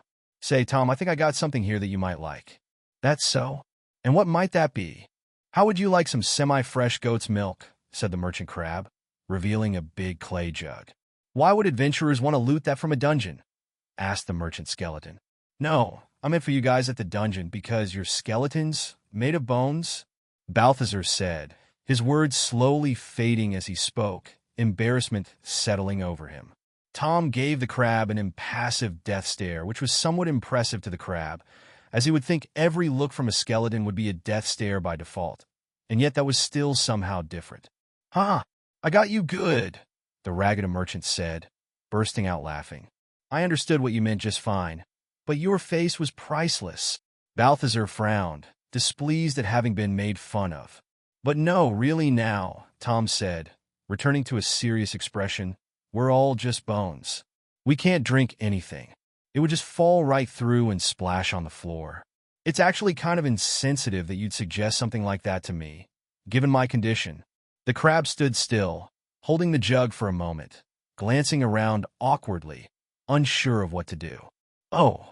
The skeleton inhaled deeply as he slapped his knee bone. Ha ha ha! I got you again. You're a riot, crab. Hilarious, the annoyed Balthazar said, while putting away the jug of spoiling milk. Let's just get back to business now, please. After a lot more dealing and bantering, the two merchants completed their exchange. All right, you drive a hard bargain, but 350 gold sounds fair enough. The skeleton pulled out his own bag of holding money and began counting coins. You know, I should tell some of my acquaintances on the road about you. Send them your way. Could benefit everyone. Referrals, said the crab. I like the sound of that. So long as I get a finder's discount, huh? Balthazar watched patiently as the bony fingers counted the money. Say, Balthazar started, were you guys ever charged taxes at your dungeon? Taxes? Tom said, why in the hell would we ever be charged taxes? And by whom? No town has jurisdiction over our dungeon, and I'd love to see them trying to claim it. Why do you ask?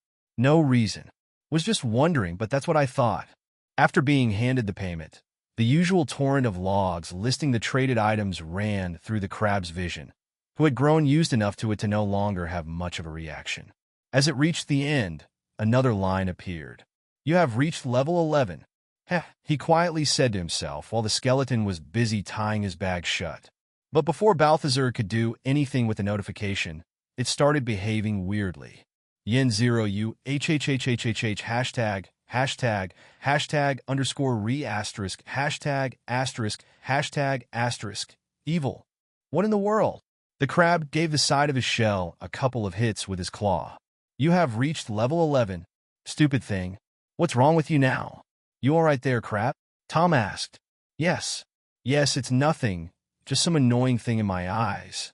All right, if you're sure. Say Tom, Balthazar said, hesitating at first. You or any of your partners at the dungeon ever experienced any kind of writing showing up in your vision? What do you mean? The skeleton said, somehow emoting a raised eyebrow, despite having none. You know, like text in your eyes that only you can see and gives you information and stuff.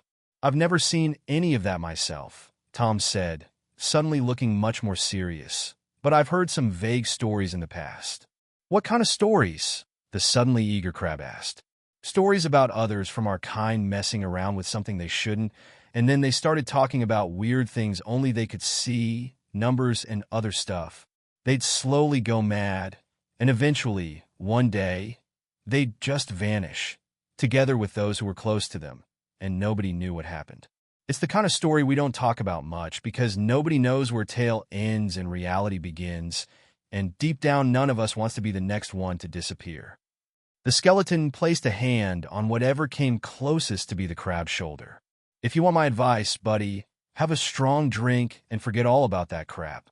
Some things are best not digging into. For everybody's sake. Balthazar stared emptily at the ground, thinking about what he had just heard. Anyway, I need to get going before the sun rises. Was nice visiting you, Balthazar.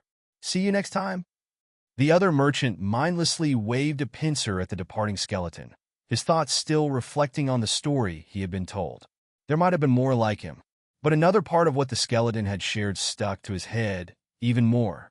He looked around at his fellow inhabitants of the pond, the goblin that had just thrown himself onto his bed of hay, the giant boulder now crossing the water back to his usual spot, and even the young drake that was still asleep by his tent. He quietly mouthed the words that kept repeating in his mind. They'd just vanish, together with those who were close to them. Chapter 36. Reject System. Returned to crab, Balthazar rested on his cushion, staring pensively at his money pouch lying on the ground in front of him. Bag of holding money, 6668. As his mind wandered in thought, his left silver pincer idly played with a coin. Was the crab self-centered? He'd like to think not, but not once had he considered the possibility of his choices and actions negatively impacting those around him. Could Tom's tales be believed? Had there been others before him who gained access to that blasted system who weren't meant to? And if so, did they truly meet a tragic ending together with those around them? I mean, Balthazar said, with an empty stare at the ground. The skeleton could just be telling fairy tales, myths, or simply be wrong. He hopped up from the pillow, still flicking the coin between his pincer. And even if they were true, who's to say they didn't disappear of their own accord? Maybe they just took off and went on a permanent vacation to somewhere nicer, right? He began pacing back and forth in front of his tent. Although I don't really see why anyone would ever do that. Traveling sounds like such a chore. But there's people up for the strangest things out there. He stopped and pinched the coin, eyes still fixed on the ground. I'm losing focus here. Where was I? Right? If, for the sake of argument, we assume there's truth to the tales, and bad things did happen to those who use something they shouldn't, what could I even do? Nobody told me not to touch it. I'm just a crab, touching things. How could I be blamed for it? Crab see, crab pinch. That's just nature. He began pacing again, faster. What could I even do if some form of, I don't know, consequences came knocking? I'm sure I could deal with it. I'm not scared. But what if something happened to someone else who lives here? Or maybe even Madeline. I'm sure that Rye Boy can take care of himself. I'm not worrying about him. That's asking for too much. The crab kept flicking the coin back and forth even faster. I don't want the responsibility for that on my shoulders. I don't even have shoulders to bear it. And what has this system ever brought of good to my life? Excluding the ability to speak, and make money, and get pastries, and red, and a spiffy set of claws and shell. All right, whatever, despite all that, it also brings me a lot of headache. Maybe I'd be better off just stopping, not push my luck any further, and leave the damnable thing alone. The coin slipped from his pincer and fell on the sand. What do you think I should do? Balthazar asked, picking up the coin. The golem, sitting by the shore, gave him a shrug. Friend, maybe that's what I should do. If I just lie low, don't touch anything else I shouldn't, nothing weird or bad will happen. Balthazar placed the coin back in the bag and raised his silver pincer to his silver monocle, dislodging it from his eye and unhooking the chain from his shell. That includes you, old pal. No spying any hidden information through you. I'll have to do it the old-fashioned way. I'm sure I've grown enough as a merchant to do it fine. Stepping inside his tent, he lifted the cover over his hiding hole and gently placed the monocle of examination next to the scroll of character creation. After covering it all up again, the crab stepped back outside. Looking at the corner of his vision, he tried his best to ignore the blinking notification of his level up. Considering how much that thing had been malfunctioning lately, he didn't want to risk even bring it up anymore. Back to nature, Balthazar declared, stretching his arms and inhaling deeply. No more artificial enhancements. Just pure business crab now. Crossing the bridge cheerfully, the crab waved at Druma and Blue, who were playing by the shore. The goblin had at least been wise enough to stop using his fingers to play with her, since she suddenly grew up, and instead now played a slightly less dangerous game of catch with the drake. The green goblin gave him a wave back, while the blue lizard gave him nothing but an indifferent glare. Bah, you'll come around eventually, Balthazar said, shrugging off the petulant creature's behavior. Arriving at his trading post, the merchant tidied up some bottles while checking for spots in need of dusting. No need for silly little letters and number in front of my eyes, he said to himself. I know all my goods like the back of my claw, and I've done hundreds of trades by now. I totally got this. The bell by the entrance rang. Hello. Turning around towards the sound, Balthazar saw a man in leather armor standing next to the bell, his hand still holding the rope attached to it. You realize you didn't need to ring that since I'm right here, don't you? Oh, sorry, the man said, letting go of the rope. I just saw a bell and felt compelled to ring it. Yes, I've noticed people really like to do that, said the crab, stepping forward to meet the man in the middle. He instinctively squinted at the adventurer for a moment, before realizing he could not see the usual level and class above the other's head. This was fine for him. It didn't matter anyway. So long as he had gold, who cared what level the individual was? And his class was probably something fight-y. He had a set of generic leather armor, a generic sword, and everything else about him was also generic. Likely not a wizard. That much the crab felt confident about. Unless swords could cast spells, too? He wondered if that had ever been a thing. Anyway, Balthazar said, trying to push aside his other thoughts. "What can I do for you today?" "I got this here thing yesterday." The man pulled a large bow from his pack and presented it to the merchant. "I can tell it's enchanted, but don't know what it's supposed to do. Either way, I'm not much of a bow guy, so was hoping you'd give me something good for it." The crab looked at the ranged weapon in front of his eyes.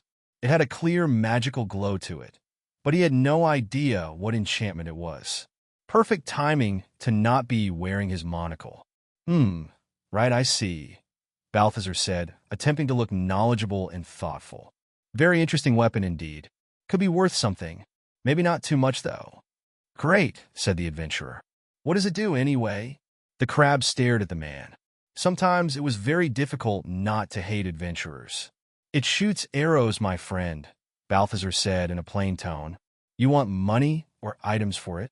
"Oh, I don't know," the other said. "I was thinking about maybe getting a secondary weapon." "Sounds good. What kind of weapon do you want?" "That's the thing," the man said while scratching the top of his head. "I can't figure out what would be a good choice. Do you have any suggestions?" The crab felt like he was being played a joke on. He would have little trouble suggesting a weapon to him. Had he any idea what class the man was at all? "Sure thing," Balthazar said while grinding his mouth parts. Opening a drawer with an abrupt move, the merchant retrieved a crude metal fork from within. "Here's a good one for you." Isn't that just a fork?" the generic adventurer reluctantly asked. "Just a fork?" No, you don't know what you're talking about. This here is a multi-purpose tool. Got in a fight and dropped your weapon? Stick one of these in your enemy's eye, and it's guaranteed to do a lot of damage. Can't open a locked door? Try ramming this in the lock. It might do the trick. Trying to eat a steak with your hands? Savagery. Use a fork. Great for eating pie too if you're one of those hand-having creatures. "Oh," the other said, looking slightly confused about the crab's words. "Multi-purpose fork. Endless possibilities. You really should take it. You won't regret it. If it has so many uses, maybe I should, but I still feel like that doesn't really cover the entire value of an enchanted bow, right? Oh, fine, I'll throw 10 gold in there to sweeten the deal." "Happy." The man squinted as he looked up before finally reaching a decision. "All right, deal." "Great," the impatient crab said, tossing the bow on a nearby rack and shoving the fork into the man's hand before counting 10 coins out of his bag. "All sales are final." "Thank you." "Wow. Hang on, I still had more I wanted to sell." With his eye stalks sagging in frustration, Balthazar turned back to the man. "Of course. What else will it be?" "I got this from some fancy chest, but I got no use for it," the adventurer explained, while pulling a long robe from his pack. It was scintillating, and its color seemed to shift between blue and purple, depending on the angle that light hit it at. It emanated a pure aura of magic to it, and whatever material it was made of, Balthazar had seen nothing like it before. The defeated merchant stared at the piece of magical clothing held in front of him. "What do I look like to you, an appraiser?" The man looked at the crab with a confused expression. "It means someone who assesses things for others." The adventurer squinted slowly. Balthazar took a deep breath. "It's someone who looks at thing and tells what thing is." "Oh, gotcha, all right," the other finally said. "And no, you don't look like one. At least I don't think so. Do abrasivers usually have claws?" The merchant released a sigh, along with a portion of his will to live.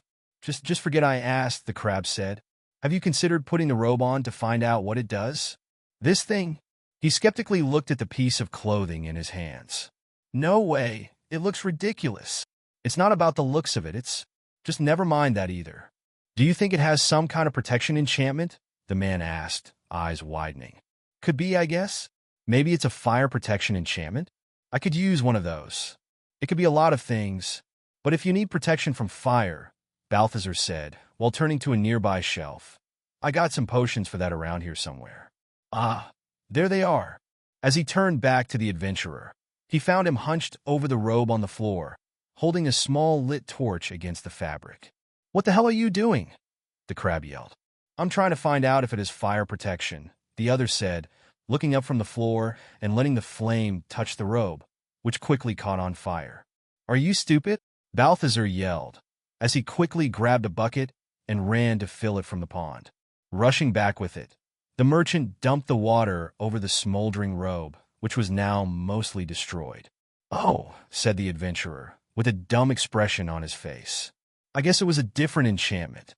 Balthazar put the bucket down, rage shaking the inside of his shell. "Just get out of here, before you burn this whole place down."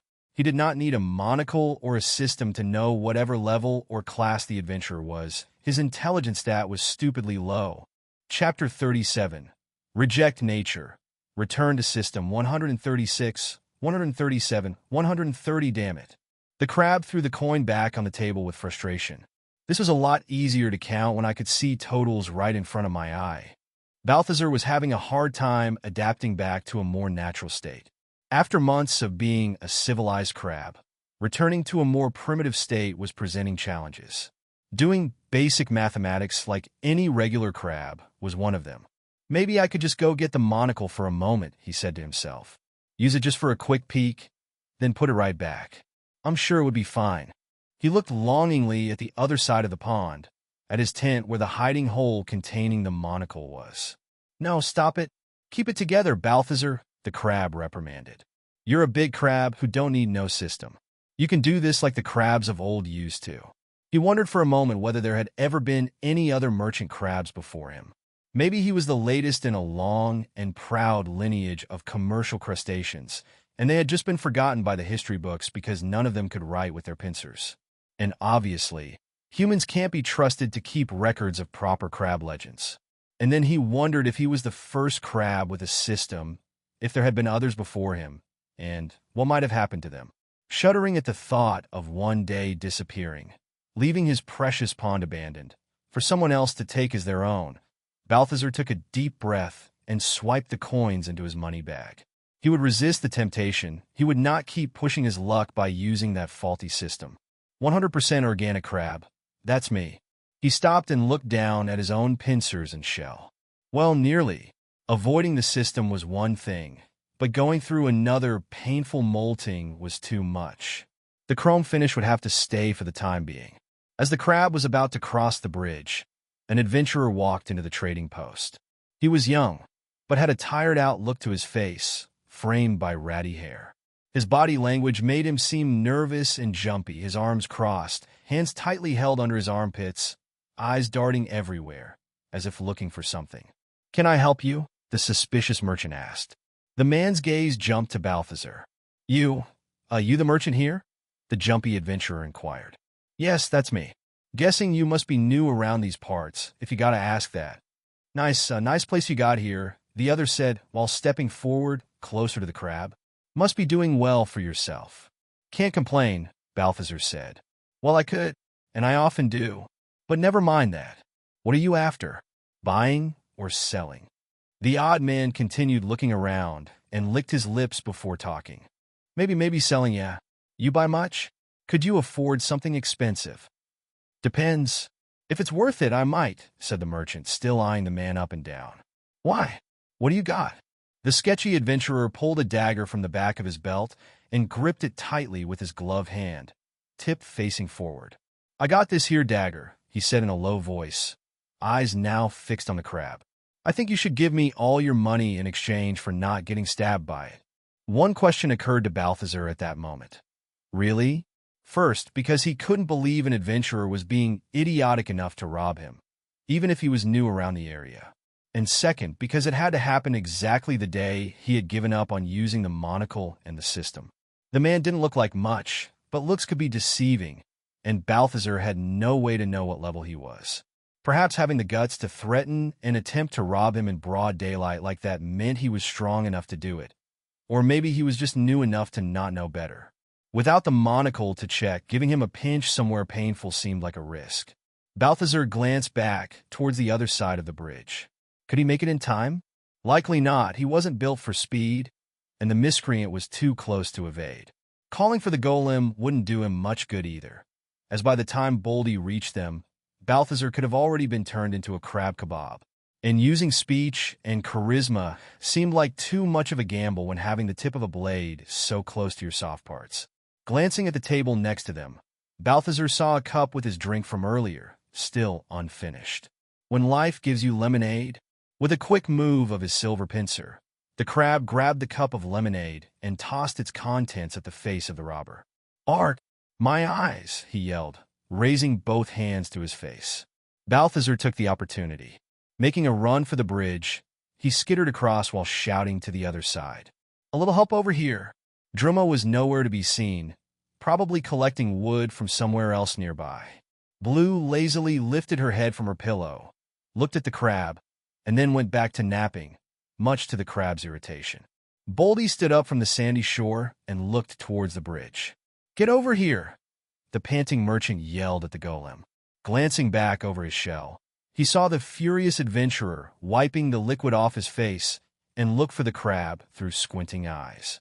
Grinding his teeth, the man started sprinting after him through the bridge, dagger still in hand. "Friend?" Boldy asked, as he met Balthazar at the end of the bridge. Not friend. Bad man. Keep him away from me." Balthazar strained to say between gasps for air. Unfortunately, a diet of pastries and a complete lack of cardio made for a very out-of-shape crab who becomes winded from a short run for his life. Boldy took a large step over the crab and stood between him and the bridge. When the running adventurer got to the end of the footpath, he stopped in front of the boulder that blocked his way, squinting his bloodshot eyes to focus on what was in front of him. As his vision cleared, he slowly looked up until the boulder's face, which had no smile to offer, met him.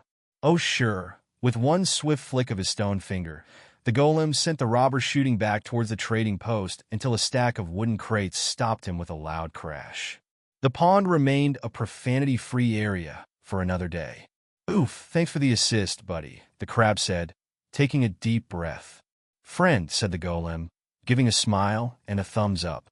Boss," yelled the goblin, running in from the other edge of the pond with his staff in hand. Druma here screaming. "What happened?" "Oh, I'm afraid you're late to the party," Balthazar responded. "Some idiot had the bright idea of robbing me. Don't worry, it's already been taken care of, thanks to Boldy." The merchant looked down at the red cushion where Blue was lying, head resting over her wings, eyes barely open, lazily looking at the commotion around her as if offended that her nap was being interrupted. "No thanks to you," Balthazar complained. "I could have been stabbed, you know." The drake closed her eyes again and returned to her nap. For a creature with wings for arms and the ability to breathe fire, she was quite good at giving the cold shoulder. "Oof, one day something will really happen to me, and then you'll miss me," the resentful crab muttered. He turned to the goblin, who was putting the staff on his back again. "Druma, get some rope and tie that moron up. I'll ask the next adventurers who pass by to take him up to town and let them deal with it. I'll join you in a moment." While the goblin scampered to the other side of the bridge and the golem returned to his fish gazing, the crab went into his tent and lifted the cover over his hiding hole. Picking up his monocle, he stepped back outside and peered through the lens, focusing on the unconscious adventurer being tied up by the goblin on the other side of the pond. Level 4 rogue. Are you kidding me? I could have just pinched the dagger out of his hand. Later that day, Balthazar sat by the water, biting away at a large chocolate chip cookie, still in a sour mood. "What a stupid idea," he started, crumbs flying out of his mouth as he spoke. "How am I supposed to do anything now without all this system stuff? It's too ingrained into everything I do. I'm just another crab without it. A very smart and handsome crab, sure, but not much else." He picked a pebble with his silver pincer and threw it at the pond in frustration. The stone skipped 3 times on the surface before sinking with a loud plop. "I could never even do that before," the crab complained, looking at his left pincer. "And it's all thanks to this system. Blessing, curse, I don't even know anymore. I just know I'm stuck with it now, dependent on it like an addict. Me, who never had an addiction in his life." Balthazar shoved another cookie in his mouth before continuing. "I shouldn't have listened to you. Trying to ignore this thing would never work." The golem sitting next to him on the shore tilted his head, puzzled. "Friend, just imagine how bad things could go later when that taxman comes back here. And I'm not using every advantage I can." The crab shook his head and readjusted his monocle as he chewed. "Fine, you win, system," Balthazar said, to nobody in particular. "We will have to just learn to live with each other. That means you need to stop crapping out on me too." Hesitantly, he pressed the level up prompt in the corner of his vision. as if expecting it to blow his eyes up.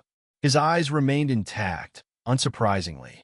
"Well, I guess let's just get this over with," the crab said while navigating through his attributes and skills.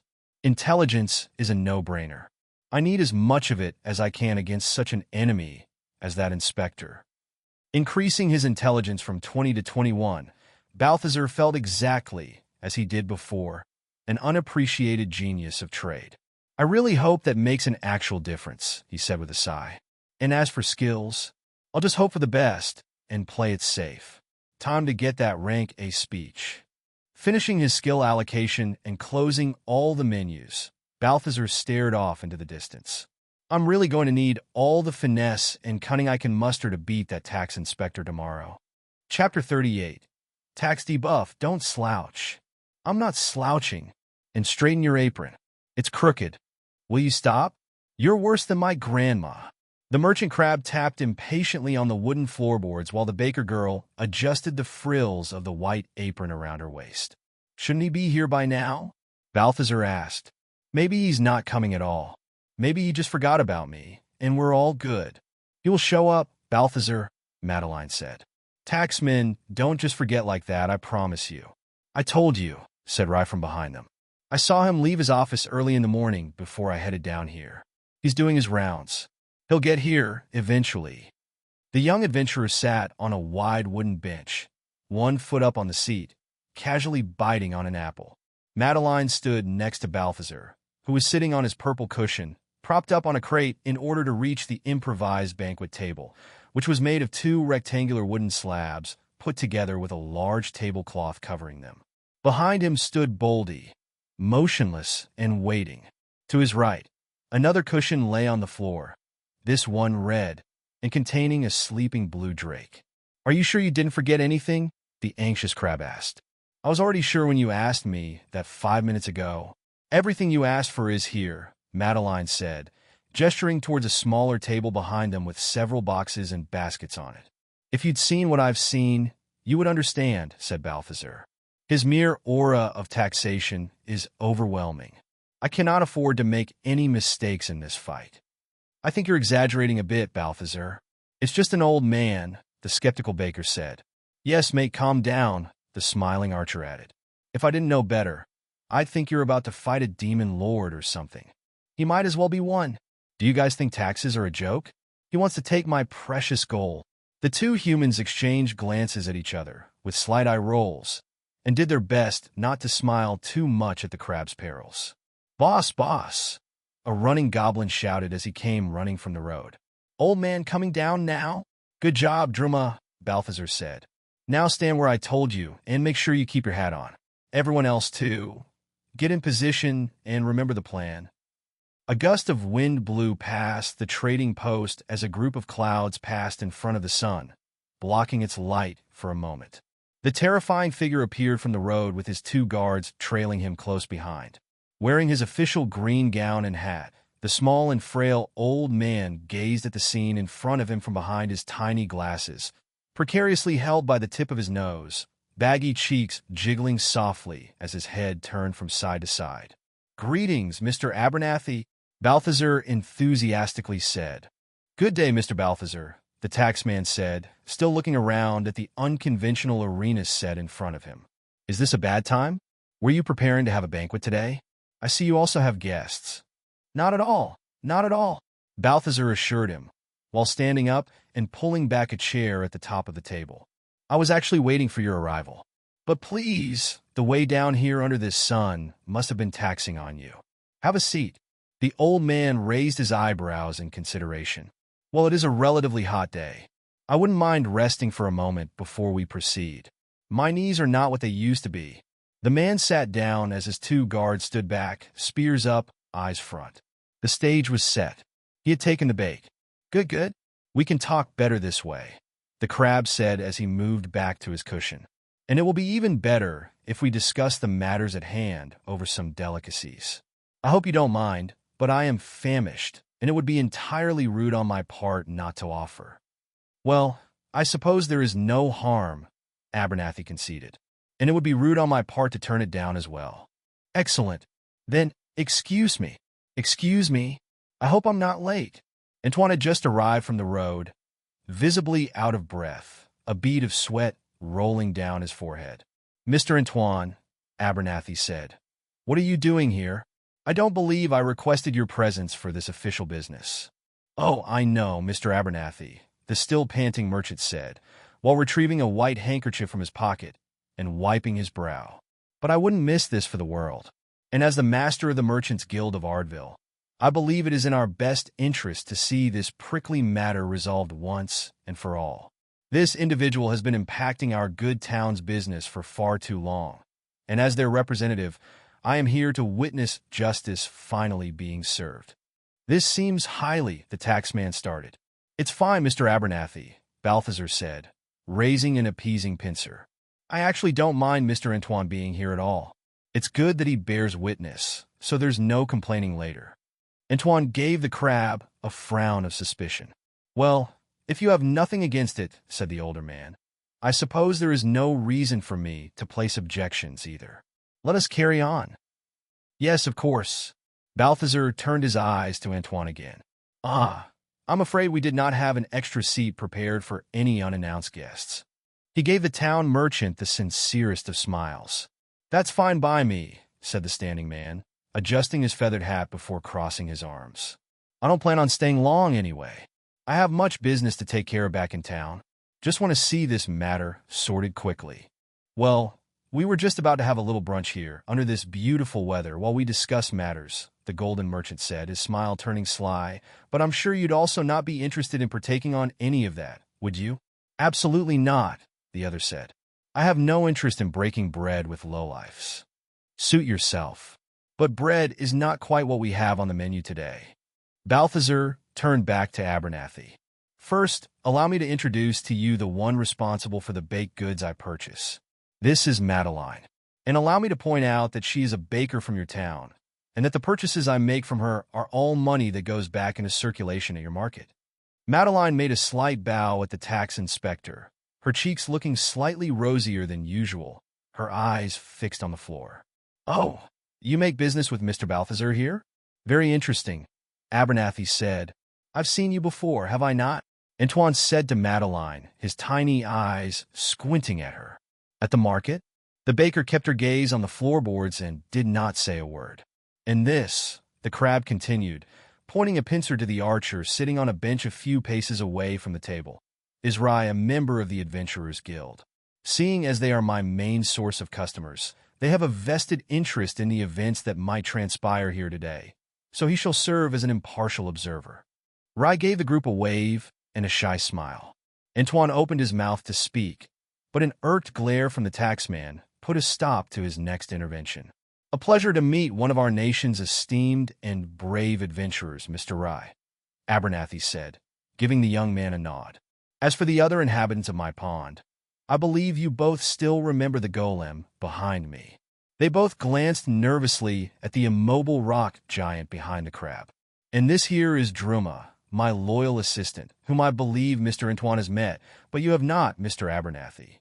The goblin stepped forward from behind Boldy and gave the guests an awkward bow of his head, his hat nearly falling from his head. "A goblin? As an assistant?" "Very irregular," the inspector said, eyeing the goblin with curiosity. "That right there?" Antoine blurted out. "That menacing creature threatened my life the first time I came here to converse with the crab. You cannot allow a dangerous creature, such as a goblin, roaming freely in Ardville territory. Do your duty. Seize it." The irate merchant turned to the two guardsmen, who looked at each other, the goblin, and then the taxman. "Please control yourself, Mr. Antoine," Abernathy calmly said. "The guardsmen of Ardville are not your private force to command. And while I admit a goblin is a very dubious choice of employee, these are very odd circumstances to begin with. And given the small creature's behavior, I don't believe him to be an immediate threat. I'd like to at least allow Mr. Balthazar to make his case first before passing any judgment." With his pencil mustache twitching, the other merchant huffed loudly and crossed his arms again. The inspector looked past Balthazar and adjusted his glasses as he squinted.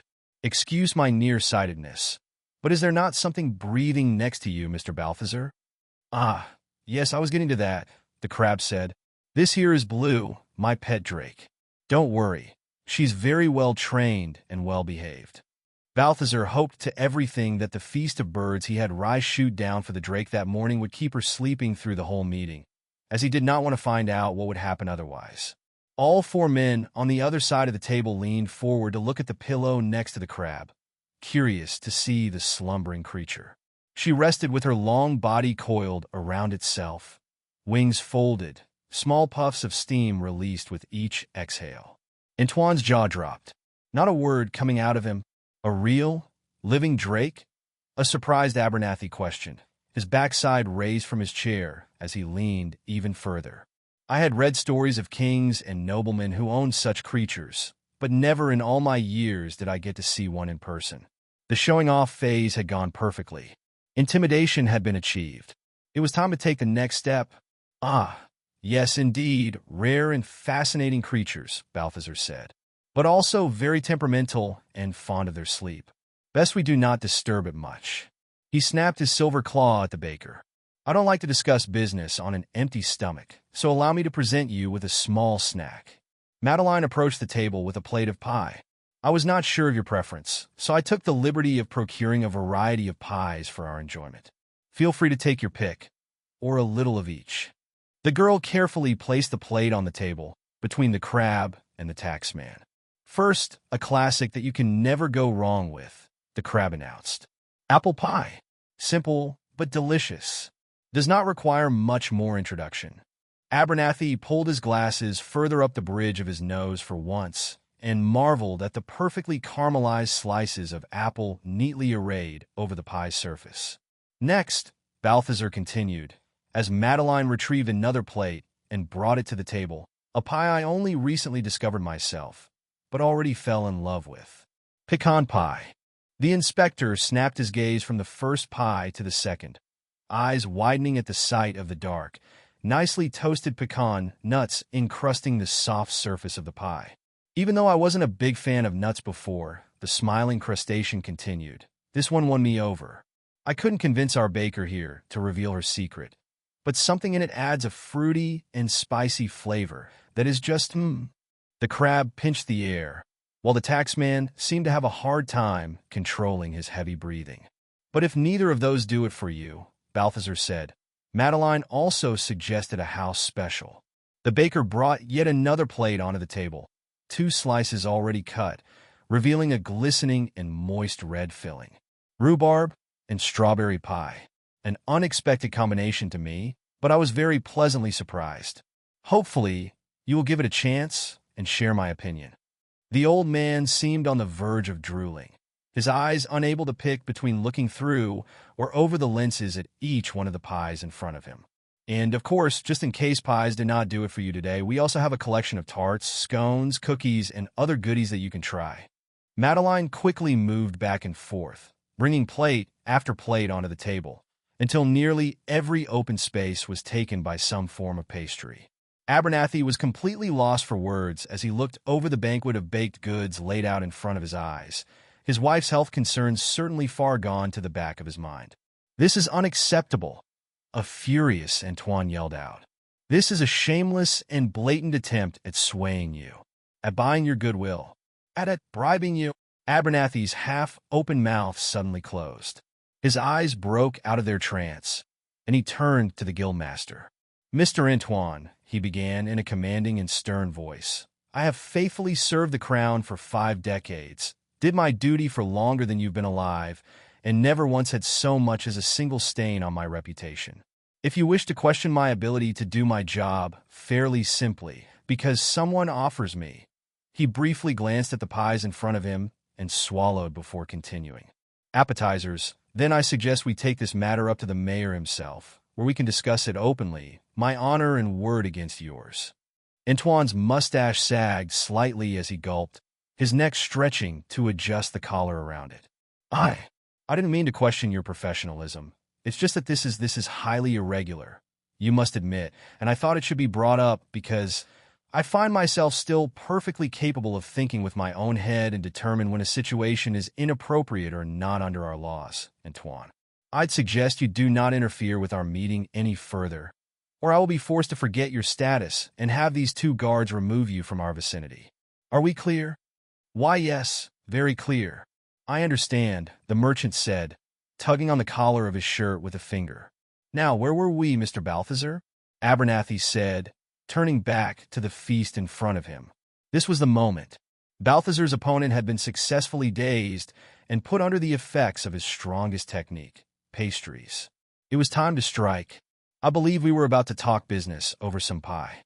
Balthazar smiled as he signaled to Druma, who brought him a small pile of books and a large folded map. Chapter 39. Tax Rebuttal. The beast reared its head and rejoiced as it gorged itself with each greedy bite, eyes closed, cheeks jumping in rhythm with the chewing. Balthazar observed as his vile foe, the tax inspector, ate himself into an increasing stupor, satisfaction mixed with a hint of bitterness for all the fallen pastries lost in their clash. It was for a good cause, the crab kept thinking, promising he'd honor the noble sacrifices later.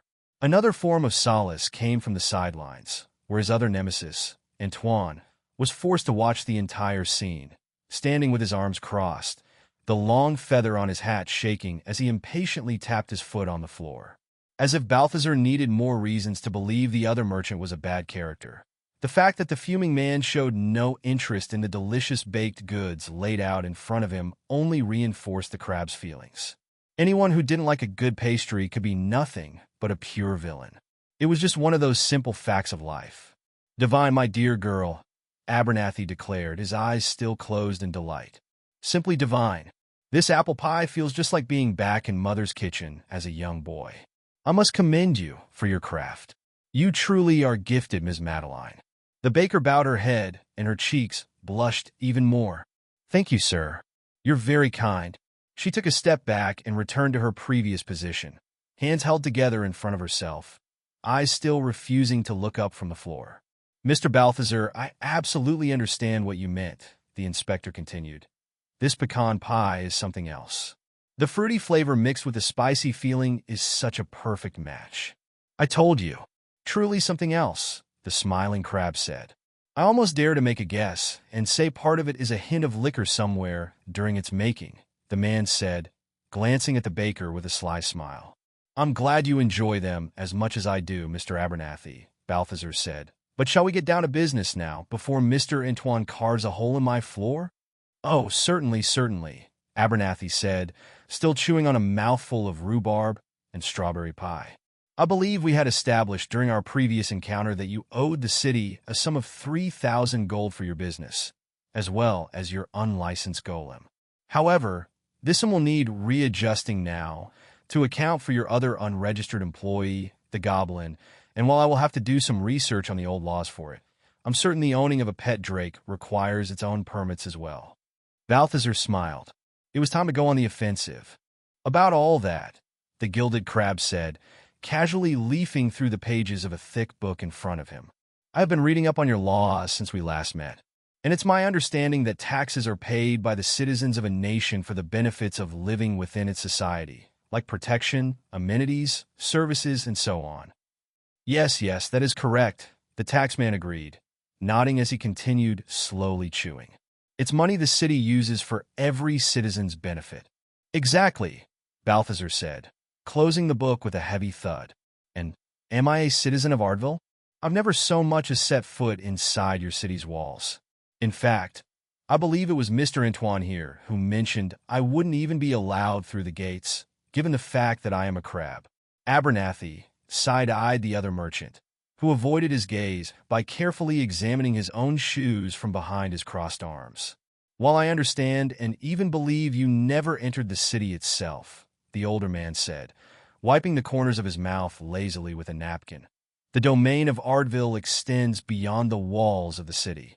The surrounding territories are also part of the hold. The guards patrol the surrounding roads, and the farms outside the city are under our protection too, for example." "Ah, yes, very interesting detail there, Mr. Abernathy," said the crab, delicately raising his silver claw in a pinching motion. "I have lived here all my life, and not once have I seen a single guard patrolling this here road. In fact, the first time I saw a guardsman setting foot in here was when Mr. Antoine brought one to accuse of me dealing in stolen goods. An accusation that, might I add, was proven false. And, as probably any guard will be able to confirm, I was the one to capture and deliver the thieves to said guardsman as well. Abernathy gave Antoine a full-on scowl this time, making no effort to hide his disapproval. That sounds like an egregious oversight on our town's part, the inspector said, to not actively maintain a part of our territory, and it was time for the real damage. See, that's the thing, Balthazar interrupted.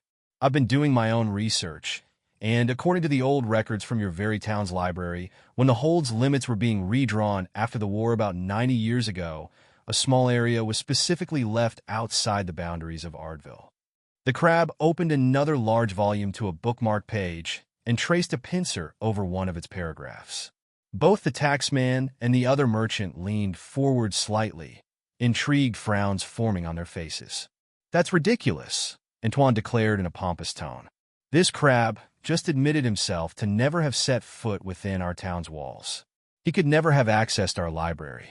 This is all made-up nonsense." "Indeed, I have not," Balthazar agreed. "Our friend Rye here was kind enough to bring them to me." The young man gave them another sheepish wave as they all turned to look at him again. "As I was saying," Balthazar continued, "there was a small portion of land excluded from the Ardville domain. As you could probably guess by now, it was the area around this pond we find ourselves in at the moment. According to the logbooks from that era, the area was considered of little value and too much trouble to be worth patrolling and tending to, due to, and let me quote here, the colony of crabs that control the pond and the immediate areas around it, and thus it was left out, considered part of the greater wilds outside the city's hold." The smirking crustacean carefully unfolded the map under his books, extending it on the surface of the table between him and the inspector. "And here is the accompanying map drawn at the time, where you can confirm that Ardville's claim ends about 50 paces before the entrance to this pond."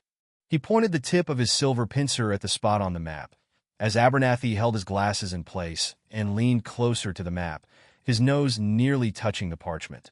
This actually seems all correct. It even matches the dates from the logs," the old man said, turning to the open book. "And it has the official stamp from the mayor at the time. I still recall it from some old papers in the registry when I started working at the tax office." The tax inspector looked completely gobsmacked. The battle was nearly won. "Ridiculous! All of it!" a fuming Antoine exclaimed. "Old words on old paper. All our guardsmen need to do is kick out the rabble and re-establish ownership of the land. The last standing. It was time to deliver the final blow." "Perhaps," Balthazar calmly said. "But would your mayor really want to start a dispute with a merchant so many adventurers have grown fond of? Would his guards really want to come down here and pick on us?" He extended his arms to the figures on his side of the table. The four men on the other side all took their turn gazing up at the imposing golem behind the crab, the small goblin wearing a wizard hat and a staff on his back, and the sleeping drake. The two guardsmen exchanged concerned looks once more. And all for what? A meaningless small piece of land? One that would likely only bring him more headache, having to deal with the constant menace that are the packs of wolves that often roam around here. Luckily for your citizens, we have been keeping them at bay. Madeline and Rye glanced at each other, both looking slightly confused. It mattered not. There would be time to explain it to them later. A small white lie was worth it, to put an end to that grueling fight. "Is that so?" Abernathy said, slowly leaning back on his chair and putting both hands together over his stomach. "Packs of wild wolves are always a troublesome nuisance for a town to deal with. Very expensive, too, if we consider the potential for injuries." "Oh yes, very much so," said Balthazar. "I think they're diseased, too." Foaming at the mouth, completely rabid. "A dangerous menace to any populace." "You cannot be taking any of what this charlatan is saying seriously," the furious merchant said, standing with both arms now straight next to his torso, fists clenched. "Mr. Antoine," the sluggish taxman said, turning a lazy gaze towards the other man, "I believe we've heard quite enough from you. You are here merely as an invited guest, not in any kind of official capacity. In fact, based on what we've just learned, neither am I. We're both outsiders on outside territory, so I'd suggest you stop abusing the hospitality with your outbursts." Antoine was growing redder by the second, all the way from his neck up to his forehead. "You may think you've won here, Crab," he said with a bitter tone, "but don't think you've come out on top with this. You will regret it later, I promise you that." With a sneer, the disgruntled merchant turned to the exit, stopping briefly to stare down at the baker for a moment, before leaving with quick stomps. "Always been a bitter man, that one," Abernathy casually said, as he removed his glasses and cleaned them on his sleeve. "Ambitious beyond reason." "Really?" Balthazar said, looking at the man with curiosity. "Very much so. Just ask any of his former business partners. The ones that remain, at least." The old man let out a long yawn. "Oh, excuse me. Clearly, I'm not used to such a feast of sweets anymore. If my wife only knew." The crab contemplated the chuckling man, his posture loose, his eyes heavy. He had beaten him. The frightful foe lay defeated in front of him. If his stupid system had any logic, it would award him with a level up or two in that moment for winning such an epic fight. But alas, the thing was just plain dumb. "You are a shrewd one, I'll give you that," the tired old man continued. "But be careful that your shrewdness does not land you in hot water. You're bringing a lot of attention onto yourself. Nevertheless, well played today. That was quite amusing to watch. And the food, oh, just delightful." Abernathy slowly stood up, struggling to straighten his back with the extra weight in his stomach. "But I believe it is time for me to go now. After all, I wouldn't want to impose on your lands any more than I have already." The man gave the crab an amused glance over his lenses. "Farewell, Mr. Balthazar. Good luck with your endeavors. Stay safe." The old man was strange, but perhaps not as terrifying, now that Balthazar was looking at him through the eyes of victory. As soon as the three figures disappeared out onto the road, Madeline and Rye let out a sigh of relief. "I never want to go through something like this ever again," the baker said, wiping her forehead with her apron. "I hate all this bureaucratic official stuff. Way too formal for me." "Yep, even as just an observer, I was still on the edge of my seat the whole time," said Rye. "For a moment, I almost thought that idiot Antoine was going to demand the town guardsmen to come down here and seize the land, huh?" Yes, it was tough, but we did it," a relieved Balthazar conceded. "Now I can finally go back to focusing on more important things." Rye approached the crab with a smug smile. "I guess we could say you successfully evaded disaster, right?" Balthazar gave the boy a confused frown. "I don't get it. What was that supposed to mean?" Chapter 40. Orchestrated business. The golden merchant tapped rhythmically on a table with his pincers as he hummed to himself, his eyes scanning an open book in front of him. This crab was in a good mood. After having beaten his first boss fight, Balthazar felt better than he had in days, as if a massive weight had been lifted off his shell, and he could now look towards a shinier future. A future without the plight of taxes. His mind now freed from those concerns, he decided the first order of business was finally to work on improving his trading post. Summer was quickly coming to an end, days becoming shorter, the skies cloudier, the breeze cooler. Soon the rains would come, and unfortunately for the merchant, many of his goods were not waterproof. And most important of all, not even a crab enjoys soggy pastries. Having done his share of reading on roof architecture, Balthazar had settled on the kind of roof he wanted to erect over his trading post. Sadly, there was a clear lack of building plans for those with advanced limbs such as himself. He would have to rely on the handy goblin once again for this project, assuming he could handle it, given the much bigger scale of it, compared to some simple wooden tables and shelves.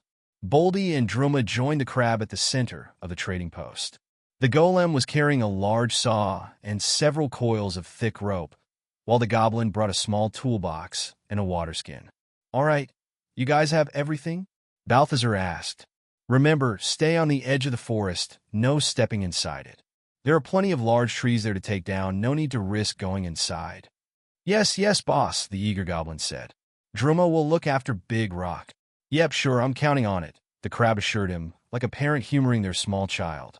"Friend," said the golem with a smile, "make sure you don't let anything bad happen to him," Balthazar whispered to the boulder, while the goblin was busy taking a couple of meat pasties for the day. "If anything dangerous appears, forget the lumber. Take Druma and run back here, understood? Friend, Boldy repeated, while gently nodding. Boss will be all right alone all day? Asked Druma, rejoining the other two. Puffed. I'll be fine. Nobody's messing with the vanquisher of taxmen, the cocky crab declared, giving both of his pincers a couple of clicks. Besides, I won't be alone. Blue's right there. He pointed to the drake on the other side of the bridge, sleeping on her red cushion as usual. Not a care in the world. But boss, the goblin started, while scratching the back of his green head. Blue always sleeping. She no help anything. Don't worry about it. I'm sure she'd step up if necessary. Besides, just the amount of birds she has been clearing from the area is already plenty of help for me. Now go on. Get going. You're burning daylight. Balthazar watched as the pair made their way out onto the road, the massive golem walking slowly, while the tiny goblin tried to hop fast enough to keep pace with him. And make sure you get back before dusk, the crab yelled at them from afar. The merchant stretched his arms and let out a sigh of contentment. The kids are out for the day. It's just me and my goods like in the old days. The day passed like a soft summer breeze, the crab making deal after deal with each passing adventurer. Sometimes to buy, sometimes to sell, sometimes both, but always with a net profit for him. Money was accumulating nicely, but for the first time in a long time, Balthazar was actually running out of stock.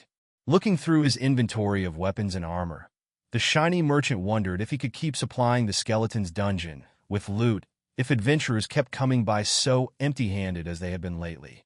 Was he biting more than he could chew with that business agreement? Metaphors make me hungry. Time to go bite on some cookies. Strolling to the road with a cookie in his pincer, Balthazar looked towards the south, looking for any signs of Druma and Boldy.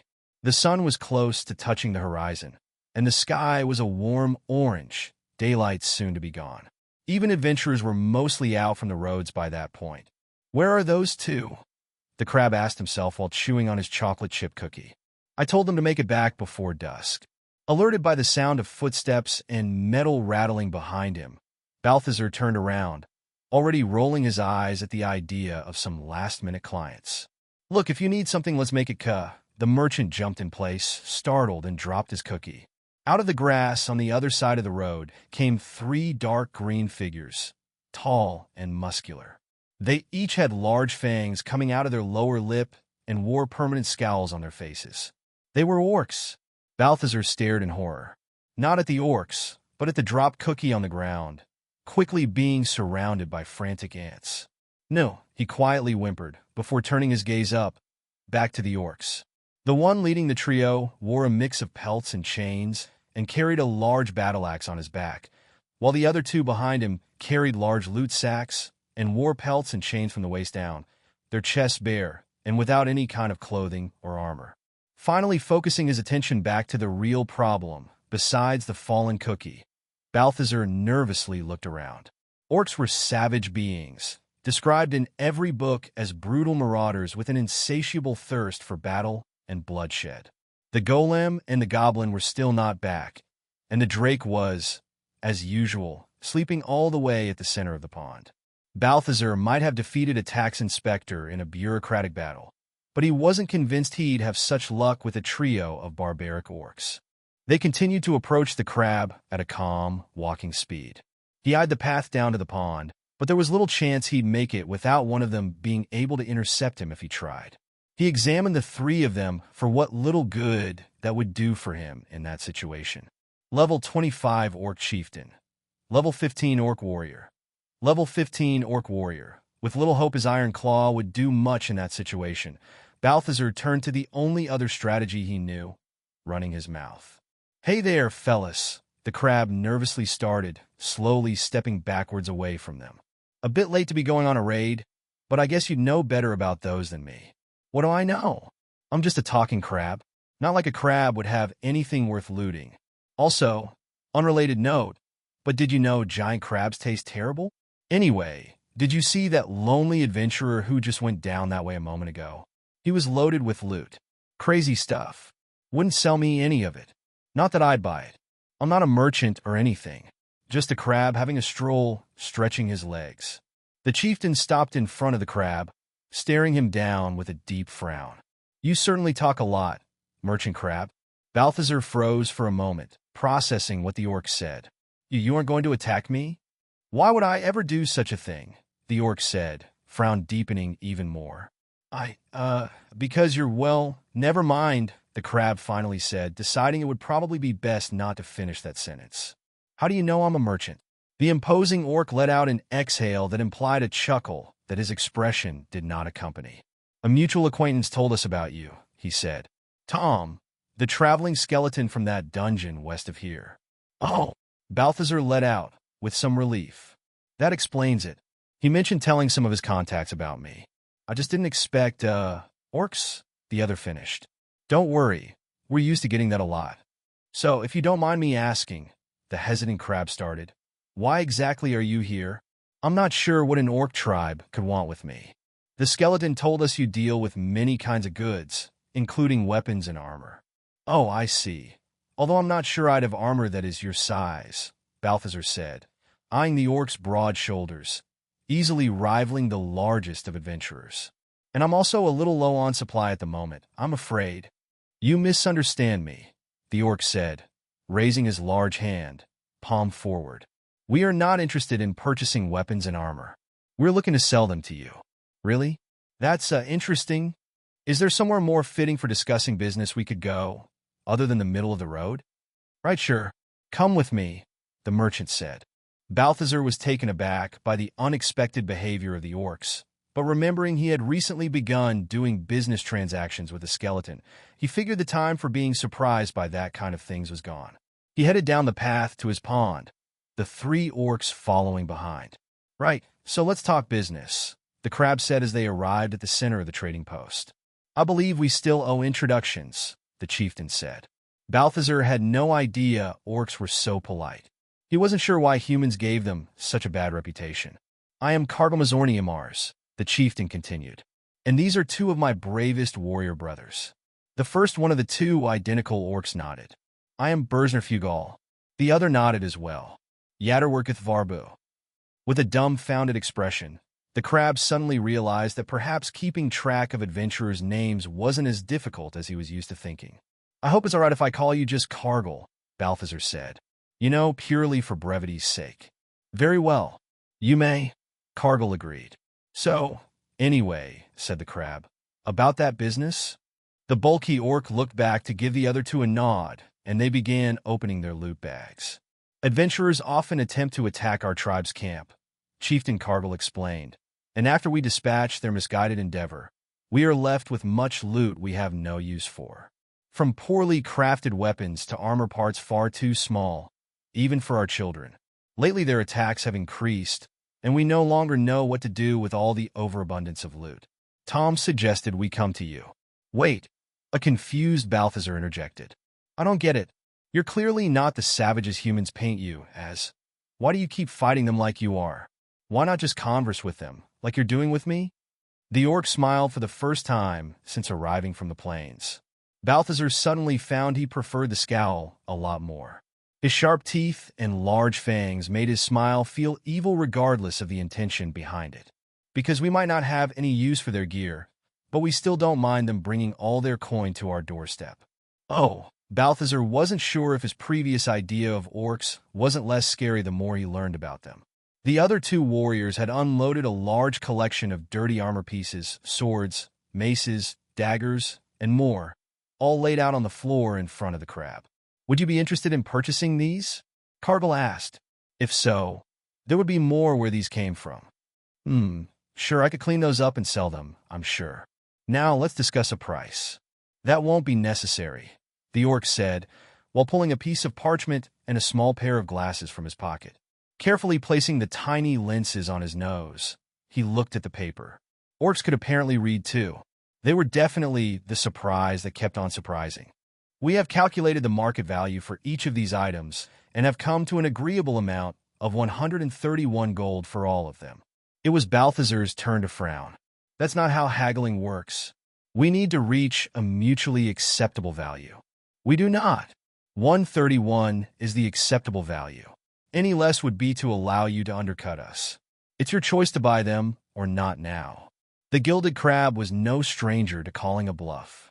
"And if I don't, what will you do? Go up to the town market and sell them there?" The chieftain smiled again. This time, there was definitely an evil flair to it. "No, we will simply take them and dump them in the river." Perhaps they were savages after all, even if just partially.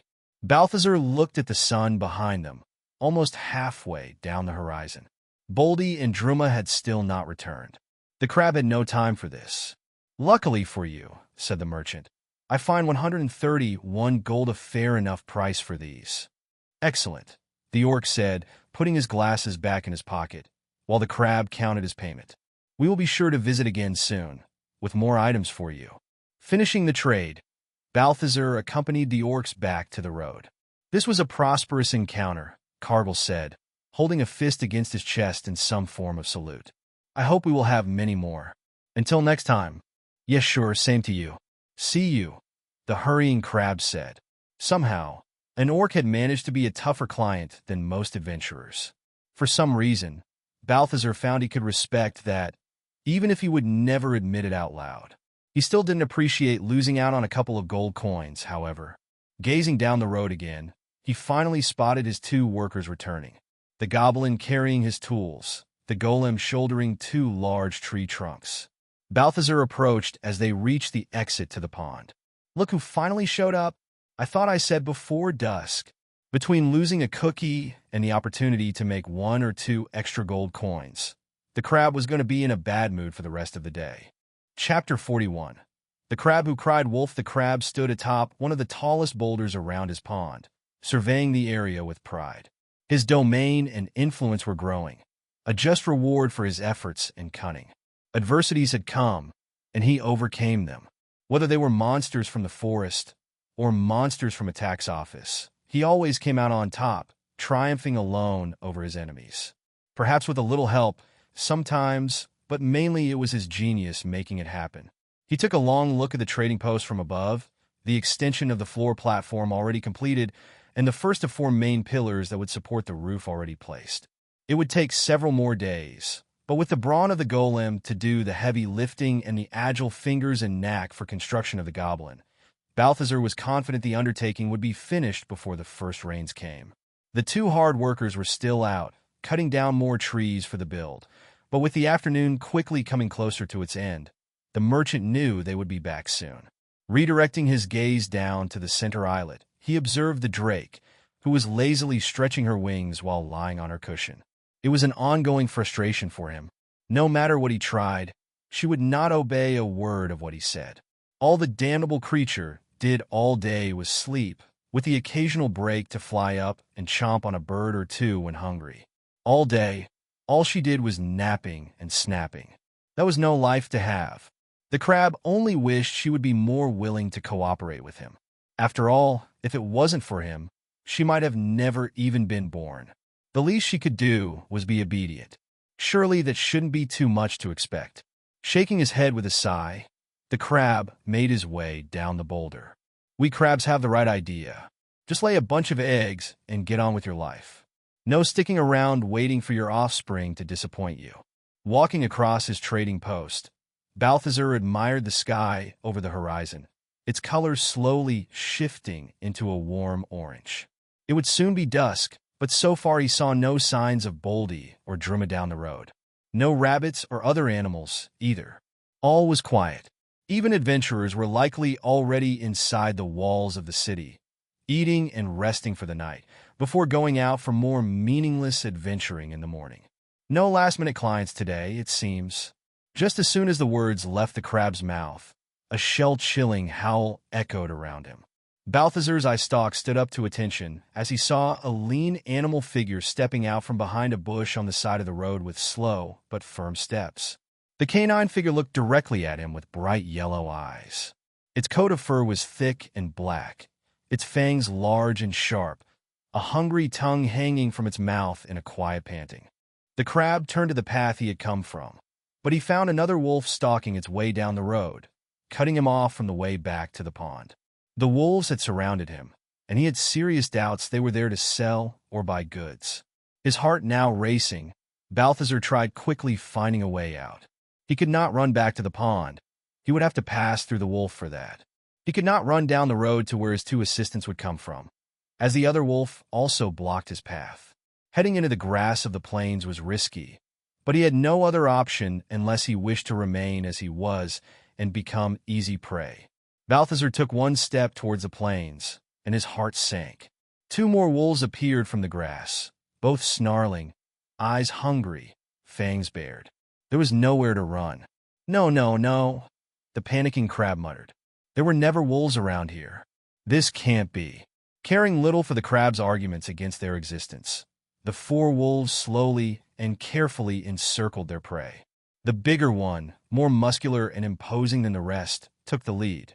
With a wrinkling snout, the black wolf growled as it showed its massive upper fangs, making its intentions very clear. Bad dog, don't. The crab nervously pleaded, both claws up, as he stepped back. Stay down. I've got pincers, and I'm not afraid to use them. The wolves seemed unconvinced by his weak claim and did not back down. Balthazar quickly glanced around at each of the black-furred wolves. Level 5 Wild Wolf.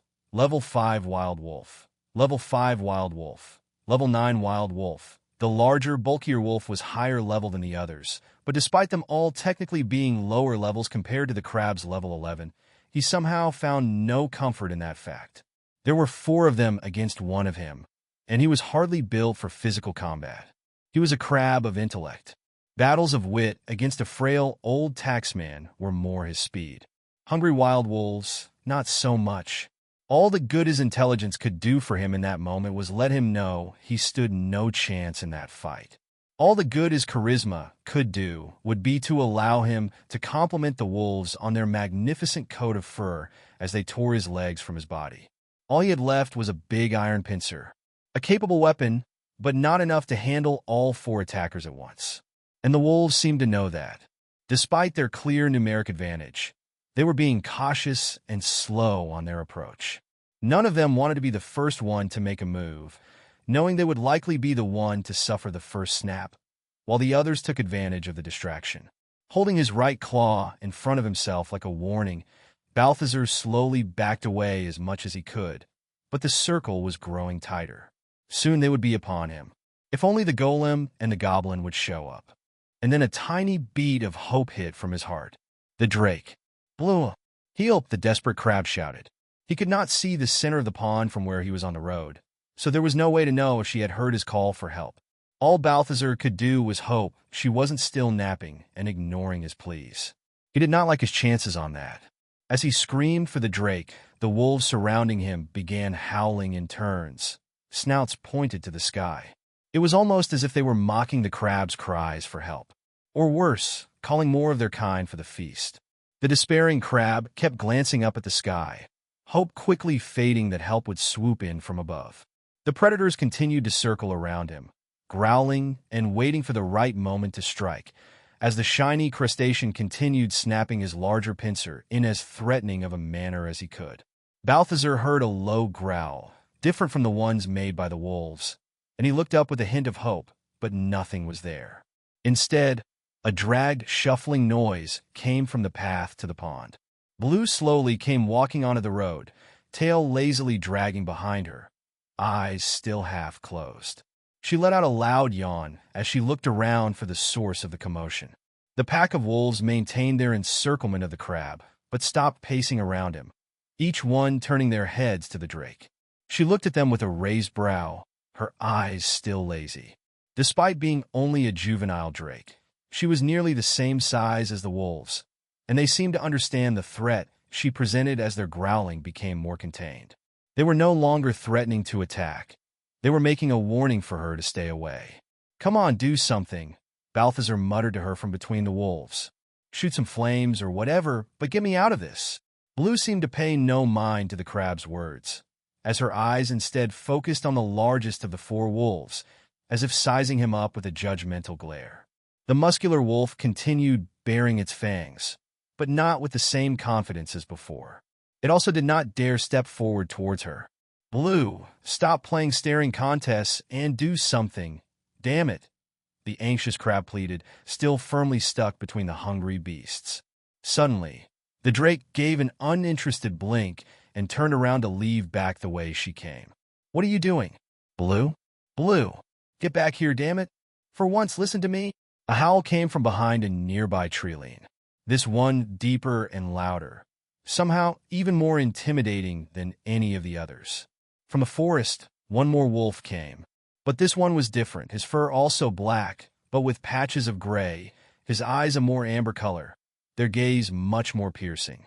He was larger than even the muscular level 9, and he approached the others with commanding confidence. Level 15 Alpha Wolf.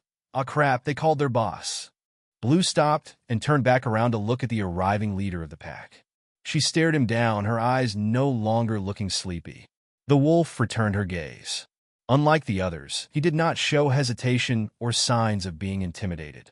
Balthazar could almost swear the drake had smirked for a moment. She stepped forward towards the pack of wolves again. "Yes, that's right. Get in here and get them off my..." The blue drake opened her wings and with one flap took off from the ground before lunging forward, past the 4 black wolves surrounding the crab, and aiming straight at the gray pack leader. "What are you doing?" "I'm right here. Help me first."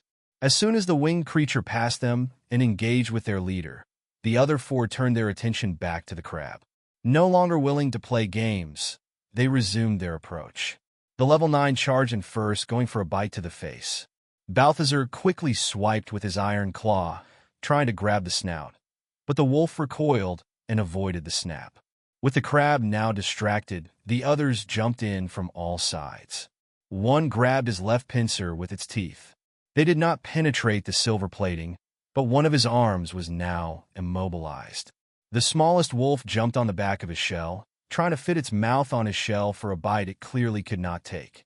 And the last one snapped its fangs at the crab's legs, trying to grab hold of one, as the crustacean desperately tried to kick him away. Balthazar was quickly being overwhelmed. It was only a matter of time until one of the wolves would find an opening into his soft parts and flipped him over. In the middle of the struggle, he caught a glimpse of what was happening down the road. Blue was repeatedly swooping down on the alpha wolf, who ferociously snapped at her strikes, trying to grab her. He was going to be mauled by 4 hungry wolves, and she was more interested in fighting the higher level one. All his smarts, all his cunning, all the shrewdness, and his downfall was going to be not a greedy merchant or taxes, but just the laws of nature. So much for being a genius. Boas! The cobblestones of the road underneath them were rumbling as heavy footsteps stomped closer. Between the rows of teeth drooling and snapping right next to his face, through the black fur that was quickly surrounding him, Balthazar saw a giant rock charging in with a yelling goblin perched on its shoulder, one hand holding a magical staff, the other keeping his wizard hat in place. Chapter 42. Overstepping your boundaries with a firm last step that shook the wolf's balance. The stone golem pulled his other leg back and swiftly kicked the bigger attacker away from the overwhelmed crab. The wolf landed several paces up the road, hurt but not out yet. The goblin jumped off the boulder's shoulder and onto the ground. Pointing his staff at the wolf trying to bite through Balthazar's shell, he released a stream of green magical bolts, knocking the creature off with a whimper. Boldy brought his huge hand down and wrapped it around the wolf that was biting down on the silver pincer, and with a squeeze made the attacker let out a high-pitched whimper and release the arm. The golem promptly tossed the wolf aside like it was a stuffed toy. Finally free of his other assailants, Balthazar turned to the one who had been trying to bite down on his legs and pressed his iron pincer around its snout. The wolf let out a muffled whine and thrashed around until the crab let go. "How do you like it?" Balthazar angrily yelled at the retreating wolf with the scrunched-up muzzle, who ran away into the forest. "Boss, boss!" Druma came running, staff still firmly grasped in his hands. "Is boss all right?" "Yes, I think so," the crab responded, still trying to recover his breath. "That was a close save. I thought I was done for. Saw my whole life pass in front of my eyes. It was so boring." Looking back at the pack leader, he saw it still engaged in combat with the drake. She would try to swoop down on it, and the wolf retaliated by jumping on its hind legs to try and bite her. She continued circling above, looking for an opening to strike through. "Prideful thing. You only cared when a proper opponent showed up, didn't you?" the resentful crab said to himself. Looking the other way, Balthazar saw the bulkier wolf standing back up and start heading back towards them. "Don't let your guard down," said the golden crab. "It's not over yet." "Friend," the stoic golem said, stepping over the crab and goblin to intercept the incoming attacker. Pulling his fist back, Boldy wound up for a powerful punch, but by the time his strike came down, it hit nothing but air. The wolf used its speed to dodge to the side, and with a quick jump propelled itself off the golem's arm and lunged at his neck. He tried to sink its fangs in, but found nothing but hard rock, clawing and trying to snap as it clung to the giant's shoulders. "Boss!" shouted Druma, alerting the crab to the incoming attacker. Balthazar jumped back just in time to avoid the bite from one of the level 5 wolves. "Druma magics you again," the goblin said, thrusting his staff at the creature, but no orb shot out that time. The tip of the staff let out a small green spark, and nothing more. He looked at it confused. "I told you so many times," the goblin's boss said, while giving the wolf a punch with the blunt side of his iron claw. "It's not you who's magic, it's the staff. That thing is probably out of mana charges now." The assistant looked at the staff, disappointment and a hint of sadness painted in his expression. "Druma not magic?" "No, you never were, damn it. Now focus." Balthazar turned to the wolf he had just punched and snapped his pincer at it, attempting to catch one of its legs. The creature dodged, its stance more defensive. "Not so tough when you're not in a group, are you?" the crab said, holding both pincers in front of himself. "Come on, try me, stink breath." The wolf reared its head, snarling. It no longer had the will to attack now that it had lost superiority in numbers. Balthazar took one step forward and snapped his pincer, and the wolf turned tail and ran down the road. "Coward!" yelled the crab. Looking back at the golem, he saw the giant spinning around himself, trying to reach the wolf latching onto his back. "Stop playing and get rid of that thing already, Boldy!" Balthazar yelled. A loud screech startled the crab. Blue had pinned the alpha wolf under her talons and was now semi-mounted on its back, wings spread open, as the barking creature thrashed around, trying to bite at her. With great effort, she leveraged her weight against the wolf's and flipped it onto its back. Before it could flip itself back, she snapped her mandible around one of its paws, making the other creature let out a howl of pain. "Great, you got it," Balthazar started saying to the drake as he approached them. "Now just..." The crab winced as she seemed to pay no mind to his words and instead bit down on the wolf's neck, bringing its thrashing to a quick stop. Before he could say anything else, a large shadow flew over him. The large wolf Boldy had been struggling with went flying down the road, landing with a loud crack of bones, immobile. "Damn," Balthazar said. "At least everyone is all right." He stopped and counted in his head for a moment. "Wait, wasn't there one more?" "ARGH. Quickly turning to the source of the scream, the crab saw the last remaining wolf biting down on his goblin assistant's left leg, who was crying out in pain while helplessly trying to punch at the creature's snout with no results. "Druma!" Balthazar shouted. Boldy, before he could finish his sentence, a blue blur shot over him and hit the side of the wolf. Blue let out a loud warning screech at the black wolf as it stood back up, limping. It growled in return. Planting her hind legs down and extending her wings back, the drake shot out a small jet of blue flames from her mouth over the lone wolf. Whimpering at the burning heat, it ran away into the plains. Rushing to the goblin, Balthazar found him lying on the ground, clinging to his bitten leg in pain. The wound was deep. Sorry, boss," he struggled to say between sobbing. "Druma try using staff again, but it no work. Druma dumb. Druma not magic."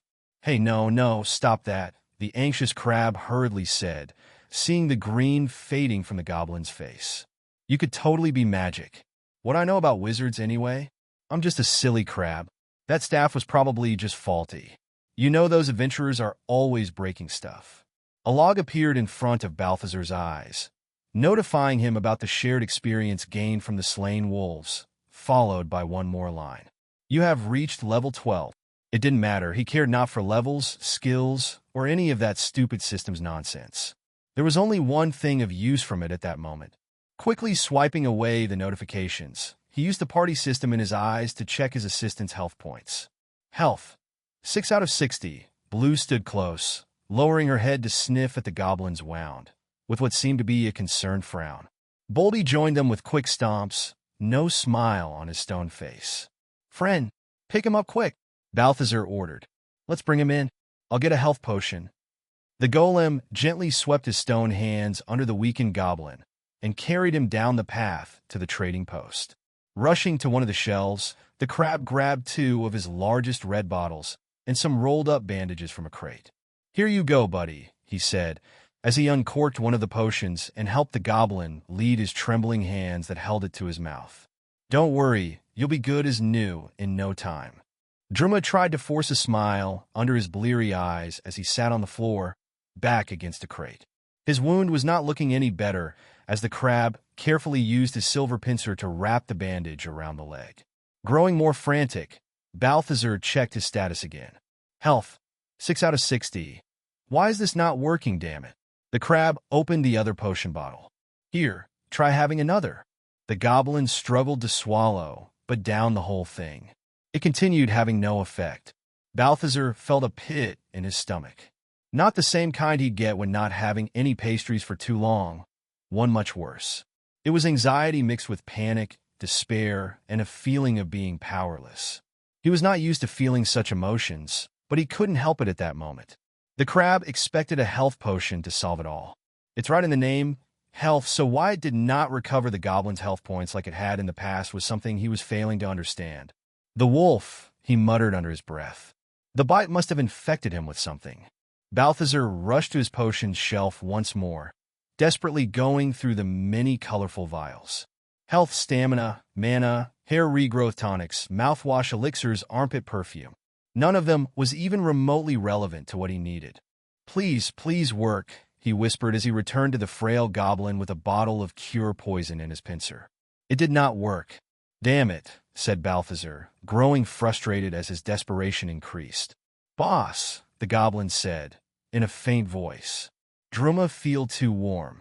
The crab placed his pincer against the goblin's pale forehead. He was burning with fever. The heat was noticeable even through the shell.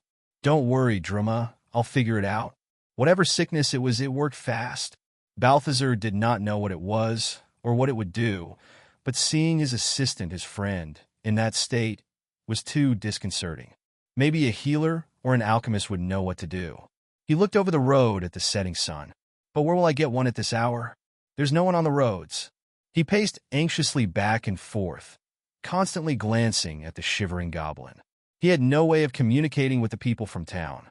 There would be no one to ask for help until the morning. He couldn't very well send a golem who only speaks one word to the gates for help.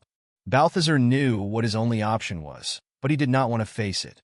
"I make my own choices," the crab told himself. He turned to Boldy, who remained squat down next to his friend, a deep frown of concern on his rigid face. "You look after him. I will go get help." The golem nodded gently. Blue was a few paces back, also observing the situation. Balthazar stopped in front of her. "Please, just never mind. You wouldn't listen anyway." Without looking back, the crab hurried up the path back to the road. The guards would know who he was, as did the adventurers. They didn't need to let him in, just send word inside for anyone that could come and help. It was right up the road, a short walk to the city gates. The crab was now going further away from his pond than he ever recalled going. His pace slowed down. The sky was growing dark as the sun set, light fading over the vast plains to his left. To his right, the wall of boulders that surrounded his small pond was nearly at its end. He was as far away from his home as he had ever been before, his territory nearly out of sight, and he stopped walking. A sense of dread, of doom, of fear holding his legs back. Balthazar knew he needed to go up that road, for Druma, for his friend, but he could not take another step. Chapter 43. Plea for help. Balthazar, the talking crab. The merchant crab. Shrewd business maker. So much intelligence, such charisma. Reads so many books, makes so much coin. And what did all of that even mean? Could talk a drunken giant down. Was able to outsmart a master merchant. Managed to defeat a taxman. And now, stuck in the middle of a road. Unable to go forward. So sure that he was the smartest. Owner of his own destiny. All he did was his own choice. But was it really? Come on, Balthazar. What are you doing? The crab told himself, his breathing speeding up. Just take another step. There's nothing there. But no matter what words he said, the rest of him wouldn't budge. Despite there being no physical barriers in front of him, his entire body and mind felt as if taking another step would mean walking off a cliff. In front of him, there were just mere cobblestones filling the path, some more loose than others, some cracked, some missing entirely, replaced by mounds of dirt. Everything about that side looked identical to the one he stood on. But be so as it may, none of his 8 legs made the move forward. Damn it, what is wrong with me? He knew there was no other way, that he needed to make it up that road and reach the town gates, find a guard, anyone who could get some help for Druma. But despite his desperation, he could not bring himself to move one step further away from the pond. He thought back to the conversation with the Enchantress and Tom's story. Could they have been right all along? Was he just part of some puppet system that dictated where he could go and what he did? He shook his shell vigorously. That was not the time to dwell on it. His friend was in suffering, and he didn't know how to help or what could happen to him. But he'd be damned if he'd leave someone under his care in trouble. To think what people would say about him, his reputation. Couldn't have that. Walking back a few paces, Balthazar turned back to face the city again and took a deep breath. You can do this, he whispered. As fast as a crab can. He began running forward, determined to cross the imaginary line his body dared not walk. He would go through, even if it meant jumping and landing upside down. Just a couple more steps.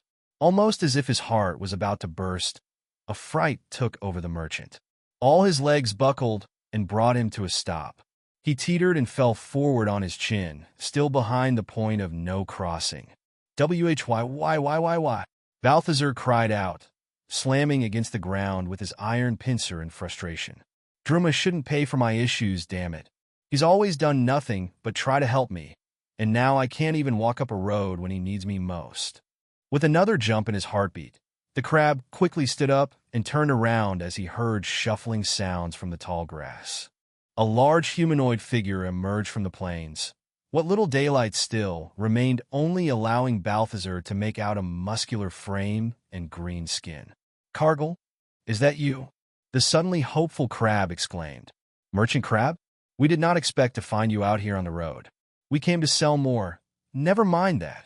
Balthazar quickly interjected, rushing closer to the orc chieftain and his 2 warrior brothers coming out of the grass behind him. I need your help with something. It's very urgent. The orc's already permanent scowl deepened. Has something happened, merchant? Yes, but there's no time to explain. I need you to go up there to the gates and have them send a healer down to my pond quickly. Realization quickly came to Balthazar as he remembered what he was asking, and to whom. I'm afraid we cannot do that, merchant, Cargill said, with a firm but calm expression. Orcs are not welcome among humans.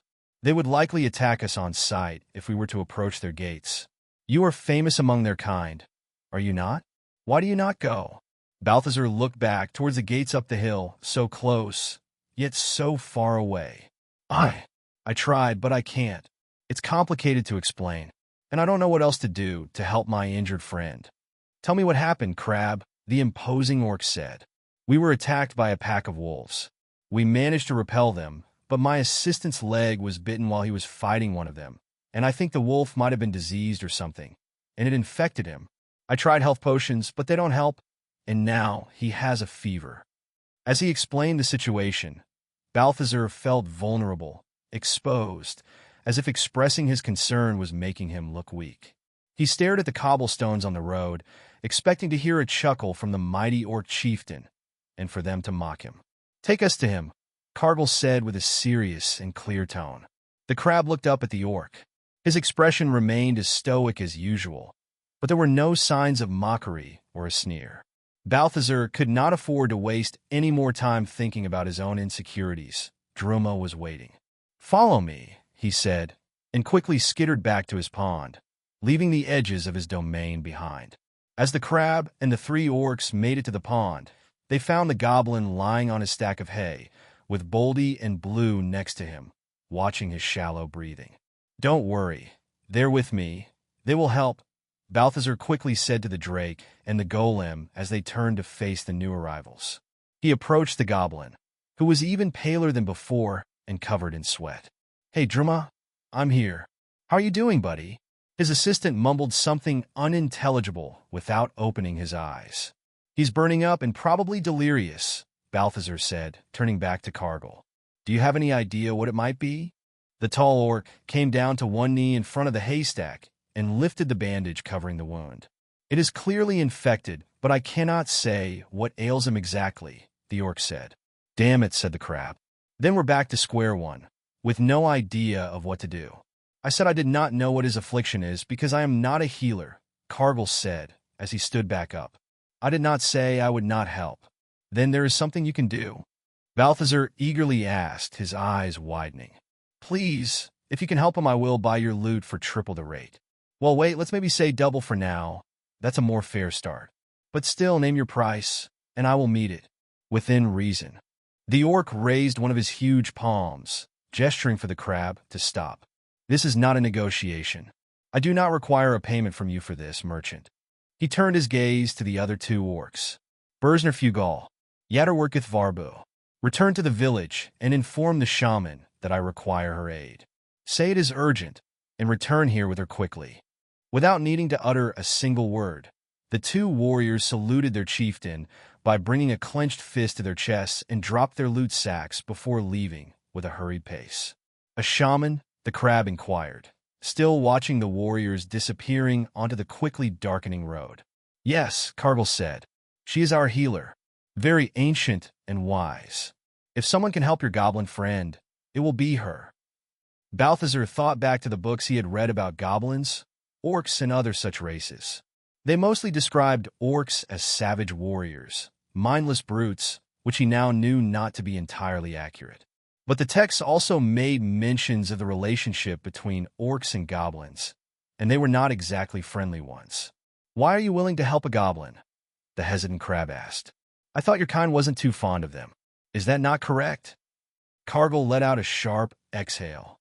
"Have you been reading human books, crab?" Balthazar emoted a semi-shrug with his shell. "What adventurers and other humans think they know about us is what we allow them to know," the chieftain explained. "Parts of it are true, others only partially true, and some are complete falsehoods to keep them away. It is true that most goblins are wild and savage, and we do not welcome them among us. But unlike humans, we do not treat everyone the same based solely on their kind. I may not know your assistant here, but I know you now and can extrapolate that you would not have a savage goblin as a worker. And regardless of what reputation we might have, orcs have honor, and we value life and bravery. If your small friend was brave enough to stand up to a wolf, he has a brave spirit, and I'd be bringing shame upon my tribe if I denied aid to an injured warrior." He made a brief pause and then smirked. "But if he wakes up and acts like a typical psychopathic goblin trying to stab us with a spear, I will still snap him in two." Balthazar stared emptily at the ground, pondering on what Cargill had said. He was still having a hard time coming to terms with the idea of an orc being so intellectual. Prejudices were a hard thing to overcome, it would seem. "Do not worry, merchant," said the orc as he crossed his muscular arms in front of his chest and stared off into the distance of the plains. "My brothers will bring our shaman, and she will know what to do." Balthazar looked up at the stoic orc. "I just hope Druma can wait that long. It's practically night now. Won't they have to wait for morning to return here?" Cargill let out a chuckle, despite showing no signs of smiling. "Bursner Fugal and Yatterworketh Varbu have been my warrior brothers since we were knee-high. We have explored the wilds together for years. They know how to navigate these lands, even at night. Fear not. If I tell them to bring our shaman here, they will see it done faster than you can imagine." Balthazar looked back at the feverish goblin, who kept shivering and twitching, either from pain or from nightmares. The crab was still feeling great concern, but the small hope that someone would come to help soon gave him some solace. He just hoped that shaman was the real deal. Chapter 44. The shaman. It was already night. The sky was dark and starless, and a campfire crackled on the small inner islet, illuminating the surrounding area with a dim orange light.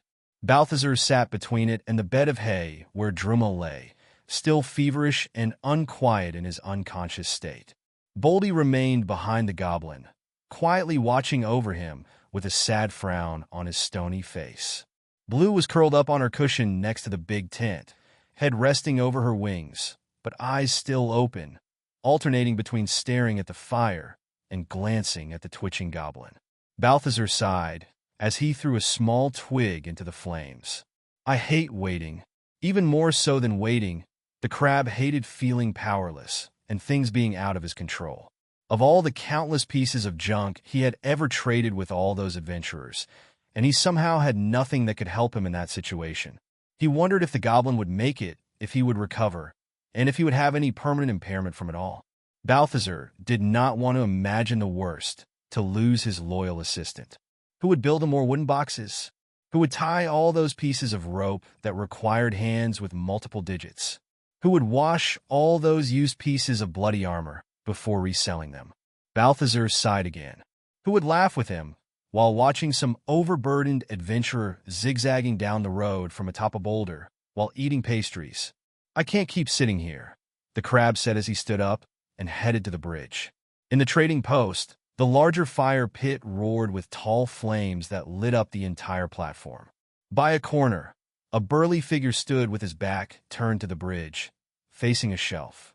As Balthazar approached, Cargill turned. He was holding an open book in his hand and wearing his tiny glasses on his large nose. You have to buy them if you want to read them, the merchant said as he walked by. I was reading a volume on common sicknesses, the calm orc responded. If you'd like me to not help and instead sit idly staring at a fire, I can oblige too. Bah, sorry, force of habit, Balthazar said, staring out into the dark plains. The chieftain joined him while putting his glasses back in his pocket. How far away is your village? Asked the crab. A fair distance, but my brothers move fast, the other responded. Do you think it will be much longer? No, I do not. Cargill smirked. In fact, it won't be any longer at all. They have returned. Balthazar turned quickly to the road but saw and heard nothing. They have? How can you tell? I just can, the orc responded, stepping forward. Right as he said the words, 3 figures rapidly walked down the path and entered the trading post, where the chieftain greeted them. Between the 2 warriors was a much smaller female orc with a slight hump on her back, supporting herself on a tall wooden staff. She wore a dark robe that was covered in all manner of talismans, charms, and animal bones, making her rattle with every move she made. The chieftain exchanged some hushed words with her before they turned and approached the crab. Merchant Crab, Cargill said, this is our shaman, Shagazerglin. She agrees to see your goblin friend. Level 20 orc shaman, hello, the hesitant crab said. Nice to meet you, Shag, Madam Shaman. She leaned forward to look at the crab. Her eyes were mostly covered by the hood of her robe, and Balthazar wondered how she could see anything. What he could see of her face told him she appeared very old and wrinkly, and a strong scent of mixed herbs emanated from her. You're the one? The crab who talks? She said, with an old and trembling voice. Take me to your goblin. They crossed the bridge and approached the still unconscious goblin. This is him, Balthazar started. His leg was bit by a wolf, and hush now, she abruptly said. I already know that. Let me see him now. She stepped forward, leaning on her staff. The crab did not know what kind of wood it was made of, but it looked even older and more rugged than her, its tip ending in a crooked coil, with several charms hanging from it. She leaned over the goblin and took a loud sniff. Then, she unceremoniously pulled his left eyelid up in order to observe his eye, before forcibly pulling his tongue out and running her index finger on it, followed by rubbing it together with her thumb, as if getting a feeling for his saliva. Balthazar watched her examination methods with slight disgust. The shaman proceeded to poke Druma's right leg with her long fingernail. It's the other leg that was bitten, Balthazar said. I know that. I'm old, but not senile. The woman orc yelled out, without turning to the crab. Let me work. She continued her poking and prodding for what seemed like an eternity, always humming and mumbling unintelligible words to herself. Finally, she flipped open the flap of her satchel and retrieved a tiny bottle of a black liquid. Balthazar moved to ask what it was, but before he made a sound, Cargill's huge hand gently held his shell back. As he looked up, The stern orc slowly shook his head before whispering, "Trust her." Carefully lining the vial above the now uncovered wound, she let 2 drops of the black liquid land on it.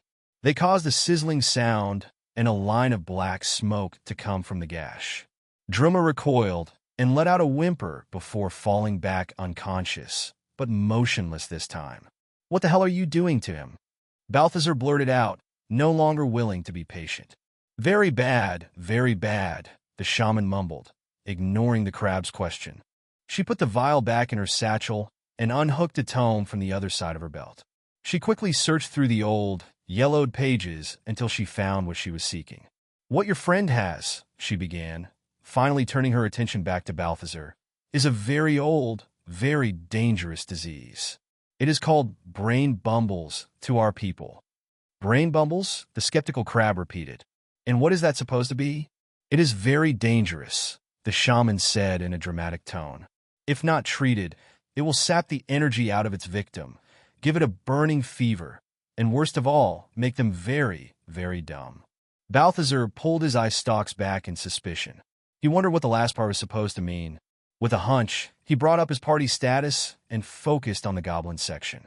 Party members: name, Druma, race, goblin, class, no level 3 health, 6/60ths, attributes, strength, 2 agility, 4 intelligence, -1 -3. It was an intelligence debuff. Or so it seemed. "Excuse me," the crab said, as he stepped around the shaman and next to the goblin. Picking up his wizard hat that rested on the ground next to him, he gently placed it on his friend's head, who remained asleep, breathing heavy. Balthazar looked at the party status once more. Party members: name, Druma, race, goblin, class, no level, 3 health, 6/60ths, attributes, strength, 2 agility, 4 intelligence, 1 -3 +2. "That's it," he said to himself. The goblin was not very intelligent to begin with, but perhaps having his intelligence go into the negatives would lead to disastrous consequences. Consequences Balthazar decided he did not want to find out. "Will the fever pass?" he asked the shaman. "No," she responded, shaking her head. "He will stay as he is until he is cured. All we can do is minimize his suffering." "Wait," the suddenly excited crab said. "So, there is a cure? Can you make it?" The old orc lowered her head. "There is, but it requires petals of frostshade, a very rare and delicate flower that only blossoms for 1 day a year, between the end of winter and the beginning of spring. Do you have any?" Balthazar hesitated to ask, already suspecting what the answer would be. "No," she rapidly said. "We do not even know where it grows. There has to be something else we can do for him, damn it. We can't just leave him suffering like this." "All we can do," the orc woman said, "is ease his pain with tonics, but the only solution is for you to find the petals. I can easily prepare the mixture for the cure, but adding that last ingredient will be on you, talking crab." Balthazar considered all his options. He couldn't very well go look for the petals, not only because of his apparent issues with stepping away from the pond, but also because even if he could, he wouldn't know where to go to find them. Not to mention the fact that the flower only blooms between winter and spring, and they were on the tail end of summer. Druma could not wait until next year. He needed the petals now. He would have to find someone willing to get him the missing ingredient. Somehow. "Give him 3 drops of this every 6 hours, the old shaman said, producing 3 bottles of a clear liquid from her satchel. "It will help him with his pain, but not much else." "Thank you," Balthazar said, with little will to it. The wise woman stepped closer to him and spoke in a hushed voice. "I know you're different. Marked. I can see it in you. But it's all wrong. Beware, talking crab, there are old forces you should not interfere with, for they interfere back." She lifted her gaze to look into the crab's eyes, but as the top of her face was revealed from underneath the hood, all he saw were 2 milky white eyes staring emptily at him. Balthazar took a stumbling step back. Thanks for the advice. I'm not sure what I'm supposed to do with it, but sure appreciate it." He could not decide whether he found the old woman to be wise, dangerous, or a complete loon. Settling for all 3 for the time being, Balthazar began planning how he would get his pincers on those petals. His best bet would be to ask adventurers, as they do nothing all day but walk back and forth around the whole continent, pillaging everything they carry. Surely, at least one of them will have looted those flowers before and hopefully still had the dried-out petals somewhere at the bottom of their pack. As he considered his approach, the realization reached him. Oh, hell no! I will have to be like one of those quest giver suckers now. Chapter 45. A noble quest, no. Sorry, I haven't seen anything like that. Are you sure? Think harder. Nope, nothing. Wait, what color did you say it was? Purple. No, I said blue. Ugh. Well, what? Did you see a blue flower like that or not? Oh no, haven't seen a blue one either. Balthazar felt an urge to tear his hair out, but fortunately, as a crab, he had no hair. Unfortunately, as a human, the adventurer in front of him did have hair, and the temptation was becoming quite difficult to ignore. Thankfully, the easily confused man walked away soon enough, leaving Balthazar to his other thoughts.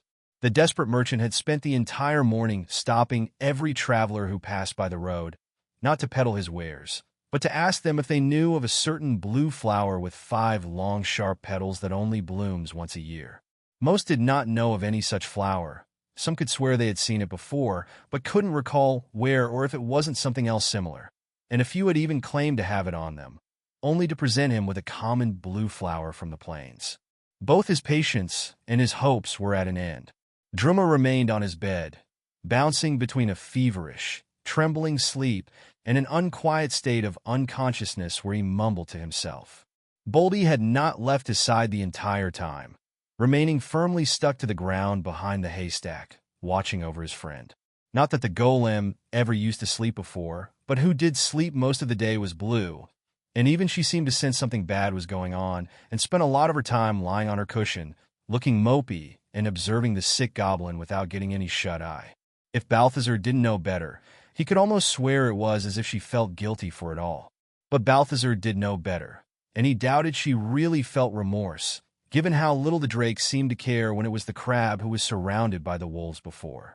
Such a heartless and disobedient creature, always doing as she chooses, never doing what she's told.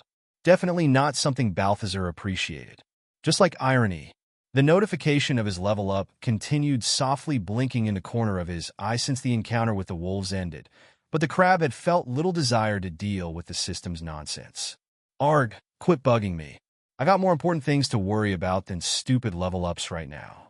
But blinking icons in the corner of ones, I had a way of not listening to verbal complaints, and so it continued on blinking.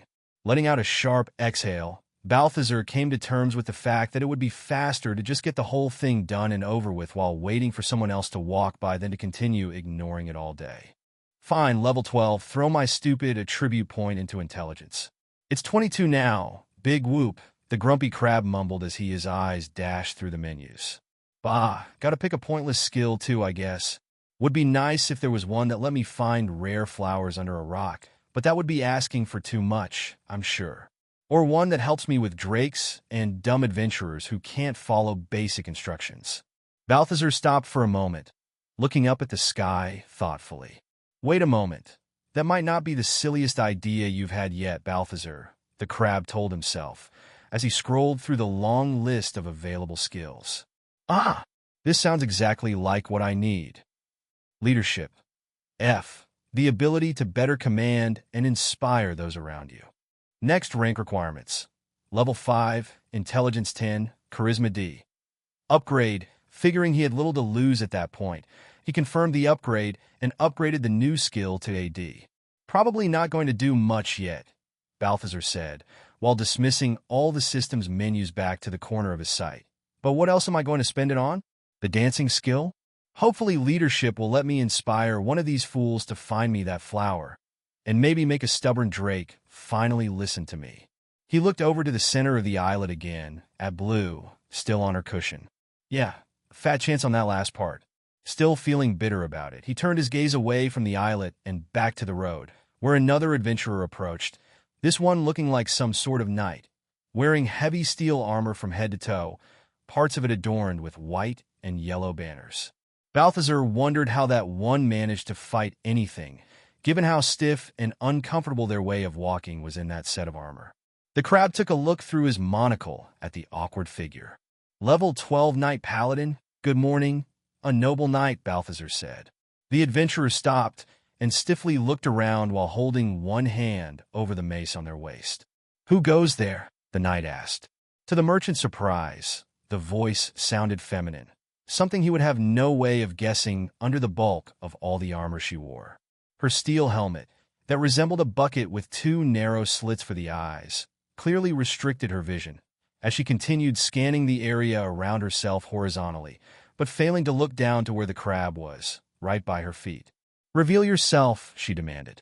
"Down here," Balthazar said, trying to wave one pincer up in front of her helmet. With difficulty, she bent at the waist slightly to look down at him. "Good heavens! You're a crab," she said, with a startled jump. "Yes. Thanks for letting me know, but I have already been made aware of that," the crab casually said. "I'm Balthazar, and I'm a local merchant. You might have heard of me in town." "Ah, yes. Now that I think about it, they did mention something about a crab who sells goods and wares outside of town," she said, while stroking the chin of her helmet, for whatever odd reason the crab could not hope to fathom. "Right, that would be me. Glad we can skip on the whole trying to hit the talking crab with a blunt object business." "Ha! Fear not, dear creature," the boastful knight said in a loud voice. "I would not harm anyone unwarranted. Only if you posed a threat and acted violently against me or the innocent would I be forced to deliver upon you the holy justice of my blessed mace." Balthazar sighed.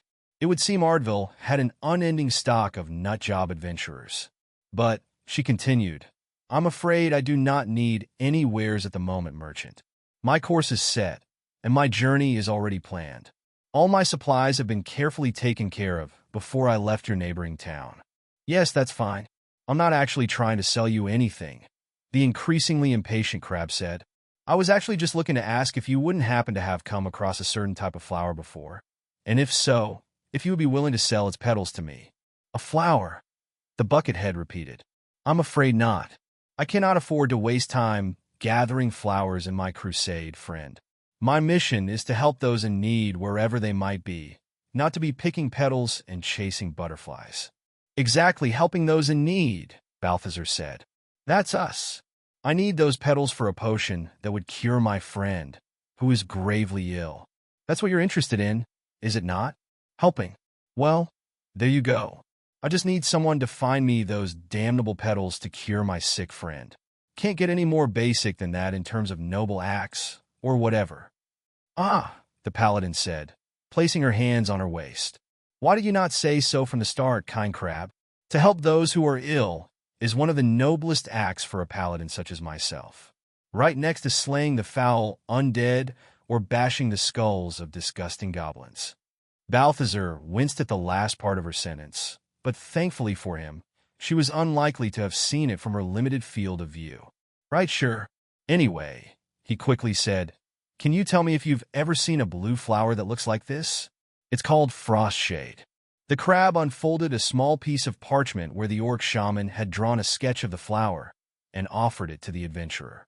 She took the paper and brought it up in front of her visor, moving it several times closer and further away, as if having difficulty seeing the charcoal drawing, which she probably did, given her refusal to remove the helmet. The paladin pondered. "I cannot say that I have ever seen such a peculiar flower. My apologies."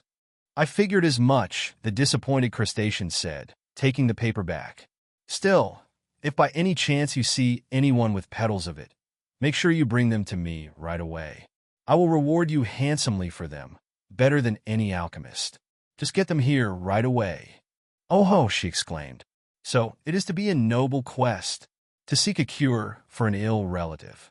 "No, it's not a quest, damn it," an exasperated Balthazar said. "Why do you all adventurers insist on saying that?" The knight scratched the top of her metal helmet with the tip of her glove finger. Once again, for whatever strange reason that the crab could not understand. "Is it not?" she asked. "It really sounds like your average fetch quest to me." "No, it's not.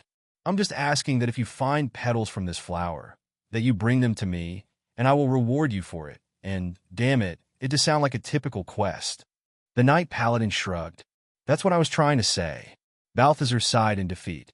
"Worry not, little crab," the adventurer said, placing a hand over her heart. I, Hannabeth, Knight Paladin, swear on my honor that I will see your quest through and bring you the cure for your friend, whatever it takes. For the last time, I'm not a quest giver, the irritated crab exclaimed. Hannabeth dropped her shoulders and relaxed her heroic stance before speaking in a lower, less boastful voice. Look, mate, I'm trying really hard to play a role here, and you're kind of ruining my groove and immersion. Can't you just, go along with it, please? I'll get your flower. Just help me help you out, all right? Balthazar stared with an empty expression at the equally empty steel surface covering the adventurer's face. His friend was fighting pain and fever while he wasted time arguing semantics with a loon who was a little too much into the whole holy noble knight act. He wasn't sure which one looked more ridiculous at that point. Fine, he said with a long sigh. Will you, noble knight paladin, help me find the petals of this blue frost shade so that I may cure my friend's ailment? I will repay your kindness if you can find them for me. Balthazar struggled to finish the words, and once he did, he felt he would need at least 2 whole pies before the bitter taste would leave his mouth. Very well, the once again boastful knight announced. I shall set out on my journey and find you this rare cure, kind crab, for your friend, for you, for the gods. The crab stood staring impassively at her. Right, she finally said, seeing his lack of reaction. Off I go then. I will journey north now and hopefully return soon with good news. Farewell, merchant. Balthazar watched as she continued her way down the road, heading south, armor clanking with every step. Pretending to give quests to idiots, the golden crab said, while shaking his shell. I can't believe I've stooped this low. Chapter 46. Bedside talk. Balthazar watched as yet another adventurer walked away from his trading post with their gold payment. One more that had come by and left with no information on the flower the crab sought. He looked down at the piece of paper the orcs had left him, a charcoal drawing of a flower made on it, and on the back the instructions on how to add it to the prepared concoction the shaman had left in a vial before departing. Why did it have to be such a hard-to-find flower? Couldn't it just have been some common mushroom that grows anywhere? Balthazar complained to himself. Is this a bad time? Said a girl's voice from the entrance of the trading post. The merchant turned to meet the new arrival, who approached in a white dress and apron, with a basket in each hand. Oh, Madeline, I didn't expect you here today, said the surprised crab. Her face seemed less bright than usual, somewhat somber and concerned, but making an effort to not let it show. Balthazar wondered if she already knew about Druma, but that made little sense to him, as he had been spreading the word to adventurers that he was seeking a specific flower, but he made sure to keep the part about it being for a sick goblin to himself, in case some adventurers felt less inclined to help find it if they knew that detail. He suspected something else was troubling her. Hey, Balthazar, she said, with a weak attempt at a smile. I had these fresh brioches for you and decided to come down here myself to deliver them and hopefully get a chance to talk to you. That's great. Fresh baked pastries always improve my mood. Are you all right, though? You look like someone beat your cake batter counterclockwise. I'm fine. Sort of. That's what I came down here to talk to you about, the baker said, still holding both baskets in her hands. Can I put these down somewhere? I also brought some meat treats for Druma. He's usually so quick to come and take the baskets off my hands. Where is he? Busy with some other project of yours? As she finished her question, her searching eyes landed on the other side of the pond, where the large figure of the golem sat over the goblin's bed of hay. Her eyebrows rose as she saw the scene. Oh, gods, she said, concern on her face no longer disguised. Balthazar, did something happen to Druma? Yes, I was trying to find the best way to get to that, the crab awkwardly admitted. Breaking bad news always felt a lot easier when he did not have to care about the recipient. Madeline put both baskets down on the floor and quickly made her way across the bridge, with Balthazar hurriedly following. She knelt down next to him and placed her hand on the unconscious goblin's forehead. He's burning up, Balthazar. What in the world happened? A wolf bit him on his leg, the crab explained. I was out on the road when a pack of feral wolves showed up and surrounded me. Druma and Boldy showed up just in time to help. But in the chaos, one of them got to Druma and sank its fangs into him. Damn wound must have infected, and now he's like this. My gods, the girl said, covering her mouth with both hands. Are you all right? Did they hurt you too? No, they didn't, but it was a damn close call.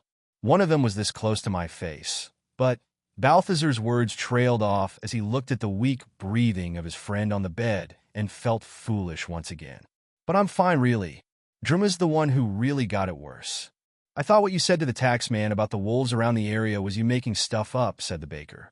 I had no idea there was a real threat. So did Balthazar. He had never seen wolves anywhere near his pond before that day. The coincidence of them showing up soon after he made that story up still bugged him, but he just couldn't find the energy to give it any more thought with everything else happening. Perhaps it really was just a coincidence, but it still felt like there had already been a few too many of those recently. He quietly watched as the girl took the piece of cloth that was on a nearby stool and dipped it in the bucket of water next to the haystack before gently pressing it over the goblin's head. He shivered, but his eyes remained closed. Finally, she spoke again. We can't just leave him like this. Is there not some kind of potion you could give him? I did, the crab responded. Health potions don't seem to have an effect because he has some kind of rare disease and he can't heal until it's cured. I've had someone take a look at him and she gave me the cure, but it's missing a rare ingredient. So I've been trying to get one of these airhead adventurers to bring it to me, but with no success so far. Curses.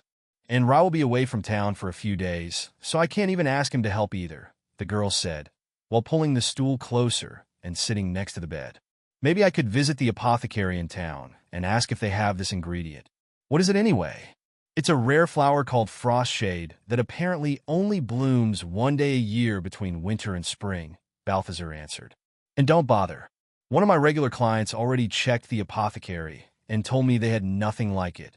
My only hope is that someone out there still has some dried-out petals of it stored somewhere. Between so many adventurers always picking every flower and mushroom they come across, there has to be at least one that has picked up this flower before. Ugh, she said, still looking down at Druma. Just please be careful who you make deals with, all right? I'm always careful when it comes to making deals, but why do you say that? There's always those out there willing to sell the promise of a miracle to those in desperate need, Madeline responded, her voice gaining a bitter hint to it. Healers, alchemists, witches. The reluctant crab started. Sounds like you speak from experience. Is there something you want to tell me? It's nothing. I just really don't like any kind of witches. I get it. Witches aren't to be trusted, sure. I still remember how it went with that woman, Velvet, and your reaction to her, but there seems to be more to it than what you're telling me. Madeline sighed as she turned the cloth on Druma's head over. I just have really bad memories about witches, she slowly admitted. Oh, the crab said. Balthazar was not too keen on sharing emotions, and certainly not very good at it either, so his immediate instinct was to change the subject or skitter away to go eat a brioche. But another, albeit smaller, part of him looked at his two friends, each troubled in their own ways, and compelled him to stop being a cold-hearted crustacean and stay. He did not go head-to-head with a taxman just to back down on a heart-to-heart with a baker now. Did something happen in the past? The girl let out a long sigh before finding her words. It was back when my mom was still alive, she confessed, her eyes still staring emptily at the goblin. It was when she started getting sick. No one could figure out what she had, and nothing made her get better. Until one day a woman showed up, told her she knew what her ailment was, and promised she could cure her, for a price, of course. She was a witch. I take it? Yes. An old woman with white hair and comforting words, like some nice and trustworthy granny. I didn't fully understand it back then. I was too young. She had my mom wrapped around her finger in no time. Whatever money we made, she would spend with the woman for treatments and cures that never really fixed her, just made her feel better for long enough to keep going back for more. Meanwhile, under it all, my mom was only getting worse, but she wouldn't see it. That which blinded her to everything. She even used me in her manipulation, making my mom think of what would happen to me without a mother, pulling at her heartstrings, all to keep her paying with everything she made. Madeline paused, her gaze still down on the goblin as she gently wiped his forehead with the wet cloth, but her thoughts clearly far away. Until one day, she got too ill to get up from bed, the baker said with a shaky deep breath. And all she asked for was to see the woman, still convinced she was the only one who could save her. That's how bewitched she was. And of course, once the money ran out and my mom was too sick to get up and work, The witch was gone, nowhere to be found, after having taken all she could from us and done nothing to cure my mother. Balthazar opened his mouth to speak, but he could not find anything suitable to say. He could already guess what had happened after. So yes, it's true, the teary-eyed girl said, bringing her gaze back to the crab as she wiped her eyes on the back of her hands. I don't really trust or like witches. I know what they are, what they do, and I can't stand the idea of ever seeing someone I care about falling for their poison words again. It makes my blood boil. Looking back at the ground, Balthazar thought back to Madeline's outburst on the day at which had visited his trading post. He remembered how upset she was and how annoyed at her reaction he also was. Once more, the crab felt foolish. He always complained about others, but he never thought to ask either. I'm sorry, Balthazar said in a quiet voice. It's not your fault, she responded, trying to force a smile. Gods, look at me weeping at my own troubles while poor Druma is lying over here sick. That's so selfish of me. No, it's all right, I'm the one who asked, Balthazar said. It's not like you can do much for him right now. Not unless you have some petals of frostshade hiding in your kitchen between your herbs and spices. Huh, no, I'm afraid not, unfortunately, the baker said, through her sad smile. What I could do is get back to town and pester everyone who will listen about this flower until we find someone who has seen it before. She stood up from the stool and turned to the golem behind the bed. I'll go now, but you keep on watching over our friend, all right, Boldy? I'm counting on you, big guy. The stone giant gave her a gentle smile and an affirmative nod. Friend. She took a few steps around the stack of hay and approached Blue's cushion, who quickly lifted her head and began wagging her tail. And don't think I forgot about you, girl, Madeline told her, while giving the drake a scratch behind the ears. You keep on being a good girl and protecting our little guys, all right? Balthazar did his best to suppress a scoff at the mention of Blue being a good girl. Especially against any witches, she added, whispering closer to the drake's ear. If you ever see one, you give them a good scorching for me, all right? What was it you came down here to talk to me about anyway? The crab asked. Oh, it's nothing important, she said, as she made her way back to the bridge. We can talk about it some other time. Chapter 47. Witching your troubles away, the day was nearly over, and despite his best efforts, Balthazar had not yet found a lead on the elusive frostshade flower. Every traveler who passed by had been of no concrete help, and even those who promised to look for it left the crab with little hope. Most of them couldn't tell which way was north, let alone figure out where to find the right flower. Lifting his gaze from the herbology book he was studying, Balthazar looked to the other shore, where the other three inhabitants of the pond were. Druma in his bed, Boldy still firmly planted behind it, and Blue stretching her body next to her cushion. The crab couldn't recall seeing her fly up to hunt for food all day.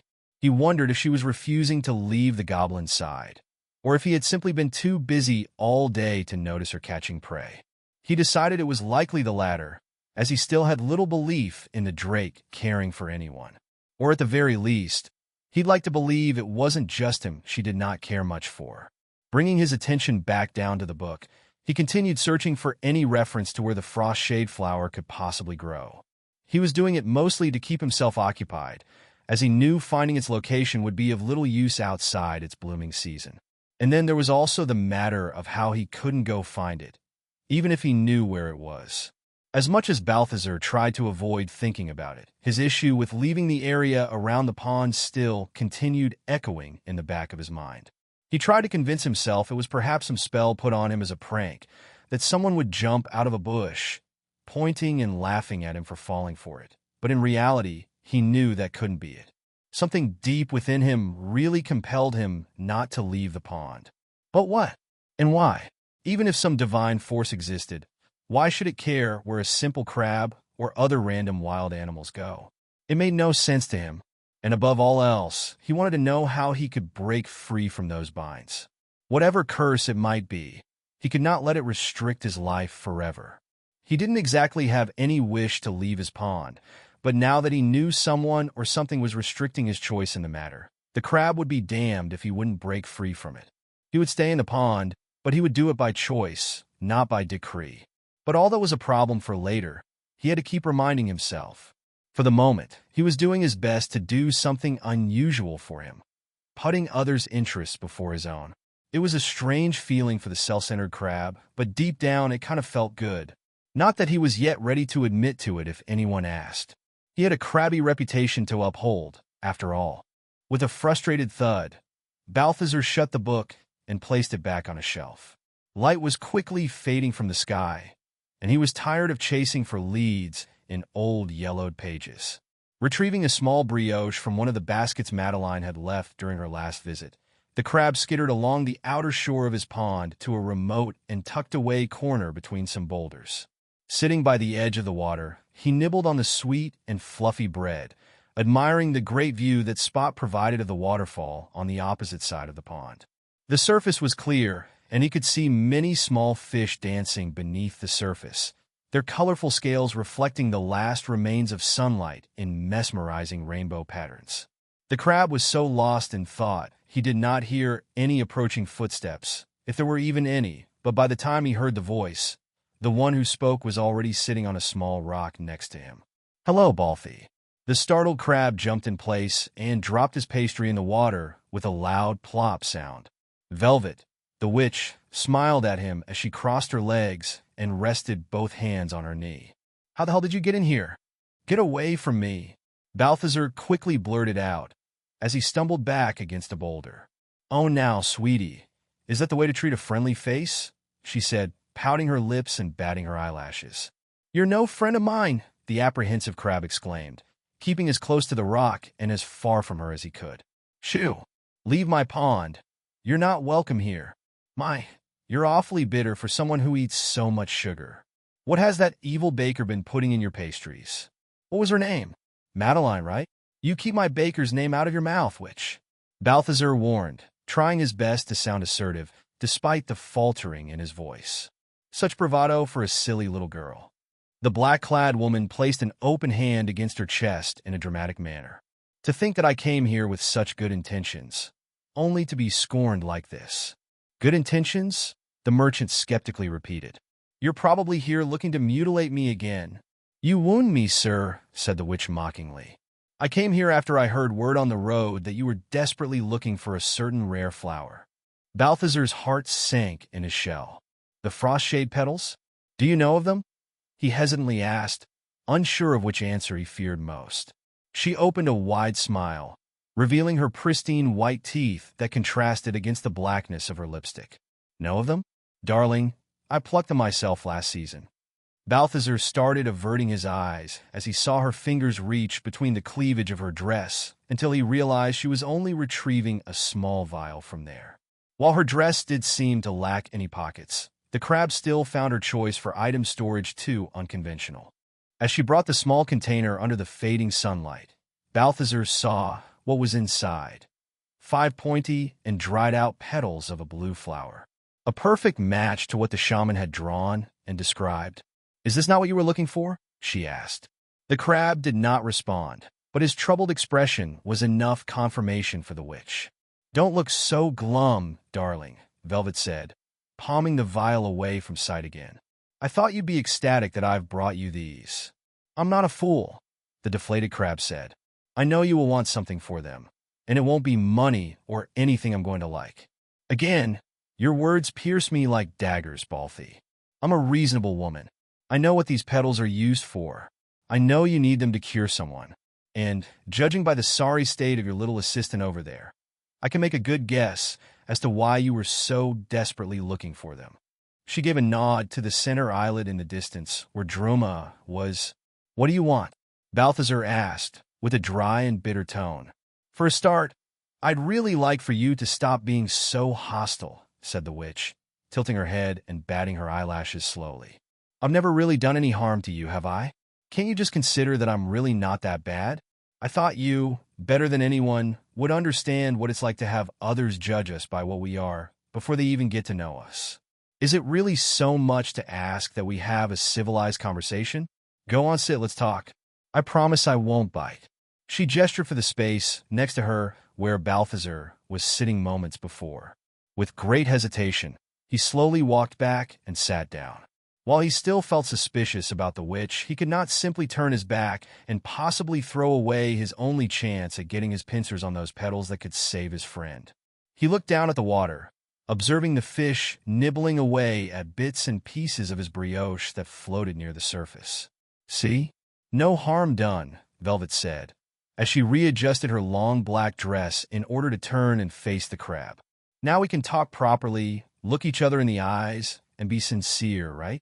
"Sure," Balthazar hesitantly said, while looking up at her pale face and piercing blue eyes. My, the descriptions just don't do you justice," the woman said, admiring the crab. "The shine of your carapace, these powerful claws, those robust legs. What a specimen." "Hey, hands off," the embarrassed crab protested, as the witch hovered her hand over his figure. "Don't be so shy," she asked while leaning closer. "I really think you're quite the crab, you know? Not like all those adventurers out there with their pathetic 2 legs and puny hands. And you got the smarts behind it all, too." Balthazar knew the witch wasn't to be trusted, but something about her was feeling more and more captivating. Being closer to her, he could almost swear she smelled like freshly baked pastries. "Why you think?" the flustered crab asked. "I mean, let's focus on our business, please. The petals. Are you willing to trade them? For you?" "Of course," she whispered in a low voice, her face leaning over even closer to Balthazar's eyes. "But what are you willing to offer for your friend's salvation?" The crab gulped.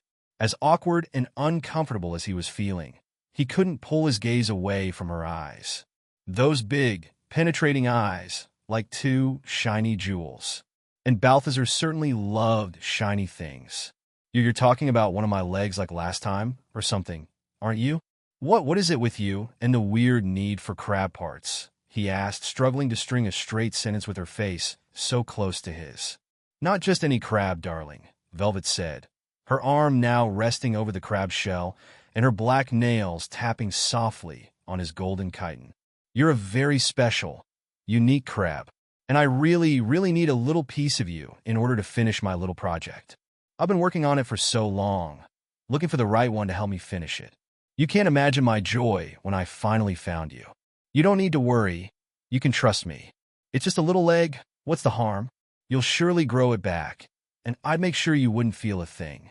She slid off the rock and down to the ground, her arm now fully embracing the crab, her other hand tracing his chin with a nail.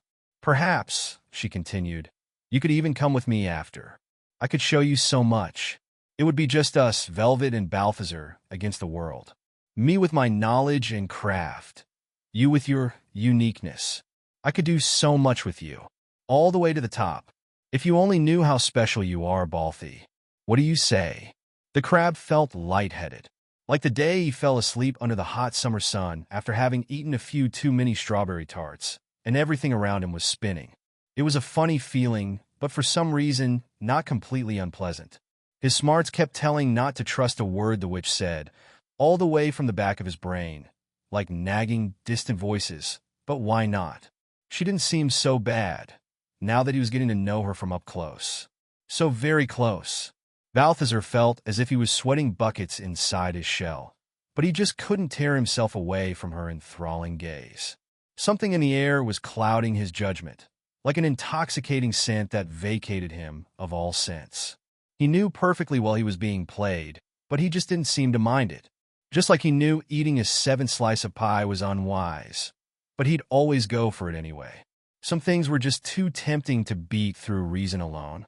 And for whatever reason, Velvet really smelled to him like every single pastry he could imagine. "I guess a leg is not that big of a deal," the mesmerized merchant stuttered. "I got plenty more. Are you sure it really wouldn't hurt?" With her eyes still locked on his, the witch slowly reached behind her back and unhooked a sharp sickle from her dress's waist. "Of course, sweetie," Velvet murmured. "You just have to trust me." Chapter 48. Wake-up call for a witch. She sure looked nice. Maybe a little too much skin and not enough chitin, but still not bad. And her eyes, like 2 precious gems that made a crab want to just pluck them and hide them in a hole. Balthazar found himself wondering if she knew how to bake too.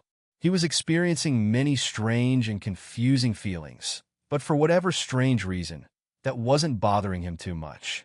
Just like the sharp blade of the sickle the witch was holding wasn't bothering him, either. He wondered if such a circular blade was any good for cutting pies. Even more important than that, he wondered what Velvet's favorite pie was. He would have to ask her as soon as he figured out how to stop making bubbles with his mouth and how to speak properly again.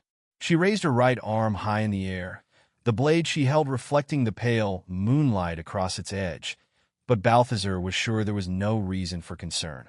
Such an entrancing woman could surely be trusted and would never harm him. Some dampened noise came from behind her, like a rustling or shuffling. The crab wasn't too worried about it, but Velvet pulled her eyes away from his to look behind herself. From behind a boulder, a long neck stretched up and a drake's head peeked over it. Blue walked around the rock, observing the two figures sitting by the water with a frown of suspicion. The witch, still holding the sickle above her head, widened her eyes and lost her smile as she saw the creature approach. "What do you want, you stupid thing?" the witch said, her voice sounding much more bitter and unpleasant than it was mere moments before. "Shoo, go away. Can't you see we're in the middle of something important? Quit ruining my moment." Blue's brow furrowed. "Well, what were we talking about?" the dazed crab mumbled. "Blue, what are you doing here?"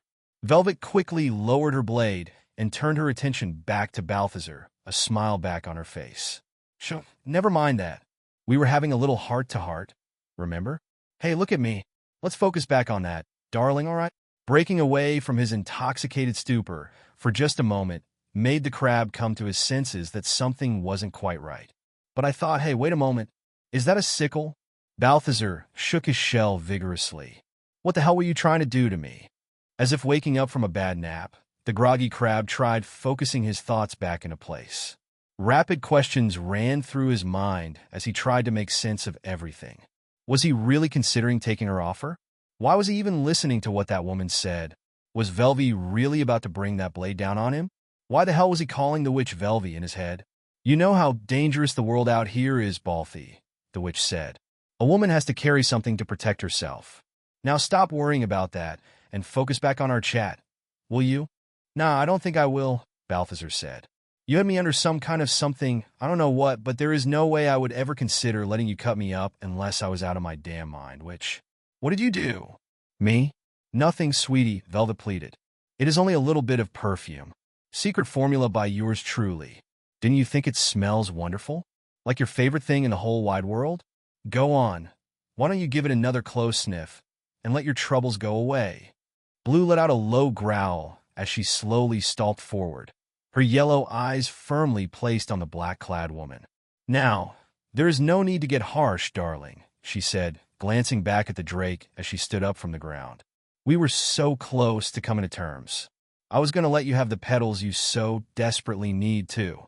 With her free hand, she revealed the vial containing the frost shade again. "On the contrary," the crab said, "I think when someone intends to slice me up with a sickle is exactly the time to get harsh." Behind the woman, the drake lifted her arms from the ground and stood on her hind legs before letting out a warning roar. "Balthazar," the witch began, taking a reluctant step back in order to keep both the crab and the drake in her sight. "It's not too late to reconsider things. We can still come to an agreement. Just order your drake to stand down, and let's talk about this."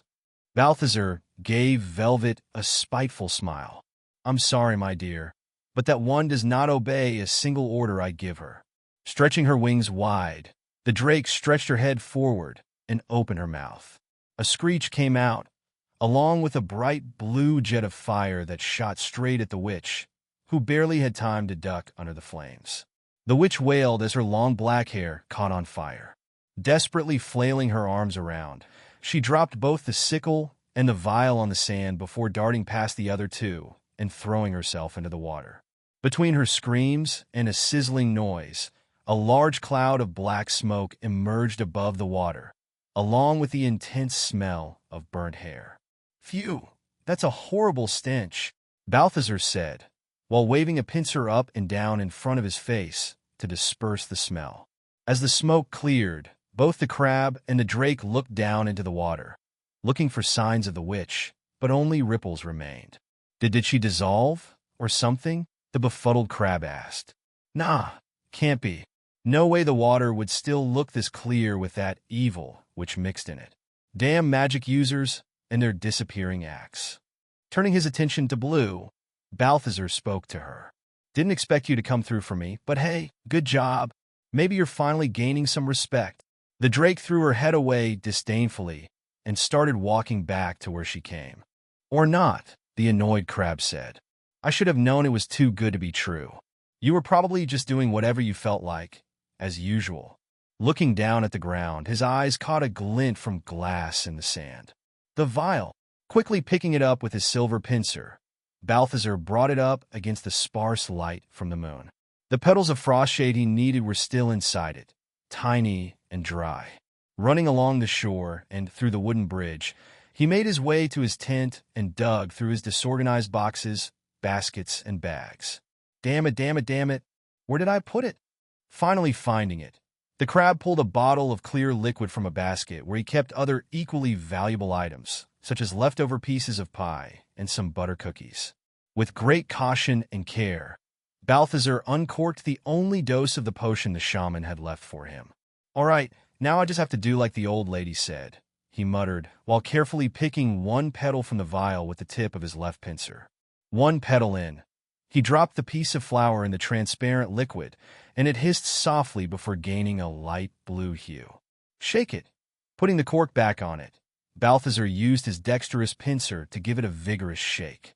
And then add one more, he continued telling himself, while uncorking the potion again and picking one more petal. The substance gained an even deeper blue color, and he repeated the shaking movements. Item crafted. Experience gained. Frost shade antidote created. Nope, I have no interest in becoming the alchemist crab. Thank you very much. There are already way too many damn alchemists around here for my taste. Hurriedly skittering his way to Druma's bed, he found the goblin still asleep, skin a pale green and covered in cold sweat. Hang on, little guy. You're going to be all right soon, Balthazar murmured as he used his iron pincer to prop the assistant up into a sitting position. Hopefully, extending his long stone arm, the observing golem behind the bed held the goblin in place with one of his hands. Thanks, Boldy, the crab said to the giant boulder. All right, here we go. Bottoms up, Druma. Holding it with his silver pincer, Balthazar dumped the contents of the potion bottle down his assistant's throat. Let him down gently, he told the golem. As the goblin was laid back down on the hay, the impatient merchant stared at him intently, looking for any reaction. Come on, come on. Why can't it be an instant effect like the health potions? So arbitrary. Druma's eyes remained closed, in what at least now appeared to be a relatively quiet sleep. Ugh, I hate waiting, but I guess that's all we can do now. The crab walked a few paces away to his tent and pulled his purple cushion out, dragging it closer to the pile of hay. Placing it next to the goblin's bed, he climbed on top of the fluffy pillow before lowering himself comfortably onto it. After all the chaos and worry, Balthazar had almost forgotten how little rest he'd been getting lately, and just sitting on his cushion instantly made his eye stalks feel heavy. With his sights still set on his assistant, he fought the urge to sleep, but that was one battle he would not be winning on that day, and before too long, the crab had fallen asleep. Balthazar floated peacefully through the waters of his pond, carelessly admiring the beauty of the land around him as he dreamed. In the air, he could feel the smell of fresh baked pies. Looking up at the bright night sky full of stars, the crab spotted a winged figure flying in circles above. He felt at ease and relaxed. For whatever reason, the water around him was not as cool and refreshing as he was used to, but warm and steamy. It made his soft insides feel good within his shell. Shell which, he was realizing, was gray again, all the different metal finishes gone from it. It mattered not. He was just a crab enjoying life, not a care in the world. He felt he was forgetting something. However, someone? He looked over at the shore. Something was missing. Furniture? Where were all the shelves and the crates? All the things crafted with scraps of wood? Where was the goblin who built them? And why did the nice smell of pie was slowly being replaced with the smell of burnt pastries? As the crab tried to stand back straight in the water, he felt it much hotter, nearly boiling, the pleasant feeling replaced with discomfort. The winged creature up in the sky let out an echoing roar, like a warning wail. Looking down to the side, Balthazar noticed something under the surface, a dark figure rising to the surface. Before he could try to figure out what it was, the figure breached the waters. A witch of pale skin and black dressing emerged, one arm raised high, a sharp sickle in her hand, ready to strike down at him. Balthazar recoiled and covered his face with his claws, expecting the worst. Nothing happened. No more sounds, no more smell. "Boss," a distant voice said. As the crab slowly moved his claws back down, a blinding sunlight flooded his vision. Two large eyes with black irises were staring down at Balthazar. "Boss, A.H." the crab screamed as he jumped up from his pillow. It was morning, and the sky was bright and blue, its light blurring Balthazar's vision. As he struggled to focus his eyes, he looked at the goblin standing next to his cushion, wizard hat on his head, vivid green back on his skin. "Druma, you're awake," the relieved crab exclaimed. Yes, said the goblin. "Druma feel better. But is Boss all right?" Boss was having bad dream and talking about witches. "Oh, never mind that, just a nightmare. It's not important. What's important is that you recovered." The crab smiled as he held both pincers out next to the goblin. "Look at you, all healthy again." "Is Boss sure Boss is all right?" Druma said, with a concerned expression. "Boss is too nice. Is Boss sick too?" Balthazar laughed, the feeling of the weight that had been lifted off his shelf filling him with nearly as much joy as a whole pie in his stomach could. "I feel great, Druma. Don't worry. I'm just happy you're all right. And I think it's important that I tell you that, because while you were lying there passed out and feverish, all I kept remembering was how crabby I had been to you right before, while you and Boldy came to my rescue. I felt bad. There, I said it." Druma scratched the back of his head and frowned in confusion. "But Druma thought Boss was crab. Crab is crabby now?" "Well, yes, but I meant—" Balthazar struggled with his words. "Look, all I'm saying is that I'm happy you made it, and that I'll try to be less grumpy, all right?" Druma gave a toothy smile and nodded. Druma no understand what happened to Boss, but Druma like it. "Sure, let's work with that." Balthazar wasn't yet sure how best to approach a nicer attitude, but he was finding himself at least willing to try it. So long as the goblin didn't bring up the subject of monetary compensation for injury on the job, of course. Even the crab's good intentions had their limits. Chapter 49. "Help from above, and you're sure you're feeling fine?" asked the crab. Yes, boss," answered the goblin. It was yet another warm morning at the tail end of summer, and Balthazar was seeing Boldy and Druma off to the road, heading out to collect more trees to build the roof over the trading post. It had only been a day since Druma had woken up from his fever, but the goblin was already eager to go back to work. One thing Balthazar had to admit was that the little guy was definitely not lazy, which for a business crab like him was a very valuable trait. As willing to see the roof done as the merchant was, he was also not too keen on the idea of his assistant falling ill again for not taking enough time to recover. Not because he had grown soft towards his worker, of course, but just because he couldn't afford any more sick days, that's all. "All right, you two be careful out there," Balthazar told the pair. "And remember, stay on the outsides of the forest." Yes, Druma said while vigorously nodding. "And will Boss be all right without Druma and Boldy? What if bad wolves come back?" "Don't worry," Balthazar reassured. "I'll be sure to stay away from the road and not let myself get surrounded again. Besides, after what Blue did to their alpha, I doubt those wolves will dare show their snouts around here anytime soon." Before the golem and the goblin made it too far down the road, the valiant crab skittered his way back inside the safety of his pond. While he was indeed convinced the wolves would not show up again, that still did not solve the problem of him feeling too unsafe all by himself at his trading post, knowing all the dangerous creatures that lurked out there, from angry giant spiders and hungry wolves to crazy witches and petty merchants. Not all by himself, however, as he still had one dangerous creature of his own there, too. The crab crossed the wooden bridge to the center islet and looked at the lazy drake sleeping underneath the sparse shade of the tree above them. Balthazar knew she wasn't completely indifferent to others. Madeline got through to her just fine, and she even seemed to care for Druma's well-being. So the question remained, why wouldn't she respect Balthazar? He hatched her. He was clearly the closest to a leader that place had, and yet That scaly beast just did not seem willing to give him anything but disdain and an attitude. Determined to give his new leadership skill a chance, he stepped up to the drake, who glanced at him from a red cushion with an uncaring expression. "Hello," said the golden crab. "I want to try something with you, but you'll have to get up from there and come with me." The blue drake raised a lazy brow and made no effort to move. "There will be birds to eat," Balthazar added.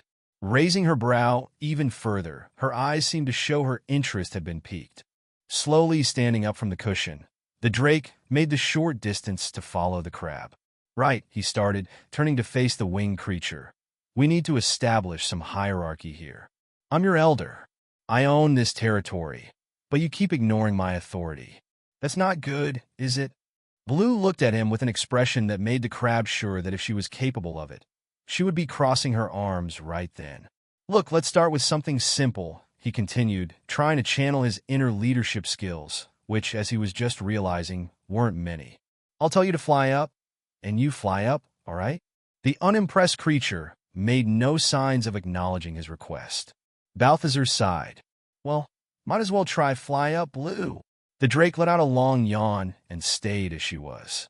"Ugh, why are you like this?" the annoyed crab said. If he couldn't win her through conventional means, he'd strike where he knew it would hurt her.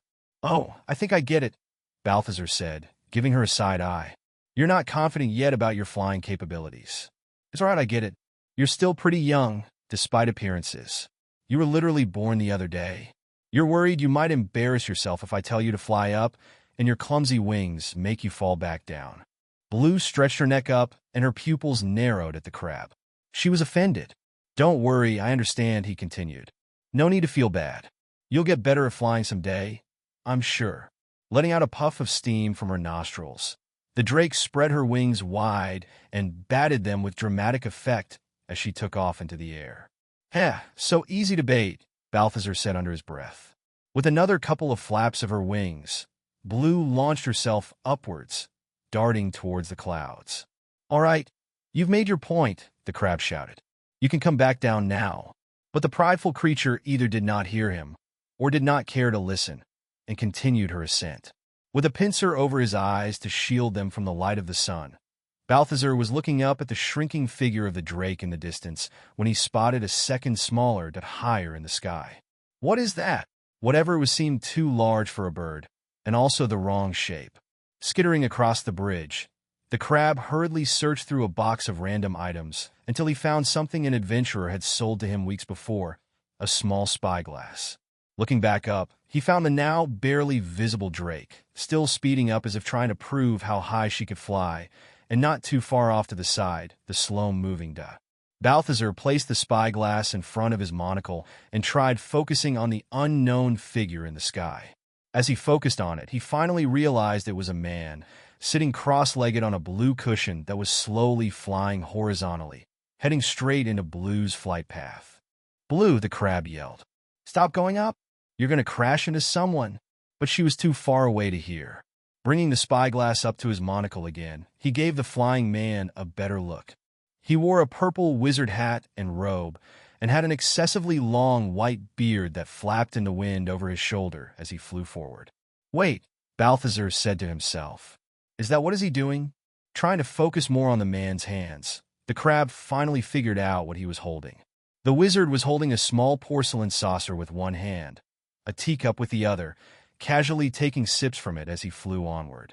It was hard to make out more of his features, but something seemed familiar about him. Surprisingly, the monocle still showed a line of text above his head, even through the spyglass. Level 67 Arcane High Wizard. The drake and the wizard were on each other's direct route of collision, still unaware of one another. Blue still stubbornly pushing upwards, the man carelessly drinking his tea. Balthazar winced in anticipation of their imminent collision. Right as the flying wizard was about to crash into her, Blue looked to the side and took a last-moment dive sideways. Unfortunately, so did the wizard. As the drake came up into his field of view, the man threw his hands up, sending the teacup and saucer flying, before grabbing the edges of his flying pillow and swerving wildly to the other side. the unconventional mode of transportation, now spiraling out of control in the wind. The man tried holding on to his hat as the cushion under him veered to the side and flipped over, tossing him off into a free fall. "Oh, crap!" Balthazar yelled out, throwing both pincers up to his shell. The wizard was coming down towards the ground at great speed, his long beard flapping wildly against his face as he struggled to move it out of his vision, his wizard hat flying off his head from all the wind. "Damn it, what's with me and wizards always crash landing on my property?" the crab complained as he rushed out the trading post, heading in the direction the wizard was going to land. Balthazar arrived on the path between the road and his trading post just in time to see the purple blur reach the ground. Except, instead of crashing into a crater, the wizard's fall suddenly slowed down and he landed on his feet gracefully, like someone who had just hopped off a small height. The astonished crab stared at the man with his mouth open, as the mage calmly and casually shook the dust off his robe with one hand, while the other caught the hat that was slowly drifting down and placed it back on his head. How did you not splatter yourself all over the ground from that?" Balthazar stuttered, still utterly confused by the casual landing. "What?" the wizard yelled out. "Sorry, ears still ringing a little. You asked why I didn't take fall damage? You think I'm some kind of low-level wizard or something?" He pointed at his old brown shoes that curled at the tips. Shoes of soft landing. Never leave home without them. Only an idiot would use levitation without a pair of these. "Huh, I guess you got a point there," the crab said, as he slowly recovered his wits and glanced at the mounds of dirt where a certain crater used to be months before. "Was that flying devil up there yours?" the wizard asked. "A sort of. Mostly she's her own girl, though," Balthazar responded. "Well, you owe me a new pair of breeches." A loud clatter came from the road behind the wizard as a teacup and saucer shattered against the cobblestones. "Also a new tea set." "Wait a moment," the merchant said, as he squinted his eye stalks forward at the man. "I remember you now. You're that weird wizard that sold me Boldy's core." "I'm the what who did the what to the what now?" the other blurted out loudly. "I got no idea what you're yapping on about, crab. And then people call me senile." "It's me," Balthazar said, stretching his arms open. "I traded you some mana potions for a golem core. Surely you must remember a talking crab?" "Buddy, I've met a lot of talking things. A crab is barely even on my top 10 of the weirdest ones. Now this pair of socks once, though, they were—" "You said you were in the forest dealing with some fairies or something," Balthazar interrupted. "And apparently you ran out of mana. Walked in here yelling for potions. You had no shirt on for some reason I still haven't figured out to this day. Any of this ring any bells?" "Fairies," said the wizard, as he stroked his beard pensively. "Hang on. Aren't we near the Black Forest? I remember now. Those darn pests. Never trust a fairy crab. They'll give you nasty fungi in even nastier places." "Wow, hey, too much information. I don't want to know," the crab pleaded, waving both pincers in front of himself. With a small gust of wind, Blue came down from the sky and landed on a nearby rock, looking at the other two with curiosity. Well, there she be," said the wizard, placing both hands on his waist. "Quite the rascal, aren't ya? Made me spit out my tea." "Tell me about it," the frustrated merchant said. "Won't listen to a single order I give her." "Order?" the incredulous man repeated. "What are you doing trying to give a drake orders, crab? What do you mean?" Balthazar asked back. "Did you just pick a drake off the side of the road and didn't do any studying on the subject, soggy brain? Draconic creatures don't take orders from anyone. Best you can hope to achieve is them taking suggestions. And even that can take years of earning their respect. But I hatched her from an egg. Shouldn't she see me as some kind of parental figure? Have some respect and obedience or something?" "Huh," the wizard laughed. "You got a few too many legs and not enough wings to be that one's mama, don't you think, crab? Dragons and drakes are very intelligent and intuitive creatures. They know who respects them and who to trust just from a quick sniff at your intentions. You want her to follow your lead. You need to treat her as an equal, not like some pet dog that does tricks for you. Did you try that, smart butt?" "Well," the hesitant crab said, "it's not like I ever had any bad intentions towards her.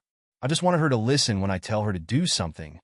The wizard bent over at the waist, hands still on his hips, a wide grin on his face as he brought it closer to the crab. "Why?" Balthazar couldn't help but notice his irises were still different sizes, just like when they first met. It certainly added to the deranged, mad wizard look, but it made the crab very uncomfortable. "Why what?" he asked, trying to shrink away from the wizard's nose. "Why should she listen? If I came out of nowhere and started demanding things from you, would you just do them?"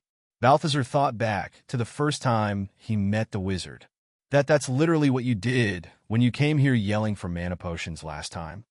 "The point, my pincer-wife friend," the strange old man suddenly yelled out, standing straight again and opening his arms, "is that if you want to earn a drake's respect, show respect first."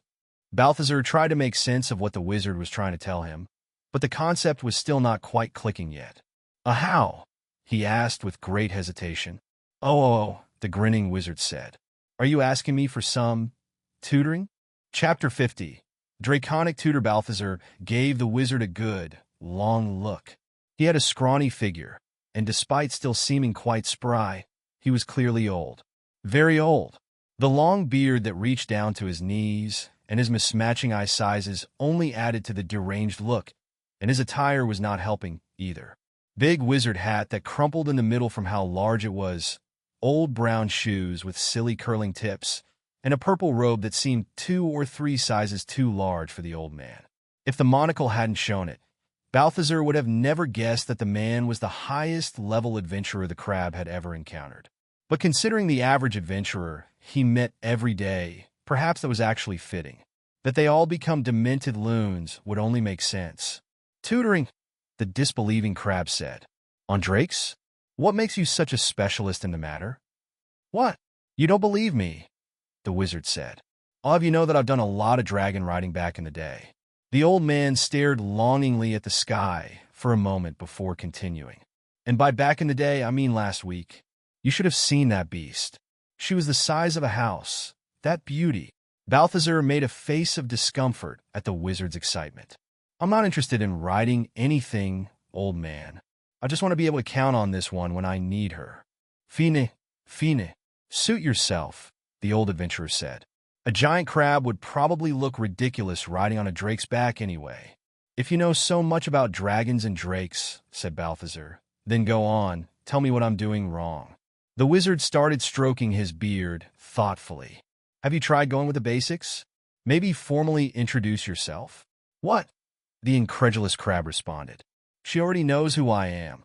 She's been living here since she was born. What does she need me to introduce myself for?" "Huh, you silly crab," the man laughed. "Draconic creatures like their formalities. It shows reverence and respect. Here, I'll show you." "What was her name?" "Blue," the crab said, stepping aside to let the wizard stand in front of the drake. "Hello, Blue," the old man said, while taking a bow that made his beard drag on the ground. "I am Tweetus, a high wizard of arcane magic. It is a pleasure to make your acquaintance." The gilded drake observed the old man's greeting with curiosity before giving a gentle nod. "You see?"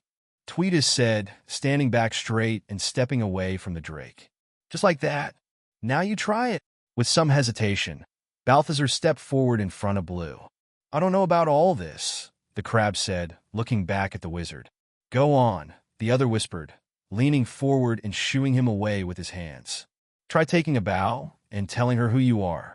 The crab looked down at himself. "I don't have a waist." Balthazar muttered back at him. "How the hell am I supposed to take a bow?" The wizard stood back straight and scratched the tip of his white mustache. "Well, fiddlesticks, I hadn't considered that part. I don't know. Just try leaning forward or something. I'm sure the intention is what matters to her."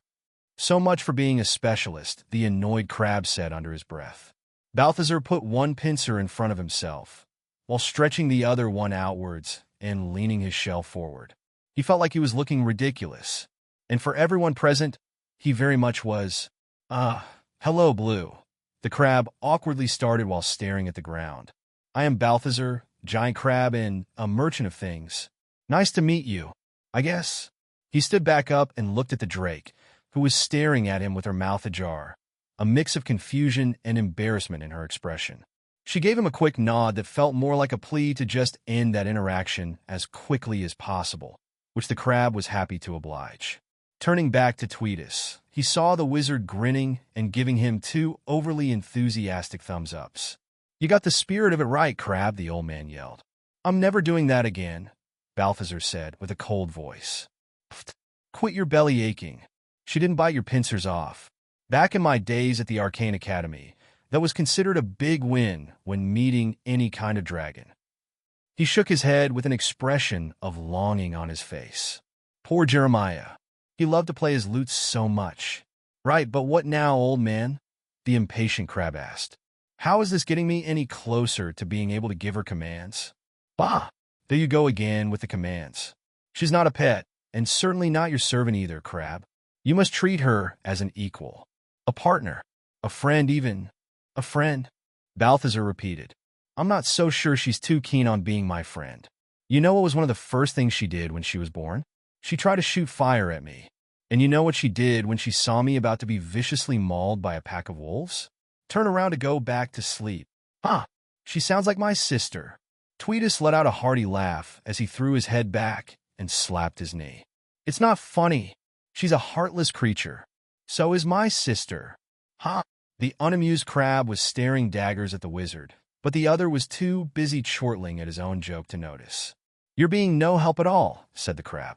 "Oh, have a little fun, will ya? I'm the old man here, and you're the one who's all cantankerous for no reason," Tweetus said, as he wiped the corner of his eye with his finger. "Try showing her you're willing to be a friend. That's all it takes to start. What's something she loves?" "I don't know," Balthazar said, with a shrug of his shell. "She seems to really enjoy petting on the back of her head from our baker when she comes by." "Good. Go on and try that, then. We're not getting any younger over here. Especially me." "Really? That sounds like an awful idea." "Pet the drake, you muppet." All right. With a gulp, Balthazar stepped closer to the drake again, who remained seated on a rock, observing the other two's interactions with curiosity. "Hey, girl," the hesitant Crab said with a shaky voice as he glanced at her sharp teeth. "Just gonna give you some petting, all right? You can't show fear," Tweetus yelled out, both hands cupped around his mouth, despite being just a couple of paces behind the Crab. "Drakes don't respect cowardice. That's how you get snapped at." Balthazar exhaled in exasperation. As much as the old man was annoying him, he also knew him to be right. At least about the respect part. Most of everything else he said, not so much. Balthazar was no coward. Most of the time, at least. So why hesitate there? Blue would not take a meek little Crab who shakes in his shell while trying to approach her seriously. He had been through a lot of things. He was a hardened Crab by now. Time to toughen up and show his worth to the petulant drake. Maybe it wasn't his authority he should be trying to make her respect, but rather his bravery. Puffing up his shell, Balthazar reached out for the drake's head with his pincer, full of confidence. Blue glared at him and bared her fangs. "No!" The Crab ran back to the wizard's side. "Doggammit, Crab," Tweetus yelled. "Get back in there and act like you got a spine." "I'm a Crab. I don't have a spine," Balthazar yelled back. "I don't care," the wizard exclaimed, widening his crazy eyes at the Crab. "Act like you got one, or else she's never going to respect you." "Why can't she just, I don't know, do it by default?" the exasperated merchant complained. "Because you clearly don't respect her yourself, for starters." Balthazar wanted to argue, but something kept poking at the back of his mind. Pesky conscience. He knew she cared for Madeline. She had even shown to care for Druma. Chances are she even cared for Boldy. It was he who was the exception, and he also knew why. He just didn't want to admit it. She may not have been born a Crab, but she was very crabby in her own way, and prideful, and stubborn, and hard to deal with. She was just like Balthazar, and he didn't want to concede to that. But if he dug deep down within himself, very deep down, he also found that he was proud that she took so much after himself. His problem was admitting to that. Balthazar let out a long sigh. If recent events had finally started teaching him something, was that he needed to start valuing those around him more, because no Crab is an island, even if they live on one. He stepped near the drake once more. "Look, Blue," Balthazar started. "I admit that I might, maybe, possibly, not have been treating you with the respect you deserve. I try to order you around without giving you any reason to respect me in the first place." The drake watched the Crab with a raised brow. He rolled his eyes before continuing. I'm sorry I'm so hard-shelled. So are you, but that's no excuse not to try and do better, especially if I keep claiming I'm your elder. Having friends and being sociable. I was just a crab living all by himself not so long ago. I'm not used to these things, all right? I promise I'll try to lead more by example, instead of just trying to boss you around, but you need to help me out too. Think we can do that and try again? Blue raised her other brow as her large golden eyes stared down into his own. Balthazar wasn't sure if she was trying to intimidate him or just judging him, but he was determined to stand tall and not blink at the challenge. Thankfully, being a crab with no eyelids made that part a lot easier. Letting out a soft growl, the drake responded with a slow nod. She may not have said it with words, but Balthazar understood she was willing to give him a chance. Well done, crab, Tweetus yelled out, clapping his hands together. You've earned the respect of a draconic creature and survived. Well, a little of it at least. Or maybe just the willingness to earn it in the future. But still, better than getting turned into a grilled crab. Well spoken. Balthazar glared at the wizard with an unamused expression. If you tell anyone about this, I'll make sure fungal growths in awkward places are the least of your problems. The old man blared. I like your spirit, crab, and I bet my sister would too. For some reason, the crab very much hoped never to meet the crazy wizard's sister.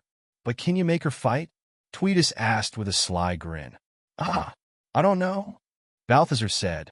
It's not like there's any easy way to find out unless we were getting attacked.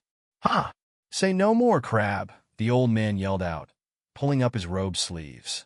Wait. What are you do? With a clap of his hands that produced a thundering sound. A swirl of blue light shot up from his palms and took form as a falcon made of translucent blue light, fluttering above the wizard's head. The hell is that? The crab yelled out. Don't worry, it's just a spirit animal summoned under my control. Call it a bit of practice, Tweetus explained, looking too amused for Balthazar's taste. It's a damn bird, he yelled at the wizard. I hate birds. Get that thing out of my pond. Oh, is that so? The other said, as he made the falcon fly in a circle above by swirling his index finger. Why don't you do something about it then? Balthazar knew exactly what the wizard was doing, but that did not make him any less irritated about it. Blue, he said, turning back to the drake, who was following the summon above with her eyes.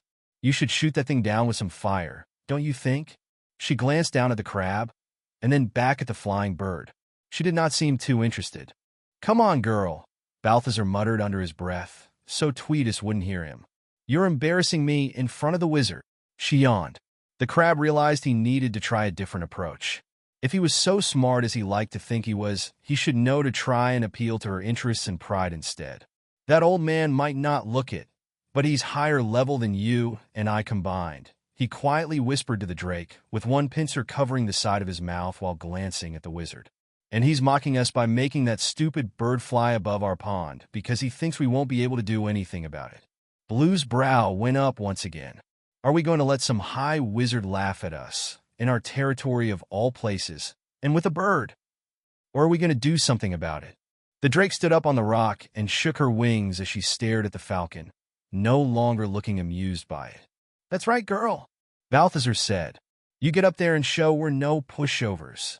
With one strong flap of her wings, Blue took off from the rock and flew in front of the falcon, who stopped and hovered in the air, looking at the drake and letting out a screech. The drake snapped at the bird, but her teeth found nothing to bite into. The falcon wasn't solid. It's probably some kind of arcane magic, the crab yelled from below. You gotta use your fire against it. Blue looked down at the crab and then back up at the translucent bird, tilting her head as if trying to figure something out. Bringing her head back, the drake opened her mouth and let out a stream of blue fire at the falcon, who burst out of existence with a loud popping sound. Yes, that's how you treat a bird, real or not, the crab cheered, one pincer up in the air in celebration. Blue landed back on the rock, looking proud and smug. Balthazar approached her and patted her neck with his pincer. Well done. You showed them. Surprisingly, she did not seem bothered by his approach that time. They might still have a long road to go, But Balthazar had at least learned that if nothing else works to bring them closer, at least spite and a shared dislike for birds would still get the job done.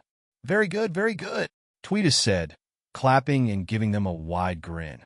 You got her to work with you. Sort of. It's a start. She even used her fire breathing on command. You know how hard it is to get a drake to do that? And she has blue flames. That's a really rare trait. Not even I had ever seen that, only read about it in some old books. Thanks, old man, the content merchant said. I guess in your own crazy way, maybe you do know a thing or two about drakes. Of course I do. Did I forget to mention my third wife was a dragon? The wizard casually wondered as he looked up and scratched his chin. Alerted by the sound of heavy stomps, Balthazar turned to the road where Boldy and Druma were arriving from. The golem gently put down the tree trunk he was carrying on his shoulder, while the goblin put down his box of tools. Back so soon? The crab asked the goblin. Did something happen? Yes, boss, Druma said, presenting 2 pieces of broken metal to the crab. Boldy sit on saw and break it. Friend, the golem said with a sad frown. Yes, don't worry. I'm sure you didn't do it on purpose, Boldy, Balthazar said, waving his pincer dismissively at the giant. As he turned back to the goblin, he realized Druma was no longer looking at him. Instead, he was staring up at Tweetus, his big goblin eyes shining with wonder, his mouth open into a childlike smile. Ah, Druma, Balthazar called. Be boss, the goblin said, without taking his eyes off the old man. Is that real, wizard? The crab let out another long sigh. Perhaps the wizard was also a specialist in goblins. Chapter 51. Staff Upgrades. I'm no specialist in goblins, the wizard said, but I don't remember ever seeing one using a magical staff. Druma, with his wizard hat on his head and staff on his back, was still staring in awe at Tweetus with the widest of grins, like a giant crab who had just encountered a human-sized pie. Oh, yes, this is Druma, my assistant, Balthazar told the wizard. He's a big fan of wizardry stuff, if you couldn't tell from his hat. The staff is just for poking now, though. He used up all the charges in it. Druma, is it? Tweetus said, looking down at the goblin while stroking his long, white beard. I've seen goblin shamans, but never a goblin wizard. You like magic, little guy? Druma gave a little jump, as if he wasn't expecting the old man to notice his presence. Yes, the goblin exclaimed, while frantically nodding. Druma like pretty sparkly magic stuff that makes bad guys go boom. Tweetus threw his head back and let out a booming laugh. I like your assistant, Crab, the wizard said to Balthazar, before turning his attention back to Druma. That's the right reason to get into magic. Forget all that scholarly hogwash. Making pretty lights and watching stuff blow up is where the real fun is at. The goblin kept nodding and tapping his feet in place as the wizard spoke, his excitement palpable. I don't want to dash his hopes or anything, Balthazar said to the wizard, but is it really a good idea to be feeding his aspirations, considering he has no actual magical skills? Tweetus turned to the crab with an amused expression. And why should that stop him? The man said, giving Balthazar a side look, his bushy eyebrows waving wildly. Were you born with mercantile skills, Crab? Did that stop you? The crab opened his mouth to argue, but the irony of him talking back hit him. A few months before, he wouldn't have been able to speak with anyone, let alone sell and buy things. Right? Point taken, old man. Druma was still awestruck behind the wizard, his hands clasped together as he observed the man's every movement. Druma, Balthazar called. Stop gawking, it's getting awkward. Go get a new saw already. Breaking away from his adoration, the goblin nodded to his boss and scampered away to the back of the trading post. And hey, by the way, the merchant continued, turning to the wizard again, I guess I should introduce you to the stone golem you see here, Boldy. Tweetus turned his gaze to the giant boulder that had just finished carefully putting away the tree trunk he was carrying. The wizard's reaction made it seem as if he had somehow not noticed the rock giant until that point. Gee whiz, that's a big fella. Yes, he's quite something, Balthazar said. You should take some credit. You're partially responsible for his creation. Whoa there, buddy, Tweetus interjected. I've been around a lot in my many years, but even I would remember if I'd ever met a giant rock lady. That one isn't mine. I'll hear no talk of child support for a walking stone. What? No, that's not. I'm talking about the golem core you paid me with. The what now? The wizard asked, one eyebrow raised. I don't remember any golem core. I gave you one? What in blazes for? Was this during that game of poker in that sewer tavern one night? I remember there was a Werbor fella at the table, and a centaur lady too. The dealer was a talking skull. I can't remember there being a talking crab, though. The old man seemed lost in thought, searching through a world of memories of his own. No, you paid me for the mana potions with the core, the exasperated crab said. You know, the ones we were just talking about, from that time with the fairies in the forest, or whatever? The wizard howled. Finally, do you remember now? Balthazar asked. Nope, not in the slightest. But I'll take your word for it. Fighting the urge to snap something with his pincers, Balthazar took a deep breath. Point is, the very calm and collected crab continued. I used the golem core to create Boldy over here from one of the boulders around my pond. Not bad. Not bad at all, Tweetus said, stroking his beard as he walked around the golem and examined it. Sturdy stone. I personally would have gone with some other material, but rock is a solid choice too. The robed man stopped and gave the rock giant a couple of knocks on a leg with his knuckles. Friend, Boldy said, looking over his shoulder at the wizard behind his legs. Don't worry, buddy, he's not going to do anything bad to you. At least I hope not, Balthazar said to the golem, before turning back to Tweetus. By the way, wizard, is it normal for golems to only speak one word? Normal, the other said, looking up at the golem's stony face with the same scrunched-up expression as someone staring up at the sun. No, I had never even heard of a speaking golem at all until this very moment. How the hell did you teach it to talk? Even if just one word? I didn't, the puzzled crab responded. He came out like that already. Heh, Tweetus said with a shrug. Something new every day. Suddenly, an idea popped into Balthazar's mind. Is there not some way to upgrade or improve a golem after its creation? Sure, said the wizard. Someone specialized in Normalcy can give a golem upgrades, but not a lot of adventurers follow that kind of path. Too much work. Everyone wants flashy swords and big fireballs. Oh, the disappointed crab said. Then there are also temporary upgrades through things like imbuing, the other continued. I wouldn't recommend it, though. Lots of materials for just a temporary return.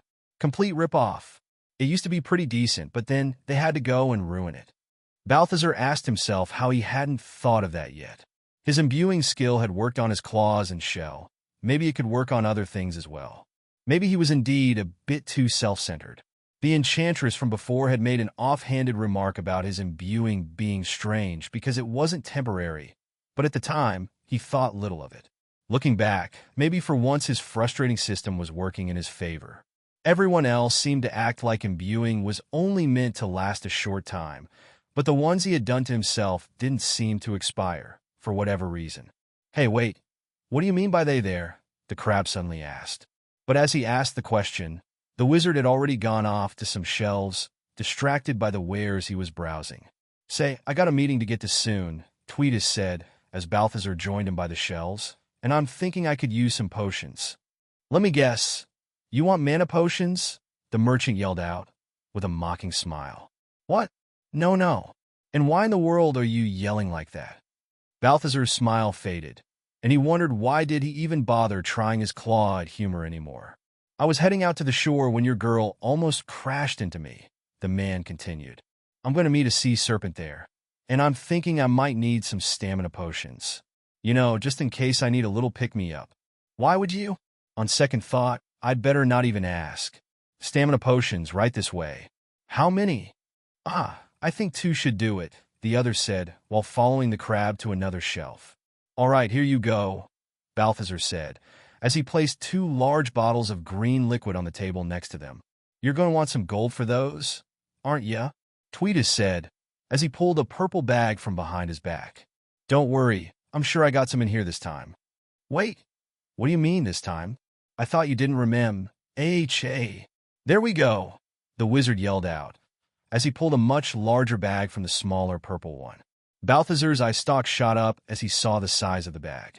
Not because the man had just produced a bigger bag from a smaller one, that kind of nonsense he had already started growing desensitized to, but because the bag was visibly full to the brim with coins. The enticing clinking produced by it had the crab breathing heavy. There had to be several hundreds in it. You think this will cover it? Tweetus asked. I got no idea what the going rate is these days. I miss the days when we just used shirt buttons as currency. Once again, the old man clearly did not know the value of his payment, and Balthazar felt no urge to educate him either. After all, the wizard was not paying him for a lesson in economics. That would cost him another bag, maybe two if the crab could swing it. As his eyes greedily admired the huge bag of money, the gilded merchant noticed something else past it in the distance. His goblin assistant all the way at the back of the trading post. He had his staff in his hand and was vigorously shaking it and pointing it at a pile of wood in what looked like a desperate attempt at making it shoot something again. Balthazar looked at the bag of money and then at Druma again. Money is fine and all, the crab said to the wizard, but I was wondering if you wouldn't be up for making another direct trade of items? That's so, said Tweetus. I'm pretty sure I don't have any more golem cores in here, though. Maybe some socks of frost protection, if you're interested? No, I had something else in mind. You're a wizard and all, so would you happen to have some magical staff you'd be willing to part with? The old man said, following the crab's gaze to the goblin. I think I see where you're going, crab. The wizard placed the purple bag down on the floor and shoved both hands inside, all the way to his shoulders. He rummaged through it, causing all sorts of clanking and clattering, sounds of glass shattering, and what Balthazar could swear was a cat hissing. Darn thing, I know you're in here somewhere. Squatting down, the old man spread the bag open with his arms and shoved his head inside, wizard hat included. The crab watched with horror at what looked like a bag about to swallow a man whole in the middle of his trading post. That would be terrible publicity for his business. Suddenly, the wizard pulled himself out of the bag together with a burst of chicken feathers, for whatever reason that Balthazar had no wish to even question anymore. Found it, he said, presenting the staff he had brought out. It was made of some type of dark wood, smooth and carefully carved with tiny runic symbols. At the end of it, where the wood split into 4 tips, a long green crystal in a hexagonal diamond shape was lodged between, glowing with a shimmering light. I may not know what's the value of gold coins these days, Tweetus said, but I know this here staff is one fine piece, and worth way more than 2 potions. Oh, the merchant said, disappointed that his hopes to still score part of the money bag had been dashed. But, the wizard continued, I think you want this staff for someone else, don't ya?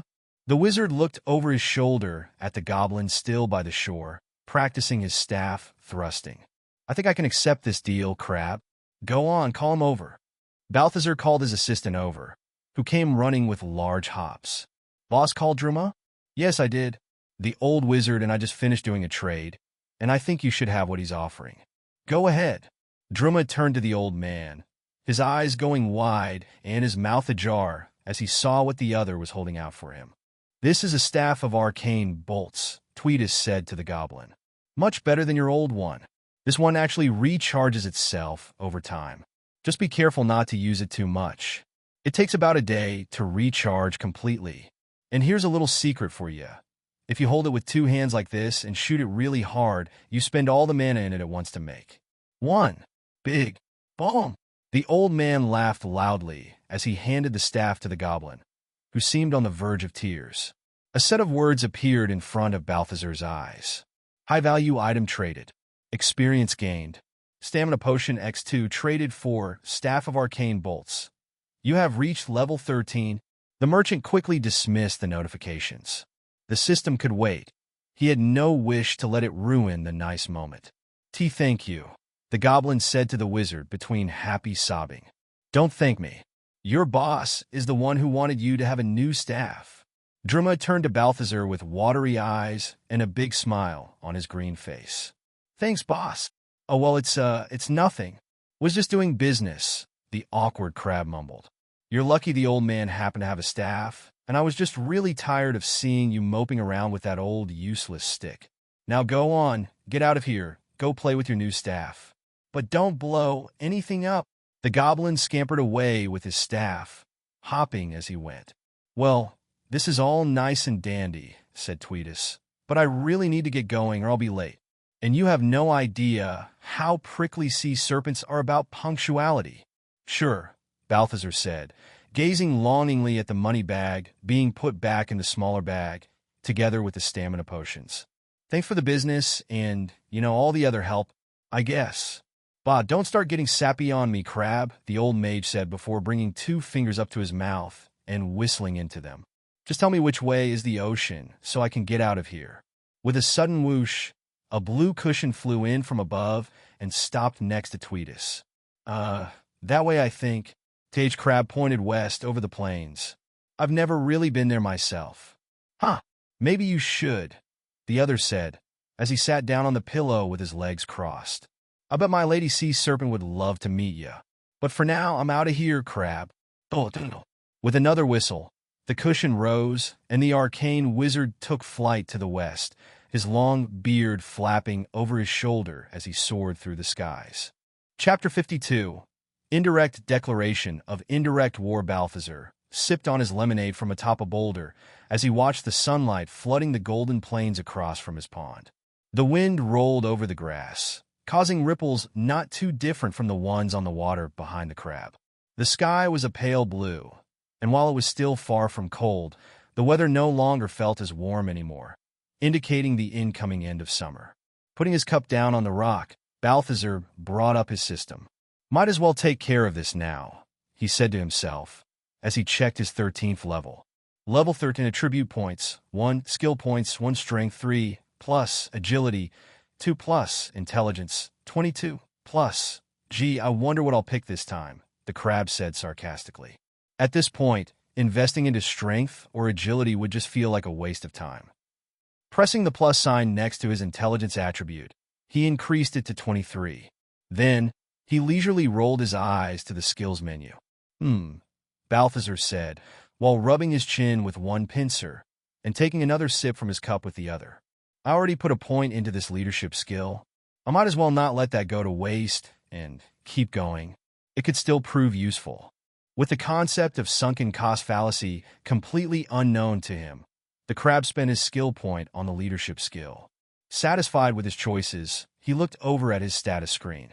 Status: name, Balthazar, race, crab, class, adept merchant, level, 13 attributes, strength 3, agility 2, intelligence 23, skills, charisma, S +5, medium armor, speech, reading B, fishing C, imbuing C, leadership C, slashing weapons C. More out of curiosity than anything else, Balthazar selected his class again.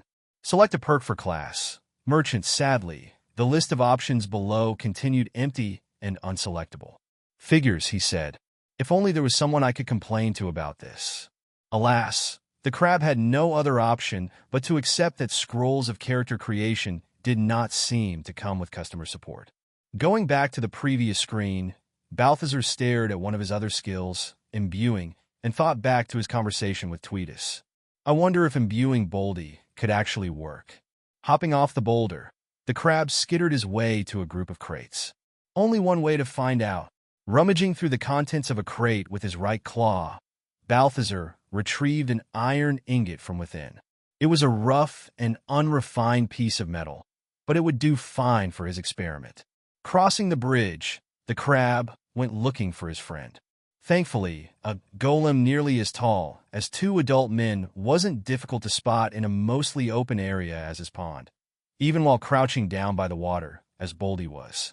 Walking up to the rock giant, Balthazar found him observing the swimming fish as usual, occasionally dipping a finger into the water and swirling it around to get their attention.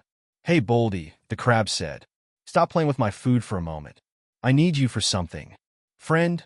the golem asked, as he took his finger out of the water and turned his attention to Balthazar.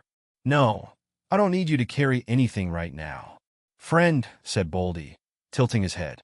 "Also no, I haven't got anyone needing kicking out either. All I need is for you to stand still for a bit while I try something on you. Nothing bad. Don't worry. It won't hurt." Balthazar thought back to his molting after upgrading into his golden shell. "Well, probably won't hurt. Most likely." The golem looked at the crab with an intrigued expression, but did not protest. holding the iron ingot in one pincer and touching the living construct's leg with the other. The crab tried to focus on the metal. He murmured. How did I do this again? Balthazar tried focusing as hard as he could on the ingot, attempting to recall what he had done when imbuing his claws. After a few moments of intense squeezing, a prompt appeared. Upgrade stone golem with iron ingot? Yes, no. The crab's mouth opened with surprise and excitement. No way. He read the words a second and a third time in disbelief. I could have done this the whole time, and I didn't even know. Boldy looked down at his friend, who was talking to himself while staring at his rock leg.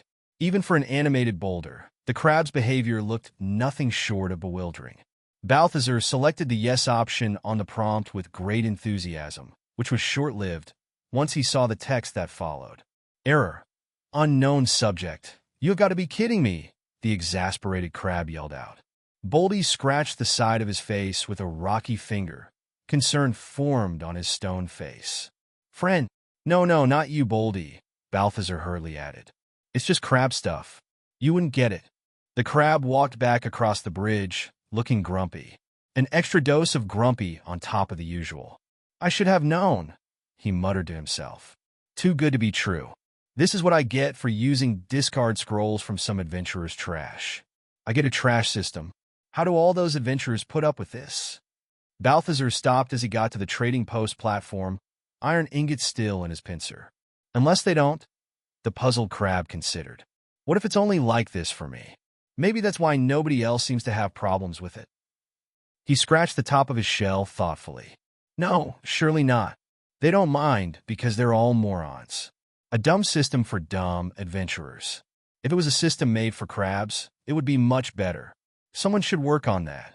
Tossing the iron back in a crate with a loud thud, Balthazar decided not to let the system's faults sour his mood any further, and instead let the deliciousness of a strawberry tart sweeten his palate. Flipping the lid of one of his many pastry baskets, he found it empty. The crab gasped dramatically. I'm all out of strawberry tarts? Great sadness came over him as he realized he had eaten all the tarts. He now had nothing else to eat, except for the pumpkin pie in the other basket behind that one, and the remaining brioches in a box on the table nearby, or the chocolate chip cookies in a jar across the bridge. Truly, those were desperate times for the crab. Balthazar, a panting voice called from the road. As the hungry merchant turned, he found Rai running down the dirt path and entering the trading post. I came as fast as I could, the gasping adventurer said, bending down with both hands on his knees as he tried to catch his breath. Oh wow, that was fast, Balthazar said. How did you know, though? Madeline told me, the archer said, standing back straight and readjusting his bow and quiver. Amazing. It must be some kind of special skill the baker class gets, the intrigued crab pondered. But where are the baskets? You don't seem to be carrying any. Baskets? The confused young man repeated. Yes, with the resupplies of strawberry tarts. I can't believe you came running down here and forgot them in town. You airhead. What? The perplexed adventurer said. I came running down here because Madeline told me about Druma. Oh, the startled crab exclaimed. Of course. That makes a lot more sense. He leaned in closer to the archer. But are you sure she didn't send you at least a couple of tarts before you left? Unbelievable, Rai said, shaking his head in disapproval. Will you just tell me how Druma is already?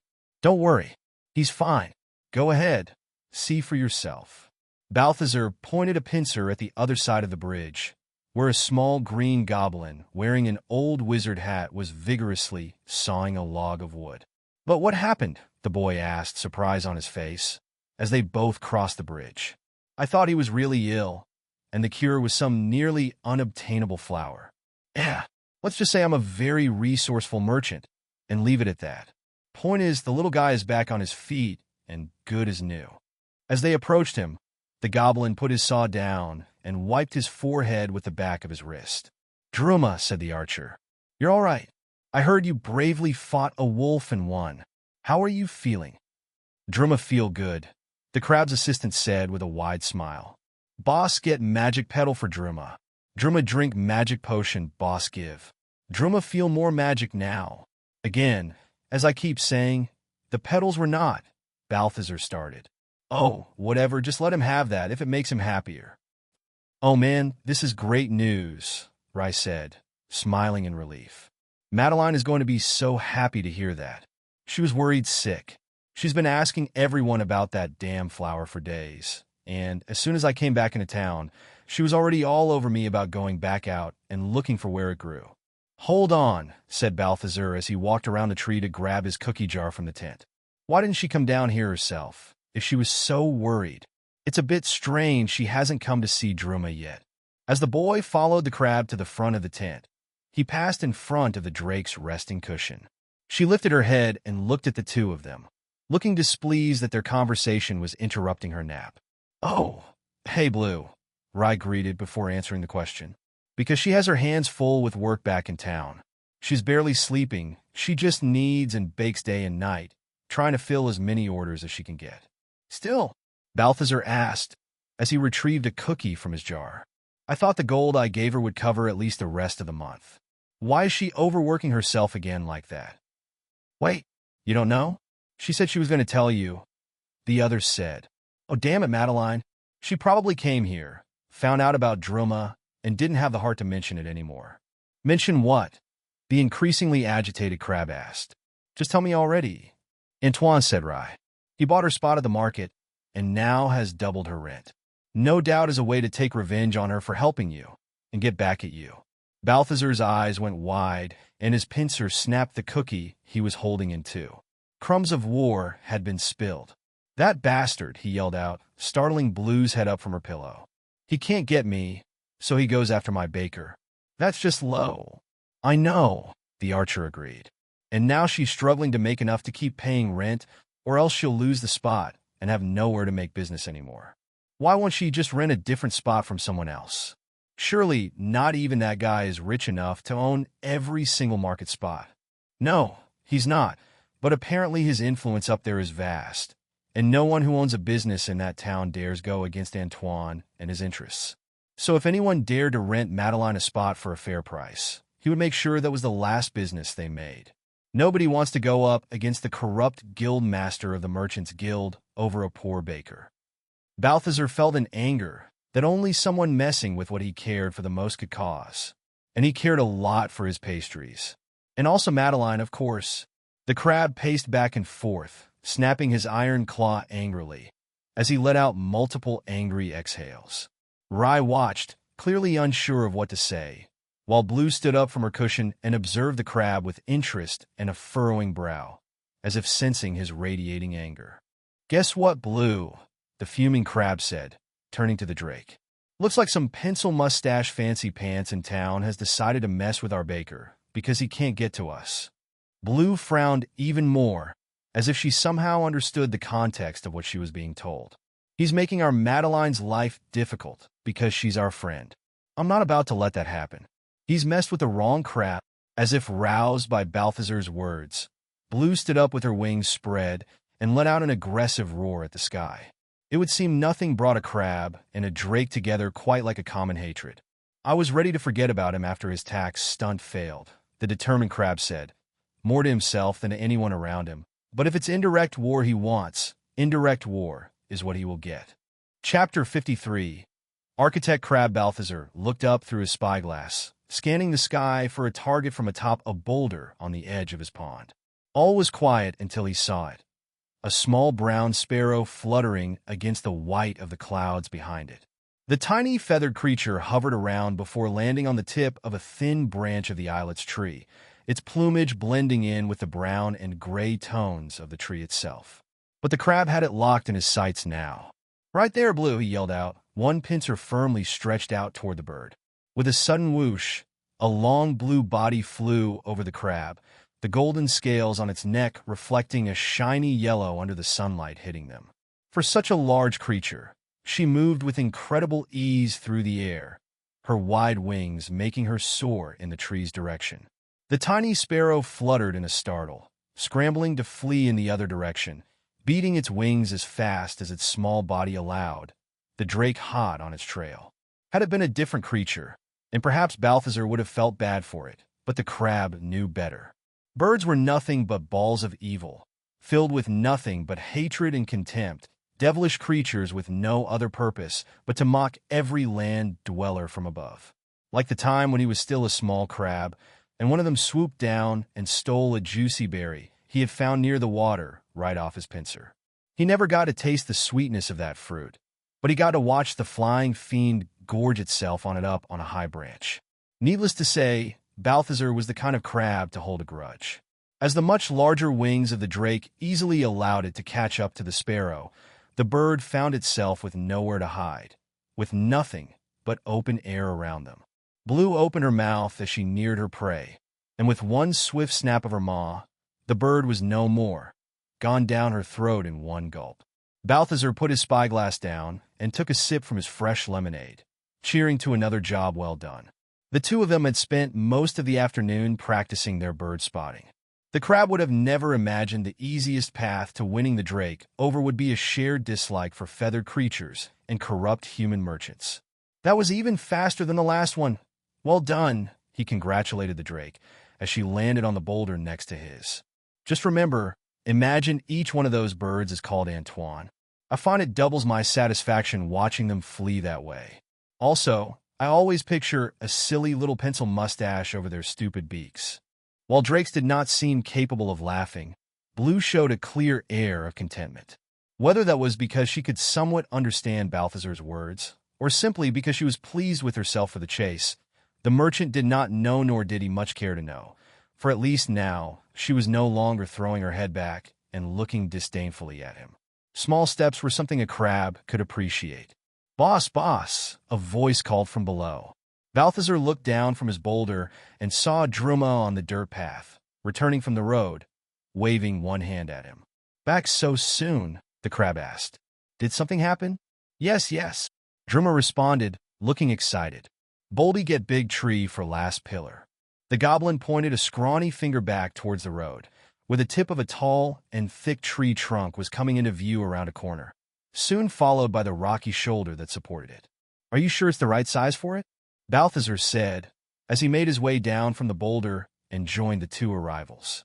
"Friend," said Boldy with a proud smile, as he placed the trunk upright on the ground, which stood taller than even the golem himself.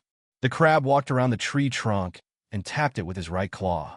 "Seems nice and sturdy. It should do it." "Boss want Boldy and Druma to place it?"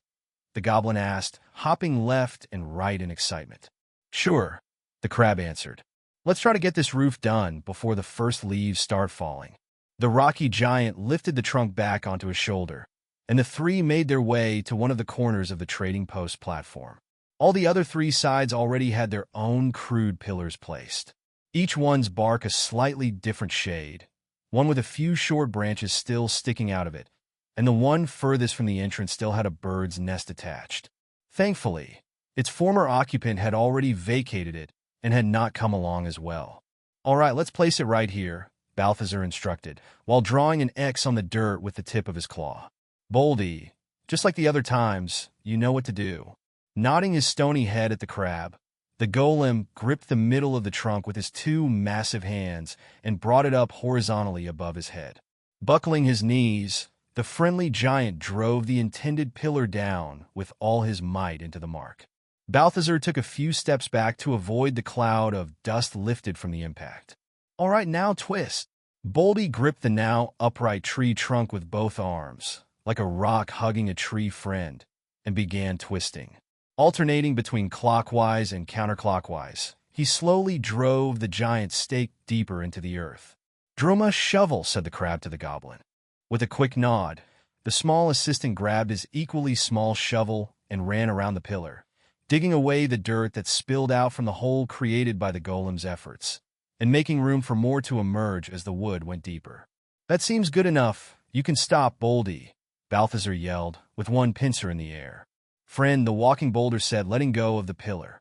The golem stepped back and sat down on the ground, out of breath, because as a golem, he did not breathe or even have lungs, so there was no breath within him.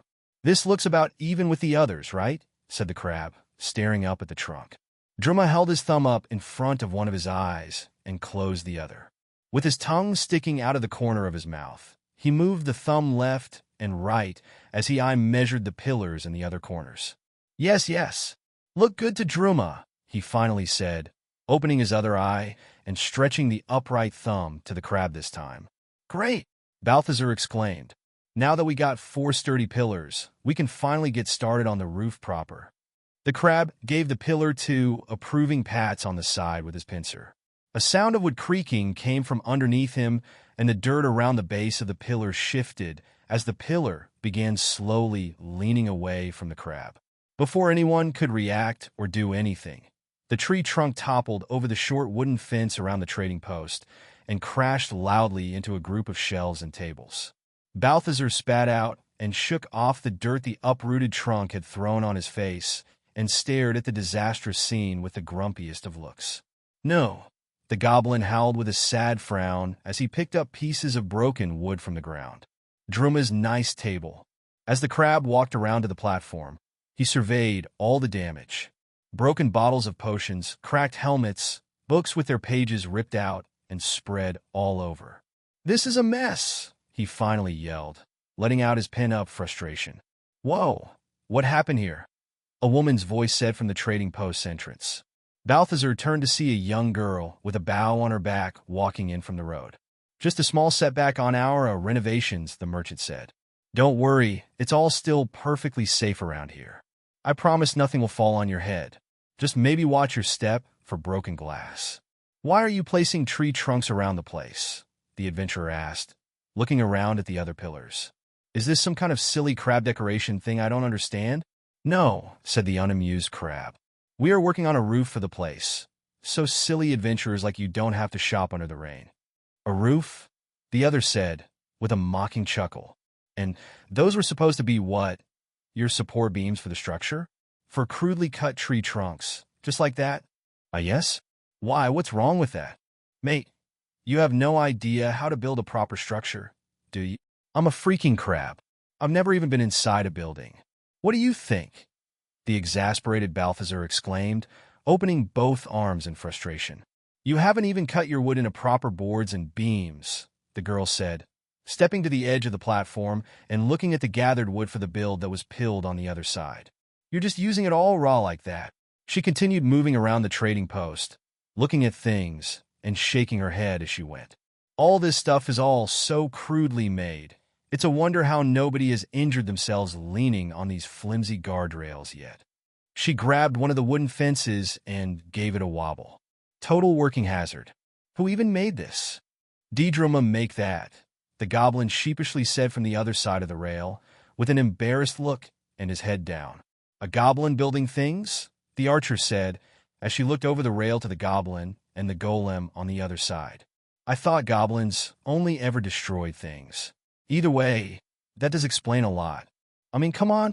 Your building crew is composed of a small goblin that looks like any small gust of wind could send him flying away, a golem that is probably as smart as the rock he's made of, and a crab with literal pincers for hands.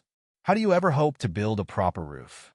Balthazar was fuming, in part because of all the unpleasant things he was hearing from the girl, but also because he had no arguments against it, and there was little that irritated the crab more than admitting an adventurer was right and he was wrong. And what makes you such an authority in the matter? He blurted out, failing to come up with a better counterargument. You're an expert carpenter archer or something? No, she responded. Nobody takes carpentry as a skill. Are you kidding me?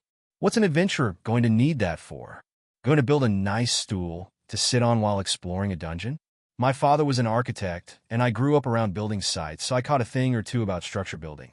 And let me tell you, the way you're going, if by some miracle you do bring a roof over this place, it will be a matter of time before it comes crashing down on you. As much as he hated it, Balthazar knew there was a dose of truth to what the girl was saying. He just wished she wasn't so blunt about it. You need a proper specialist, a human one, preferably, she continued. There are plenty of builders, masons, and carpenters in town. Why don't you hire one to come down here and do the job? Paying someone? That doesn't sound like my kind of thing. Suit yourself, but if you're not willing to pay for quality, don't expect to get a proper job done. Either way, the crab said, your fellow townspeople don't let crabs like me through their gates anyway, talking or not, so even if I wanted any of that, I couldn't hire anyone.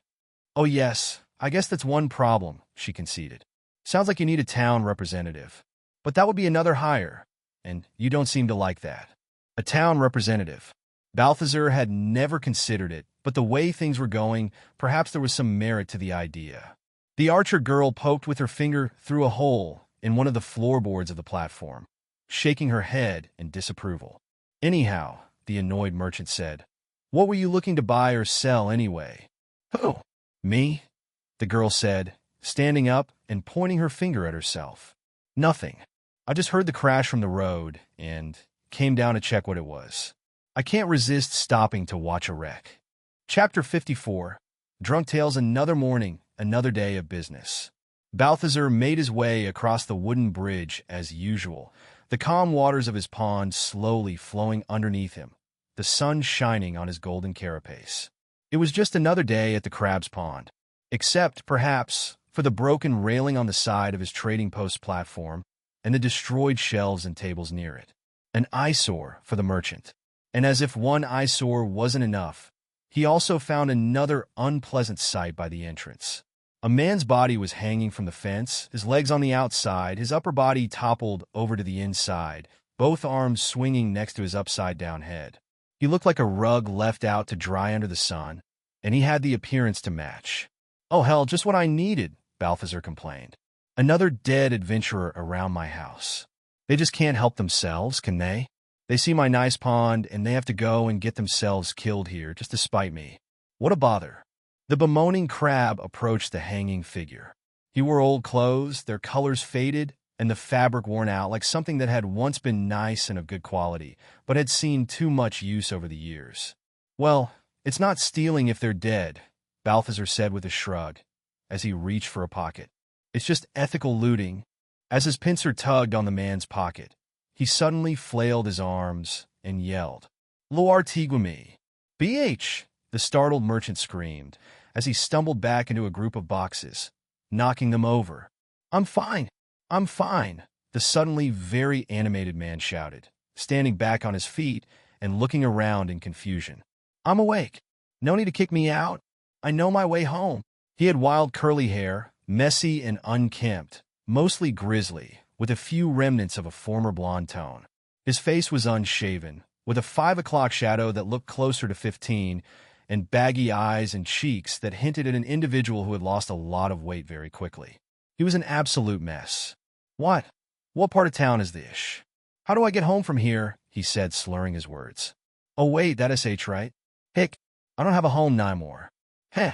Oh great, a drunk. The upset crab said, standing back up from the boxes and dusting himself off. Just what I needed to start my morning. It's such morning, said the drunkard, staring up at the sky with a hand over his forehead and his upper lip and nose scrunched up. Yeep, that SH no moon. Hello, son. The man suddenly took his hand off his face and looked down at Balthazar with a bewildered expression. Did Shah just talk? I guess we're doing this, the crab groaned, rolling his eye stalks. Yes, I did. It's not the booze talking, it's me. I can talk. Oh man, I can't believe it. A real talking lobster. Hey, watch the insults. I'm a crab, not a lobster. Well, excuse me, Mr. Crab. If you couldn't tell, I'm just a tiny, weeny-bitty tipsy, lobster crab, he shrugged. Shame thing. Yes, I think I noticed, Balthazar said. Now, can you get going and leave my place? You're going to scare away the clientele.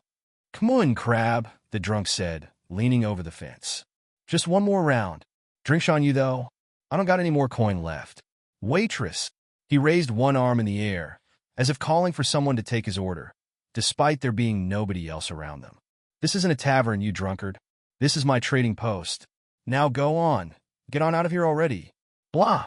Show rude, the other said, still leaning on the guardrail, doing his best to stay on his feet. Back in the day, nobody would ever treat me like that.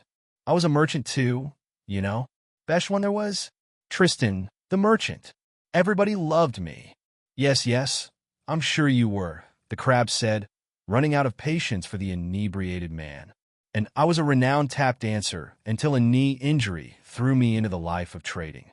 Now can you get? The man let go of the railing and sat on the ground, sobbing uncontrollably. Well, what are you doing? Balthazar said. Everybody loved Tristan, he yelled between sobs. I was at the top of the world. Whyy. Did you have to do that to me? We were French. Partners. Can you not cry so loud, please? The crab pleaded, looking around to make sure no clients were arriving. Just go cry somewhere else, will you? I trusted him like a brother, you know? Tristan cried, turning his bloodshot eyes to Balthazar. But he was never satisfied. It was never enough. He couldn't accept anyone else but himself being the guildmaster. No, it had to be him, no matter who he had to step over to get it. That's very sad, but really, if you don't leave, you're going to get tossed out by a rock. Balthazar stopped talking, and his eyes went wide. Hold on. What did you just say? Guildmaster? Who exactly are you talking about? Antoine, the weeping man yelled. That snake. Never should have trusted him. You know him? Antoine, the suddenly much more interested crab inquired, as he gave him a quick check through his monocle, just in case. Level 10 town drunk. Apparently, being a town drunk was a class of its own to that system. Because of course it was. Know him? Huh. Let me tell you, Tristan said, struggling to stand back to his feet, sobbing suddenly gone. Me and him were inseparable. We came from nothing. Started our bouchinish together. The intoxicated man threw himself over the fence as he continued talking, seemingly unfazed by the fact that he landed on his chin. Wriggling his way to a nearby stool, he made himself comfortable by sitting awkwardly on it. Please don't start telling me your life story, Balthazar muttered under his breath. Let me tell you my life's story, little crabby, said the drunk, propping a leg up onto his knee and nearly falling backwards. The crab sighed. I was born and raised in Ardville. Dirt poor, came from humble beginnings. All I had was my best friend, Antoine. We were always together, dreaming and planning how we'd become powerful and influential one day.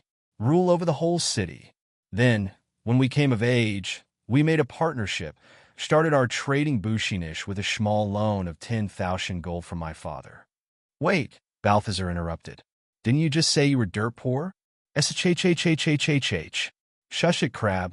You're ruining my story. Tristan closed his eyes for a moment and held a deep breath. Balthazar glanced at a bucket on the other side of the platform and wondered if he'd be able to reach it in time if the man suddenly decided to throw up. He did not like his odds. Where was I? He finally said, with a long exhale. Right, Bishnish. We were the perfect team. I had all the charisma. Everyone loved me. I could sell alchemy flowers to a blacksmith, forging tools to an alchemist, and then I'd mediate a trade between them and take a percentage. Antoine was the branch. He had all the cunning, knew all the ISH and ouch, could smell a good deal like no one else. We complemented each other perfectly. Don't you mean you two complemented each other? The crab asked. No, I meant we complemented each other perfectly. And often. I'd mention how neatly trimmed his mustache was that day. He'd point out how well my shoes matched my undercoat. You know, nice things like that. Now stop interrupting my story. Balthazar rolled his eyes, hopefully enduring all that would lead to learning something useful. And over the years, we kept moving up the ladder, Tristan carried on. Eventually, we opened our A&T Emporium. Biggest store in town, but he didn't like the name. He always wanted his own name on it. That is why the first thing he did when he got rid of me was change the name. The backstabber. Yes, but how did he betray you? Can we get to that? The impatient crustacean asked. All right, fine, the man agreed. It was one night at a party at the mayor's house. I was very liked by all the noblesse in town, very popular, and all but guaranteed to be voted the next master of the Guild of Merchants. Antoine, well, he was smart and cunning, but also foul-tempered and not the mosh-friendly. What I'm trying to say is, nobody really liked him, they just tolerated him. And I thought he would be happy for me. What a fool I was. The drunken man's head slowly began tilting down, in what at first seemed to be a new fit of tears, but quickly became the start of a nap. Hey, stay with hear me, Balthazar yelled, snapping a pincer in front of the man's face. You can sleep after you finish telling me about Antoine. Huh? What? Oh, right, the inebriated storyteller said. Party at the mayor's Hoshi. Everyone important was there. Every noble, bouchinish owner, politicians, you name it. And little did I know, Antoine already had a plan to ruin my reputation. We knew each other like no one else. I knew his scratch. He knew my weakness.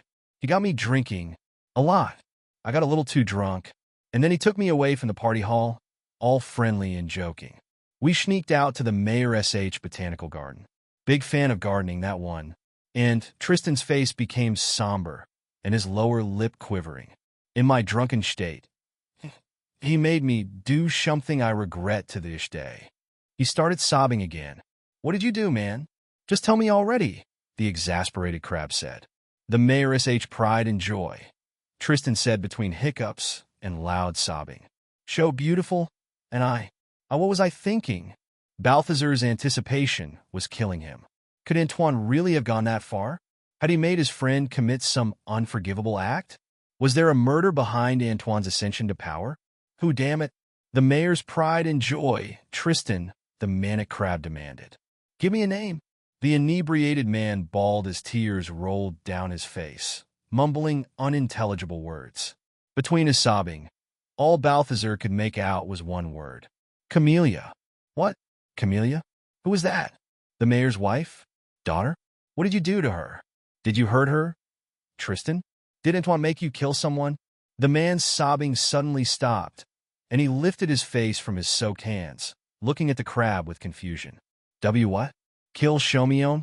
the befuddled drunk said. "What are you talking about?"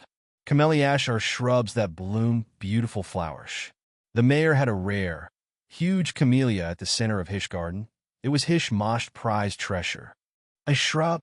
Balthazar repeated in disbelief. "You're joking, right? This whole story, and it was about a plant? You don't understand," Tristan cried out, burying his face back in his hands. "My reputation was ruined after that night. The mayor was furious. Everyone saw it. I was publicly humiliated." "Wait," the still irritated crab said. "What was it you actually did, though?" I was drunk, a little too happy," the man whispered sheepishly.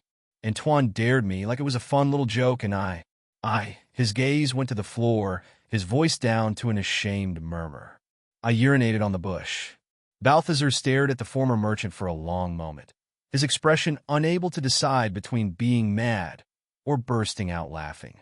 The result was a slightly manic chuckle that slowly grew as the crab abandoned all attempts at remaining sane.